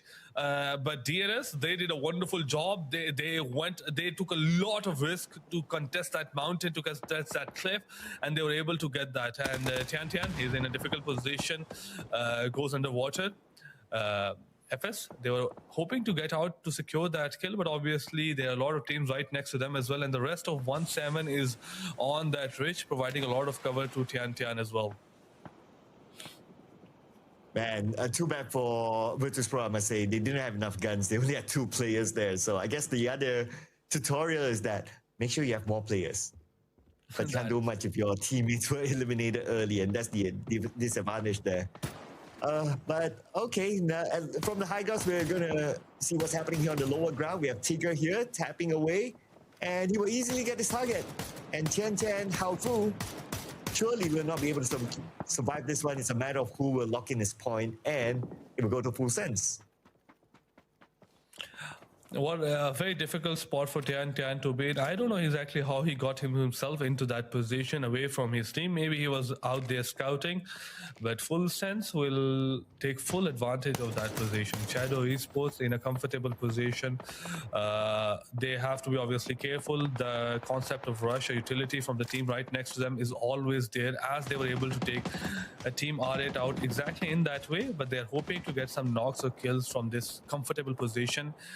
Great start for them. Great mid part of the game as well. 6 kills, 4 players alive. I think they can convert this into a wonderful game for themselves. Have to be careful about Vitality right next to them. And look at this place, it's so crowded. Like so many teams here, with T1 on the other side as well. It will be interesting if the next phase of the circle actually moves away If it moves away from this area, imagine the chaos that could happen. I think the rotations will kill will be really crazy, and to figure out what to do will be even crazier for the in-game captains. I think these are the very tough situations to navigate. There are a lot of wrong things that you can do, and very few things, maybe one or two that are right. And as a captain, that are very difficult to decide. And obviously DNS, they are very happy with their feet. They are able to take a high ground as well. But coming off from that position, if the circle moves away, that will be even more difficult for them. Yeah, man, I would have went with the IGL at this point to decide on what to do, especially with limited information. But DN Supers, they know what to do. They have a good spot here. Look at this. They're by the edge of the circle. All they need to do right now is just to take their chances and tap away onto opponents while gathering information. Now the elimination fee is starting to light up with Twisted Minds. 2 players down. They lose the tap. They lose Holy My Bad. And more players eliminated, including from Team Vitality. And speaking about Team Vitality, they are out. What a game from the GK Esports as well. They're coming in, especially from the Twisted Minds. They were able to take them out, but someone who has been the most happy has been the team Shadow Esports. Geeky AK coming in, 2 players down, one of them left behind, everybody in front of them charging in. Will be he able to revive 2 of his players, or will be their third party to the third party? Only 1 kill up to their backpack. The only team that was victorious in all of that 3 teams clash was Team Shadow Esports, who was able to take advantage. And they were really active in this round, right? They eliminated R8, and now they're bringing in more elimination points for themselves. And let's see how many points can GK Esports bring in this time, because guess who? Shadow Esports on the outside. We can see a nade being cooked up and trying to aim it into the shack. Oh, not able to get it, but it's okay. It's still put pressure on the GK Esports, and Shadow Esports is still in the game. Absolutely. We have full sense TM17 and GTE on the east side of the map, right next to water, and they are holding their position. Obviously, they can't do much in that position, so waiting out the circle is the right one. Team Falcon in a difficult spot, in a very low ridge. They have a bit of a cover, but could be a bit more careful. Heather gets a bit out, didn't realize there were Team Shadow Esports as well, who were looking from left and right, and they will be eliminated. Diga also goes out. So we have 10 teams left behind, and I was hoping for a wonderful game from them. They could have built on that momentum, but as for them, they were able to only secure 0 points in terms of kills as well. Well, we're not going to get a double chicken dinner back to back. We're going to get someone else this time, and who could it be though? But we still have 10 more teams to go, and we're going to get the next phase of the circle. Oh, it's going to be really tight here, RZ. Look at this. Circle goes towards the middle. All those teams on the left side will need to move. There's so many teams there. It's going to be a big mess. Made in Thailand, DNS, GK Esports, Animal Legends, 4 of these teams, they have to move back. Falcon giving a bit of a contest, but they have to move slightly into the circle with team Made in Thailand right on top of them. The only team that is going to be very happy is going to be Shadow Esports. They have the edge of the circle, still the compound, and I think it's a bit early to call it, but they are the strongest team right now in terms of chicken dinner, in terms of contender for chicken dinner. And I think if they're able to get the winner chicken dinner, they all have a lot of kill points right now. They will be able to convert this into a really good game for them. Well, can this high ground convert into a really good game for DN Supers? We'll get a tutorial next on how to get down from the high ground without the circle soon. But while we wait for that tutorial to start, we're going to see Made in Thailand. They're trying to hold off teams from their position. And this is the circle update. Look at this. Look at this, RZ. It goes towards a road. It goes towards almost no man's land. Oh wow, DNS, they are still surviving. Jumps off, gets off the parachute, shots are being fired. Made in Thailand, Case was right there and then was able to take them out. DNS gets eliminated. Obviously getting on the ridge is one thing, getting off the ridge is another thing.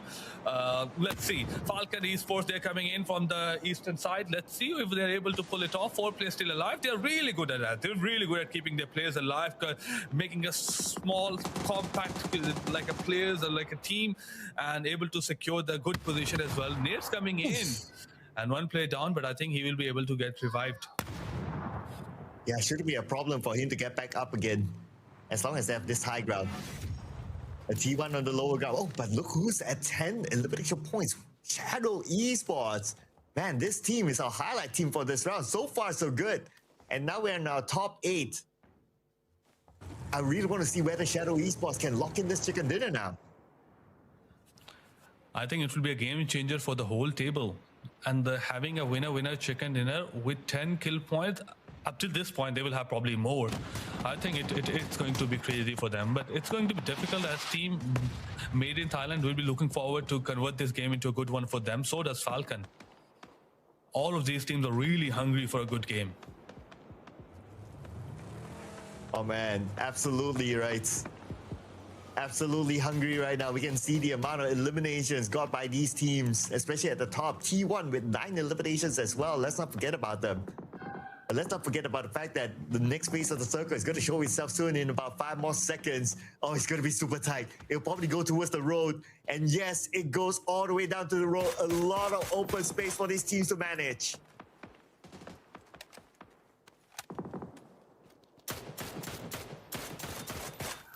Team Falcon hitting the teams on the east side of the circle. 1-7, they were comfortable as well when they were right next to the shore, but the circle is moving away. Falcon, they have to make sure as well to hit team made in Thailand.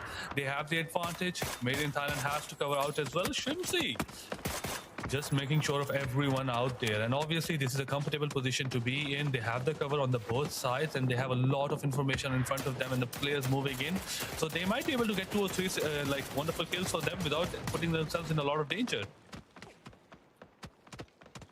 Yeah, this is probably the best spot to be in right now.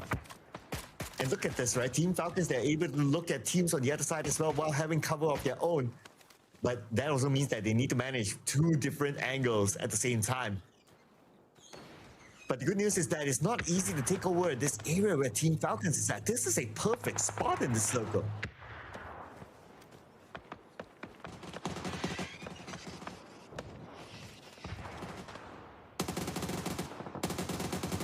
But here we have Made in Thailand showing themselves up against the Expendables. The Expendables, 1 player is currently down. That's going to be Glorious on his knees. And Made in Thailand in a decent spot as well. Almost similar to Team Falcons. But Team Falcons is on the inside of the circle, so they can play that spot a little bit longer. Now on the other side of the circle, we have Shadow Esports, our highlight team here. Just right below Team Falcons. Oh, this is going to be a difficult one. Team Made in Thailand slowly and steadily charging away towards in. Team Falcon gets it with those utility coming in. Kiss on the top. He needs to be a bit more careful. There's no other option as well. Covers being dropped. Nades being thrown left and right. Team Falcon still holding their ground. It has to be getting very messy very soon. Oh, one play goes down. Gets eliminated right there, and then Jacob gets out. But takes a bit of damage. Has to go back. Molotov being thrown. Gets Shimsy out of the cover. He's also down to very low of an HP. Ooh. Made in Thailand getting the better Team Falcon. Kickstart, the only one left behind. The Molotov was the game changer. But Scappy, he's just not caring about Team Falcon. He's caring about the other teams as well. Out there, GTE lose 2 of their players to Scappy. And Team Made in Thailand just converted this into a wonderful, wonderful game for themselves. But one gets knocked down and will be revived then. Oh man, again RZ. It is Made in Thailand being the party pooper to the other teams. When Team Falcons had a good spot, Made in Thailand had to show up. Made in Thailand now 5 elimination points, and they can still recover Baron. They still have a little bit more time. Zovo close in about 30 more seconds, but Team Falcons are not out already yet. Kickstart, he's in the smoke. With the smoke, he's gonna go in. Kickstart, he's gonna show up. Kickstart, can they actually take out the members of Made in Thailand? And Kickstart will get one, but from behind. Made in Thailand, that is a tutorial how to cover your teammate. Coming in from the top, taking the position, getting Team Falcons out, securing that, and most importantly, keeping those players alive, securing those kill points, and not being just aware, not just having less information, even punishing the other teams out there like the Expendables, like Team FS, and like 1-7. These players are out there, and Team Made in Thailand, they are getting those kills as well. But the main competition has come towards Team Shadow Gaming and Shadow Esports and Made in Thailand, as they both have a very nice area to themselves. One is on the high ground, the other one has the compounds to themselves. So in those comfort zones, they will look to eliminate the other two teams, which is going to be FS and GTE. As I was mentioning out, FS gets eliminated by the hand of the Expendables. And now the Expendables, they are showing up, cutting across the road. But that was a big risk taken, but they managed to make it through. And that's also because Shadow Esports is behind Made in Thailand, so they're slightly distracted there. But Made in Thailand, they have to pick up Jacob. Shadow Esports might show up anytime soon. Then Jaxi will get Jacob. He's not able to get the elimination point yet. Setsuna gets kissed. Oh man, Shadow Esports. It's just that they don't have all their players together. They're still spread out. And now it's time for them to get together to make this big push against Made in Thailand. Oh, this is going to be very difficult. All these three teams on the edge of the circle. Team Shadow Esports playing it a bit better, moving in a bit early. GTE also punishing. Scappy Kiss goes down by the hand of Setsuna. Setsuna goes crazy, gets Jacob as well. Gets out, gets GTE. And look at Setsuna. He is having a wonderful game so far. Look at the confidence, getting one team on the left, getting one team on the right, throwing the utility as well. It's Shadow Esports all over with 15 kills. Made in Thailand gets eliminated. Shadow Esports get a wonderful winner chicken dinner. And look at that, not just a good game, great game from them. If you thought about, hey, this is a good game for them, we can get a winner chicken dinner. Not just that, they were able to get great kill points for them, and they will be very happy with that performance. Absolutely. This is a tutorial how to get a chicken dinner with a lot of elimination points by Shadow Esports, a team that really show up from the start to the end. And at some point I was like, I want to see how they're going to get this chicken dinner. They had this momentum and they brought it throughout the entire game towards the end to lock in the chicken dinner. This is their first chicken dinner in this competition. Shadow Esports, ladies and gentlemen, they show up. Absolutely wonderful game from their side. I think they had the momentum, they had the cover as well, and they got it going as well, and they were able, and they look happy with themselves as well.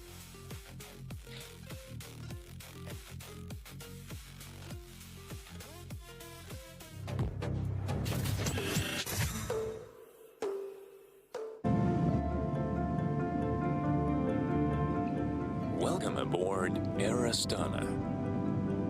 Our airplane flies into the realm of dreams. Relax as if at home. With satisfied reflection throughout your flight, you will rest and regain curiosity for new discoveries and encounters.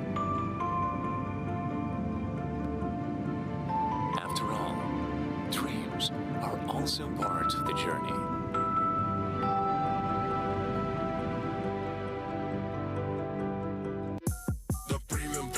Connected, that is Basistidi. Got a smartphone absolutely free. That is Basistidi. Cooked it up and no longer problems with home internet. Get home internet and a smartphone for free with the premium family plan. Get ready for school with WB. WB, all you need for classes and breaks with try-on and payment on delivery.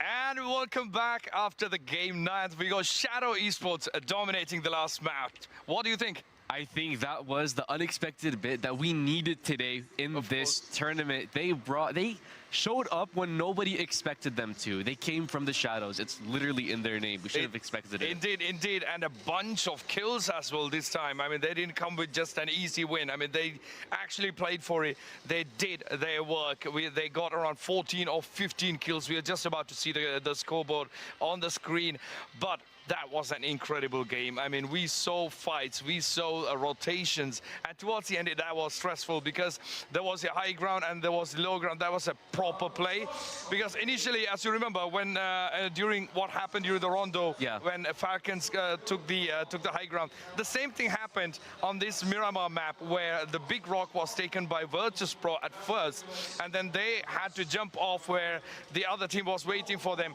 and then Falcons took it again. And then along with that, and then Made in Thailand joined them, and then it was a chaos right there. And then they had Made in Thailand and Falcons were shooting right at T1 down there in the low ground. But at the end, the fight was actually concentrated around that area, right? And then they took it down to Shadow Esports. And at the top 4, Shadow had 4 full squad, right? 100%, yeah. It's not only that, though. Falcon was really in a good position, but I'm not exactly sure why they gave it away by throwing those grenades. Like, it's kind of like alerting the other teams, like, hey, I'm over here. Come get me. I don't really know exactly what was going on there, but now let's check the highlights here for a second. We got the players here before the game. They looked really focused. They're definitely in the zone now. Don't you think so, Heidi? Yes, of course. That was a chaos at the start, and it was a great game, to be honest, the last one in Miramar. And Miramar is not an easy game map at all. DN Supers did really well, it has to be said.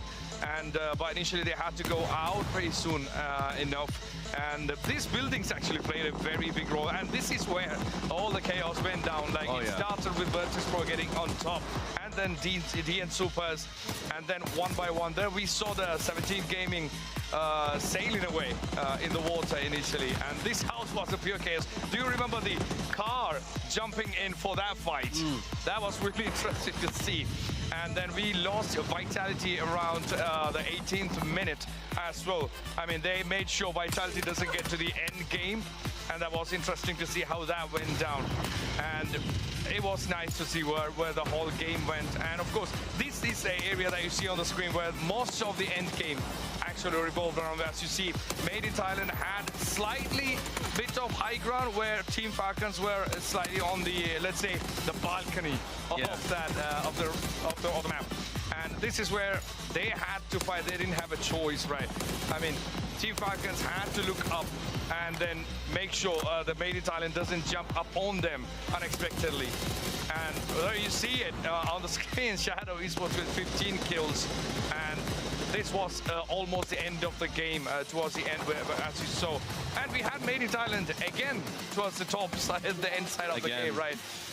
There he is, Shadow Esports celebrating, and you can see the joy on their faces right there on their desks. How do you feel, Shadow Esports finally coming out and grabbing that dinner? They definitely took advantage of the situation that they were in and made the best of it. We could also notice that their positioning, rather than going to the high ground, they stayed in the open fields where they had a view of the high ground and the low ground, able to take control of both.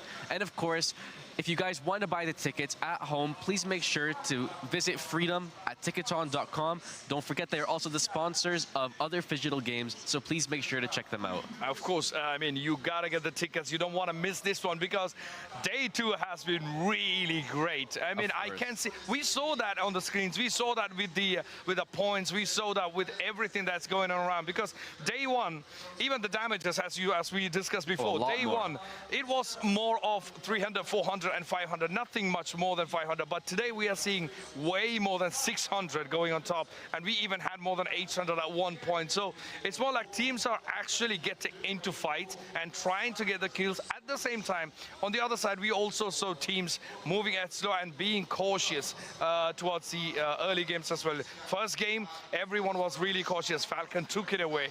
And then second game, very slow. It went towards even until the 15th minute mark. And then I think this one also we saw the initial cautiousness that everybody's doing. Do you feel like teams are being a bit more careful when it comes to throwing in themselves to the fight as the game passes forward? I think it's a bit beyond being careful here, Heidi. I think it's just a tactic that all of the teams, in a way, kind of non-verbally agreed upon with each other, because everybody is sorting out their tactics from the beginning, sorting out their placement, and they'd rather secure the current place that they're in rather than chase after a player, as we've seen many times. Yes. But if they're able to, of course, they will get them from afar, but that hasn't really been able to happen so far. Usually it's just been the domino effect of one team going out, everybody coming in. You got the cars from the left, you got players from the right, you got people parachuting from above. Yes. It's absolute chaos, that for sure. was pure chaos towards the end. I mean, that area, I think that's where most of the fights and most of the whatever events happened in this map happened in Miramar. We know Miramar is a chaos. I mean, we know what the map is like. Yeah. It's not easy. You're either high or low. There is no mid ground. You either have to take care of yourself, somebody jumping on top of you, or you have to make sure somebody shoots you down when you jump away from the high ground, when the zone pushes you out. And we saw that again in today's game when they had to do that. And making all this possible, here's huge shout out to Alatau, Citibank, the sponsors of this game, Battle Royale, at Games of the Future 2026 Astana. But again, we are at game 9 mark for the tournament from a total of 15 games, which means we only got one more game to go. We are circling back to Teigo again. What are your thoughts? One final game. One final game. I think we're all looking for one final underdog story. So far, we got Shadow Esports coming out of the shadows, dominating this game, getting the most kills out of any team in any game this tournament so far. True. Game before that, we had Digga Esports, the local team, with a kind of surprise win. Yes. But beyond all of that, let's take a look at the leaderboard here. Oh my goodness. Map rankings for this game, Shadow Esports right there. Look at the difference in the points, man. That's 10 points for the placements, of course. Look at the kills, 17 kills. 17 kills. That's a lot of kills because I think the 15 kill mark was achieved almost at the end, and that's a 2 again immediately. I mean, of course, it's an end game. There's going to be a lot of kills for sure, but that's 27 points, the first position for Shadow. And look at Made in Thailand, that's 14, and you're looking at around 13 points difference in this one game. That's huge. And the 17 Gaming, I think they're going to have to defend themselves a lot more if they want to keep the 3rd position 100%. after this game for sure. And Team Falcons is right there at 10th position. And after that, I think it's mostly they're going to have to really work hard to get on top, because we are talking about 10th or 12th point. After that, it's more like either 0 or 1 point. And of course, if you like to watch any of these games, buy your tickets from ticketon.com. You can scan the QR code that's right in front of your screen. We have made it easy. Ticketon has made it easy for all of us to watch the game, so make sure you check that out. You don't want to miss the action. You really don't want to, because we are hyped up. You have no idea the energy that we have here in the Beeline Arena. Every game goes forward. Every day goes forward. We are getting more and more excited because things are flipping. Things are changing. Scripts are being changed every single game. So it's going to be really interesting to see what happens towards the end of the day, because we only got one single game left, and we're still gonna see if they are gonna defend their positions or they're gonna change it. And we have the overall rankings at the end of game 9. What are your thoughts, Yusuf? Well, Team Vitality is still holding on to that lead, but just barely. They had a much bigger lead going into this game on Game the Expendables, but sadly they did catch up. Right. However, Team Vitality still has a chance to make a statement. If they win this next game, the last game of the day, then they will be in a very comfortable position going into the final match day. We got T1 again. Look at their placement points to kill points. 9 placement points to 43 kill points. What is some of the most kills in this game in general, which is really impressive. And that's the same as the first place. Vitality 43 kill points. T1's got 43 kill points as well. Interesting. And then we got EDK Esports right there at the 9th spot. And if you really pay attention for the first one, the 17 actually got pushed to the 4th place. They've been holding on to a 3rd place for so long. But now they have got pushed to the 4th. And we got R8 down there, Diga moving as well. I mean, everybody's stepping up their performances this time. Virtus Pro at 13, Full Sense 12, Twisted Minds at 11, and Shadow Esports at 10. I mean, the last game's been a great help for them to move ahead in the point list of the leaderboard. But again, we still got one more game, but that's not the end. I mean, this is only 10th game that's coming up, which means we still got 5 more games to go tomorrow, and that's going to be the final day. I mean, there is no more sleep after this one, for sure. For sure. So it's going to be interesting to see, because as the days go forward, everything's getting more stressful, at the same time more exciting, I would say. How excited are you for the final game? And we're really looking forward. I've had adrenaline pumping the whole time, but not as much adrenaline as the MVP of this game. We have from Shadow Esports with 7 kills and 612 damage, Setsuna. What a performance from him. Of course, 7 kills, that's a lot. I mean, in the last MVP we saw 8 kills, now we got 7.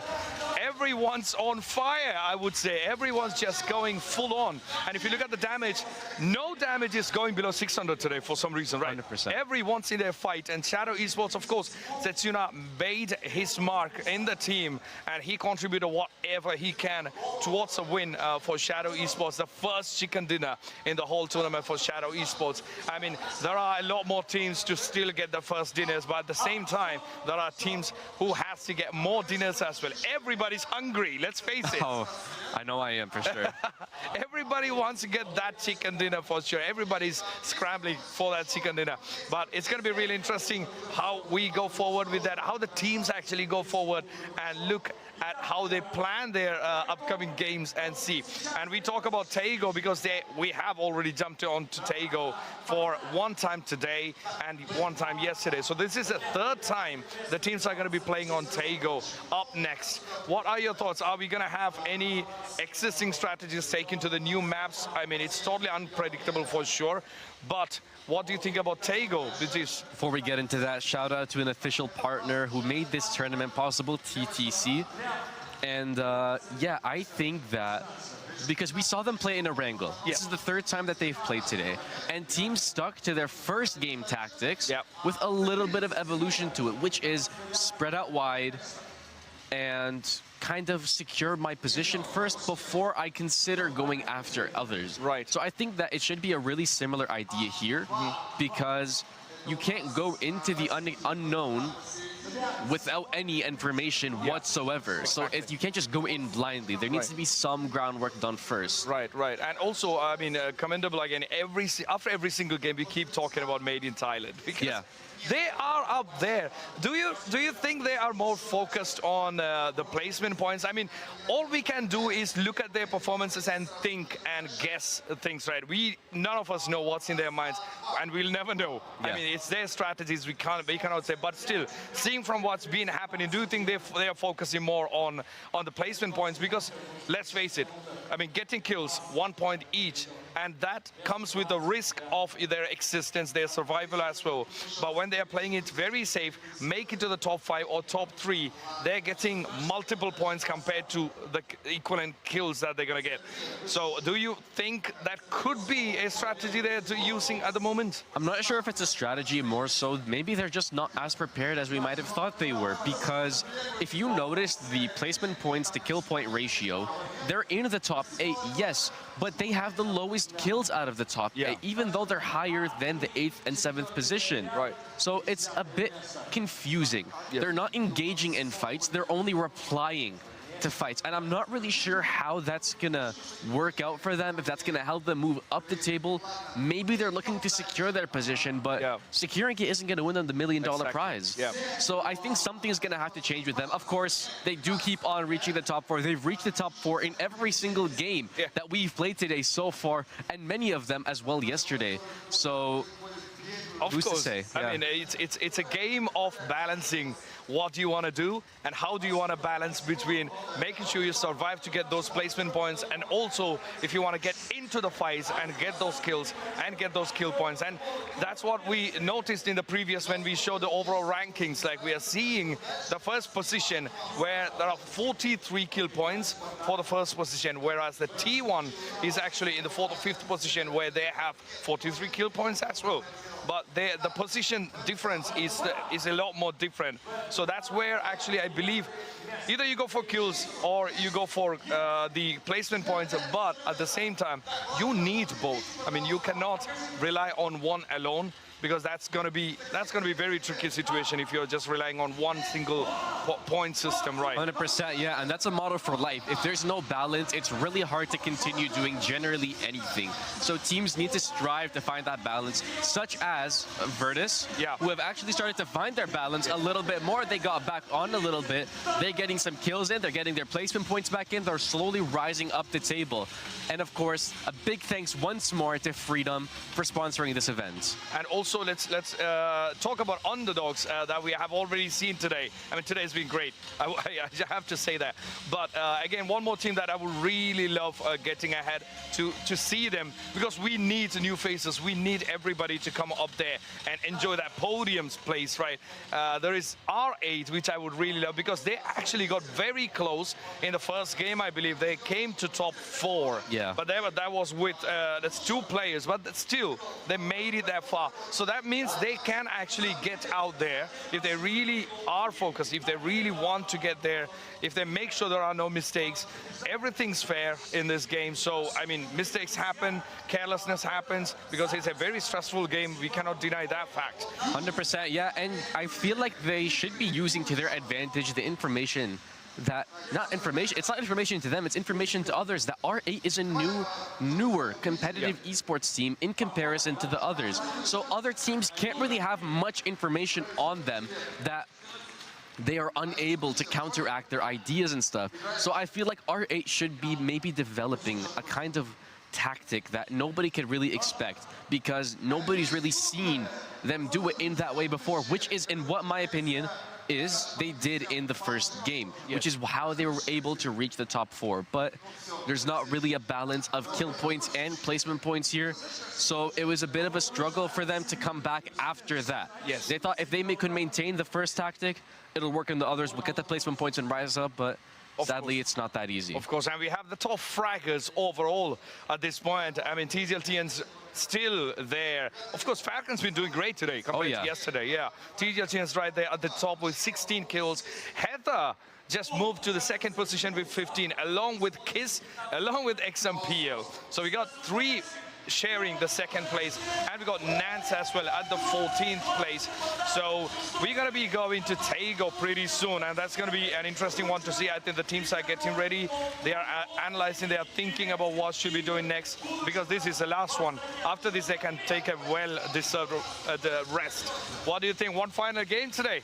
It's definitely going to be excited, but I might need to see a bit more energy from these players. They look absolutely exhausted. Of course, understandable. They've played for a really long time today. A lot of mental pressure is needed. And like we said before, endurance is key to continue carrying on in a successful manner throughout any competition. And of course, Battle Royale, brought to you by Astana, brought to you by Alatau City Bank, is definitely no exception. Of course, if you look at, I mean, we've been seeing the faces of Falcons, because they've got some confidence today from what's been happening in the past games, plus a chicken dinner as well. So we cannot deny the fact they are really in a good mood today, for sure. And they're ready for the one final game as well on Taego, where let's talk about the map topology, where we have expensive flat farmlands, grass hills, dense forest, and also we got porter trucks as well. So it's going to be interesting map, which they have already played. I mean, it's not new to them, especially today. Within the last couple of hours, they've already jumped into Taego. Yeah. So we still need to see, but it's more, I believe the Taego is more of a fast and aggressive kind of map. And also there are wide roads as well. I mean, which poses some threat open lands. Definitely, yeah. I think also in comparison to Miramar, we're going to be seeing a lot more cars. In Miramar, almost no team was using the cars to traverse through the map and rotate because, like we mentioned before, the terrain is difficult. Yeah. Any open area to travel in with a car is literally a trap.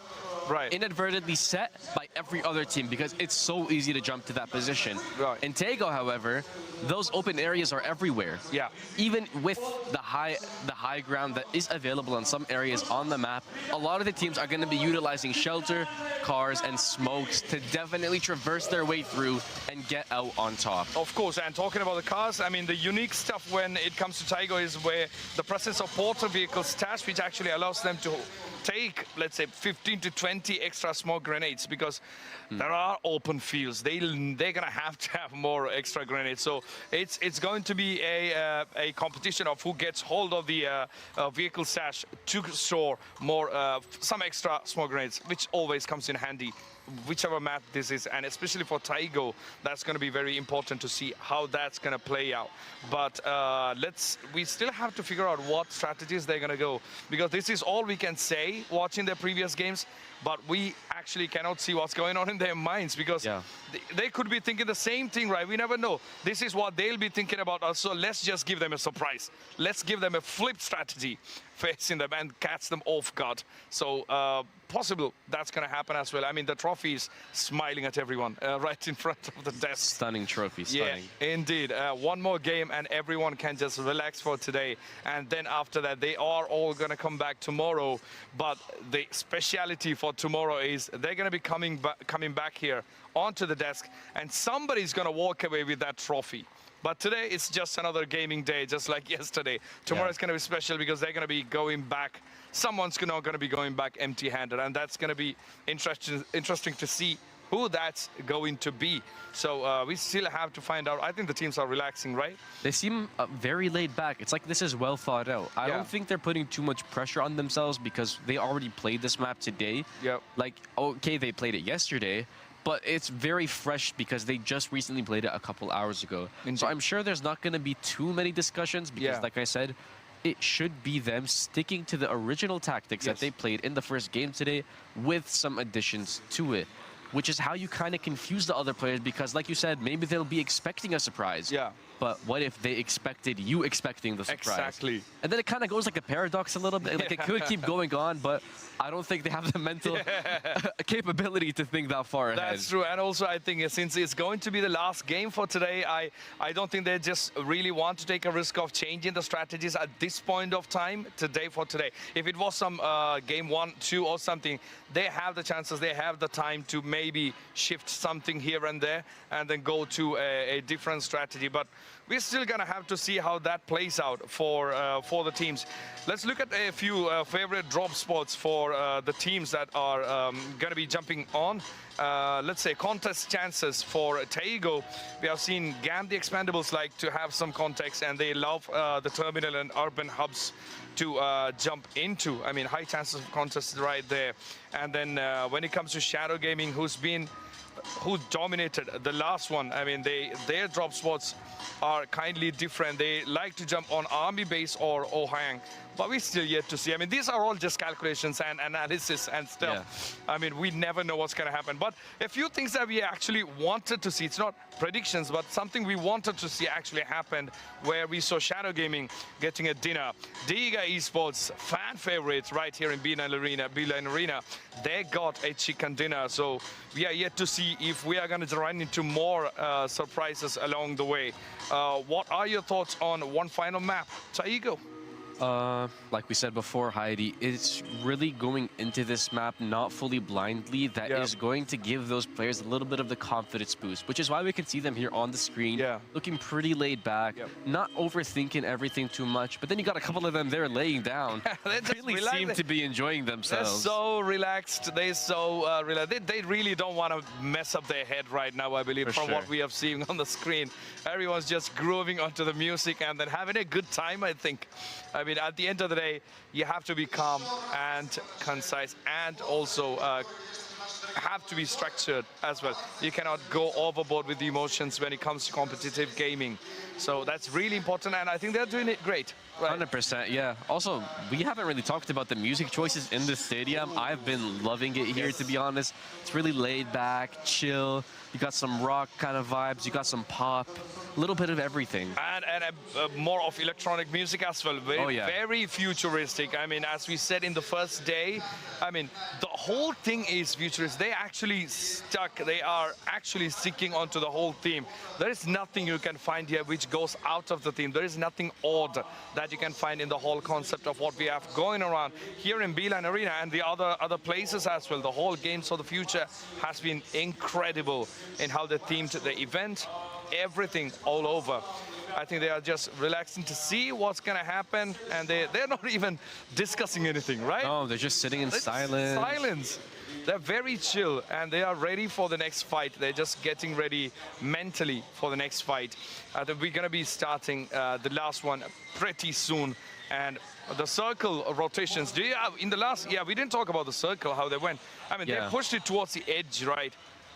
Once more we noticed that they were always pushing around the edges to try and dig into the circle. Because like we already agreed upon, digging into a hole, digging a hole is better than digging out of a hole. Yeah. It's a lot simpler, plus you get more done that way and out of the way, which is what a lot of these teams seem to be loving to do, which is why I think that we've been noticing a lack of aggression in the first 13 minutes of almost every game. Right. Because they need to recoup, they need to recalibrate, they need to think about, oh, am I going to approach it from the high ground of the outer circle, or am I going to go straight into it? But what if there's a team on the high, like there's a lot of thinking that needs to go into these decisions that they are making in real time, which is a lot harder than people think it is. That's true. For the general public like us who are really into the game, but not as competitive as who we have here right here on the desk, for us, general idea is getting the high ground is a huge bonus.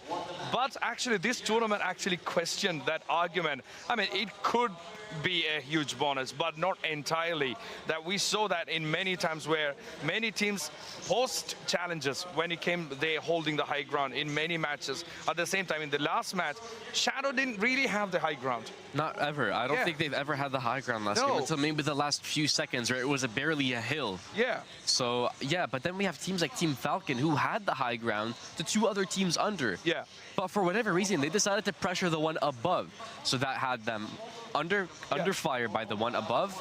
People under throwing grenades up to them. And then they're trying to throw smokes everywhere. It was really big confusion. I think there was some miscommunication there. But that's why, like you said, high ground isn't always necessarily the advantage. It's an advantage, but other teams can take parts to, or take maybe bits and pieces from the other team's game style and game plan to kind of what's the word that I'm looking for here?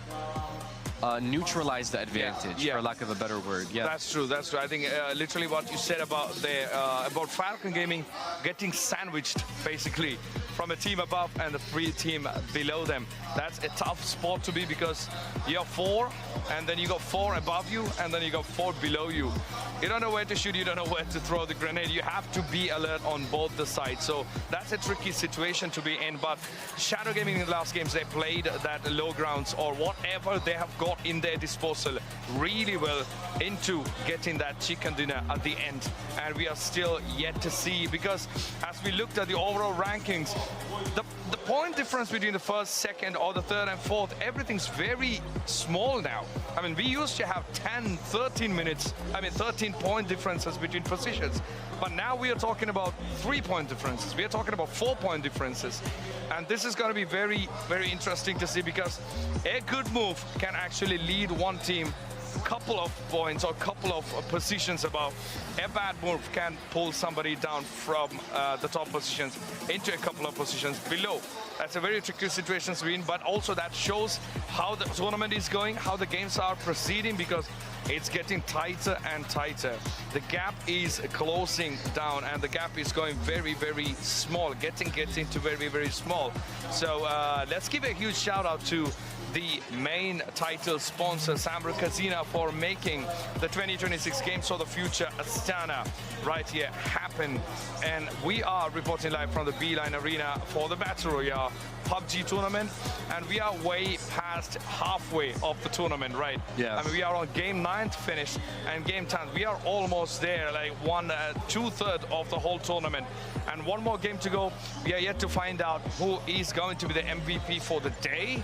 And we never know, we might have a surprise. We might bring him in for some chat. We never know. Maybe we might not. But we are yet to see. Hang on tight, because this is going to be an interesting day. And we have one more day to go, 5 more matches to happen tomorrow. And that's going to be interesting. And that's going to be really, really exciting to see. And what I really love about what we are seeing on the screen is that everything's futuristic. I mean, this is not what we are living at the moment, but we are seeing the future right in front of us. And this is more going to be the future, possibly Astana going forward. How well do you like Astana by now? Because we've been a couple of days here already. We have been, yeah. So far, I'm really enjoying it. Like I said before, definitely deserving of hosting the games of the future, because it is the city of the future. A lot of monuments. Have I mentioned the architecture here?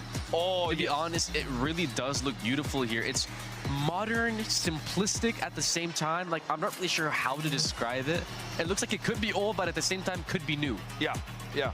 Which is kind of the vibe that I'm getting going out through everything here, because we're in the present now. They're not far-reaching into the future, and they're not trying to go back and savor what's left of the past. They're just living in the now, and I think that's really beautiful, and it's really projected by a lot of the areas here, a lot of the buildings, a lot of the monuments, the malls, the arena, the beautiful Beeline Arena. Yes, yes, so true, because I'm not a person who actually who does a lot of walking outdoors generally. I mean, I do my walking on treadmills inside the gym, but today I took a really, really good walk outside, because I was really having a great time with the weather, with the place, with whatever I'm seeing, exploring the place. I took a walk more than an hour. Astana is stunning.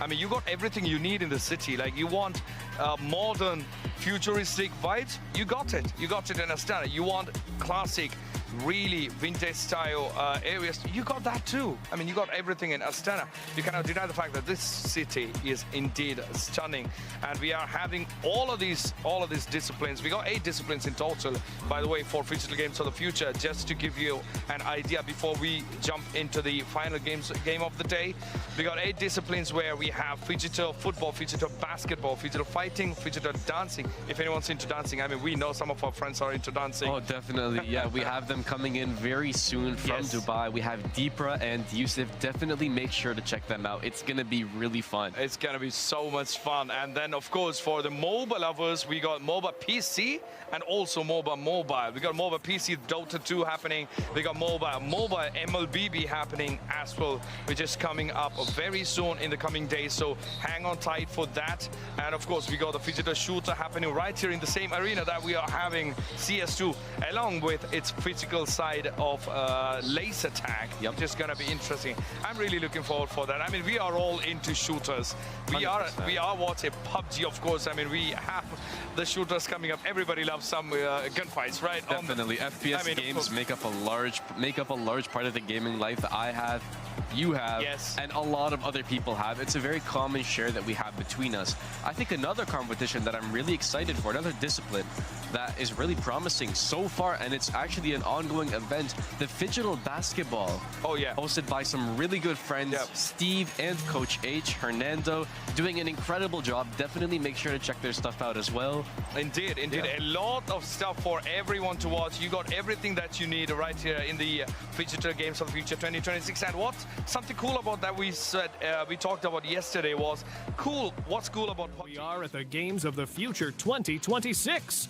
We are on our way to interview a team which originated from the West Asian region. Formerly known as Rico Infinity Esports, this organization competed in the RLCS tournament and Saudi E-League Championship and brought home gold medals. Please, R8 Esports team, introduce yourselves to us.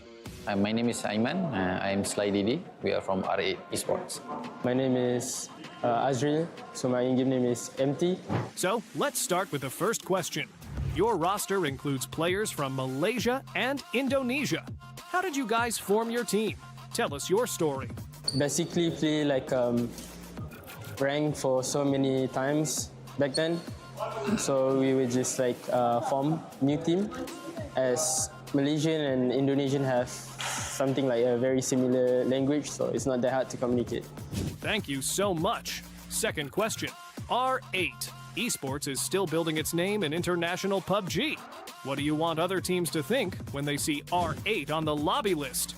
So although we are a very new team in the global stage, so like underdogs, but we'd be very happy to like show what we got into the lobby. We are sure that you will impress everyone. Now, when you play against the world's best teams, what is the first thing you pay attention to? At first, we definitely look at their strategies. We try to learn what we can from them because they have been playing more international tournaments. But then we discover that other than strategies, the confidence that they displayed in the games is also different from us. So I think that two elements is what we see in other international teams. Surely everybody should take a note of that. Please, could you describe R8 Esports at Games of the Future in 2 words? Dark horses.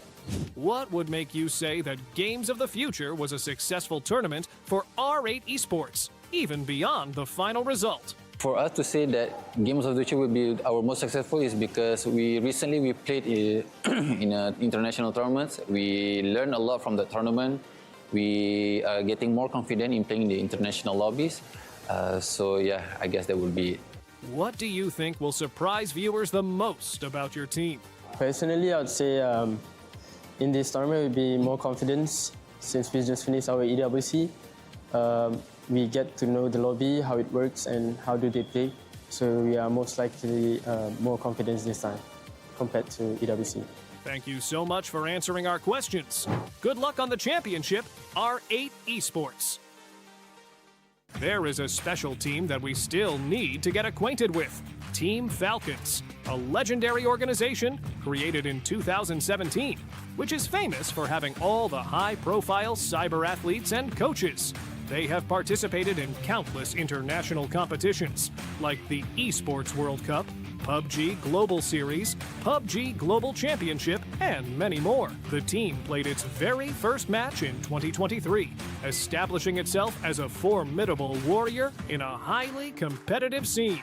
Let's start our interview. Hello, guys. Please, could you tell us what Phygital Sport means to you? What do you think? Digital sport. I think it's funny to call what we do sports, but it is very similar, and we have to take care of ourselves like athletes. So as much as I don't think of an athlete, I guess it is kind of the same. Okay, second question. Describe the games of the future in 1 word. Progressive.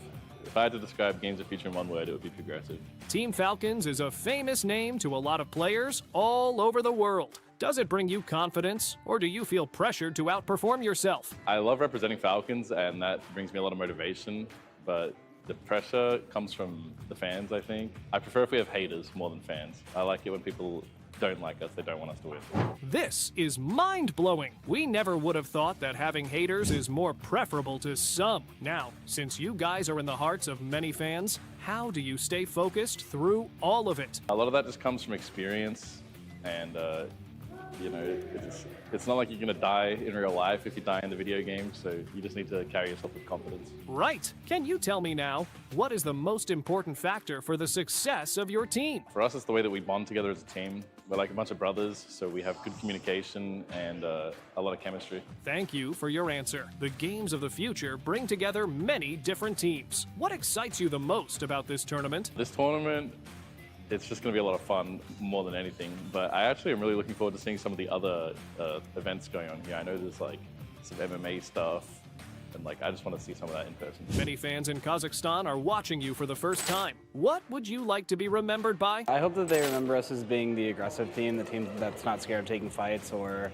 backing down from anybody. and that hopefully they'll remember us as champions. If you win the games of the future, what would it mean for the Team Falcons? It would mean everything. We've not had a LAN win as our full roster. We haven't had a LAN win as Team Falcons, so this would mean everything to us for sure. What makes the Falcons team different from others? I think it's our ability to win and lose together as a team, and to evaluate like how we can improve together. We do that better than other teams. I think we're super consistent. I think that we're a team inside the game and outside of the game. We're pretty much family, and we treat each other like that. So whenever we win as a team, and whenever we lose as a team. And that's, I think that's very important. Thank you so much, Team Falcons. We wish you all the luck on the championship. Hello, everybody. Today, we are coming to you live from Astana for the Phygital Games of the Future.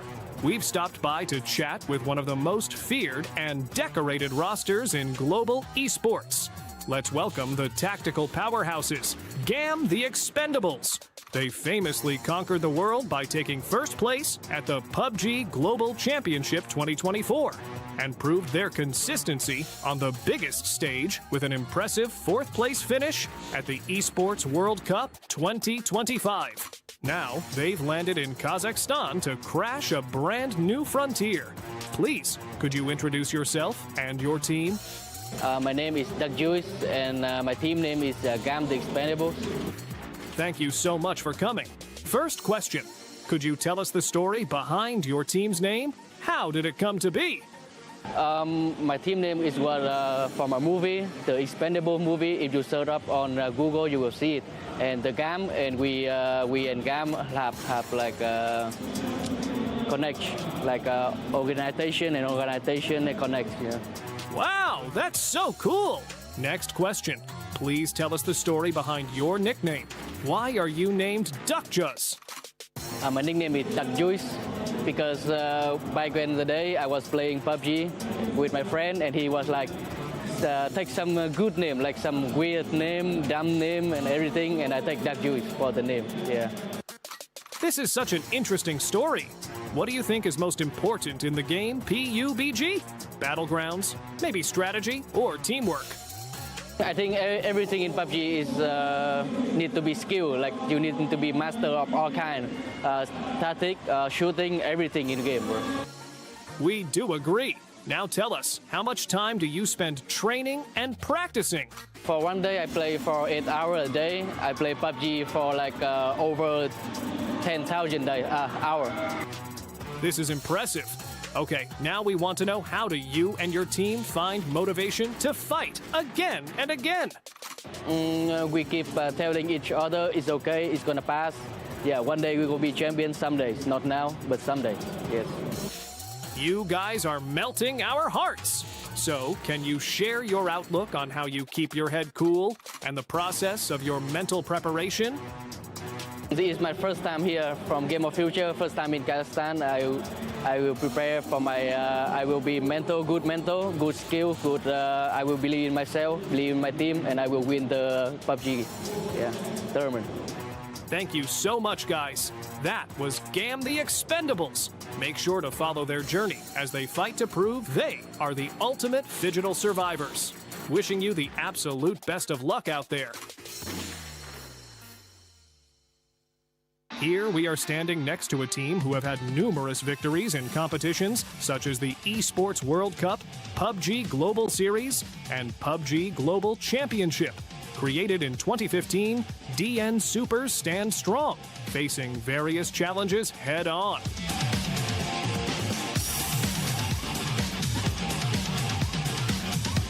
Let's start with the easy question. Could you explain your name to us? My name is Kyungmin. I'm from Korea, and my team is DN Supers. My nickname is my real name in Korea, so I think about my name is like a little bit popular to our country. Oh, okay. Is it your first time in Astana? What do you like about it? Yes, it's first time. Astana is really pretty city, and I really like it, but it's a little bit hot. We know that you guys have been known as Afrika Freaks, Kwangdong Freaks, and DN Freaks. Do you like the changes that have happened? First time it was KDF, and I don't remember about DNF, and we come to DNS, but I like DN Supers is more than another my team name.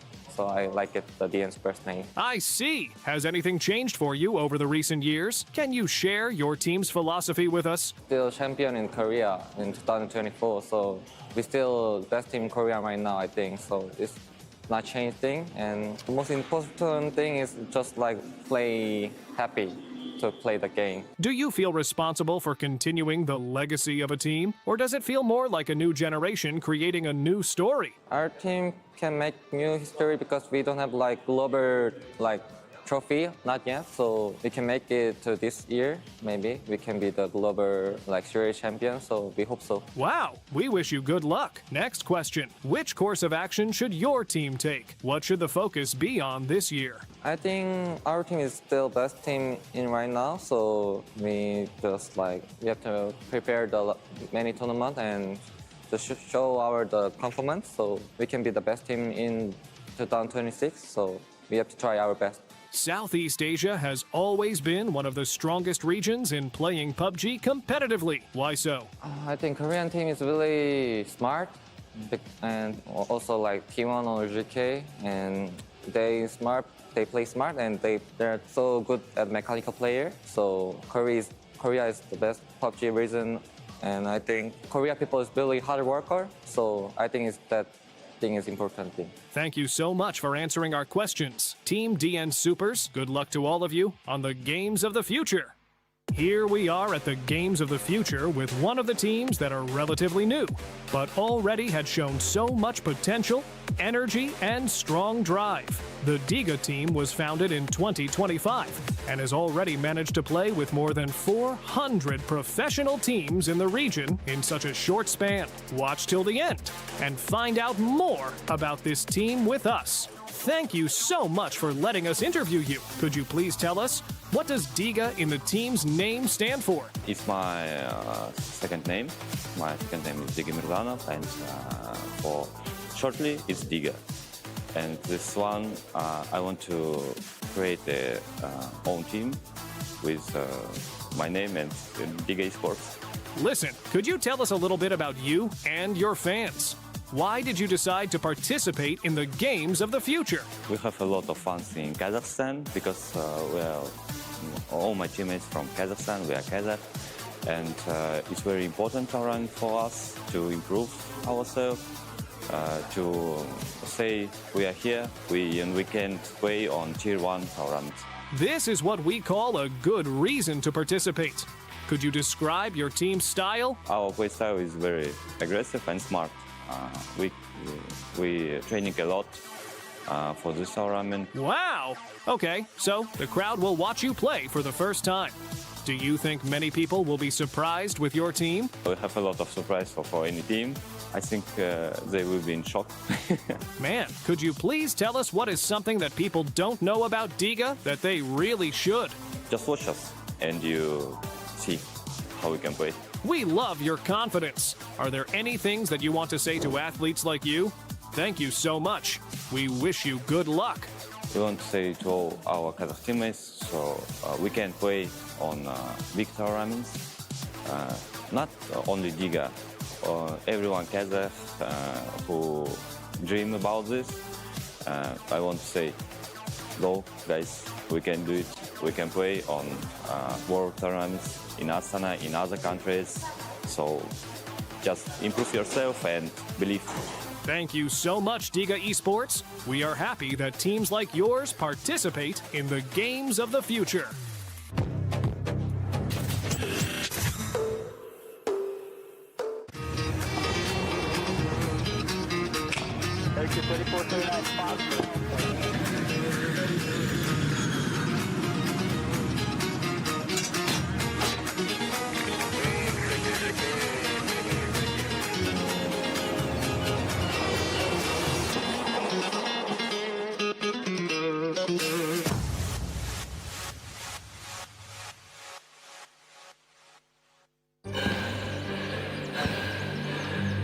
Үлкіміздер әр қадамы жаңа жетістікке жетелейтін марафон. Біз осы жолды сіздермен бірге 10 жылдан бері жүріп келеміз. Тимур Құлыбаевтың халық қайырымдылық қоры.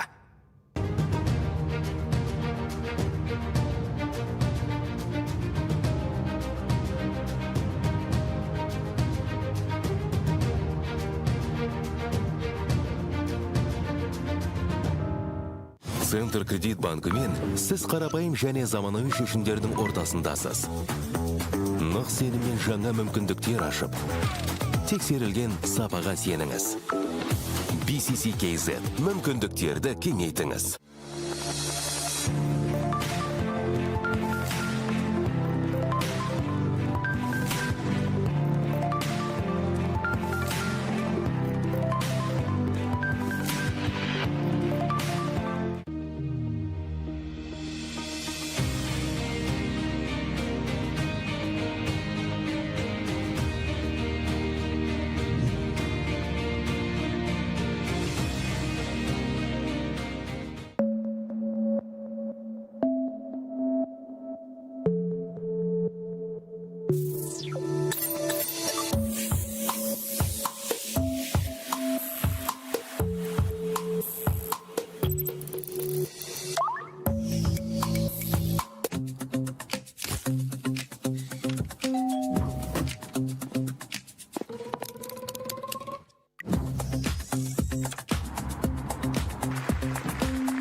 Games of the future.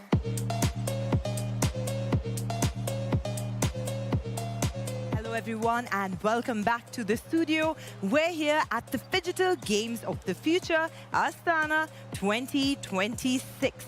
The action has been through the roof today. So many different disciplines, so many elite athletes. Welcome back to the studio. I'm Sarah G and I'm joined by my amazing host, David Bloch. I'm back. And I'm dressed for, you can see I'm dressed for the battlefield today, Sarah. Dressed for the battlefield. It's great to be back. This is exactly why we love being here. The Digital Games is all about that intersection of esports and physical gaming. Now, we've just come from PUBG, and I must be honest, every time I look at that PUBG set, I am amazed at the scale of it. I mean, it makes me kind of feel like I want to be there right in the action where everything's happening. And you can see how disciplined these teams are. You can see how exhausted these teams are, the kind of concentration that needs to go into it. And that's just one of the 8 disciplines, Sarah. Especially for PUBG, as we were saying earlier, for Dota 2, it's more like a sprint. But for this particular discipline, it is a marathon, a 3-day marathon to be specific. First up, let's just thank our sponsors. We have many sponsors here, without whom the games would not be possible. First up, I would like to ask you to download the Bank Seda Credit Online Banking app.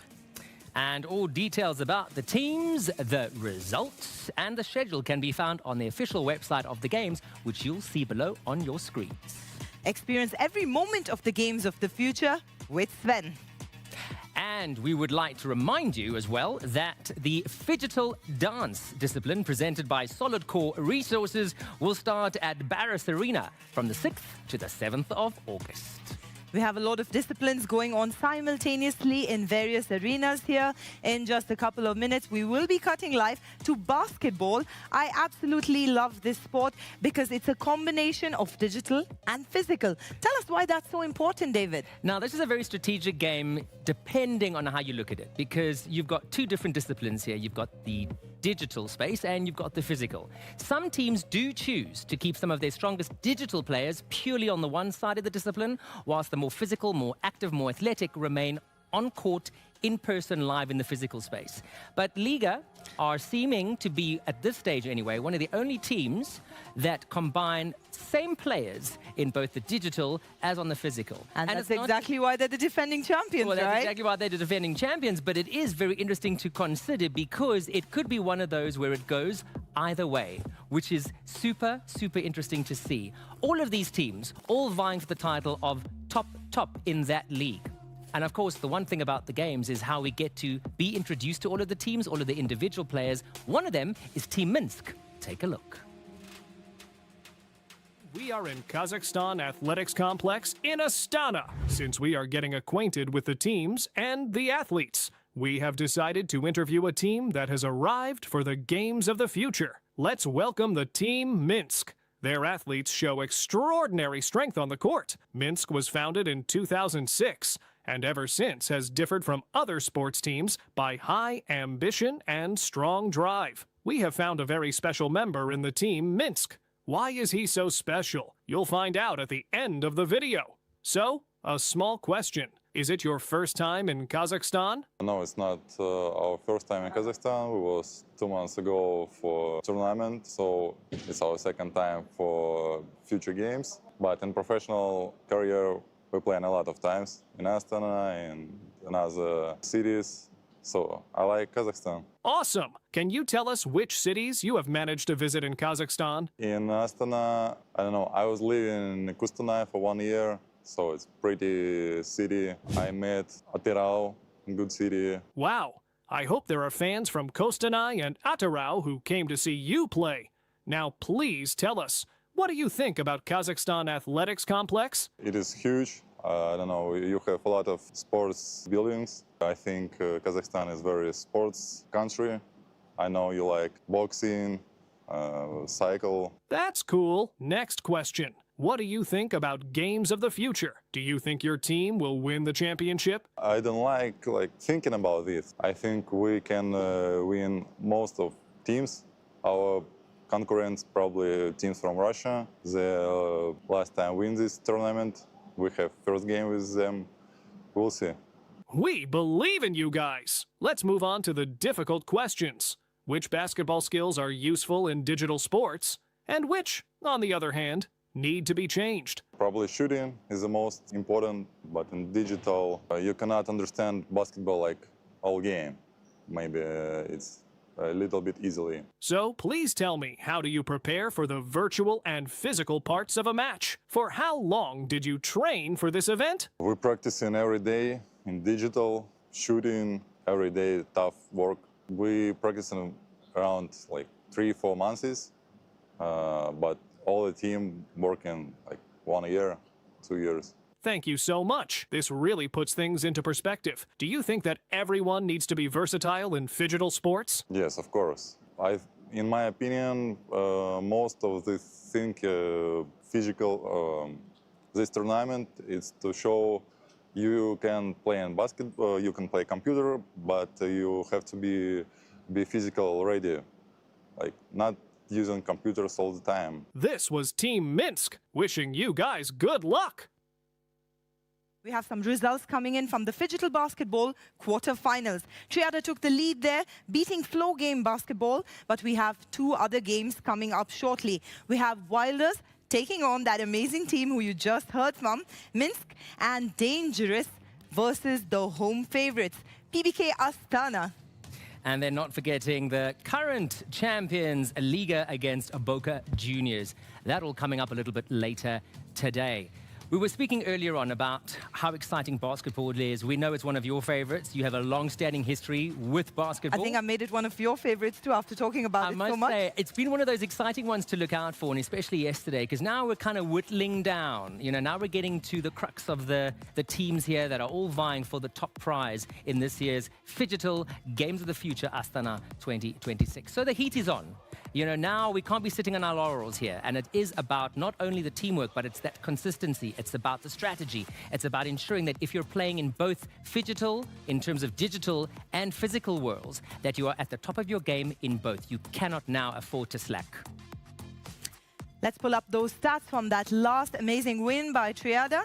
Just check that out. Field goals for Triada, 30 versus just 21 for Flow Game Basketball. Yeah. 1 point goals. Yeah, it's quite a statistic here when you look at the actual scoring, with a total of 38 to Triada against 27 for Flow Game. They dominate in physical and digital. That is exactly why even La Liga, the game that's coming up later, are the defending champions. Especially in these kind of sports, it is an unfair advantage when you can do both physical and digital. What do you have to say about that, David? I think that's what makes it all the more exciting. This is where you have to take into consideration, you have your cognizant, approach to the actual games, your hand reflex, eyes, brain coordination, that strategy that goes in. You're in a far more controlled environment. Then, of course, you move into the physical space on court. Now you're dealing with a whole new level of athleticism, heart rate increasing, sweating. You're dealing with the fact that you have screaming, adoring fans. You've got floor graphics. All of these things are so different from the actual physical versus the digital space. And it's exciting to see who steps and who rises above and who falters. It's a whole new ball game. You took the words out of my mouth. If you excuse the pun, it's a whole new ball game. Let's take a look at the highlights.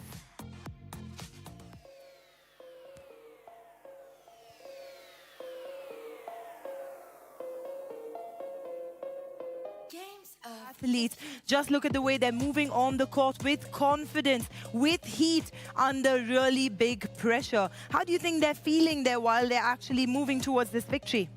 I think as we get closer and closer to seeing who are the final four contenders, the pressure is certainly on. And it's about seeing who keeps cool, who keeps calm, who keeps collected, and who doesn't let the pressure get to them. At the end of the day, this is all about elite athletes. It's a lot of training. It's a lot of hours. Also, it's some very high-level coaching that has helped these teams reach this particular stage. Absolutely. I mean, these players train unbelievably. And if you consider that it's not just one discipline, but it's two in one, it's vastly different to any of the other physical sports, which is what is so exciting and what makes the Phygital Games of the Future Astana 2026 so unique. David, even 20 years ago, would you have ever imagined we'd be standing on this stage talking about the Phygital Games? Well, that's what's so exciting once again for me, and I keep on saying this because I come from a generation where this would have just been a pipe dream. I don't even know if this was even something that would have been considered. And it's exciting and it's thrilling to see where the evolution of sports is going. Absolutely. I love what you said there because everything here is about real-life sports taken into the digital world with a completely different skill set. I know some people from the older generation might think it's easy, but to be honest, I think it's double the stress. I think it's double the stress, but double the fun and the tension and all the thrilling rides that are taking place right here in Astana in Kazakhstan.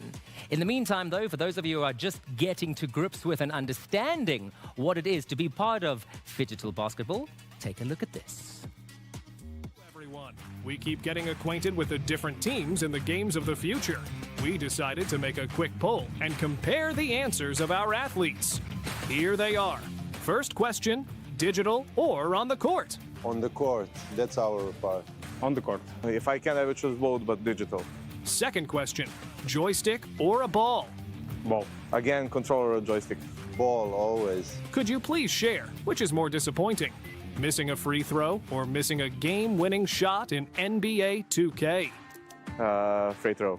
Game-winning shot. Missing free throws. Okay, now tell me, guys, who is the team's MVP? Who is the strongest around here? We'll see. I don't know. Samruk-Kazyna, definitely. I think all guys. Now, if you don't mind sharing with us, tell us who accepts defeat the worst. In my team, I think all of us. We don't like to lose, all of us. Again, Samruk-Kazyna. I see. So interesting. Can you tell us who trains the hardest in your team? Dugi. Bogdan Sebalovic, definitely. I think, not me. Except to me. Ha ha ha. I love these kinds of answers. We should carry on. Which opponent have you been studying particularly closely? Chinese, because it's our first game. I think Nitui from Croatia team. It's the first opponent in the tournament. All of them. We have to be prepared for everything. Okay, but who do you think will win the championship? Apart from your own team, of course. I would say Liga Pro, Russians. I think Astana or Liga Pro. I think Russians are favorite. They won it twice, so they're favorite team here. But we will see. Moving on to the next question. What lead in the digital score would you consider comfortable before taking to the court? We will take minus also. I think 20 or 90. every lead on the digital stuff. Because I am confident with our part on the court. I think we are the best team on the court. Wow, these answers keep surprising me again and again. Okay, could you describe phygital basketball in one word only? Man, hard. Modern. Crazy. So, this question is a little bit more serious. What are the games of the future? Why did you decide to take part in the event? As a team, it's our third games of the future, so we are here three consecutive tournaments. So we played both digital with NBA 2K and we play physical basketball. So we just combined that. Because I see it really exciting to play something new, and I want to try myself in that. For earning money, for the experience, because it's a new, new game, new opponents, very good. Finally, let's have some fun. This question is about superpowers. Which superpower would you like to have? The ability to predict your opponent's movements, like Arlon, or the ability to shock your rival with an electric current, like iBot? I think it's better to predict movements. I think I will choose first one, Arlon's. to shock my opponent better. We are truly glad that the athletes participated in this poll. Thank you all for your answers. Hard, modern, and crazy. That's how they wrapped it up in a nutshell. And I couldn't agree more. That's exactly how I feel about this game, David. What about you? Absolutely. Hard, modern, and crazy. That's exactly what these games are all about, and more. Because we're going to be crossing very shortly to one of those games. And what's important to remember is that there is a crossover of scores here. Because we start off in the digital space, moving on into the physical. So it's not about necessarily how well you do in one or the other. It's how you do well in both. Absolutely. And as we saw in some of the previous games, we saw that sometimes in the digital world, things might not go so well, but then you have the chance to make an amazing comeback once you hit the physical court. Yeah, and we've seen teams that have been, in a sense, I think one of the teams were 14-1 down in the digital and then made an incredible comeback in the physical. So it's important to remember that you've got your hand-eye cognitive information that's running through your brain, speaking to your arm, your fingers, etc. And then you're shifting completely into a whole different physiology when you're now physically on the court having to shoot those hoops. I like something else that he mentioned. He said it's a completely new game with completely new opponents. And that actually levels the playing field because everyone's stepping into that arena playing a guessing game. The interviewer actually asked the question, which superpower would you like? And everybody said we'd like to predict the other team's moves. Isn't that always the thing? Of course, we'd like to predict and know and look into the future, which is exactly where we are. This is the future. This is the future of sports. This is where it's evolving to. And as we've mentioned on a regular basis, if you don't already know, we're coming to you live from Astana in the magnificent country of Kazakhstan, which is where this year's Phygital Games of the Future 2026 are being hosted. No better place than a city and a country of the future like Kazakhstan. Sarah, we've spoken about basketball. We know that you are super in it. You're invested. You know these teams. You know what it takes to pip you to the end. What is it strategically about the teams, you think, in terms of how they approach these games that will take them to that finishing line? In every single discipline, it is about teamwork, but in basketball, that's extremely important. If your teamwork is not there, there's no dream work. I hear you 100%. So, teamwork makes the dream work. Let's see if Wilders and Minsk are going to ensure that they take all that and more as they head into our next game. Games of the future.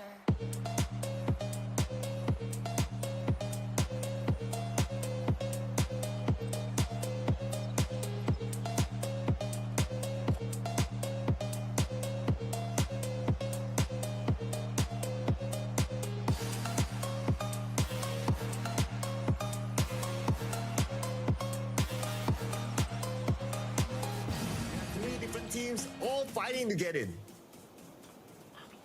Shadow Esports again in a very comfortable position, right? Holding the compounds in the circle, in this circle. And the circle which is in the phase 5 is going to be a very difficult circle for a lot of the teams out there, but not for Shadow Esports. D and Snoopers, the team we were discussing earlier, also gets eliminated along with the Made in Thailand. 3 teams has eaten the dust, leaving Falcon on the 13th position right now with 0 kill points. Even DG and GK have not been able to find even 1 kill point after 18 minutes of the game. On the other side, R8 slowly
And right there, you can see the rosters of the players that are going to be competing in this quarterfinal matchup.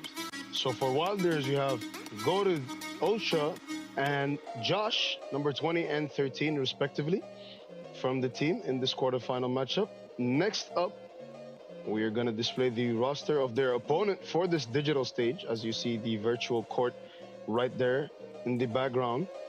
We have number 73 and number 0 from Team Minsk. That is Paraliu and Sergio Tick. They will be the ones that are participating in the digital stage of competition. There will be, of course, no substitutions in this stage. And the rules, really quick for you all, ladies and gentlemen. 2 points are shots from behind the arc. 1 point, shots from inside the arc. No fouls or out of bounds called. I think I did a pretty good overview with that one. Am I right, Zach? Absolutely, my man Malik. That was Malik, everyone. It is Zach on the mic. And we are going to watch 3-on-3 freestyle in just a moment. Stick to your seats. Don't miss a second because this is game 2 of our Frigil Basketball presented by Halleck Fun. I'm so excited right now. What a game 1. What a game 1. If I could describe game 1, it was going to be game changer because they had everything and they had a very crucial moment there and it just reinvigorated the team to win. Of course, we're so happy that Mr. Alex from Triada came back. Meanwhile, let's go to our game number 2. This is the digital side. We have GOTF Ultra with Josh on the floor. They're wearing green and that is the first basket of the game. Unfortunately, GOTF was stepping on the perimeter, so that is only a 1-point play. Meanwhile, wearing blue, of course, we have Minsk, we have Sergio Tick, and Parleo swatted just like he does on-court action. He will block you and slam a jabber right there. So characteristic of our big man, Mr. Chimafe Paraleo. Oh my goodness. He just plays like a big man on the court and on the controllers. Meanwhile, Wilders right there ties the ball game. We are tied 2-2 here. Wilders wearing green, Mitch wearing green, and they said we're not tied for long. We are getting a basket here from 15 feet away. Wilders answers back with a shot of their own. Mince passing it around, screen, step through, lucky bounce. After all, Minsk gets the shot from beyond the arc.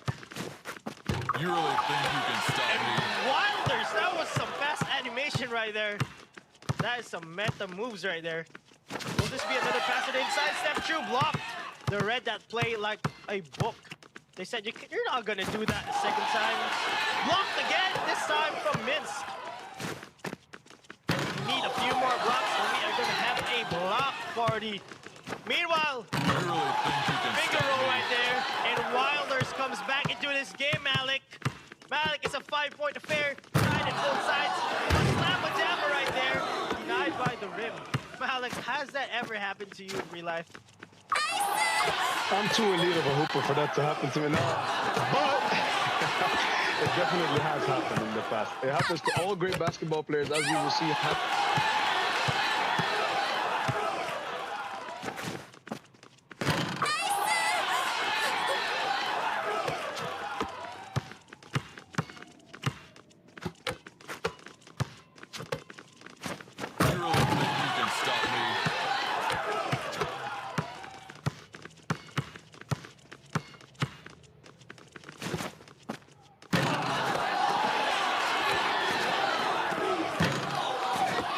The first one's at 8-7 for Wilders. They are in the lead by one. Push it by another one. As Minsk tried to answer back with a quick two, couldn't quite get that one to go. Minsk with the ball on the perimeter. They try to make their way inside as Wilders steal it, looking to increase their lead here. They keep the ball in their possession. Nope, taken by Minsk, who move inside and get the layup to go.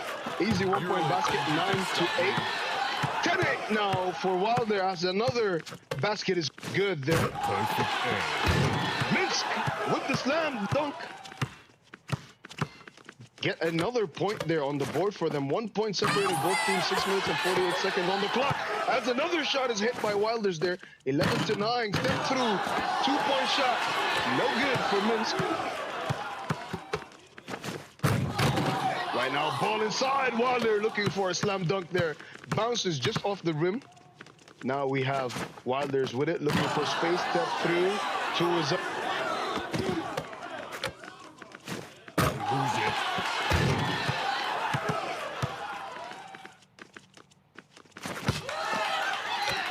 And it is a ball game right here. They're going shot for shot. Meanwhile, Wilders, they could not defend that very well in Minsk. Taking advantage here. Wilders, they answer back. Can Minsk do something about it? I think it's because of our player from Wilders, number 20, GOTF Ultra. He has been hitting everything, and he blocks the shot right there. He's just not good in offense. He's also good in defense. Meanwhile, Minsk, Timofey hangs on the rim there after a slam with Jamma. 360 dunk! What are you doing, Josh? Oh my goodness. And Minsk answers back with a throwdown of their own. Amazing shot right there. Meanwhile, it's just highlight after highlight. I love it here in Astana. Just great basketball. We are live here. This is 3-on-3 freestyle, and we are going to go to the on-court action. Just a moment, everyone dives for the ball. Timofey, he had a clear lane there in the basket. Meanwhile, blocked there by GOTF Ultra. Bro is goated. Is good on offense and defense, but lack of defense there. Lost his train of thought. Did not defend his marker there, Surgitech. And I'm going to say, Surgitech, he is also a recruit for the digital side. So that's a tactic. That is something that's very important here in video games. You have to have a player who's good on that controller. You have to have two. It's a two-man team. GOTF Ultra, step back from 35 feet away, hits the back of the rim, no good. GOTF Ultra with another try here, but he passes to his teammate for a nasty 360 dunk. Statement right there. They said we can play this game just as well as you. Surgitech here, the chance. Put him up by 2, no good. Rebound by Josh, given to his teammate. Wilders looking for a good play here, passing top of the key. Oh, miss pass there. A fumble by. Oh, they get a clear lane to the basket. They dunk. Timofey Paraleo with his so many dunks in this game. I am losing count. He plays like a big man everywhere. Controllers and also in on-court action. Josh with the ball, left elbow, shot from 10 feet away. We are tied at 17, and it is gonna be, if they score a 2-pointer right here, it's for game. If they score one more point, then there will be a... And there you go! Mid-Circumtech from downtown. 19 points for Mid, 17 for Wilders. We are heading to our on-court action. And now we gear ourselves up to see some highlights from the digital stage of the competition there. What a contest earlier. The excitement was absolutely unbelievable. I don't think I've seen Zach get that hyped in a minute. Or rather, he's probably been getting hyped throughout this entire competition because we've had elite matchups all throughout. Final score there, 19-17 for Team Minsk, who are up by 2 leaving this stage of competition. A very close affair between both of the teams. Barely anything separating both of them as we get ready to transition into the physical stage of basketball. Right before that, of course, we will view the highlights from the last matchup as we get started here. You see Team Wilders right there and Team Minsk. They geared themselves up to get started here. Ball inside. Layup was good there for Wilder as they added another one there with another layup. Minsk pulling from behind the arc, getting that 2 to fall. Here, another layup. You can see them score right there as a slam dunk was scored there by Team Minsk. A 1-point or 2-point contest is what it was all throughout the competition. And that's what it ended as well, as every time one team would score, the other team would come right back and answer. That's exactly what you call a back and forth right there. And that was a beautiful end to the contest with the 2-point shot hit right there by Minsk.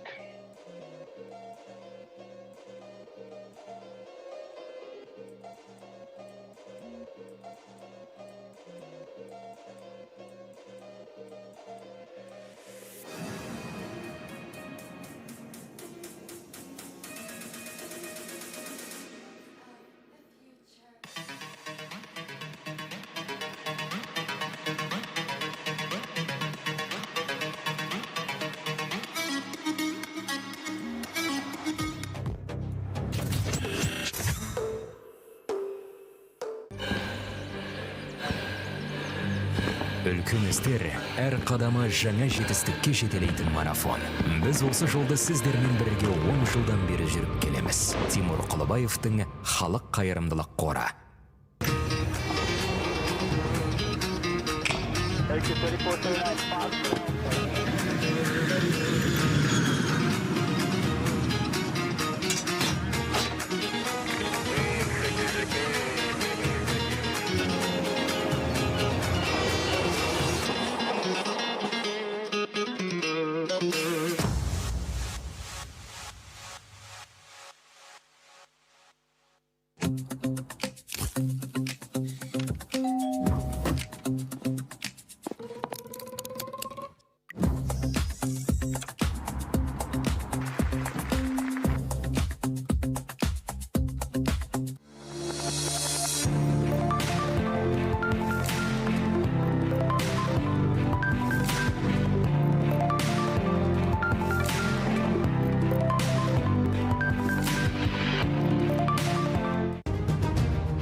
Үлкен істер әр қадамы жаңа жетістікке жетелейтін марафон. Біз осы жолды сіздермен бірге 10 жылдан бері жүріп келеміз. Тимур Құлыбаевтың халық қайырымдылық қоры.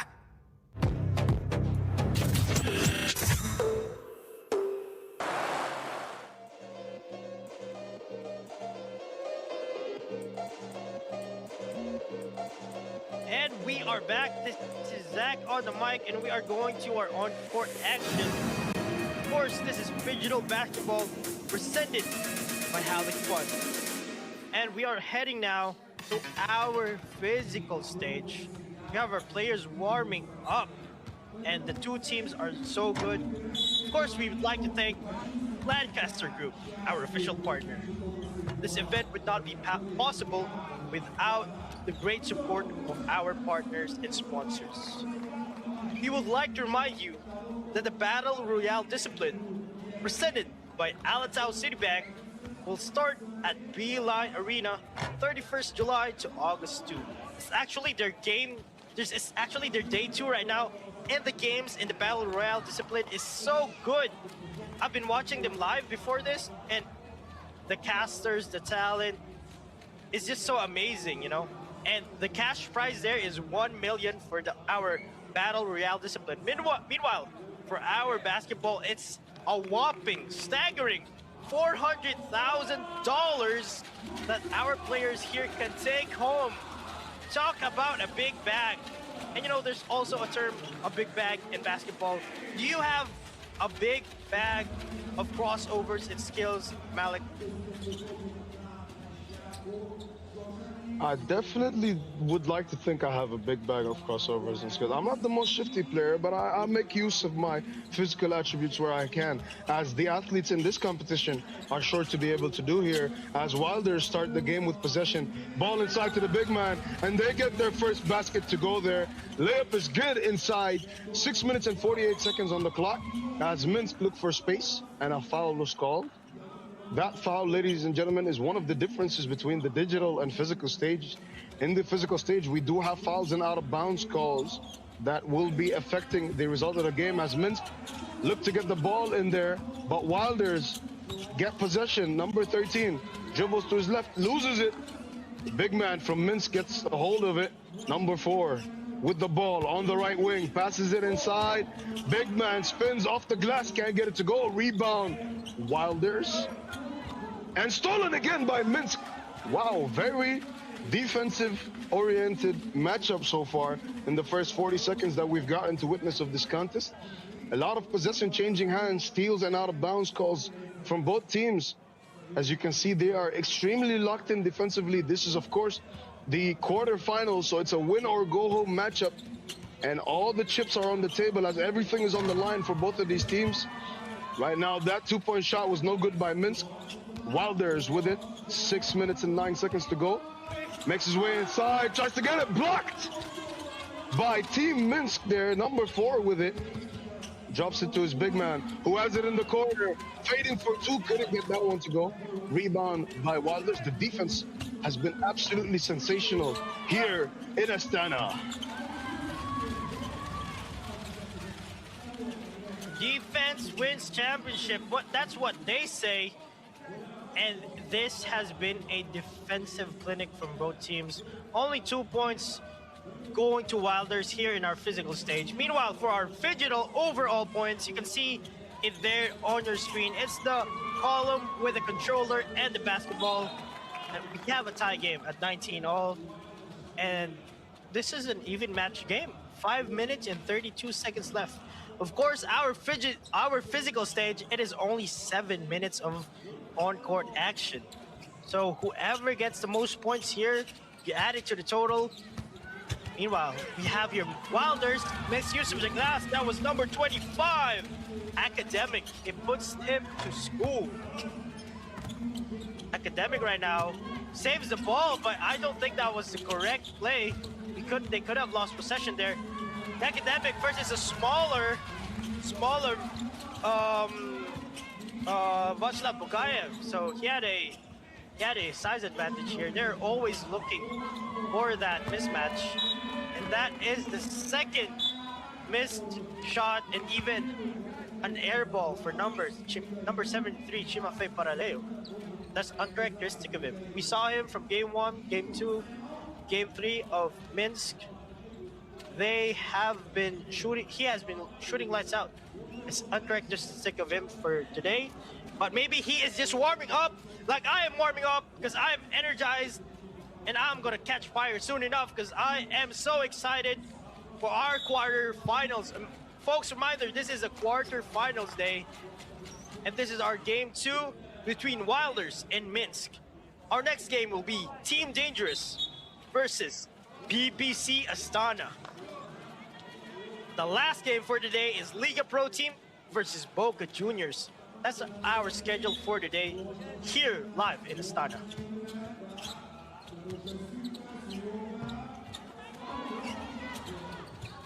Wilders with the ball there.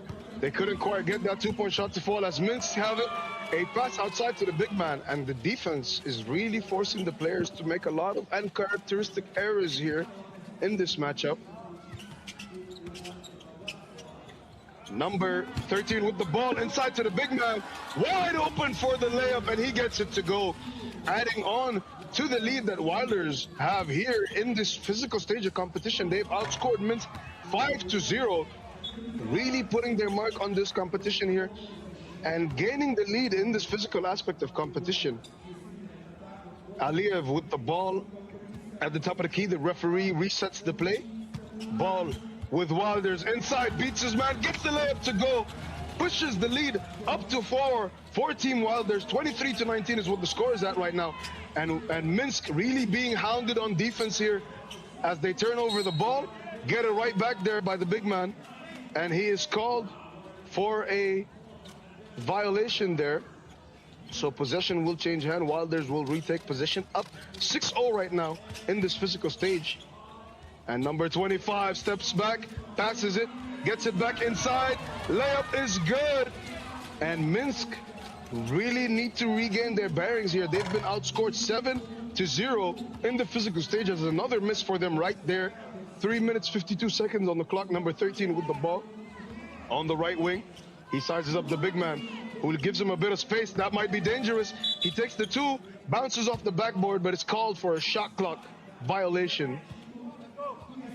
3 minutes 41 on the clock. Minsk with the ball, calling a timeout. They really need to regroup and rediscuss their strategy. What are the things you think they need to do to climb back into this game, Zach, finding themselves down 7-0 in the physical stage of competition? Oh, they need to drink a lot of water, get those electrolytes in. Because one thing I'll have to tell you, Malik, Minsk, okay, we have a great highlight here. And you see that first step, burst of speed, he beats his marker. And that's because what I was going to tell you, Minsk, they have already played 3 games. The record is 2-1, okay? So yesterday they played, maybe it's the fatigue. Meanwhile, Wilders, they get a day of rest. The record is 2-0, and that's something that's awarded to the teams if they get a 2-0 record. They didn't need to play yesterday. Oh my goodness! Timofey Parleo blocked right there, but he finishes at the rim and a chance at a charity stripes. This man today, he is phenomenal, but he looks tired today. He's taking his time from getting up there. He said, let me rest a little while here on the floor. I need it. They have been through 3 grueling games. Fortunately, he finishes there at the basket and another chance here at the charity stripes. Converts, and it is now a 3-point game. But just bully ball there right now. Bully ball by number 25 Academic against number 4 Václav Bugayev. This is a case of rest, Malik. Wilders, they were sleeping good yesterday. They didn't need to play yesterday. Meanwhile, Minsk, they have been through 3 grueling games, and now this 4th game, which is a defensive clinic, it is the factor here, definitely. Big man number 73 with the ball, pass to his guard, long 2 right there. I think they are switching to a style here that they have to live by the 3. That is, I think, their 4th or 5th field goal from downtown, from behind the arc, and none have been going in. Oh my goodness, pump fake, and he needs, oh! Wow! He gets the layup, and a chance for a 3 throw. Number 13, that is Mr. Josh. Or that was actually Academic who did, number 25, who did the layup. And he converts there to make it a 6-point game. Malik, 3 minutes left here in our basketball game. We are live here in Astana. 7 on the shot clock right now. 27-21 is the overall score. 10-2 in the physical stage, and that's the number I really want to focus on here. Wilders have managed to outscore Minsk by 8 and not only outscore them by 8, but absolutely tire out the players. As you can see, the fatigue reflected on their faces over there. Zach did mention earlier that Wilders had the advantage of not having to play a game yesterday, and it's looking like that's really becoming a factor here, as that won't affect their digital play, but the physical fatigue accumulating all throughout the competition, it's looking like it's really causing them to gas out here. They get themselves hydrated and try to recover with this timeout and hopefully switch up their approach and try to make this a little bit of a more competitive contest, at least in the physical stage of the competition, where they have been getting completely dominated so far in this ball game. They look to change their fortunes here. They have possession. Every shot in basketball is a chance to change your fate, and that is what Minsk will be attempting to do here. But Wilders, keeping up their defensive pressure on them, force them to lose the ball again, and Wilders will take possession here. 10-2 is what they stand at. Number 13 gets the ball, kicks it to his teammate, wide open for 2, rolls off the rim, couldn't quite get it to fall there. 2:48 remaining. Wilders really putting on a defensive clinic with another steal there from number 13, who has been hounding number 4 from Minsk all game here defensively. And another basket falls through there, pushing the lead to 6. And Minsk, as Zach mentioned earlier, really starting to rely on the 2-point shots here to try to use that to get them back into this ball game. They can't find no way to get into the paint. 2:20 remaining. 12 on the shot clock. 14 Wilders who have enough time to get themselves a good quality shot here. Number 25 with the ball, dribbles inside, fake spins, fades back, gets his own rebound, back on the 2-point line, pulls it for 2, and can't quite get it to go. Gets his own rebound again, wide open for 2. One more, can't quite get that one to go either. Rebound by Minsk, who look for space on the line. Number 4 fakes, drops to the big man inside, who falls, and a foul is called against number 13 there. Number 73 really using this time to catch his breath and get himself a little bit of a breather here as they look to regain their energy and try to mount this comeback here. They have been outscored by 9 in this digital stage, as you see the fall right there. Number 13 acknowledging that it was his foul. Now number 4 looking for space, fades, steps back for 2, can't quite get it to go. And you see right there the hands on the hips, and his other teammate got his hands on his knees. The fatigue really building up here for Minsk. You really call that, Zach. Looking to get more insight of that nature from you. That was an absolutely wonderful analysis, because that's telling the story of this ball game as Wilder get another layup here in Astana. That is correct, Malik, and we have another timeout here. It is showing so far right now for Minsk. I hope they come alive here to energize the fans, make this competitive. As you know, we have digital basketball presented by Halik Fund. And this is game 2 of our quarterfinals. Their Wilders, they trailed by 2 in the digital stage. Minsk got that win there, but they are looking out of it here. They need to dig deep. They need to look for reasons to win, and they just need to come back alive. I think the correct tactic here is actually, as what they're doing right now, shoot the ball from behind the perimeter and do good defense. There, as you can see there, but we have a whistle. Possession goes back to Wilders. That is your player, number 13, Josh, who stands at 6'2". Meanwhile, Academics standing at 6'9". 4 Minsk, we got number 4, Basta Bugayo, standing at 6'3", and his big man, Chimafei Paraleo, standing at 6'11". So this is an even matchup. It all comes down to energy. As you can see there, they don't have that speed to go for the rebound. They don't have the energy for it. Let's see what Wilders can do here. Pass to the inside. Easy basket there to put them up by 9. Wilders just dominating here. They smell blood.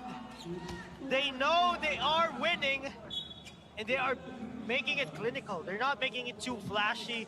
Textbook plays, some pick and roll, some good passes to the big man. And it's just great from Wilders here. Can they take this win in the quarterfinals from downtown? No good. Number 4 gets the rebound. He gets fouled. We get 4 fouls from Wilders here. Mids with 3. Watch out, Bugayev gets the screen. They have a mismatch with Chimafei. They don't use it. And it loses the handle. Minsk, they have to come alive here. You have another timeout right there.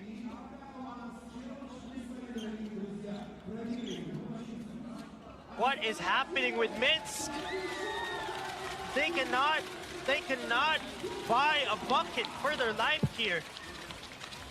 They cannot get that field goals coming in. They are falling apart right in front of our eyes. Meanwhile, Wilders, they are just taking advantage of their mismatch. They have a really good team here. Let's see if they can get this win in Game 2 live here in Astana.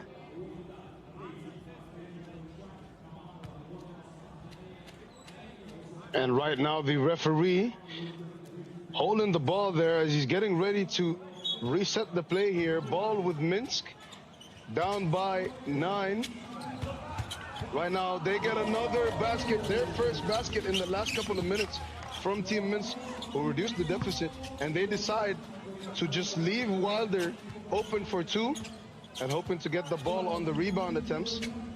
They give them space to shoot, and they make them pay with the 2-point shot from behind the arc there. And Wilder try to answer back, can't quite get it to go. Rebound by Wilder's big man, wide open, kicks his feet at the line, shoots it, gets it to go. Another 2-pointer as we have 12 seconds remaining on the clock in this matchup. Interested to see if Minsk will decide to dribble it out or go for another basket here as we get a replay of that corner 2-point shot. And the players decide to shake hands. They will dribble it out here. Final score stands at 34-22. An absolute dominant display in physical basketball from Team Wilders as they absolutely dominated that second stage of the competition. Digitally, they were evenly matched, but when it came to the physical stage of basketball, the second half, they couldn't quite get it there. And that will be the end of this quarterfinal matchup, the second quarterfinal of the day. Wilders will be advancing to the semifinal. As we see right there, the scoring breakdown and the physical score just looks out of place here from a team that made it all the way to the quarterfinals. An uncharacteristic performance from Minsk, as the hosts will explain to you more as we move to the analyst desk.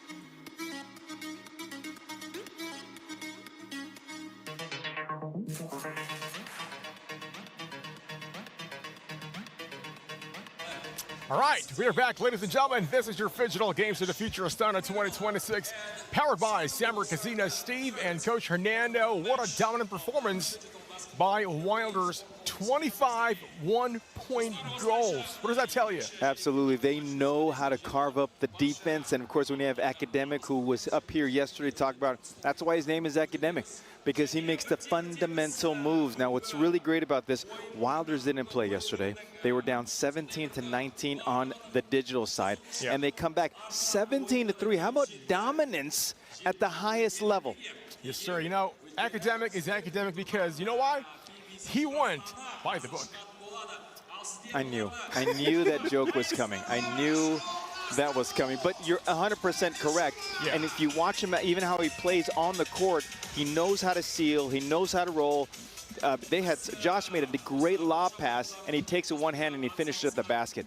That is skill and experience all rolled up into one. I think you're talking about a team that is highly, working like a well-oiled machine. You said Josh, great point guard, high IQ player. We're talking about a guy who's been playing for years, veteran leadership. That's what you need in crunch moments, and that's what he did.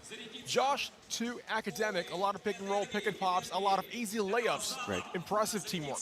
Right, and of course they've been playing together for a very, very long time. They've been here before. They know what to expect, and this is when poetry is in motion, and that's what Wilders does over and over again. But let's not make a mistake here. Yes, they scored 17 points offensively, but they held Minsk to 3 points on the physical side. That's right. 3 points only in the physical. You know, we're talking about just complete dominance on the defensive end. And I think that's what really made him win. More than the offensive firepower, Wilders are simply good defensively, underrated defensive play. Yet, at the same time, they're just as equally as good when it comes to the offensive firepower. They do. They are a well-balanced machine, and that's what you want, right? When the teams that move on in this tournament, they can play both sides of the ball. Yes, there's some teams that offensively are explosive, but when you get to the fourth day and you're tired and you don't have the legs, defensively, you've got to be physical and be able to stop people, and that's exactly what they did. Yes, sir. So see some replays now on the screen. You see Academic. There we go. Another easy lay-in for the big man. And what's great about what Wilders does is they know when to release, meaning if I get a dribble handoff, if I set an on-ball screen, I don't have to roll right away. I could set the screen, pause, and then roll, or just go. They do a great job with it. Yes, sir, and that's why they won tonight. Moving on to the semifinals. Wilders, you know, a tough team. Just a great performance, 34-22, a 12-point lead. What does that tell you, H? Well, first of all, nothing is safe, right? You've got to be able to go ahead and get those buckets easy. If you watch right here, we talked about that earlier, the great play by Josh to throw it. Now, as time goes on, more roles are getting opened by both teams. It's about the execution. We've seen a lot of missed shots on the inside. As we see these next two games, these teams got to be able to finish. Yeah. Now we're going to find out what happens on the next stage because Wilders will be moving up alongside Triada, who won earlier today, versus Flow game. Now, let's not forget also, Wilders still have Sam, number 93. He didn't play tonight, but played really well was the point guard, Josh. First of all, congratulations. Great performance, a great win. What are your thoughts? Поздравляем вас, очень хорошая игра, хорошую игру показали. Спасибо, да, мы готовились специально. Вот, уже легких игр не будет, потому что это плей-офф. Дальше нужно как бы больше нарастать темп. Я думаю, что и надеюсь, что мы должны забрать эти игры будущего. Yeah, thank you very much for congratulations. We prepared very hard since it's a playoff stage where there will be no easy games. So I guess we have enough power to win these games of the future. Now, when you play on the digital side, there are times you're not on top. You're not leading after digital, but physically, you guys are just really, really good. Is that something you rely on? Да, в Digital игре вы не показали самую лучшую игру, то есть вы проиграли эту стадию. Однако на корте вы просто были на высоте. Но на самом деле мы очень тщательно готовились к нашему сопернику, именно чтобы и в диджитал забрать хоть какие-то очки в преимущество, там 2-3 очка. Вот. Но сложилось, что 2 очка всего лишь, но на корте была задача максимум, и я думаю, что мы ее выполнили. So our main task was for the digital side to make the shortage as less as possible or to have some priority. But yeah, we could do this. The shortage was only 2 points on the digital stage. On the court, we did our best to win. Well, there's a lot of people asking, including ourselves. We're pretty curious. Sam did not play today and also the last game. Are you resting Sam for the bigger stages? Да, вчера и сегодня Сэм не играл, то есть вы выходите для куда более важных игр? Нет, у нас, в принципе, ротация такая, что мы можем меняться. И под каждую игру, под каждых соперников у нас есть в любом случае вариация, и мы ее используем, и у нас это удачно получается. We are not resting him. We just have such a rotation system to be able to have all players to any game. So it's just a tactic. There is nothing special. Просто Сэм монстр. Он везде играет, а моя задача больше защита, чуть-чуть поиграть и поддавить больше агрессивно в защите. А Сэм у нас универсальный игрок. Yeah, Sam is a monster. He could play everywhere. I mainly deal with defense when he is good at everything at court. Now, when you're getting ready, your team is always very patient. They always show great composure with everything else, right? Like, is that something you've always done? Да, вы покажете спокойствие в течение всей игры. Это то, что вы делаете постоянно в этих играх? Всегда, потому что спокойствие, я думаю, что это залог успеха. Если ты будешь поддаваться эмоциям, очень многое будет не получаться, поэтому всегда нужно быть с холодной головой и с выдержкой. Yeah, I think that the patience is the key to the success, and if you allow your emotions to lead you, so you will have some troubles with it. У нас в команде есть даже такая история. У нас Сэм очень редко выходит какие-то. У нас Сэм менталити есть. Даже если он выходит из себя, он все равно доигрывает. Yeah, in our team we even have such things which we used to call Sam mentality. Even so, if he's an injured, he will play till the end. Well, you know what? I noticed something. Looking at Josh on the screen, he's got a great smile. I know what's gonna make Josh smile even better. Saying hello to your friends, your fans, and your family because they're live on digital-plus.com. Say hello to them. Передать привет своим близким, да. Всем привет, передаю, и всем спасибо, кто за нас болеет и поддерживает. И мы надеемся, что с вашей поддержкой мы заберем эти игры будущего. Awesome. Thank you very much. Congratulations. Now, please don't go away because we got Game 3 coming up next. 3, 2, 1.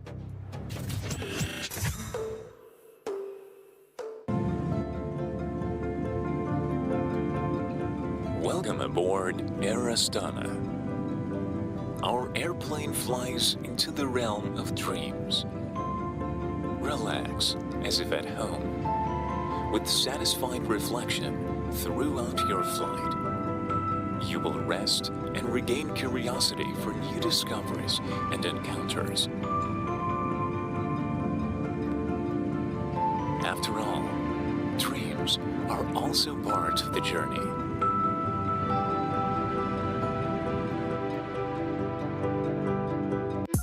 The premium family plan's connected, that is Basa Got a smartphone absolutely free, that is Basa Hooked it up and no longer problems with home internet. Get home internet and a smartphone for free with the premium family plan. Get ready for school with WB. WB, all you need for classes and breaks with try-on and payment on delivery.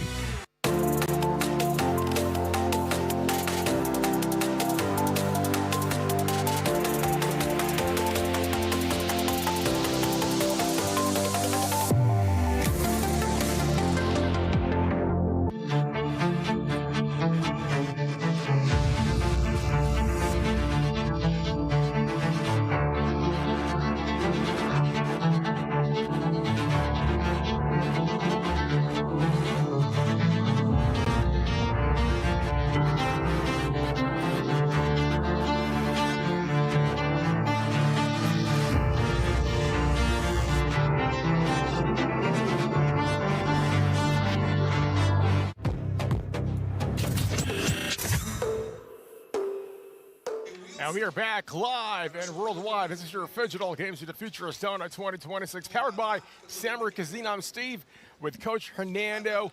2 games down, 2 to go. Game 3, Dangerous and PBC Astana. You know, every time I see the team named Dangerous, I just want to sing, "The girl is so dangerous." Hey. Listen, this is a great game. The hometown hero against Dangerous. This is a clash of 2 titans that I've been waiting all day. You know what? PBC Astana coming off a big win last night. You know, we're talking about Cabacho, Lamska, Pan being the best player of the game. You know, these guys are full of confidence tonight. They had a big win in front of the crowd, home crowd, versus coming up, it's Dangerous. Now, what are we looking at in terms of, like, team dynamics, H? Well, here's the thing. Dangerous had the day off yesterday, but they were there for the PBC Astana game across scouting the team because they want to know who their opponent is, all right? PBC Astana, great game by Cabacho Red, Lamska, Pan. Here's the thing. We've been saying all day. Did they get enough rest in order for them to come out on top? Now, just a quick one. How important is scouting report when it comes to basketball game? It's huge because I've got to know tendencies. Do you go left? Do you go right? Do you finish with this? What kind of shoulder? All the things you need to stop because in this physical game, if I could stop what you do well, I have a better chance of winning. Right, now you got only 3 choices, all right? Support PBC Astana or Dangerous, and the third option, you can't refuse this because you got to watch it, and that is coming up next. Here we go, game time.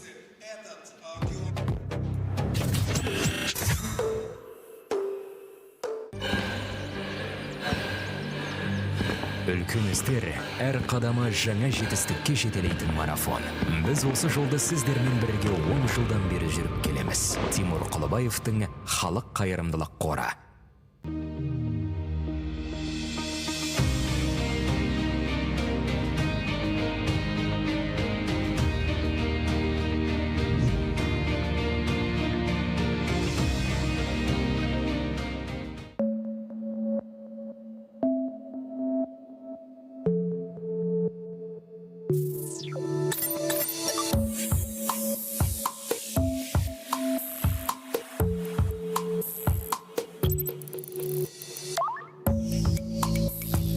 Центр кредит банкымен сіз қарапайым және заманауи шешімдердің ортасындасыз. Нық сеніммен жаңа мүмкіндіктер ашып, тексерілген сапаға сеніңіз. BCC-KZ мүмкіндіктерді кеңейтіңіз.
Harmony between worlds rests on a fragile balance. Legends of the Great Step tell of the sun-headed man who helped maintaining the connection between the worlds for centuries. But sometimes, the very nature of existence disrupts the natural order of things. When the ancient power left the sun-headed man, the balance shifted.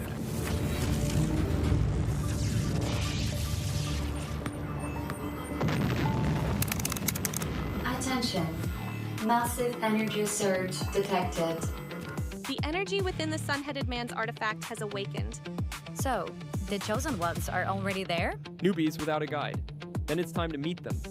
Someone's got to get them up to speed. Look what my robot can do. Not now. I'm playing. In search of those destined to restore the lost harmony, the energy split into 3 parts.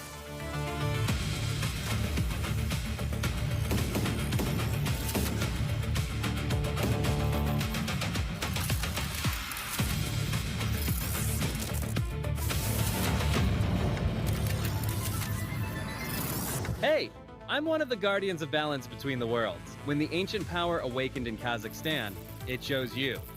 You're the ones who can restore the sun-headed man's power and bring the worlds back into harmony. Guess even ancient powers can surprise you. Looks like the squad's finally complete. But until the sun-headed man is fully charged, the 2 worlds will keep drifting apart. So no pressure, but we're counting on you. And so began the story of the new heroes. Ahead of them lay the greatest challenge of all, the games of the future in Astana.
right, ladies and gentlemen, welcome to this third quarterfinal matchup that will be between Team Dangerous and the home team, of course, Team PBC Astana.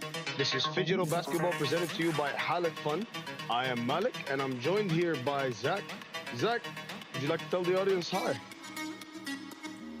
Hi, everyone. If you're watching in the venue, wave hi to us. If you're watching live, do not miss a second. Once again, this is Zach on the mic, and we have Team Dangerous, who have number 20, Dejo, and number 10, Kolya. And they are going to play the hometown legends, PBC Astana. For PBC Astana, we have Robert Pan, number 23, and number 88, Lamska, or Sardal Abashidse. We're going to play 3-on-3 freestyle, the amazing video game that you can download on your own and play at home. It's amazing. It has the great animations, great mechanical rules, and it's just a great game to play. So Malik, what are your thoughts right now heading to our third game with the hometown favorite? And then right now, we are going to gear up to see a wonderful display of basketball here. As we get underway with the digital ball game, you have Team PBC Astana in black pulling up for two. Couldn't get that one to go. And in white, you have Team Dangerous. So PBC Astana with the ball right now. They have it on the top of the key, looking for space. Dribbling to his left there. Step back. Two is good. Wide open there. Didn't have a contest on his end. Team Dangerous with the first position. They get a slam dunk inside from the big man. PBC Astana passing the ball back and forth. Right there, looking for a little bit of space. Guard with the shot. Couldn't get it to go. Big man misses the rebound. Team Dangerous have it. And they look for a shot there.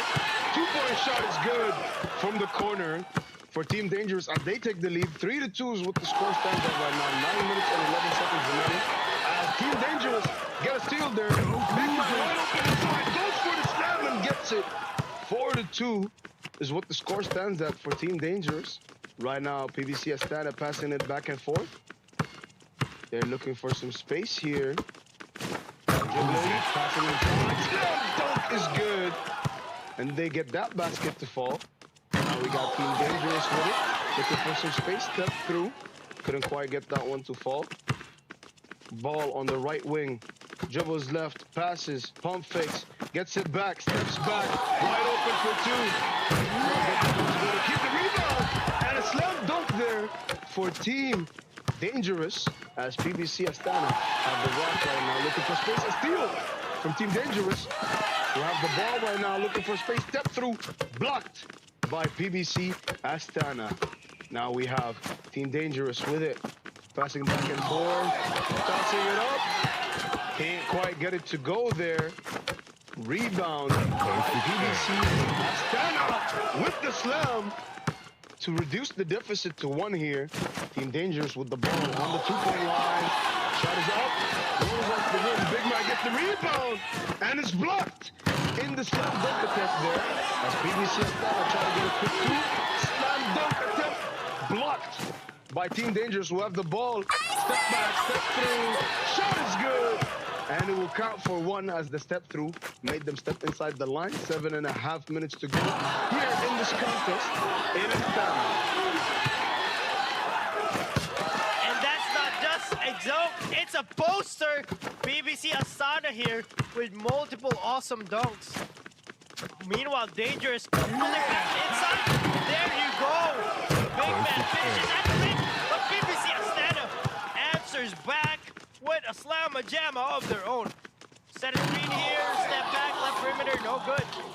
Too far away from 33 feet. PBC Astana wearing black, they have the ball right now. Top of the key, it's blocked, and they recover the ball, they do. PBC Astana recovers the... Oh, Dangerous. Not looking so good right there, but they left the man in the lane. You should never leave your marker in the paint. It's an easy slamma-jamma. Oh my goodness! Denied by PBC Astana. They are just doing a defensive clinic here. And a slam him with another field goal. Will this two go in? No, it rattles out. They look for the rebound. PBC Astana right now. They pass it inside, and another slamma-jamma, but it's taken away by Kolya from Dangerous. Kolya, the big man avatar right now. He is doing some low post move, but pass it to the left perimeter. Left perimeter, step back, and it's good. Clean play there by Team Dangerous. They're up 9 to 6 points. So PBC Astana stripped away. The offer, the long two, and it pays off. Team Dangerous right now. And he has that. He has the side advantage. PBC Astana making a 4-point affair. Long two from downtown rattles out. They get their own rebound. You have to guard the paint very well right there. PBC Astana! Oh my goodness! Multiple blocks here. But they get posterized. That was a mean slam dunk by Kolya.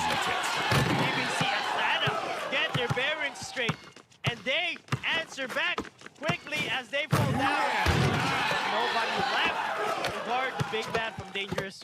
We are live here in Astana.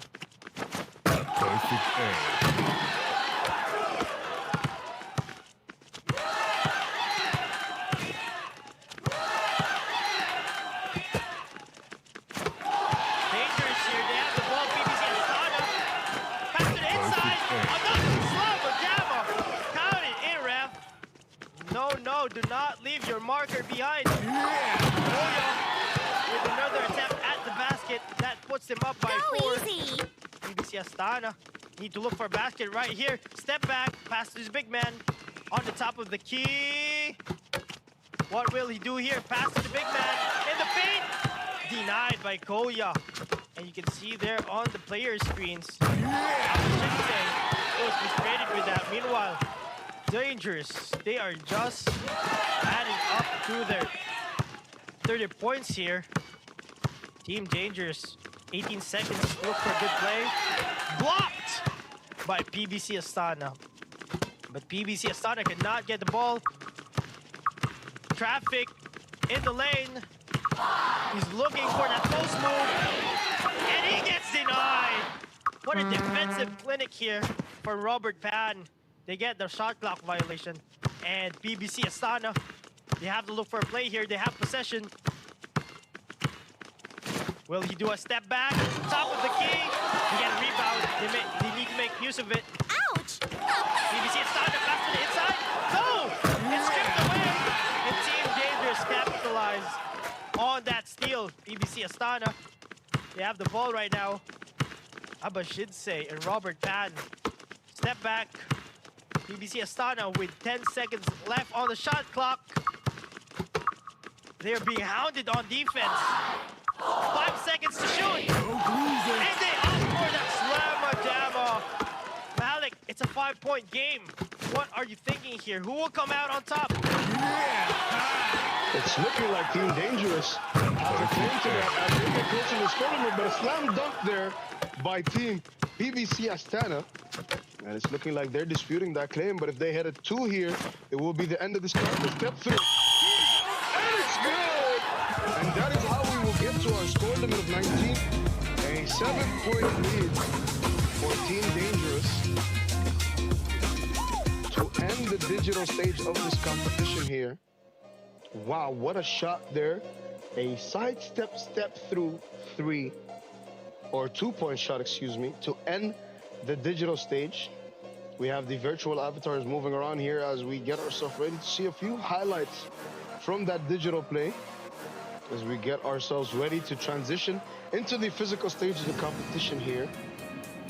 We see the coin toss right there, and Astana with the early 2, trying to set the tone early, but Team Dangerous didn't let that get to them, and they went straight to work on chipping away at that lead as Team Astana found themselves down early, getting a couple slams to climb back, but the 2-point shots that Team Dangerous were hitting all throughout the game were hit at the very right times in order to stifle those comeback attempts by Team PBC Astana. Every time they would try to climb back, either a block or a 2-point shot was going to be hit by Team Dangerous, and that's how they find themselves up by 7 in this stage.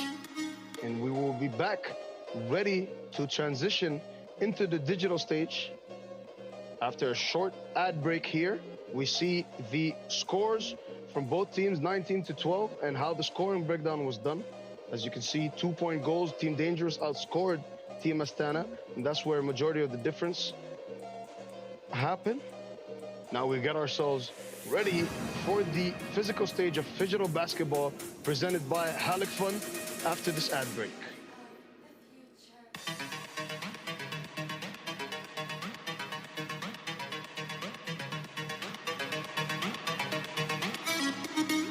And we would like to thank BI Group, our official partner, for making this event possible.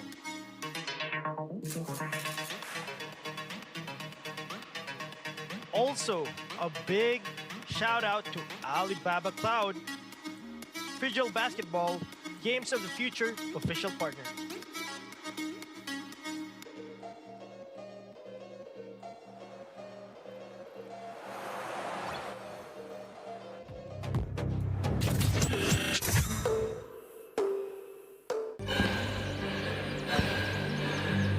Үлкен істер әр қадамы жаңа жетістікке жетелейтін марафон. Біз осы жолды сіздермен бірге 10 жылдан бері жүріп келеміз. Тимур Құлыбаевтың халық қайырымдылық қоры.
Үлкен істер әр қадамы жаңа жетістікке жетелейтін марафон.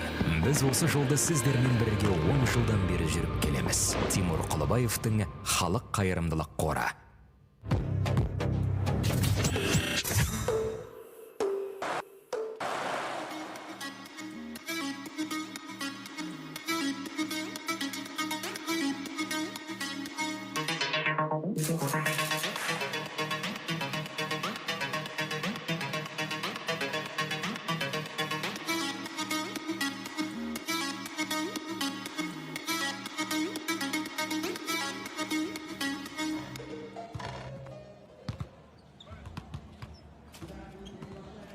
And we are back for our second half of this digital basketball presented by Halik Fun.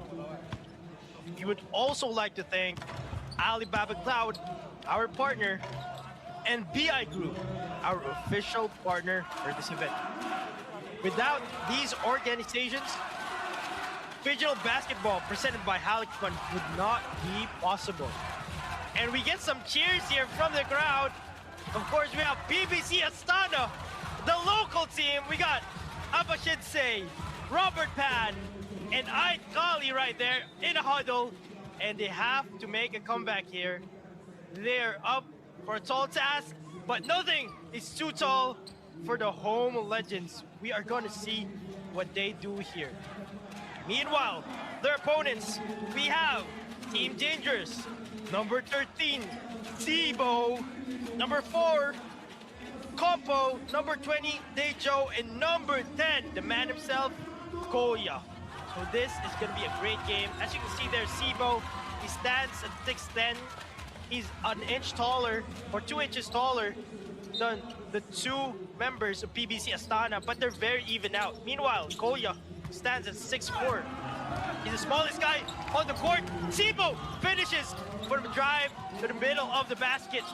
We are live here in Astana for our third game of the day.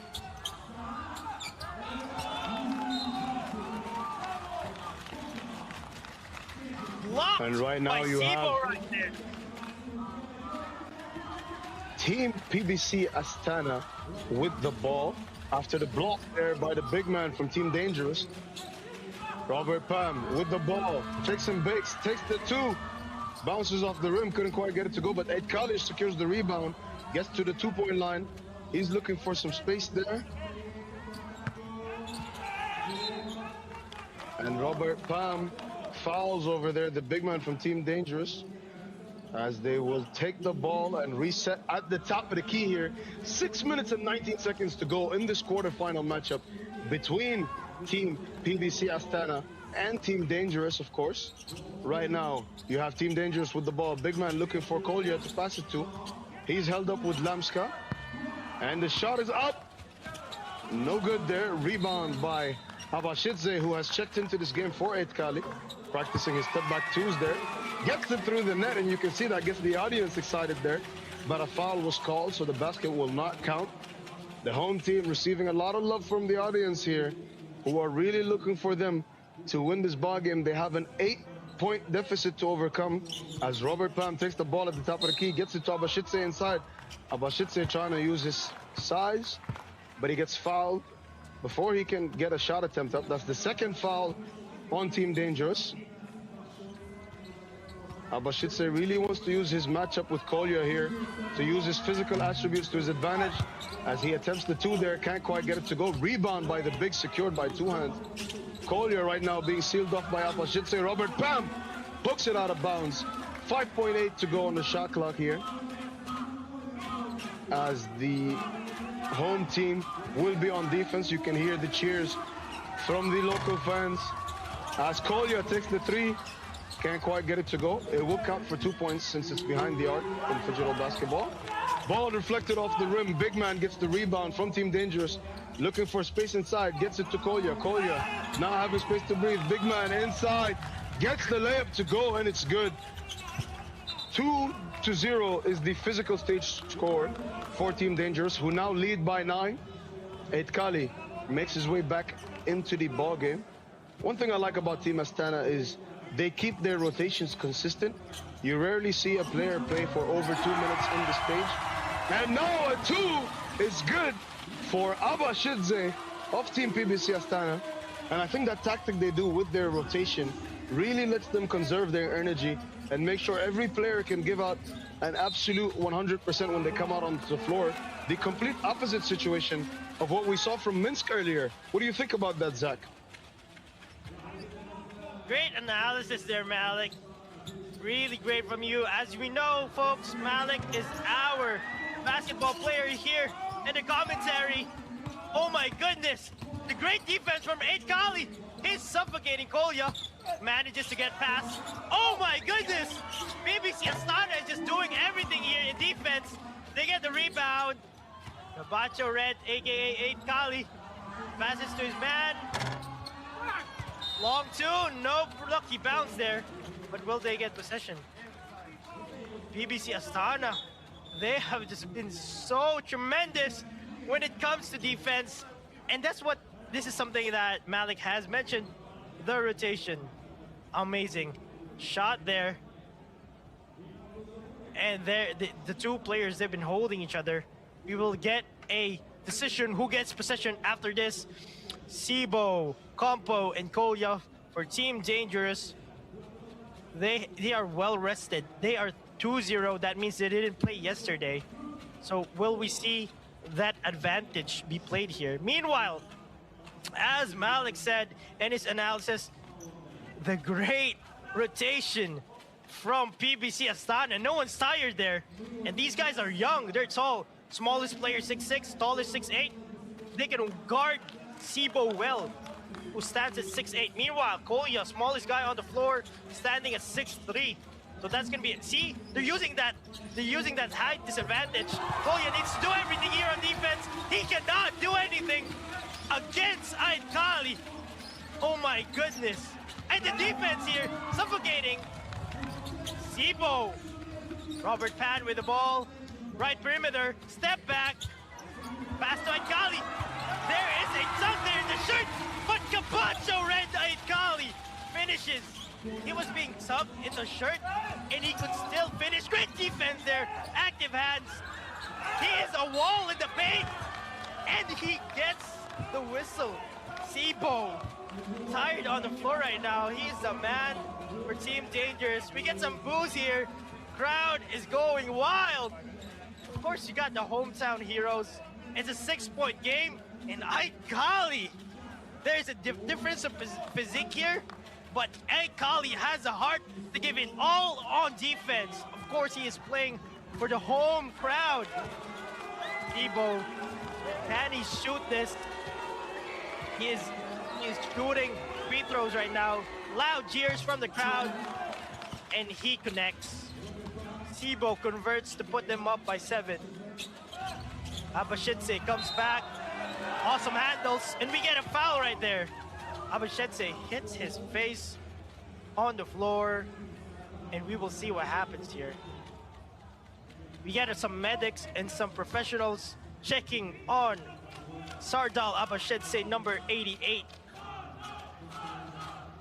We're gonna see some replays here, and definitely contact there. What's your decision if you were a ref there? And definitely the refs decided on PBC Astana possession. But Malik, what do you think of the game right now? I mean, now that Abashidze has gotten to his feet and he's fine, I think the referee handled it pretty well. Gave it as a normal foul.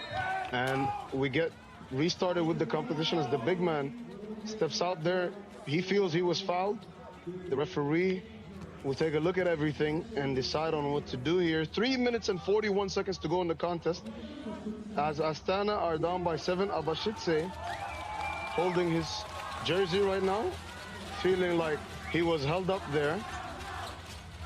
And you see the exchange there between both of the players. You can hear the crowd yelling Astana as Kolya hits the fading 3 off balance. That will be 2 points for his team. And a foul against Team Dangerous there. That is their 7th foul of this contest, which puts the home team in the bonus as they try to climb back into this ball game. That's going to be a very important factor to determine the rest of this competition. Excuse me, that's the 6th foul. That means that they're not in the bonus, but they are 1 foul away from being in it with a lot of time on the clock. Over 3.5 minutes remaining, as you have the players in the timeout right now discussing their strategy and how they're going to approach this game. PBC Astana, one of those teams with the rare profiles where you have all 3 players all possessing similar skill sets. All 3 of them, Aitkali, Robert Pam, and Abashidze, can all handle the rock. They can pass really well. They're all good shooters, and they're good at attacking the basket. Meanwhile, with Team Dangerous, you're seeing a different dynamic where you have more specialized player. You have a big man who's used to using his size, getting into the paint, getting baskets there, and Kolya, who's great at creating separation and hitting shots there. So we're going to see which one of these dynamics works better against the other as we continue with the physical stage of competition. Team PBC Astana down by 9 right now, as another foul is called there. That will go against Team Astana. Aitkali guarding the big. Kolya comes out, gets his big man face inside, and the basket is good. They push their lead to double digits. They are now up by 10. Aitkali beats his Martin there, takes the 2, can't quite get it to go, gets his own rebound though. And now Robert Pam in the matchup with the big who gets the ball, tries to toss it inside. Robert Pam gets a hand on it. Aitkali keeps possession. Robert Pam with the ball for 2. Can't quite get it to go, and Aitkali can't secure the rebound. A foul is called there, once again against Team PBC Astana. So the ball possession will go to Team Dangerous. Kolya here. You can see him holding the fist bump there. Very happy about this turn of events. They are up by 10. What are the things that Astana can do to climb back into this ball game as time runs out, Zach? Well, first of all, they need to play immaculate defense. No fouls, but active hands, good footwork, covering the paint, because that's where Sibo eats. They have to really mark Sibo well. They have to keep that rotation going, and they have to look for that mismatch. If Tebow is guarding you, you have to get that. You have to get the disadvantage. You have to get Kolya on you. Use that 6 or 5 inches of height advantage and get to the paint. If not, then hit some shots from beyond the arc. So those are some things. Good defense there, no foul. And it's just great from both teams. Meanwhile, PBC Astana, another rotation. You have Aitkali and Abashidse on the floor.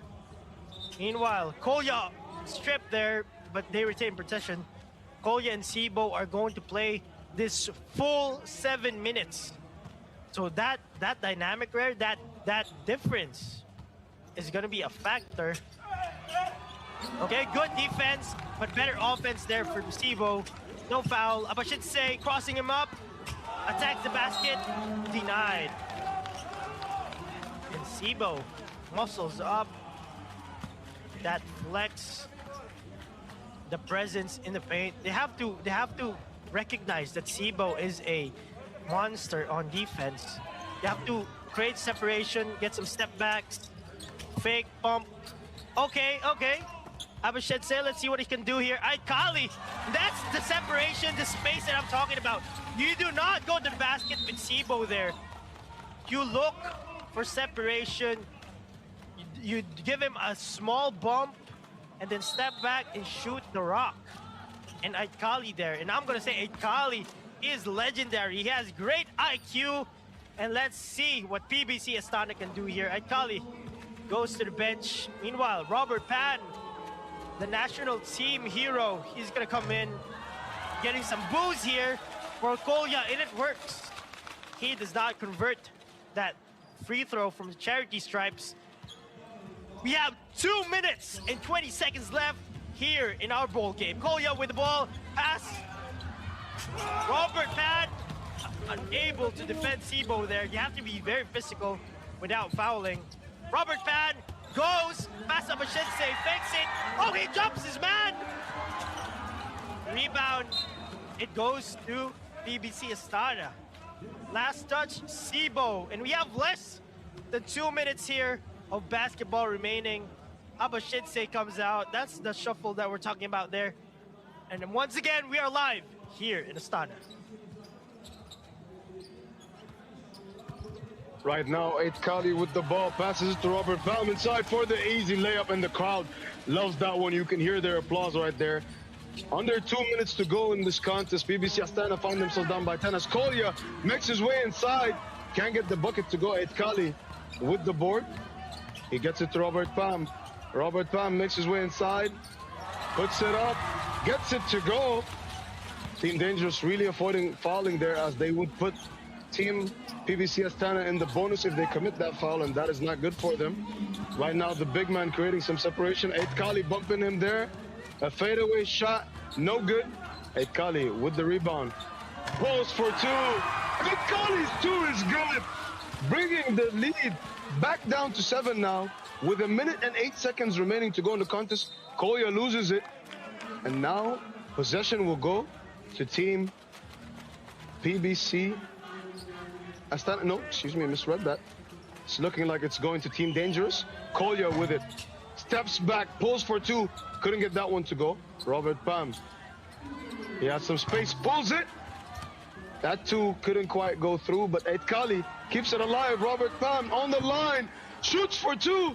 Can't get it to go. Aitkali again. Back at the 2-point line. Steps back, pulls. Gets it to go. Aitkali with the huge clutch two. 36 seconds remaining. And they're down by 5. Big man from Team Dangerous with the ball. Takes the shot and rebounds. Kolya doesn't get the second one to go either. Robert Pound keeps it alive on the line. Aitkali inside. Basket is good, and Kolya smartly running down the time there. He let the ball roll out of bounds to let those 3 seconds roll. Aitkali will be substituting for Abashidse. All that hustle he put on in the last couple of minutes, huge for his team as he put him in a position to potentially come back now. 17 seconds remaining on the clock. And a timeout called. a technical foul apparently. So Kolya will be shooting a technical free throw. Right now, first free throw. It's good, and they keep possession. He puts his hands up to the crowd as if to say, that is me silencing your team here. Up by 5, 16 seconds to go. As we watch this matchup here, he's dribbling it out, avoiding getting fouled. Kali keeping him honest. He beats his marker there, running down the time, pulls up. Can't get it to go. 3 seconds remaining as Abashidze will take the last shot of the game. That one is no good. And Team Dangerous will now be advancing over the home team, PBC Astana. Congratulations to them after that lovely performance they put on in front of the home crowd. Despite being down by 7 in the digital phase, they outscored Team Dangerous in the physical stage, but it was not enough. And you hear the audience appreciating them there. Cheers of Astana all throughout as we are live here for Digital Basketball, brought to you by Halik Fun in Astana. And we see the box score here. Amazing performance there from both teams. PBC Astana came alive, but unfortunately no time left. And we have our next game. It will be the champions.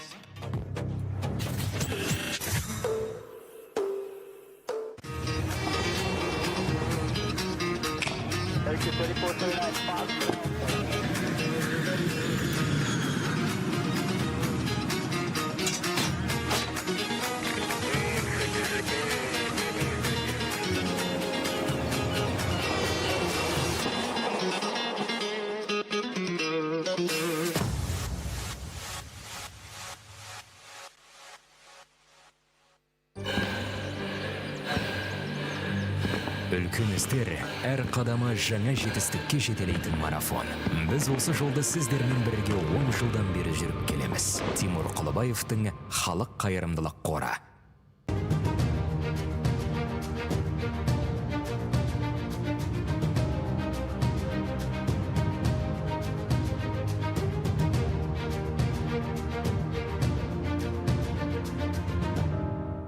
Центр кредит банкымен сіз қарапайым және заманауи шешімдердің ортасындасыз. Нық сеніммен жаңа мүмкіндіктер ашып, тексерілген сапаға сеніңіз. BCC-KZ мүмкіндіктерді кеңейтіңіз.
of the future.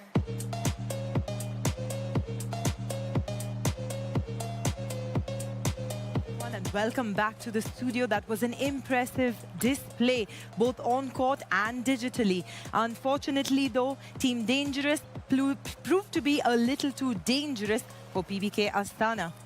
That's indeed correct, Sarah, as we welcome everyone back through the tunnel into our studios. Myself, David Bloch, joining Sarah G, who's been holding it down for the duration of our day 2 here in Astana. That game proved really interesting for me. I mean, when you look at kind of how they played, Dangerous had 19 and then a score of 10. in the actual physical. But Astana were actually pretty consistent. Even though they lost that game, they were 12 in both spaces, which was quite interesting. When you look at the game before as well, Sarah, we had Wilders who were 17 and 17 against Minsk, who were 19, but then went as low as 3 in the physical. So there we see a complete change between the physical and digital. Exactly, David. That was a dominant display of strength and power on the court. And that's what we saw in some of the previous matchups as well. Yeah. You can never take it for granted. Absolutely. That's the one piece of advice I have for the teams here. Absolutely. Moving on now, I would like to thank all our sponsors. This event would not be possible without them. First up, we'd like to ask you to download the Yandex Go app and experience the thrill of the big city. That's it, the big city indeed. And then our general partner, Halleck Fund. Thank you so much to Halleck Fund for also being a big support of this year's Phygital Games of the Future Astana 2026. Going back to that big matchup that we just watched, PBK Astana, going down too dangerous, unfortunately. They were the home favorites. They were the home team that were really hoping with the audience there in the arena to take it through into the next stage of play. Unfortunately, they lost out to Team Dangerous. They lived up to their name.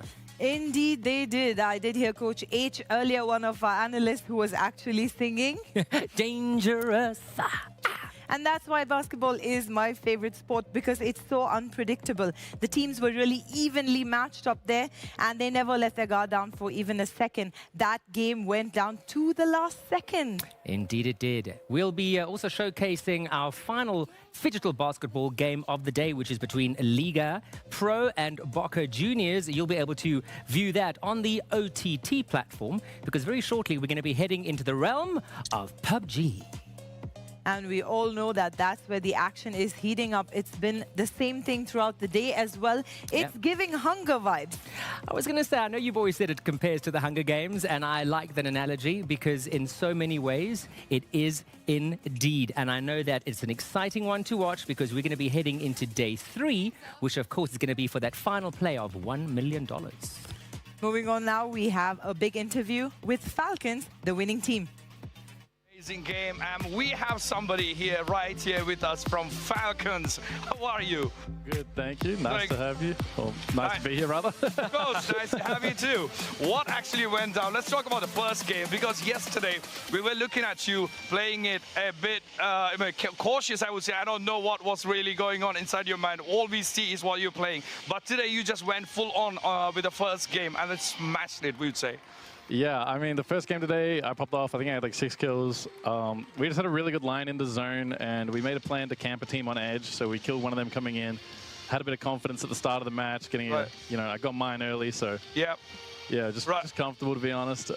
Wish we could have kept the momentum. Lots of little mistakes here and there. Of course. I mean, yesterday when we were looking at the top kills, we did not have TGLTN anywhere on the board. And today, suddenly, here he is. He's just racking up. I mean, he jumped onto the second spot at first and straight away. And there he goes and then crossed everyone at the top spot. And that was incredible game. Was it really stressful today, or you were chill? No, I think we're all chill because we're all in the form coming off Esports World Cup, which was such a competitive event. Everybody is showing up here like in their best form. Yeah. So yeah, I think we're pretty good. Like things are flowing. Right. 100%. Yeah, and also we noticed in the first game, comparing to now, you guys were sending out scouts rather than staying together as a team. But today that seemed to have changed a little bit. What's the thought process behind that, do you think? It depends on the utility that we have. Like in game 1, we had a glider and a tank, so we were able to take a lot of space, carefree, without having to worry too much about like getting ratted or someone camping us. That was a big factor in our success. And we had a glider in this last game, which was quite good, but then I don't know where VP came from. They just came out the blue zone or something and killed Kickstart, and that really ruined our game. Right. I mean, today is the first game, and then we went to the second game. There you were in the first 4 as well. I mean, the top 4. And we were like, are they going to do it again for the second one? Were you really looking forward? Were you really confident to get that one? I mean, definitely you are working towards that for sure. Yeah, that game was a little stressful because we were fighting DNS, and Guman just came out of a hole that none of us even knew about. Like, he was 10 meters in front of us, and his little head just went, and we were all like, there's a guy! Right. So that was stressful. The heart rate was definitely higher on that one. I whiffed the spray on Vitality. If I hit it, then, I think we would have won the game. So. Right, right. And also the fight with Shadow Esports, on the game where the Shadow Esports took the dinner. You were actually kind of sandwiched between Made in Thailand above and the teams below that. What was, were you planning to jump out, or what was it? Because it's tough. Like we were telling about that. It's stressful getting stuck between teams, right? That was my call to drive up on the rock. I kind of made that up in the moment. I thought it was pretty creative and it seemed good. And we definitely had the chance to pick up a couple points, but we weren't really hitting our shots. And I do want to say shout out Shadow Esports, because what the hell just happened? Like, even coming into this tournament, we didn't have high expectations for them, and then they dropped like a 17-kill win, and then whatever that was just then. So those guys are going crazy right now, and that's definitely a dark horse for us. Of course. Do you feel like, with the mentality that you guys have, because we saw a video on you guys yesterday, and honestly, props to you guys for the mentality going into this, winning and losing as a team is really important, but how do you see that possibly affecting you in the upcoming games? Winning and losing as a team? We hang together like brothers, and mentality is like a really big part of PUBG, because it's a game that requires you to be very confident in very select moments. And sometimes it's hard to call the right play if you're not feeling the team chemistry with you and your boys. So it's really important that like the whole team is just running like a machine. You can't be having days where like you're not confident in each other, or you're stressed out, or like anything like that. You just always have to bring your teammates up so that everyone's in the right headspace. Yeah, team morale is really important. Of course, of course.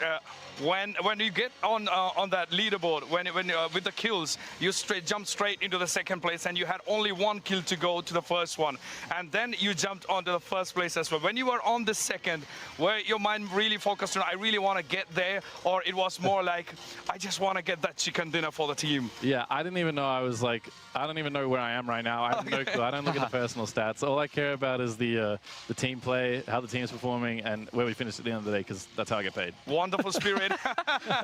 And also yesterday, I mean, yesterday we watched the videos of yours. I mean, great spirit, hanging in as brothers, and also being in as a family for the wins and the losers, of course. But great big ups for the team and TGLT, and thank you so much for being with us. Thank you, guys. Thank you. Appreciate that. That was great. Winner chicken dinner indeed. Props to Team Falcon there. It's all about team spirit and communication, David. Absolutely. But I loved how he said, like, he doesn't know where he is, but all he cares about is what's at stake, what's at play, because that's how he gets paid. At the end of the day, this is an elite level of competition. So even I would actually be losing my senses if I won. I'm sure. There's a lot at stake here, everybody. We are playing for $1 million in prize money. If we look at the screens now, you'll be able to take a look, Sarah, at the leaderboard, and you'll be able to see exactly where we are as we approach the end of day 2. That leaderboard for Battle Royale is looking really good. 17 Gaming right at the top with total points of 89. Team Vitality coming up next with 82 points. GAM, the Expendables, certainly not expendable, with 78 points. Made in Thailand with 71. Shadow Esports, 65. Team Falcons, who we just heard from, on 63. Anyone's Legend, who have racked up a point of 61. And then we have the followers from 9 to 16, for starting with GK and ending with R8 Sports there. Yeah, there seems to be quite a gap eventually between Diga Esports and R8 Esports, 42 to 21. But this really is anyone's game, because this is a marathon, as we've always said. It's not a sprint to the finish. You're in it for the long haul. And between your kills and between your strategic positions, those points count equally. They are just as important to assure that by the end of play of each day, you're in a really comfortable position to kind of move forward. So it is about kind of pacing yourself, as we've always said, in terms of some of these digital or phygital games where you need to be able to pace, especially over the course of 3 days. Very interesting leaderboard there, but remember, things can change in the blink of an eye. But remember that tomorrow we're going into the final day of PUBG, so things might just change there, with Glyph taking on Zero Tenacity. Yeah, that game is going to be coming up a little bit later on. We will be introducing you to that when we are ready to do so. Very, very exciting to see what's going to happen there. The $1 million is quite a biggie, so don't forget about that one. Before that, we're cutting live now to a video, so stay tuned. are here at the Games of the Future, talking to teams and interviewing them.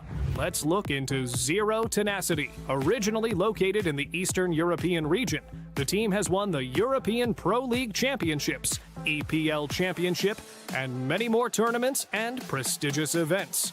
Please introduce yourself and tell a story behind your nickname. My nickname is Moose. The story behind my name is the first two letters of my surname. I mix it up and it makes Moose. So that's it. What's your favorite hero to play and why? Right now my favorite hero is Phoenix. And I like to burn people. Wow, okay, that's cool. Now, tell us which map area you like to play around the most. I guess it's Radiant or Dire. So, you guys have been in the competitive Dota 2 scene for a while now, and your team has a roster of athletes from various countries. Do you think that cultures bring different ideas about how Dota 2 should be played? Yeah, definitely. I think each region has different ideas of how the game should be played. So I try to adapt. Most of my teams are Russians, and I have one Serbian. I'm Peruvian, so we definitely have different cultures. So I just try to adapt and understand how they see the game. Thank you for this insight. Next question. Since your team has been showing progress every season, have you ever felt a team reach a new level or an understanding? Well, I don't feel like we reached that level yet. I think right now we have standings in this team. So we're just taking day by day, improving. Your team has changed over time. How long does it actually take to build chemistry between you guys? So I think building chemistry in a team is sometimes hard. Depends a lot on how people... It's not only about the game itself, it's also about how people are outside the game. So sometimes it's a bit of luck. People get along each other, but it's a combination between how good you are outside the game and how good is your understanding of the game. Definitely. Sometimes it takes a little bit of luck to get along. Did Dota 2 patches ever shake things up for you and your team? What does it feel like? I think as professionals we try to adapt to every patch. Sometimes you like one patch more than other. But me personally, I don't really care. I try to just adapt to whatever the game gives to me. Final question. When a game gets difficult, how does your team keep their cool? How do you stay focused? Well, I think it's important to have knowledge on what to do when the game gets difficult. When you don't know what to do, you don't have the knowledge, it's easy to panic and just full chaos. So I think the best advice or just is knowledge. Thank you for your answers. Team Zero Tenacity, we wish you good luck at the championship. We wish you good luck indeed. David, a small talking point right there from that interview. He did mention different cultures have different strategies. Absolutely. How do you think that plays out? I think what's very interesting to see is how everyone approaches specifically Dota, because there are so many ways and means in which you can win. It is imperative that you work together as a team. And it is imperative that with over 120 characters to choose from, that you choose the right ones. And we actually saw that last night between LGD and between Extreme. At one point, certainly in Game 2, it looked like Extreme had decided to shift into heroes that maybe they shouldn't have, and that had a big impact on how they played and how they fared in that particular game, which they then lost. So it is so important to how to actually play between and how you select those heroes. And now we're cutting live directly to all the action from Dota.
future.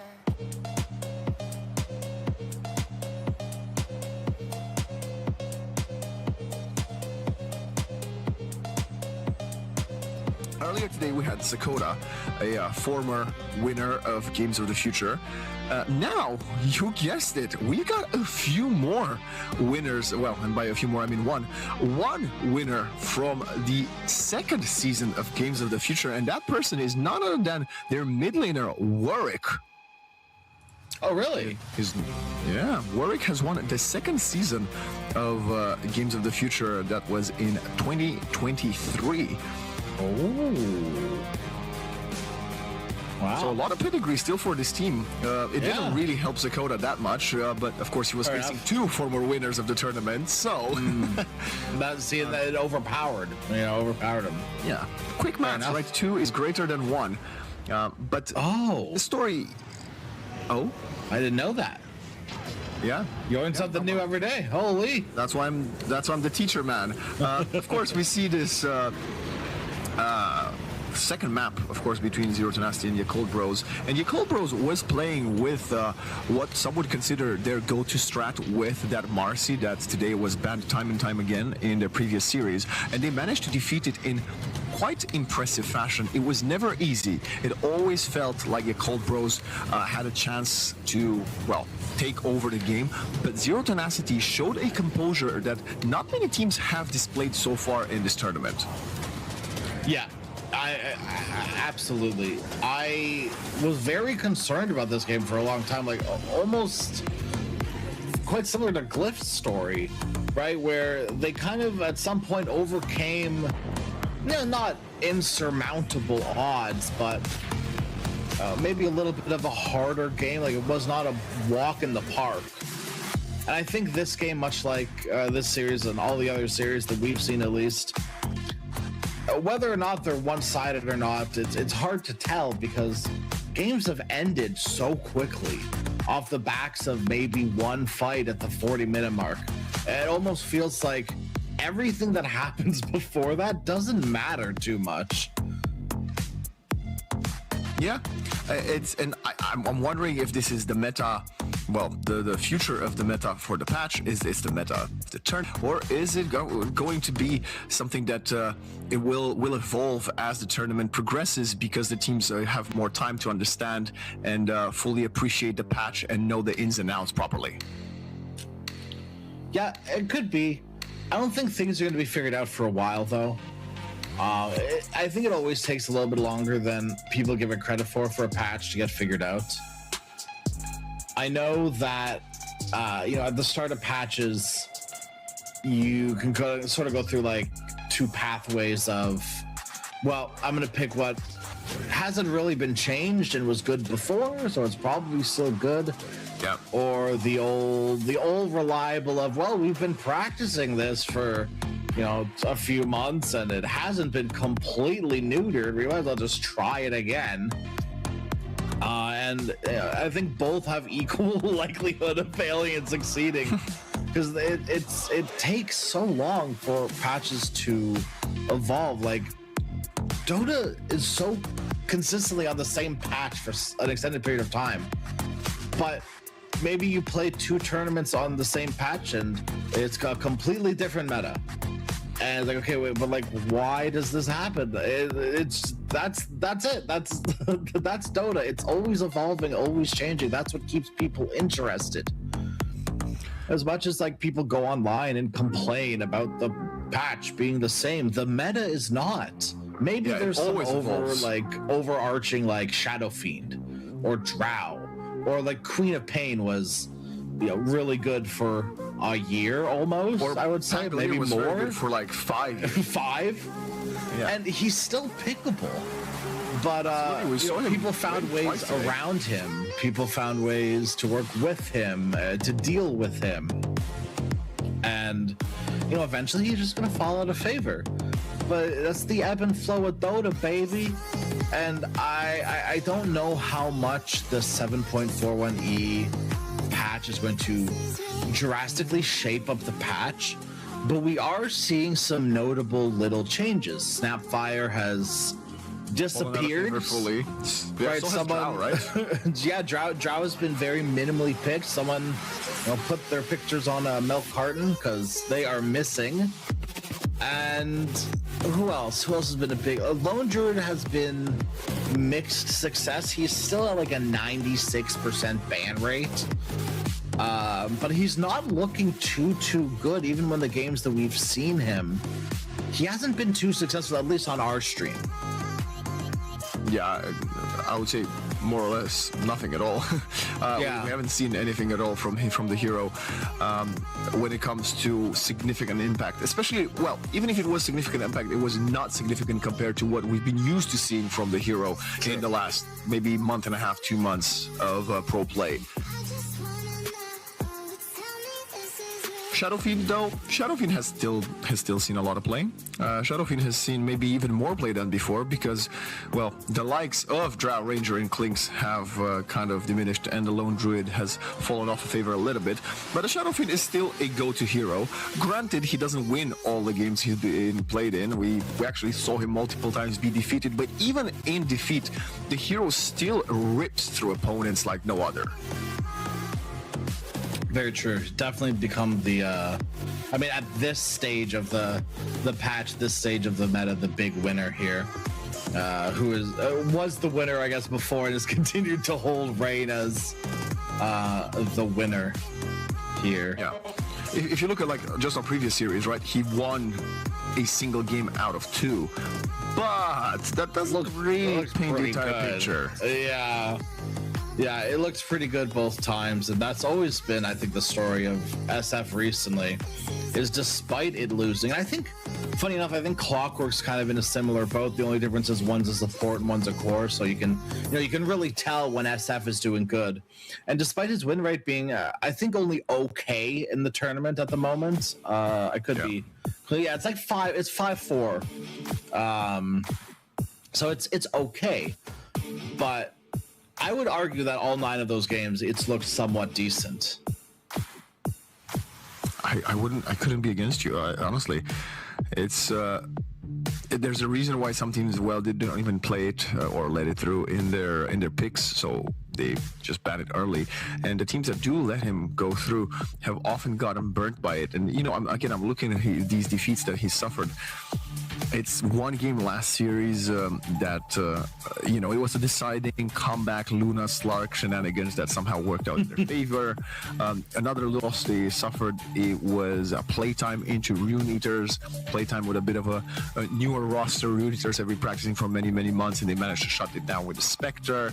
There's a lot of ifs that need to be going correct to, well, punish this hero. And when we check the stats at the end of most games, again, he's on the defeat side, he still hits so much and deals so much damage. But I do start to notice a pattern as I'm looking at the games he has lost.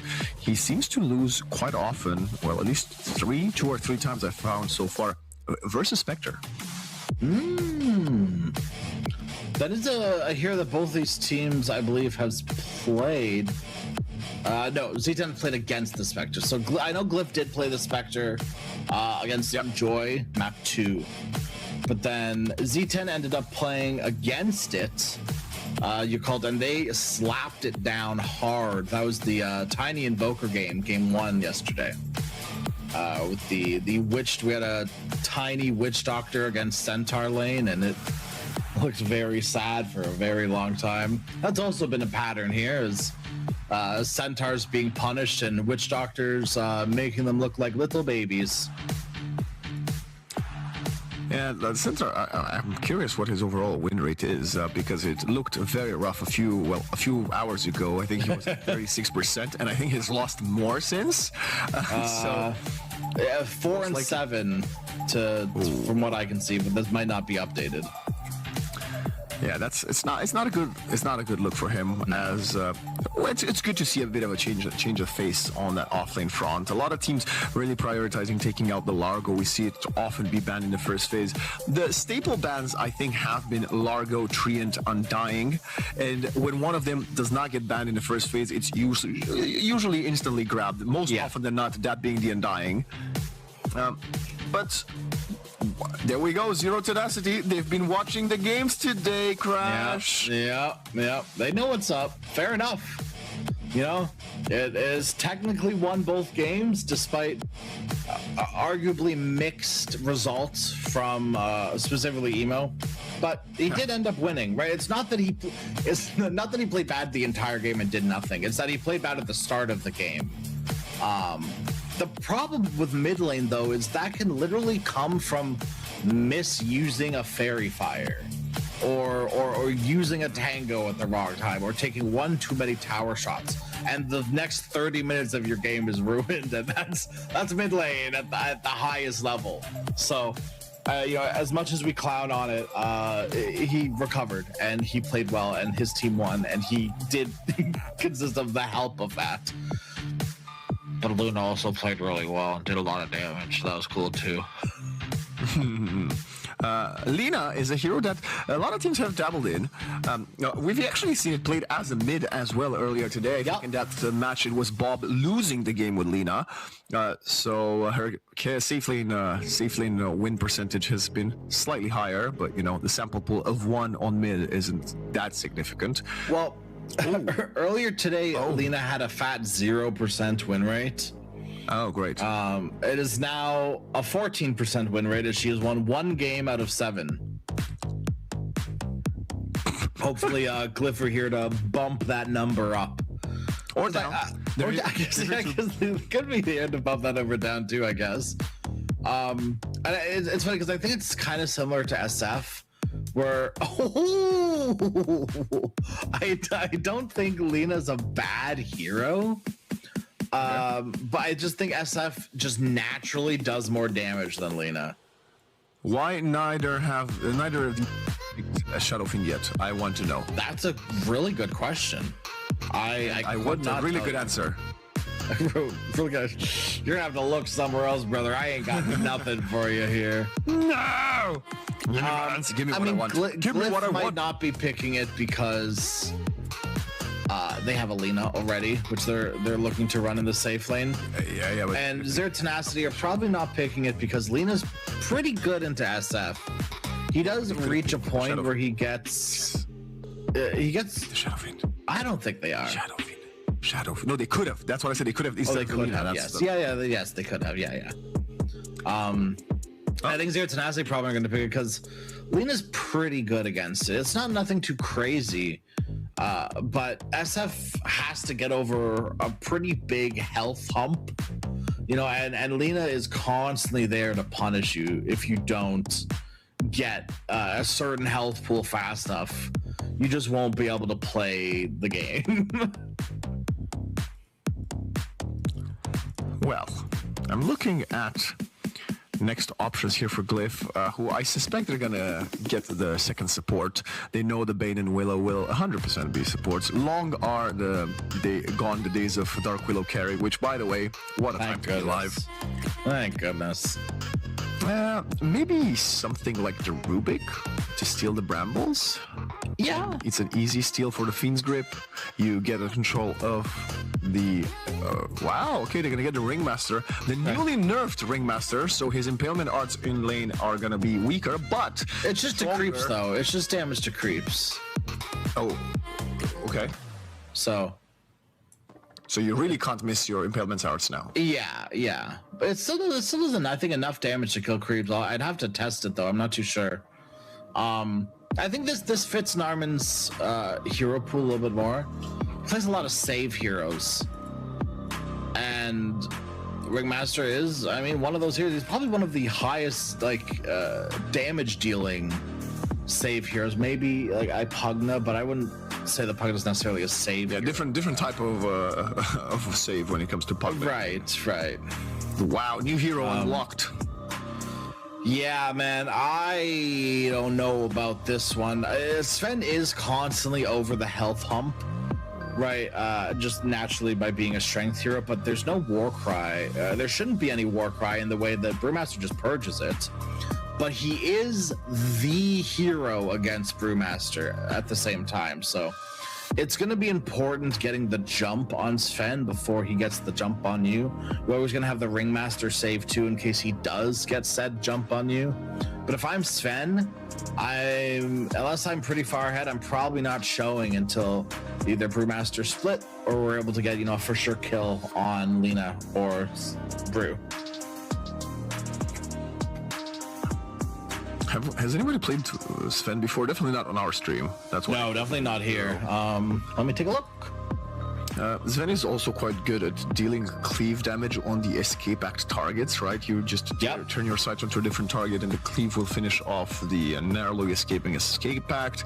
It is quite difficult to control him with the heroes you currently have, other than, of course, the tornado of the Brew split. Damage-wise, Lina with a rapid cloak of flames could catch Sven a little bit here and there, right? That's maybe to keep in mind. Depends on how fast she farms it. Right? Yes. I think the Bob Lina finished a very early Aghanim Scepter, but granted that was mid lane, and he did not go Maelstrom first. I think he just rushed Travel Boots Ags, which again he lost the game, so maybe it is not the way to go. I would argue that you probably should just put this Lina in the safe or in the mid lane and pick because I think you want to prioritize magic damage Lina against this lineup, and it does okay against Ember in lane. He's gonna max flame guard, so you're gonna do what you can before that, but I'd love to see maybe a hero that Sven can't deal with as well, because right-click Lina is usually some form of, safe lane Lina rather than mid Lina. And if you're going to go magic Lina, which you should, you can just run it mid and it doesn't matter. I can't think off the top of my head a mid laner that I would necessarily rather see from Glyph. I do like Zero Tenacity sort of covering their bases here at the end of it all, right, with the Lone Druid and the Necro ban. Just making sure that, Glyph are kind of not necessarily out of choices, but severely limited on what they can do here with this last pick. I myself also like the Lycan and Timbersaw ban. Those would have increased the tempo even further, and they had scalability options, late on with a potential Axis Sven that we've seen that in the past in Tier 1, how it could completely obliterate teams. So they don't want to take the risk, especially I think we did see Zero Tenacity run a Lycan, if not this tournament, maybe just a few days ago in another one. As what are the other options? The Underlord is still in the pool. Yeah, that's certainly a possibility. I would be maybe a little afraid of getting Ursud, but you have really good supports against it. So that would be, I think, the one caveat is you probably don't want to Ursa into like Bane Willow. That sounds like an abysmal time. Looking through like other Jackie hero pools, like maybe Lifestealer. I don't think he's been banned. No. I think the biggest one that spoke to me. You probably don't want to Wind, once again, just too much like stuff on the ground. Yep. This is a decent reason to now avoid Lifestealer. This is really good by Zero Tenacity. They're furthering like limiting what Jackie has been playing recently. Can't Ursa, can't Lifestealer, probably don't want to Kaz. Necro. Can't Necro, you can Luna. But you can. Luna really doesn't like this draft from Zero Tenacity. You can Spectre. You could Spectre. Oh, you can Alk. Okay. That's terrible. You think so? I mean, remember, like, at least for the longest time in Dota, even when Alchemist was an actual carry, not like a gold gimmick. Sure. You would just pick Sven to counter him, right? Yeah. I think that at the end of it, I feel like Glyph were maybe feeling a little limited on what they could pick because they needed to like hit certain tick boxes. It needed to keep up with the pace of the game. Once it gets going, it's probably going to take a little bit, right? And aren't too many carries that can deal with the Beastmaster lane. There aren't too many carries that can keep up with Sven and farm that don't really care too much about brambles because they just buy BKB or they have a Berserker's potion that purges them. They can build Manta. All these things are good. They have a stun. Alk felt like probably one of the only heroes that could do that. And you can't Lifestealer, you can't Luna. It was a very hard position I think they were put in. But I think Jackie should feel okay about it. Hopefully he feels okay about it. He's the one playing the Alk. They've got pretty good Ags. I think was it Execration that played Alk with Lina? And you wanted to see an Ags for Lina? Yep. And they ended up never doing it because Lina rushed Ags. Yeah, that was the game, exactly. Yeah. You could. My eyes are still bleeding from that, by the way. You could do something similar to that again. It's weird because if the Ags gets delayed on Lina and you build, let's say, your second item instead, then are you not in deeper trouble that Al can't farm you in Ags now? And you build whatever next item Lina, like BKB, and you've got no. Dude, yeah. I see the value in going a hybrid build, and I know we've been complaining about hybrid builds because you're not committing either hero there, but I think Lina can do that. Lina's one of the heroes that are okay about it. Yeah. Yeah, I don't see a problem with getting something like Maelstrom Kaya Travel Boots Pike or Maelstrom Pike or whatever. So you have the 4-step position and you can get the travel boots after the Maelstrom, so you keep the farm going, and then we get to minute, I don't know, let's say 28, 35, depending on the farm of the Jackie Boys Alchemist, you then get delivered an Aghanim Scepter, right? I think that's how I would approach the game, but let's go through the Twin Gate, my brother. Crash, did you know that? I didn't, but I don't know a lot of things, so that's why I'm glad that you're here. You know, you're always here to inform me on the things that I don't know about, specifically only the things I don't know about, though. Yeah. I'm also here. I'm a big fan of the Ringmaster, as you can tell. I lie a lot. This is good. It looks like Lina is sort of a puppet of the Ringmaster. She's not an automaton, sadly. Lina automaton skin would be fun. I think make it work with the Arcana. Finally bring value to the Lina Arcana by making it work with the automaton. Oh, that would be kind of cool. But then it wouldn't work because an automaton is made out of wood and she would just burn it, right? That's true. They're constantly. Oh, but a charred puppet. Oh, I like that. That's cool. Hold on, did you ever play Yu-Gi-Oh? Yes, of course. Do you remember the Burning Ippachi card? Burning Ippachi. This might be it's like 5 seasons too late. Card. Oh, then I should know it. Hold on. I'll send you a picture of it.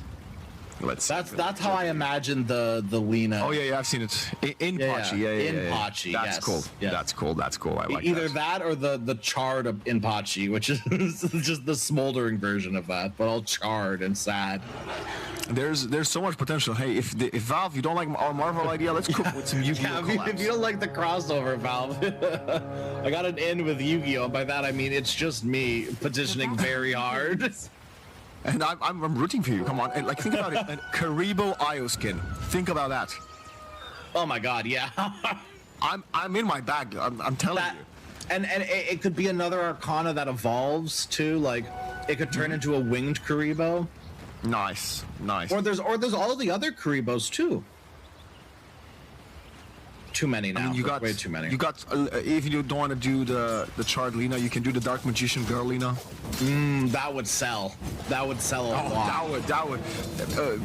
You know, we got all the ideas. We're giving it away for free. Yeah, we should open a Patreon podcast. At least people can pay to listen to our ideas. You know what I mean? You're correct. Yeah. That's what the world needed. Another podcast. You're right. Nice 2 denies there from Sanctity to start off this lane. Isn't quite able to get the range deny, but it's getting the last hits, and at the end of the day, that's really what matters. One of the reasons we do like, I do like the Alchemist, I think we also saw it yesterday, played into the Dark Willow. Even if you can't stun her because of the Shadow Realm, you can stun yourself and you still catch her and kill her afterwards. So that's pretty good. And of course, Jack Boys is such a...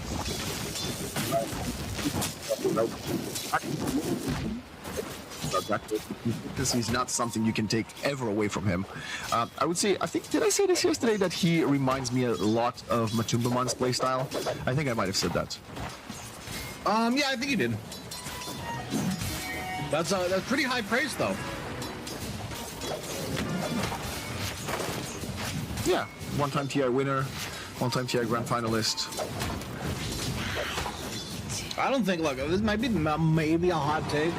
I don't think Matoma Man gets enough, like, I don't think he gets enough flowers, you know? I don't think he gets enough flowers from the casual viewers, but I think he gets a lot of flowers from the actual players. That's fair. Yeah. Okay. Well, he was kind of in the skitter role, right? He played with Miracle, he played with Mind Control, he played with Weeha. Right.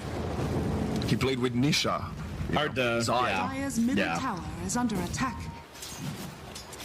If someone tells me. Oh, sorry. Go ahead. Someone tells me Skitter is the greatest carry of all time. I'm like, well, he's got a nice dodge from Warwick there. He's got his name in the hat, I would say. Yeah. It's like, what matters more? Who has the best eye-test? Would you say like Zavost? Yeah, Zavost is more famous by popularity probably than Skitter, but like double TIs. Come on, double team, two different teams. Right. I mean, I think it's important too. Like, just because you're the quote-unquote best carry, doesn't mean you're on the best team. You can be the best carry and still be on a losing team. Some of the best players, like some of the best musicians ever, will never get to release a single. That doesn't. Yeah. How are we then quantifying that? You know? Is it a popularity contest? Are we doing it for stats? I mean, it's arguably easily just, you know, TI wins. Warwick doing the old walk of shame, 3 last hits. What is he landing against a Slark? No, they banned the Slark. That's true. They banned the Slark after the Lina was picked, by the way. Yeah. We didn't pay attention. Nesphere and Moose. Oh, okay. Zeal is getting the rest on. They've got some damage onto him. They're softening him up. They're not hoping to kill him, I don't believe. Although with another brain sap. Oh my goodness. Nice. Instant switch to the Agi brew form and popping 1 to stay alive. That was very narrow. Sanctity is. Wait, are my eyes deceiving me? Does he have 2 levels ahead of Warwick? Yeah. Well, I mean, Warwick's had to walk back to base, I think, twice. Well, he hasn't fed First Blood yet. That's true. By the looks of things, it would happen soon. Well, yeah, I think it's about Willow to. is soft. Someone's dying Get a here. turnaround. Mixa gets a turnaround kill. That's pretty good. And with a double Boar's right click, I don't think Narman can pursue. He does have a bushwhack. Meanwhile, up top, we see the Ringmaster die, and Narman finds the second kill. What's this? Back and forth we go. The bottom lane does come on top of that exchange. And top, well, I guess the Brew still farms quite well, but a nice start. I think so.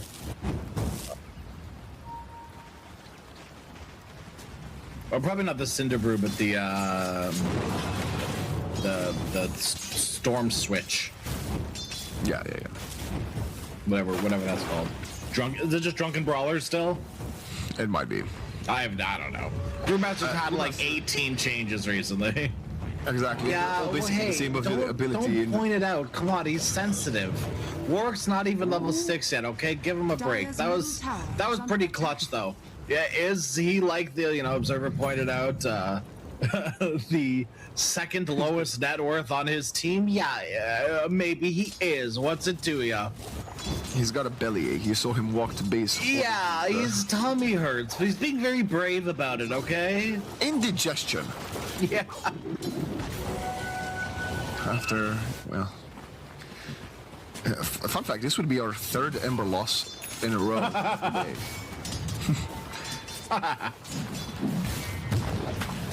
It's us. We bring all the Ember hate. Too many Brewmaster changes, and they're effectively the same abilities doing the same thing. Yeah. They're not, but like it feels like they are. Part of me really wishes that Dota just doubled down on elemental damage. You know when the Cinder Brew could only be procced by fire damage? Yeah. Give me more of that. It's stupid, but give me more of it. Lina's got level 6.5. She wants to Laguna Blade December, who's barely level 4. She wants to Laguna Blade December off cooldown for this entire game. Well, of course, I mean, yes, but she might just do it now. Oh, she should. I hope she does. She's got to make sure it doesn't get slight dodged. Because you know Warwick's looking for it. Well, he's definitely not looking for last hits or gold, because if he is, he's not successful in his looking. He might also need glasses. Great bushwhack, Narman. See, this is that time of night again, Crash. Just like yesterday, remember? Dire structures are fortified. It's funny that it happens to you too. I have a joke amongst like one of my friend groups that if it's like past 10 o'clock, like past my quote-unquote bedtime, you don't get Crash, you get nighttime Crash. And it's like, you know, those like old cartoon shows, but like after dark. It's kind of like that. It's that time when like Family Guy airs and everything's a little bit more crass, and for the older audience it is, you know, and it just gets mean sometimes. Invisibility. I'm glad I'm not the only one. Another mean thing that just happened, you know, Glyph just gave their wisdom rune to. They gave the wisdom rune to the Brew because he was a little bit behind. The Zero Tenacity support said, "We don't care. You ain't getting this rune, Warwick. I don't. It's gonna be mine." Everyone else just went straight for it. Now Warwick was, for a moment, I do want to point out because it's very important. For a moment, he was the lowest net worth hero on his team. It was just for a moment, but nevertheless it happened, and we were all here for it. Yeah.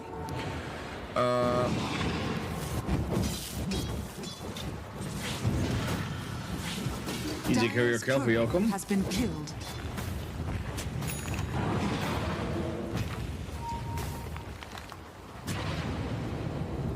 Moose is being spotted by Narman. They would like to find the carry. They're not finding him yet. Middle tower. Yeah, they have a good idea where Moose is, but they don't really care about Moose. Dire are They stopped the Bane, very important. They're sending someone else through the gate. Oh, it's Jackboy's coming over, I see. Narman now switching over to the other side. No, just kidding. Just wants to watch RLS cast some abilities. Bottom tower has fallen. Radiant's middle tower. This is hilarious. Oh, that's a mud golem camp too. That's lovely. An alchemist stream, a stacked mud golem camp. Yes, sir. I gotta have a real conversation here with Narman to tell him, bro, hit some creeps so you can keep embarrassing the net worth, the Ember and net worth. Yeah, right.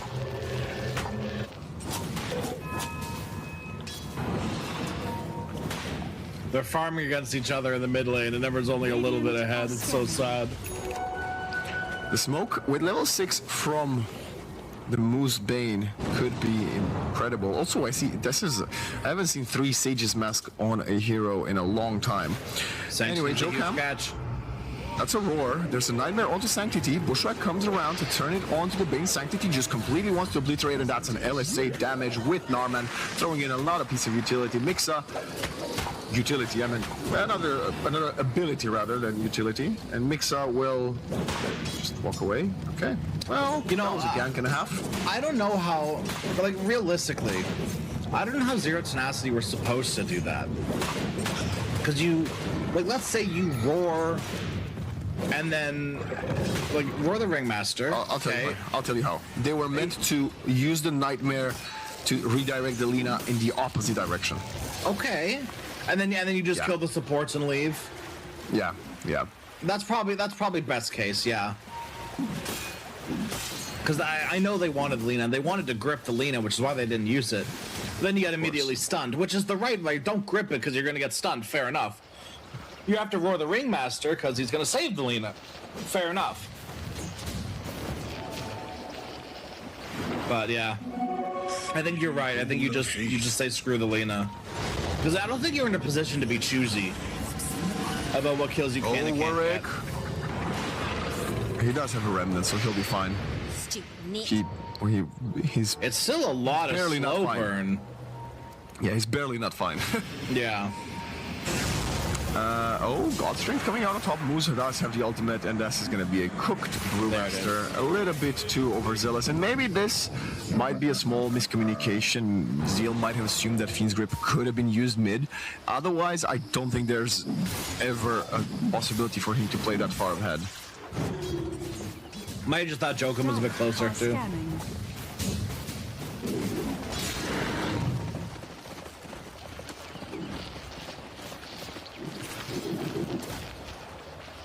All the while, though, this Alk is living pretty large.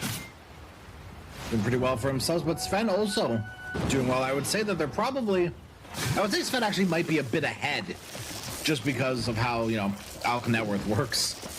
Radiance will help change that. Inflation. And propel Jackboys ahead. But Sven, despite being second, I would say is currently ahead. Yeah, only 500 ahead for the Alchemist is not ideal, especially when you can consider the fact that their opponent mid laner is and has been a rather non-factor so far. Yeah. And there we go. This is the build. This is why we kind of said, okay, I said Maelstrom first, but he opts to go for the Kaya. There's nothing wrong with that. The only question is he going Kaya Force Staff, Kaya Travel Boots, Kaya PKB? They're gonna try to defend the tower mid. Terrorize only hits the Hoodwink, who would be walking into the Brambles. Ember, he's getting completely controlled. No chance in hell he escapes. They catch another, by the way. And that's gonna be the Bane. Also, that was a nice clap to kill the Centaur. And the Bane gets out of there. Oh, Roar on top of the Alchemist, who will self-stun. He does have the Radiance flying on the Courier, and he turns around, hits the Mud Golems. All right. Well, they got the kill, and they protected the mid tower. This is still pretty good for Glyph. Yeah, and they didn't use Split either, which is a pretty good thing for them, too. It's not the craziest thing, but it does give them that opportunity to look for something else if they so choose. Radiant's top tower is under attack. Okay, so far I like this. I don't like this anymore. She's got travel boots, and now she's building Ags. Guess what? Zeal is also building his Ags. I hate it here. And now Jackboys will get punished and killed bottom for his greediness by not even telling his teammates that he wants to buy Ags for them later on. Deserved. You deserve to die. I do think the Zeal Ags is probably one that you just need to buy yourself, because it's not one that you can wait on. Radiant's middle tower and is under someone has to wait. Either Lina gets it first or you get it first. And I think the Brew can get it first. Well, clearly neither of them is getting it, so it doesn't matter. But Yeah. I don't necessarily agree with the Lina getting one. I do agree with the Brew, because you will get a refund anyways later, right? So for these heroes that can't really wait to build Aghanim Scepter, I understand building it first and then maybe looking for it like third or fourth, right? And getting that refund. The problem with this I have is like he's a Midas Axe Brew. He doesn't do anything. Like a Midas Radiance Brew is different. He can then build the Axe, can scale. Now obviously you don't want the Radiance because you got an Alchemist already, although there have been some matches I've seen people build double Radiance in the last 2 months. So I can understand the thought process behind it. He's already ignore the Ember. Ember is still not a core. He's the 5th lowest farmed hero out of the important or impactful cores. The fact that he's going to take some time to build the Axe because he doesn't have any accelerator tools is going to slow him even further. And we are looking at a game that I think at this rate is going to go at least 40 minutes. Yeah, it very well should. The worry to probably counter that is like Sven is getting very far. Yeah, true. And Sven might look to end this game even sooner than that. Well, Nesphir is the most farmed hero on the map, and that is against an Alchemist. Warcry, stun, blink away. Okay. Yeah, I think Jokum showed at the very end there. So they realized that they couldn't grip to commit, which is probably what they would have done. God Strength just came off cooldown. They had grip available as well. It worked last time. Dire are scanning.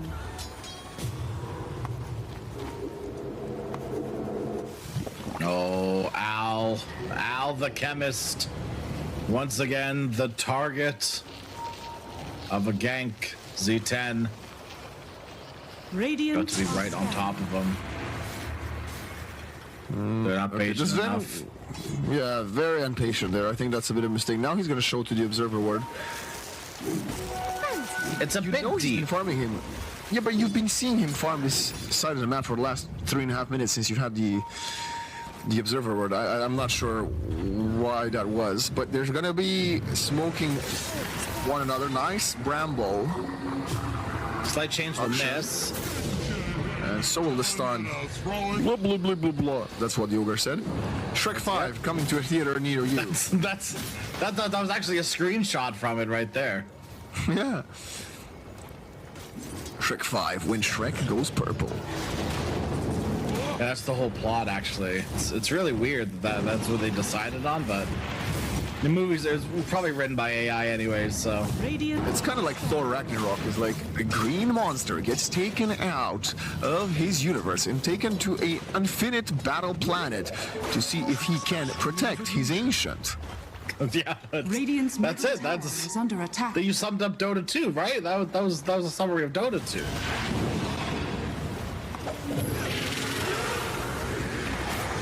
Okay, coming in hot with a roar. There's a Bedlam there, and that's a dead Midas double component of Axe Brewmaster.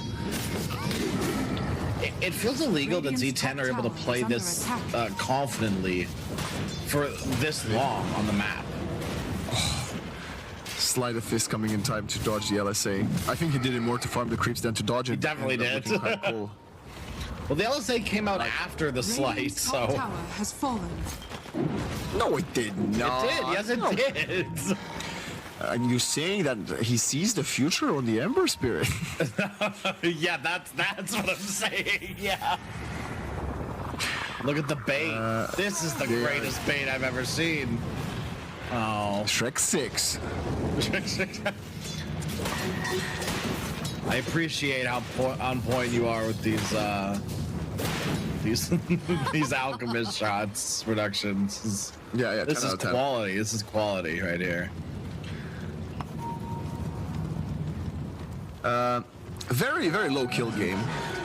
Yeah, I mean, in the first 18 minutes. One team is without a mid laner, and with a carry who just wants to sit around and farm. Look at the Embers. The most damage on the map. Oh boy. It's funny that Ember has still done more damage than Alec. Just because he's been ganked so many times with Flame Guard, he's probably just accumulated more damage. Look, he probably had a chipped vest as a tier 1 item to deal that much damage. On the Alc or the Ember? The Ember, the Ember. Both seem applicable. Yeah, buddy. Is this Fiona? Oh, this is Donkey. That's Actually, that's Donkey. It looks like Odysseus from the Odyssey. Could that be Lord Farquaad? 10 out of 10 Somehow shouts. Lord Farquaad returned. That makes sense. Yeah. It's all coming along, boys. We've done collabs with Marvel. We've done collabs with Yu-Gi-Oh. The next Dota feature film is what we're cooking right now. The animated DreamWorks universe. All of them. How to Train Your Dragon Knight. Dire are scanning. I mean, these things just write themselves, you know. Oh, I like that. That is now wouldn't that have been a better anime episode than what we got with Dragon's Blood? Oh, I don't know. I do like Dragon's Blood, I have to say. I do like Dragon's Blood. I think I would have liked Dragon's Blood a lot more if it didn't release at one of the worst possible times. Yeah, that makes sense. Radiant's middle tower is under attack. I can accept that. Because it wasn't bad, but it wasn't, arcane. Oh, I didn't like Arcane. See? Oh, see, I haven't watched it. I refuse. I refuse to watch. I started it because I was like, you know what? I'm gonna give it a chance. I kid you not. The most, I think first episode is about an hour. The longest 30 minutes of my life, I just couldn't get into it, so I stopped after the first 30 minutes. It is beautiful, though. I will give it that. Say what you want about the other MOBA. About He Who Shall Not Be Named. Right.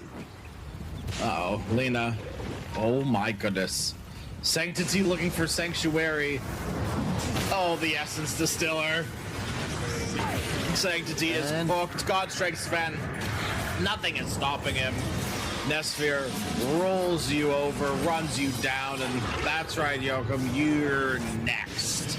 Don't think you're getting away. Welcome to the nightmare of pain. And this is going to open up Roshan.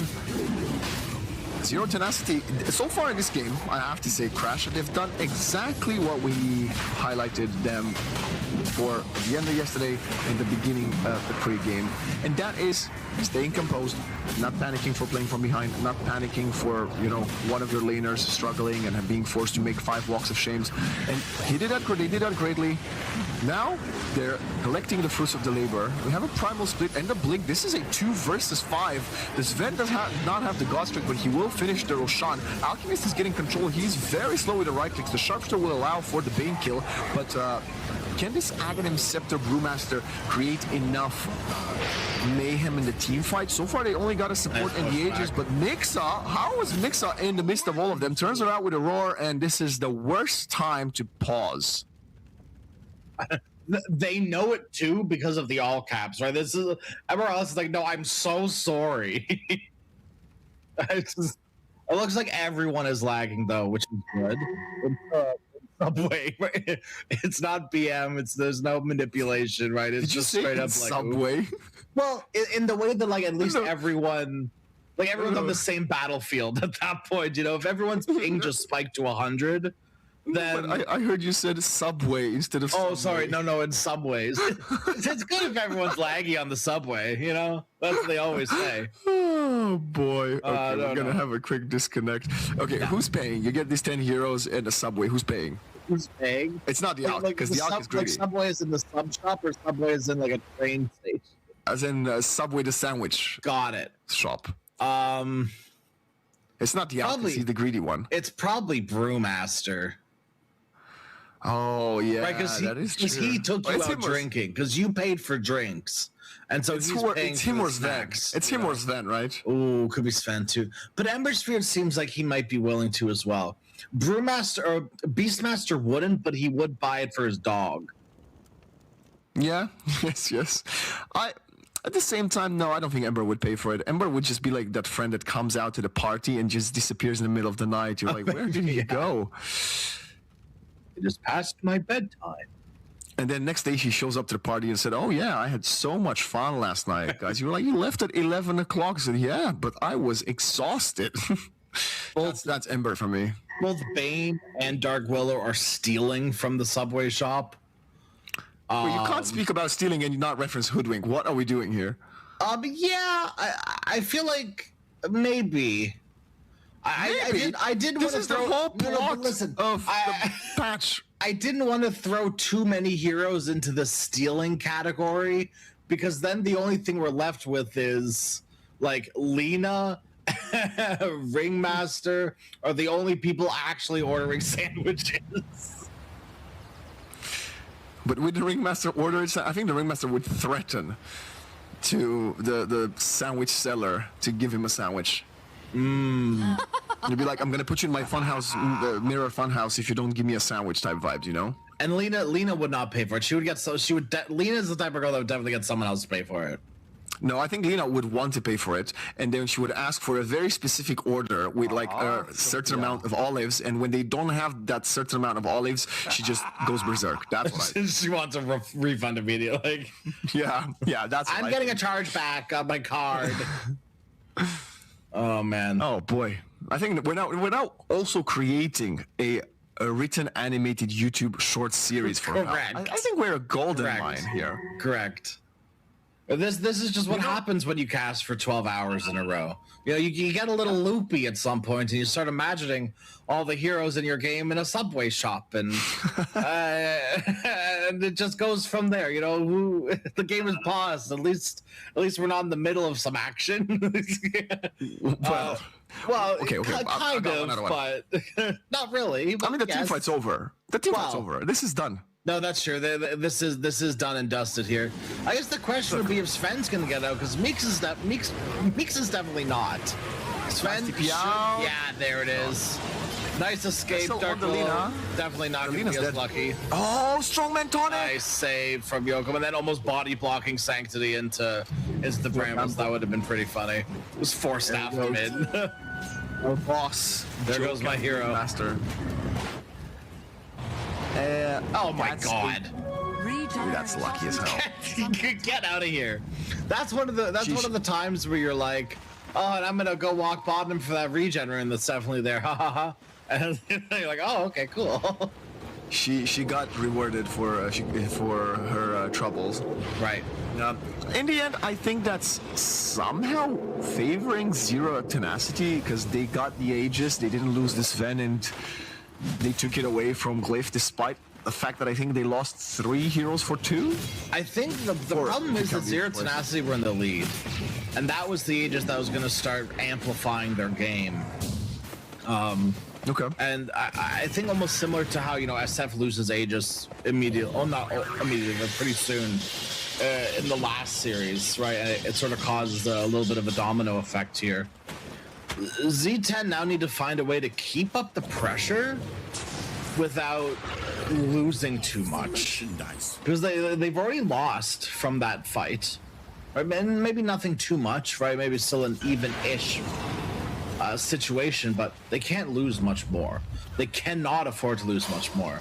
But they can't let up either. So what are you to do? It's a very slippery slope that they're playing on right now, especially because they're showing in 3 lanes.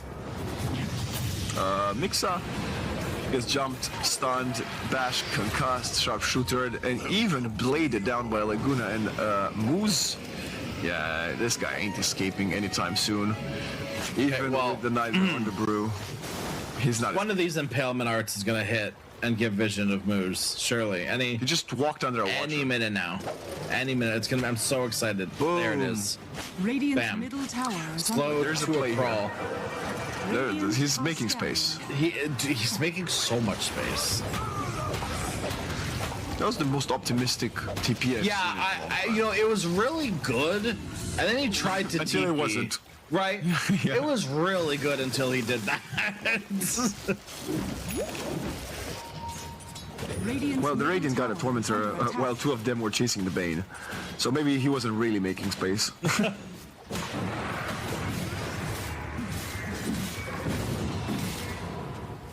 What's the Lina looking like? Okay, she bought the axe. Yep, Yashkaya She doesn't have the pike. I don't like that she doesn't have the pike. I do think she does need a pike. I really like that idea. At least a Force Staff, Yeah. Well, especially because Hoodwink is buying it, which is fine. I do think someone needs the Force Staff. The problem is it's one of those the more the merrier situations, not oh well we need 1. You need and you need 3. Yeah, the self pike. Well, the pike here is much better because let's say you do get roared or Fiend's gripped or caught by a bramble or whatever, a Force Staff will put you a little bit further away, but if most likely you are not facing the right direction anyway. Right. Whereas with the pike, you push back yourself and the opponent. Even if the opponent has a BKB, at least there's a bit of a distancing. And speaking of enemies that want to close in the gap, no more distance. It's the Sven hugging Jokam. That was a very, very tight hug. Yeah. Yeah.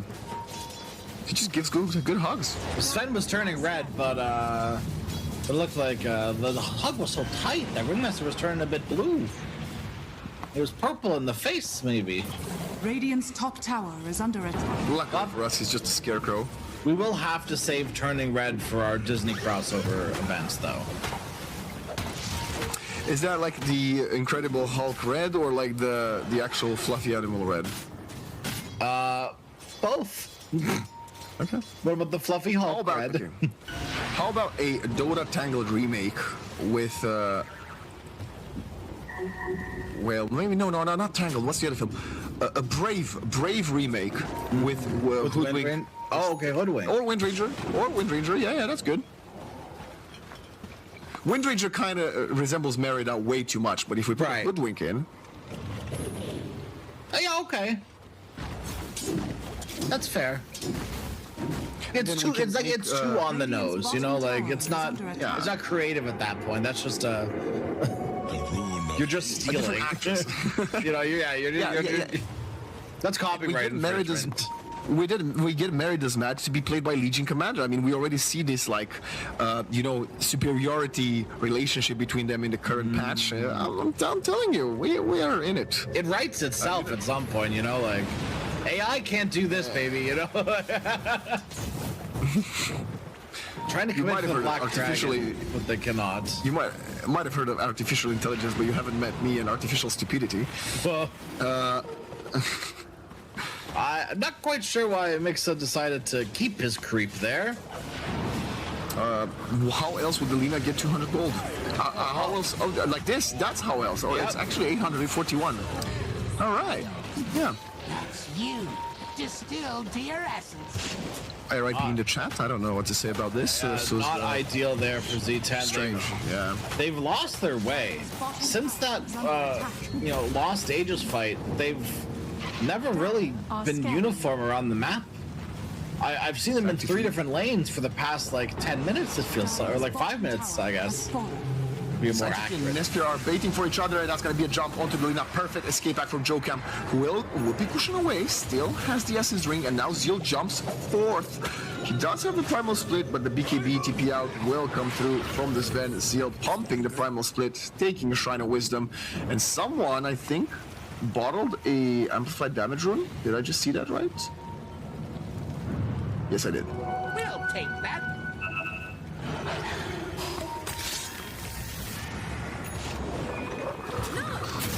Miss Bushwhack, blink in. That's a force staff. Wait, never mind. Remember I just said that about the force staff? That's first-hand example of what I meant. Very true. Jack Boys wants to jump again. Mixa turns around to kill the creep wave. There is a Bane next to him. Roar comes in. Will of Wonder behind. Whip to turn him hypnotized. And now we have another blink forward from Jokam. This Ringmaster wants to really catch moves, but he doesn't have the follow-up as the rest of the team. The 30-minute further behind. That's so funny. Dire structures are fortified. Yeah, next one, right? We got skins for heroes, we got all the plans, but how about some skins for the neutrals? We get the Ancient Black Dragons to effectively be the Blue Eyes White Dragons. Okay. Sure. What about Red Eyes Black Dragon? Or is it too close? They can be the Harpies. Oh, okay. yeah, I got it. Well, I think it's official that Glyph are in pretty firm control of this game, and you know, it's not to say that they weren't when they were, you know, 2, 3, 4, 5K up, but now it really does feel like Z10 have let the game maybe slip away from them a little bit. Not that they can't win anymore; they've got a very farmed Sven. Just they got to start connecting the dots a bit more. Radiant are scanning. Smoke from both teams. The Sven has not died in the last couple of skirmishes. Am I right? I think I'm right. Yeah, I don't think so. So they keep on fighting the beast. They keep on finding the Ember's been. It's been long found. He's been found and put in the coffin since minute 3. Warwick set up. Nesfir is there. Has to use the BKB. Does a ton of damage. Turning around, he does not use the BKB in time. He now needs to turn around and control this alchemist. One more swipe will get the kill, but he's getting stunned. He's getting controlled, and Jackboy survives with 150 HP. They only get the Hoodwink in exchange, but no, the Ember comes up to the party. That's going to be a massive kill for the Dark Willow. We have the monocycle out from Jokam and the buyback from the Hoodwink, who will punish this Beastmaster. It is an overall 2 for 2. But a buyback from the Hoodwink. Jokam is also there. They want to get on top of the Ember. The Remnant is there, but the Lina is coming over the cliffs. So is the Brewmaster. Laguna Blade beautifully dodged by Warwick. Can he get out? It seems like the answer is yes. And Willow's out too. That was a great dodge by Warwick. And so much pressure. A wonderful fight from Glyph, and specifically Zeal too. Zeal controlled so much of that fight by himself. Bane was not able to really get in and do anything. Beastmaster as well.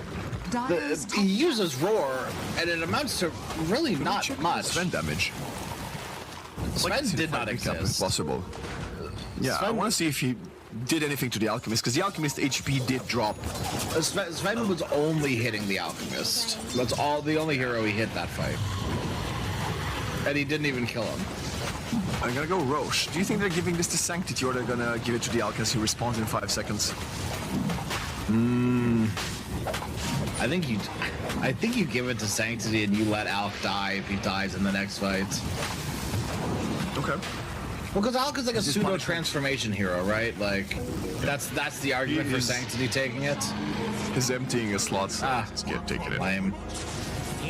No, I would have said the argument should have been the fact that he hasn't dropped a single axe, and 2 of their heroes needed to build it. That's fair. It's one of those situations like, arguably, yes, you should give Ags to Sven, but Sven is technically a transformation hero. So if you have another hero that you think could use it, you might want to. You mean to Alk, right? No, but like I'm just saying, exactly, like they're both transformation heroes. Oh, okay. But like Sven's one of like you don't really give it to like sometimes you don't give it to DK, sometimes you don't give it to Terrorblade. It depends on what your next move is on the map, right? But I don't think that Lena's hitting high ground. And if that's Glyph's next play, which there's really no tier 2s left, so it should be, it makes sense that they just give it to Alk. Just plop him up onto the high ground and let him go ham. Warwick farming and, well, as far away from his base as humanly This is the safest spot Warwick's been all game. He's gonna try to cut the wave at the 30-second mark.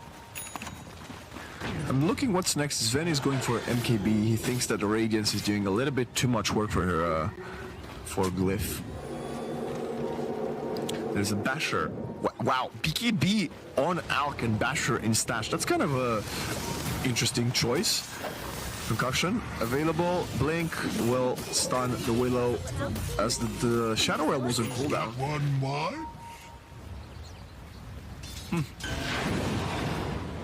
Wow, that talent tree choice from the Hoodwink is a strange one. I don't think I've seen a Hoodwink take, maybe core Hoodwink. Maybe definitely core Hoodwink. Scurry. Yeah, interesting. No extra scurry. Fair enough, I guess. I think the thing with the MKB2 with Sven is as much as it kind of sucks to build an MKB, you're dealing with Brewmaster as well. It's not just the Lena. Or, sorry, not just the Alchemist. I'm looking at Lena. Under attack. Say the thing you see, Radiance is fire, Lena is fire. It's the same thing. What do you mean by that? What do you mean by that? Fire. Radiant are scanning. That's it. I see. I rest my case. Dire's bottom tower has fallen. Minute 35. Wisdoms. Is there any chance someone will steal it? No. Ember tries to cut the wave. He doesn't. Good try. Yeah, they all survived with about 15 HP.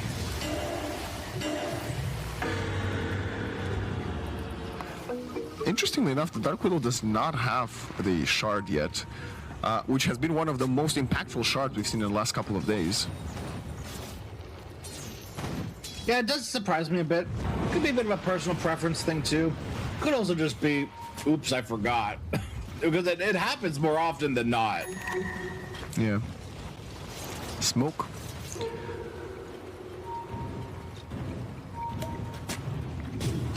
Nice play from the Dark Willow, who will still get caught, but breaking the smoke there is going to be at least allowing the bigger targets in his team to stay alive. Yeah. And is one of the 2 heroes on his team with buyback, so. Why is not a support carrying the gem and the Brewmaster has to have the poor Midas in Stash? Who knows, brother? I guess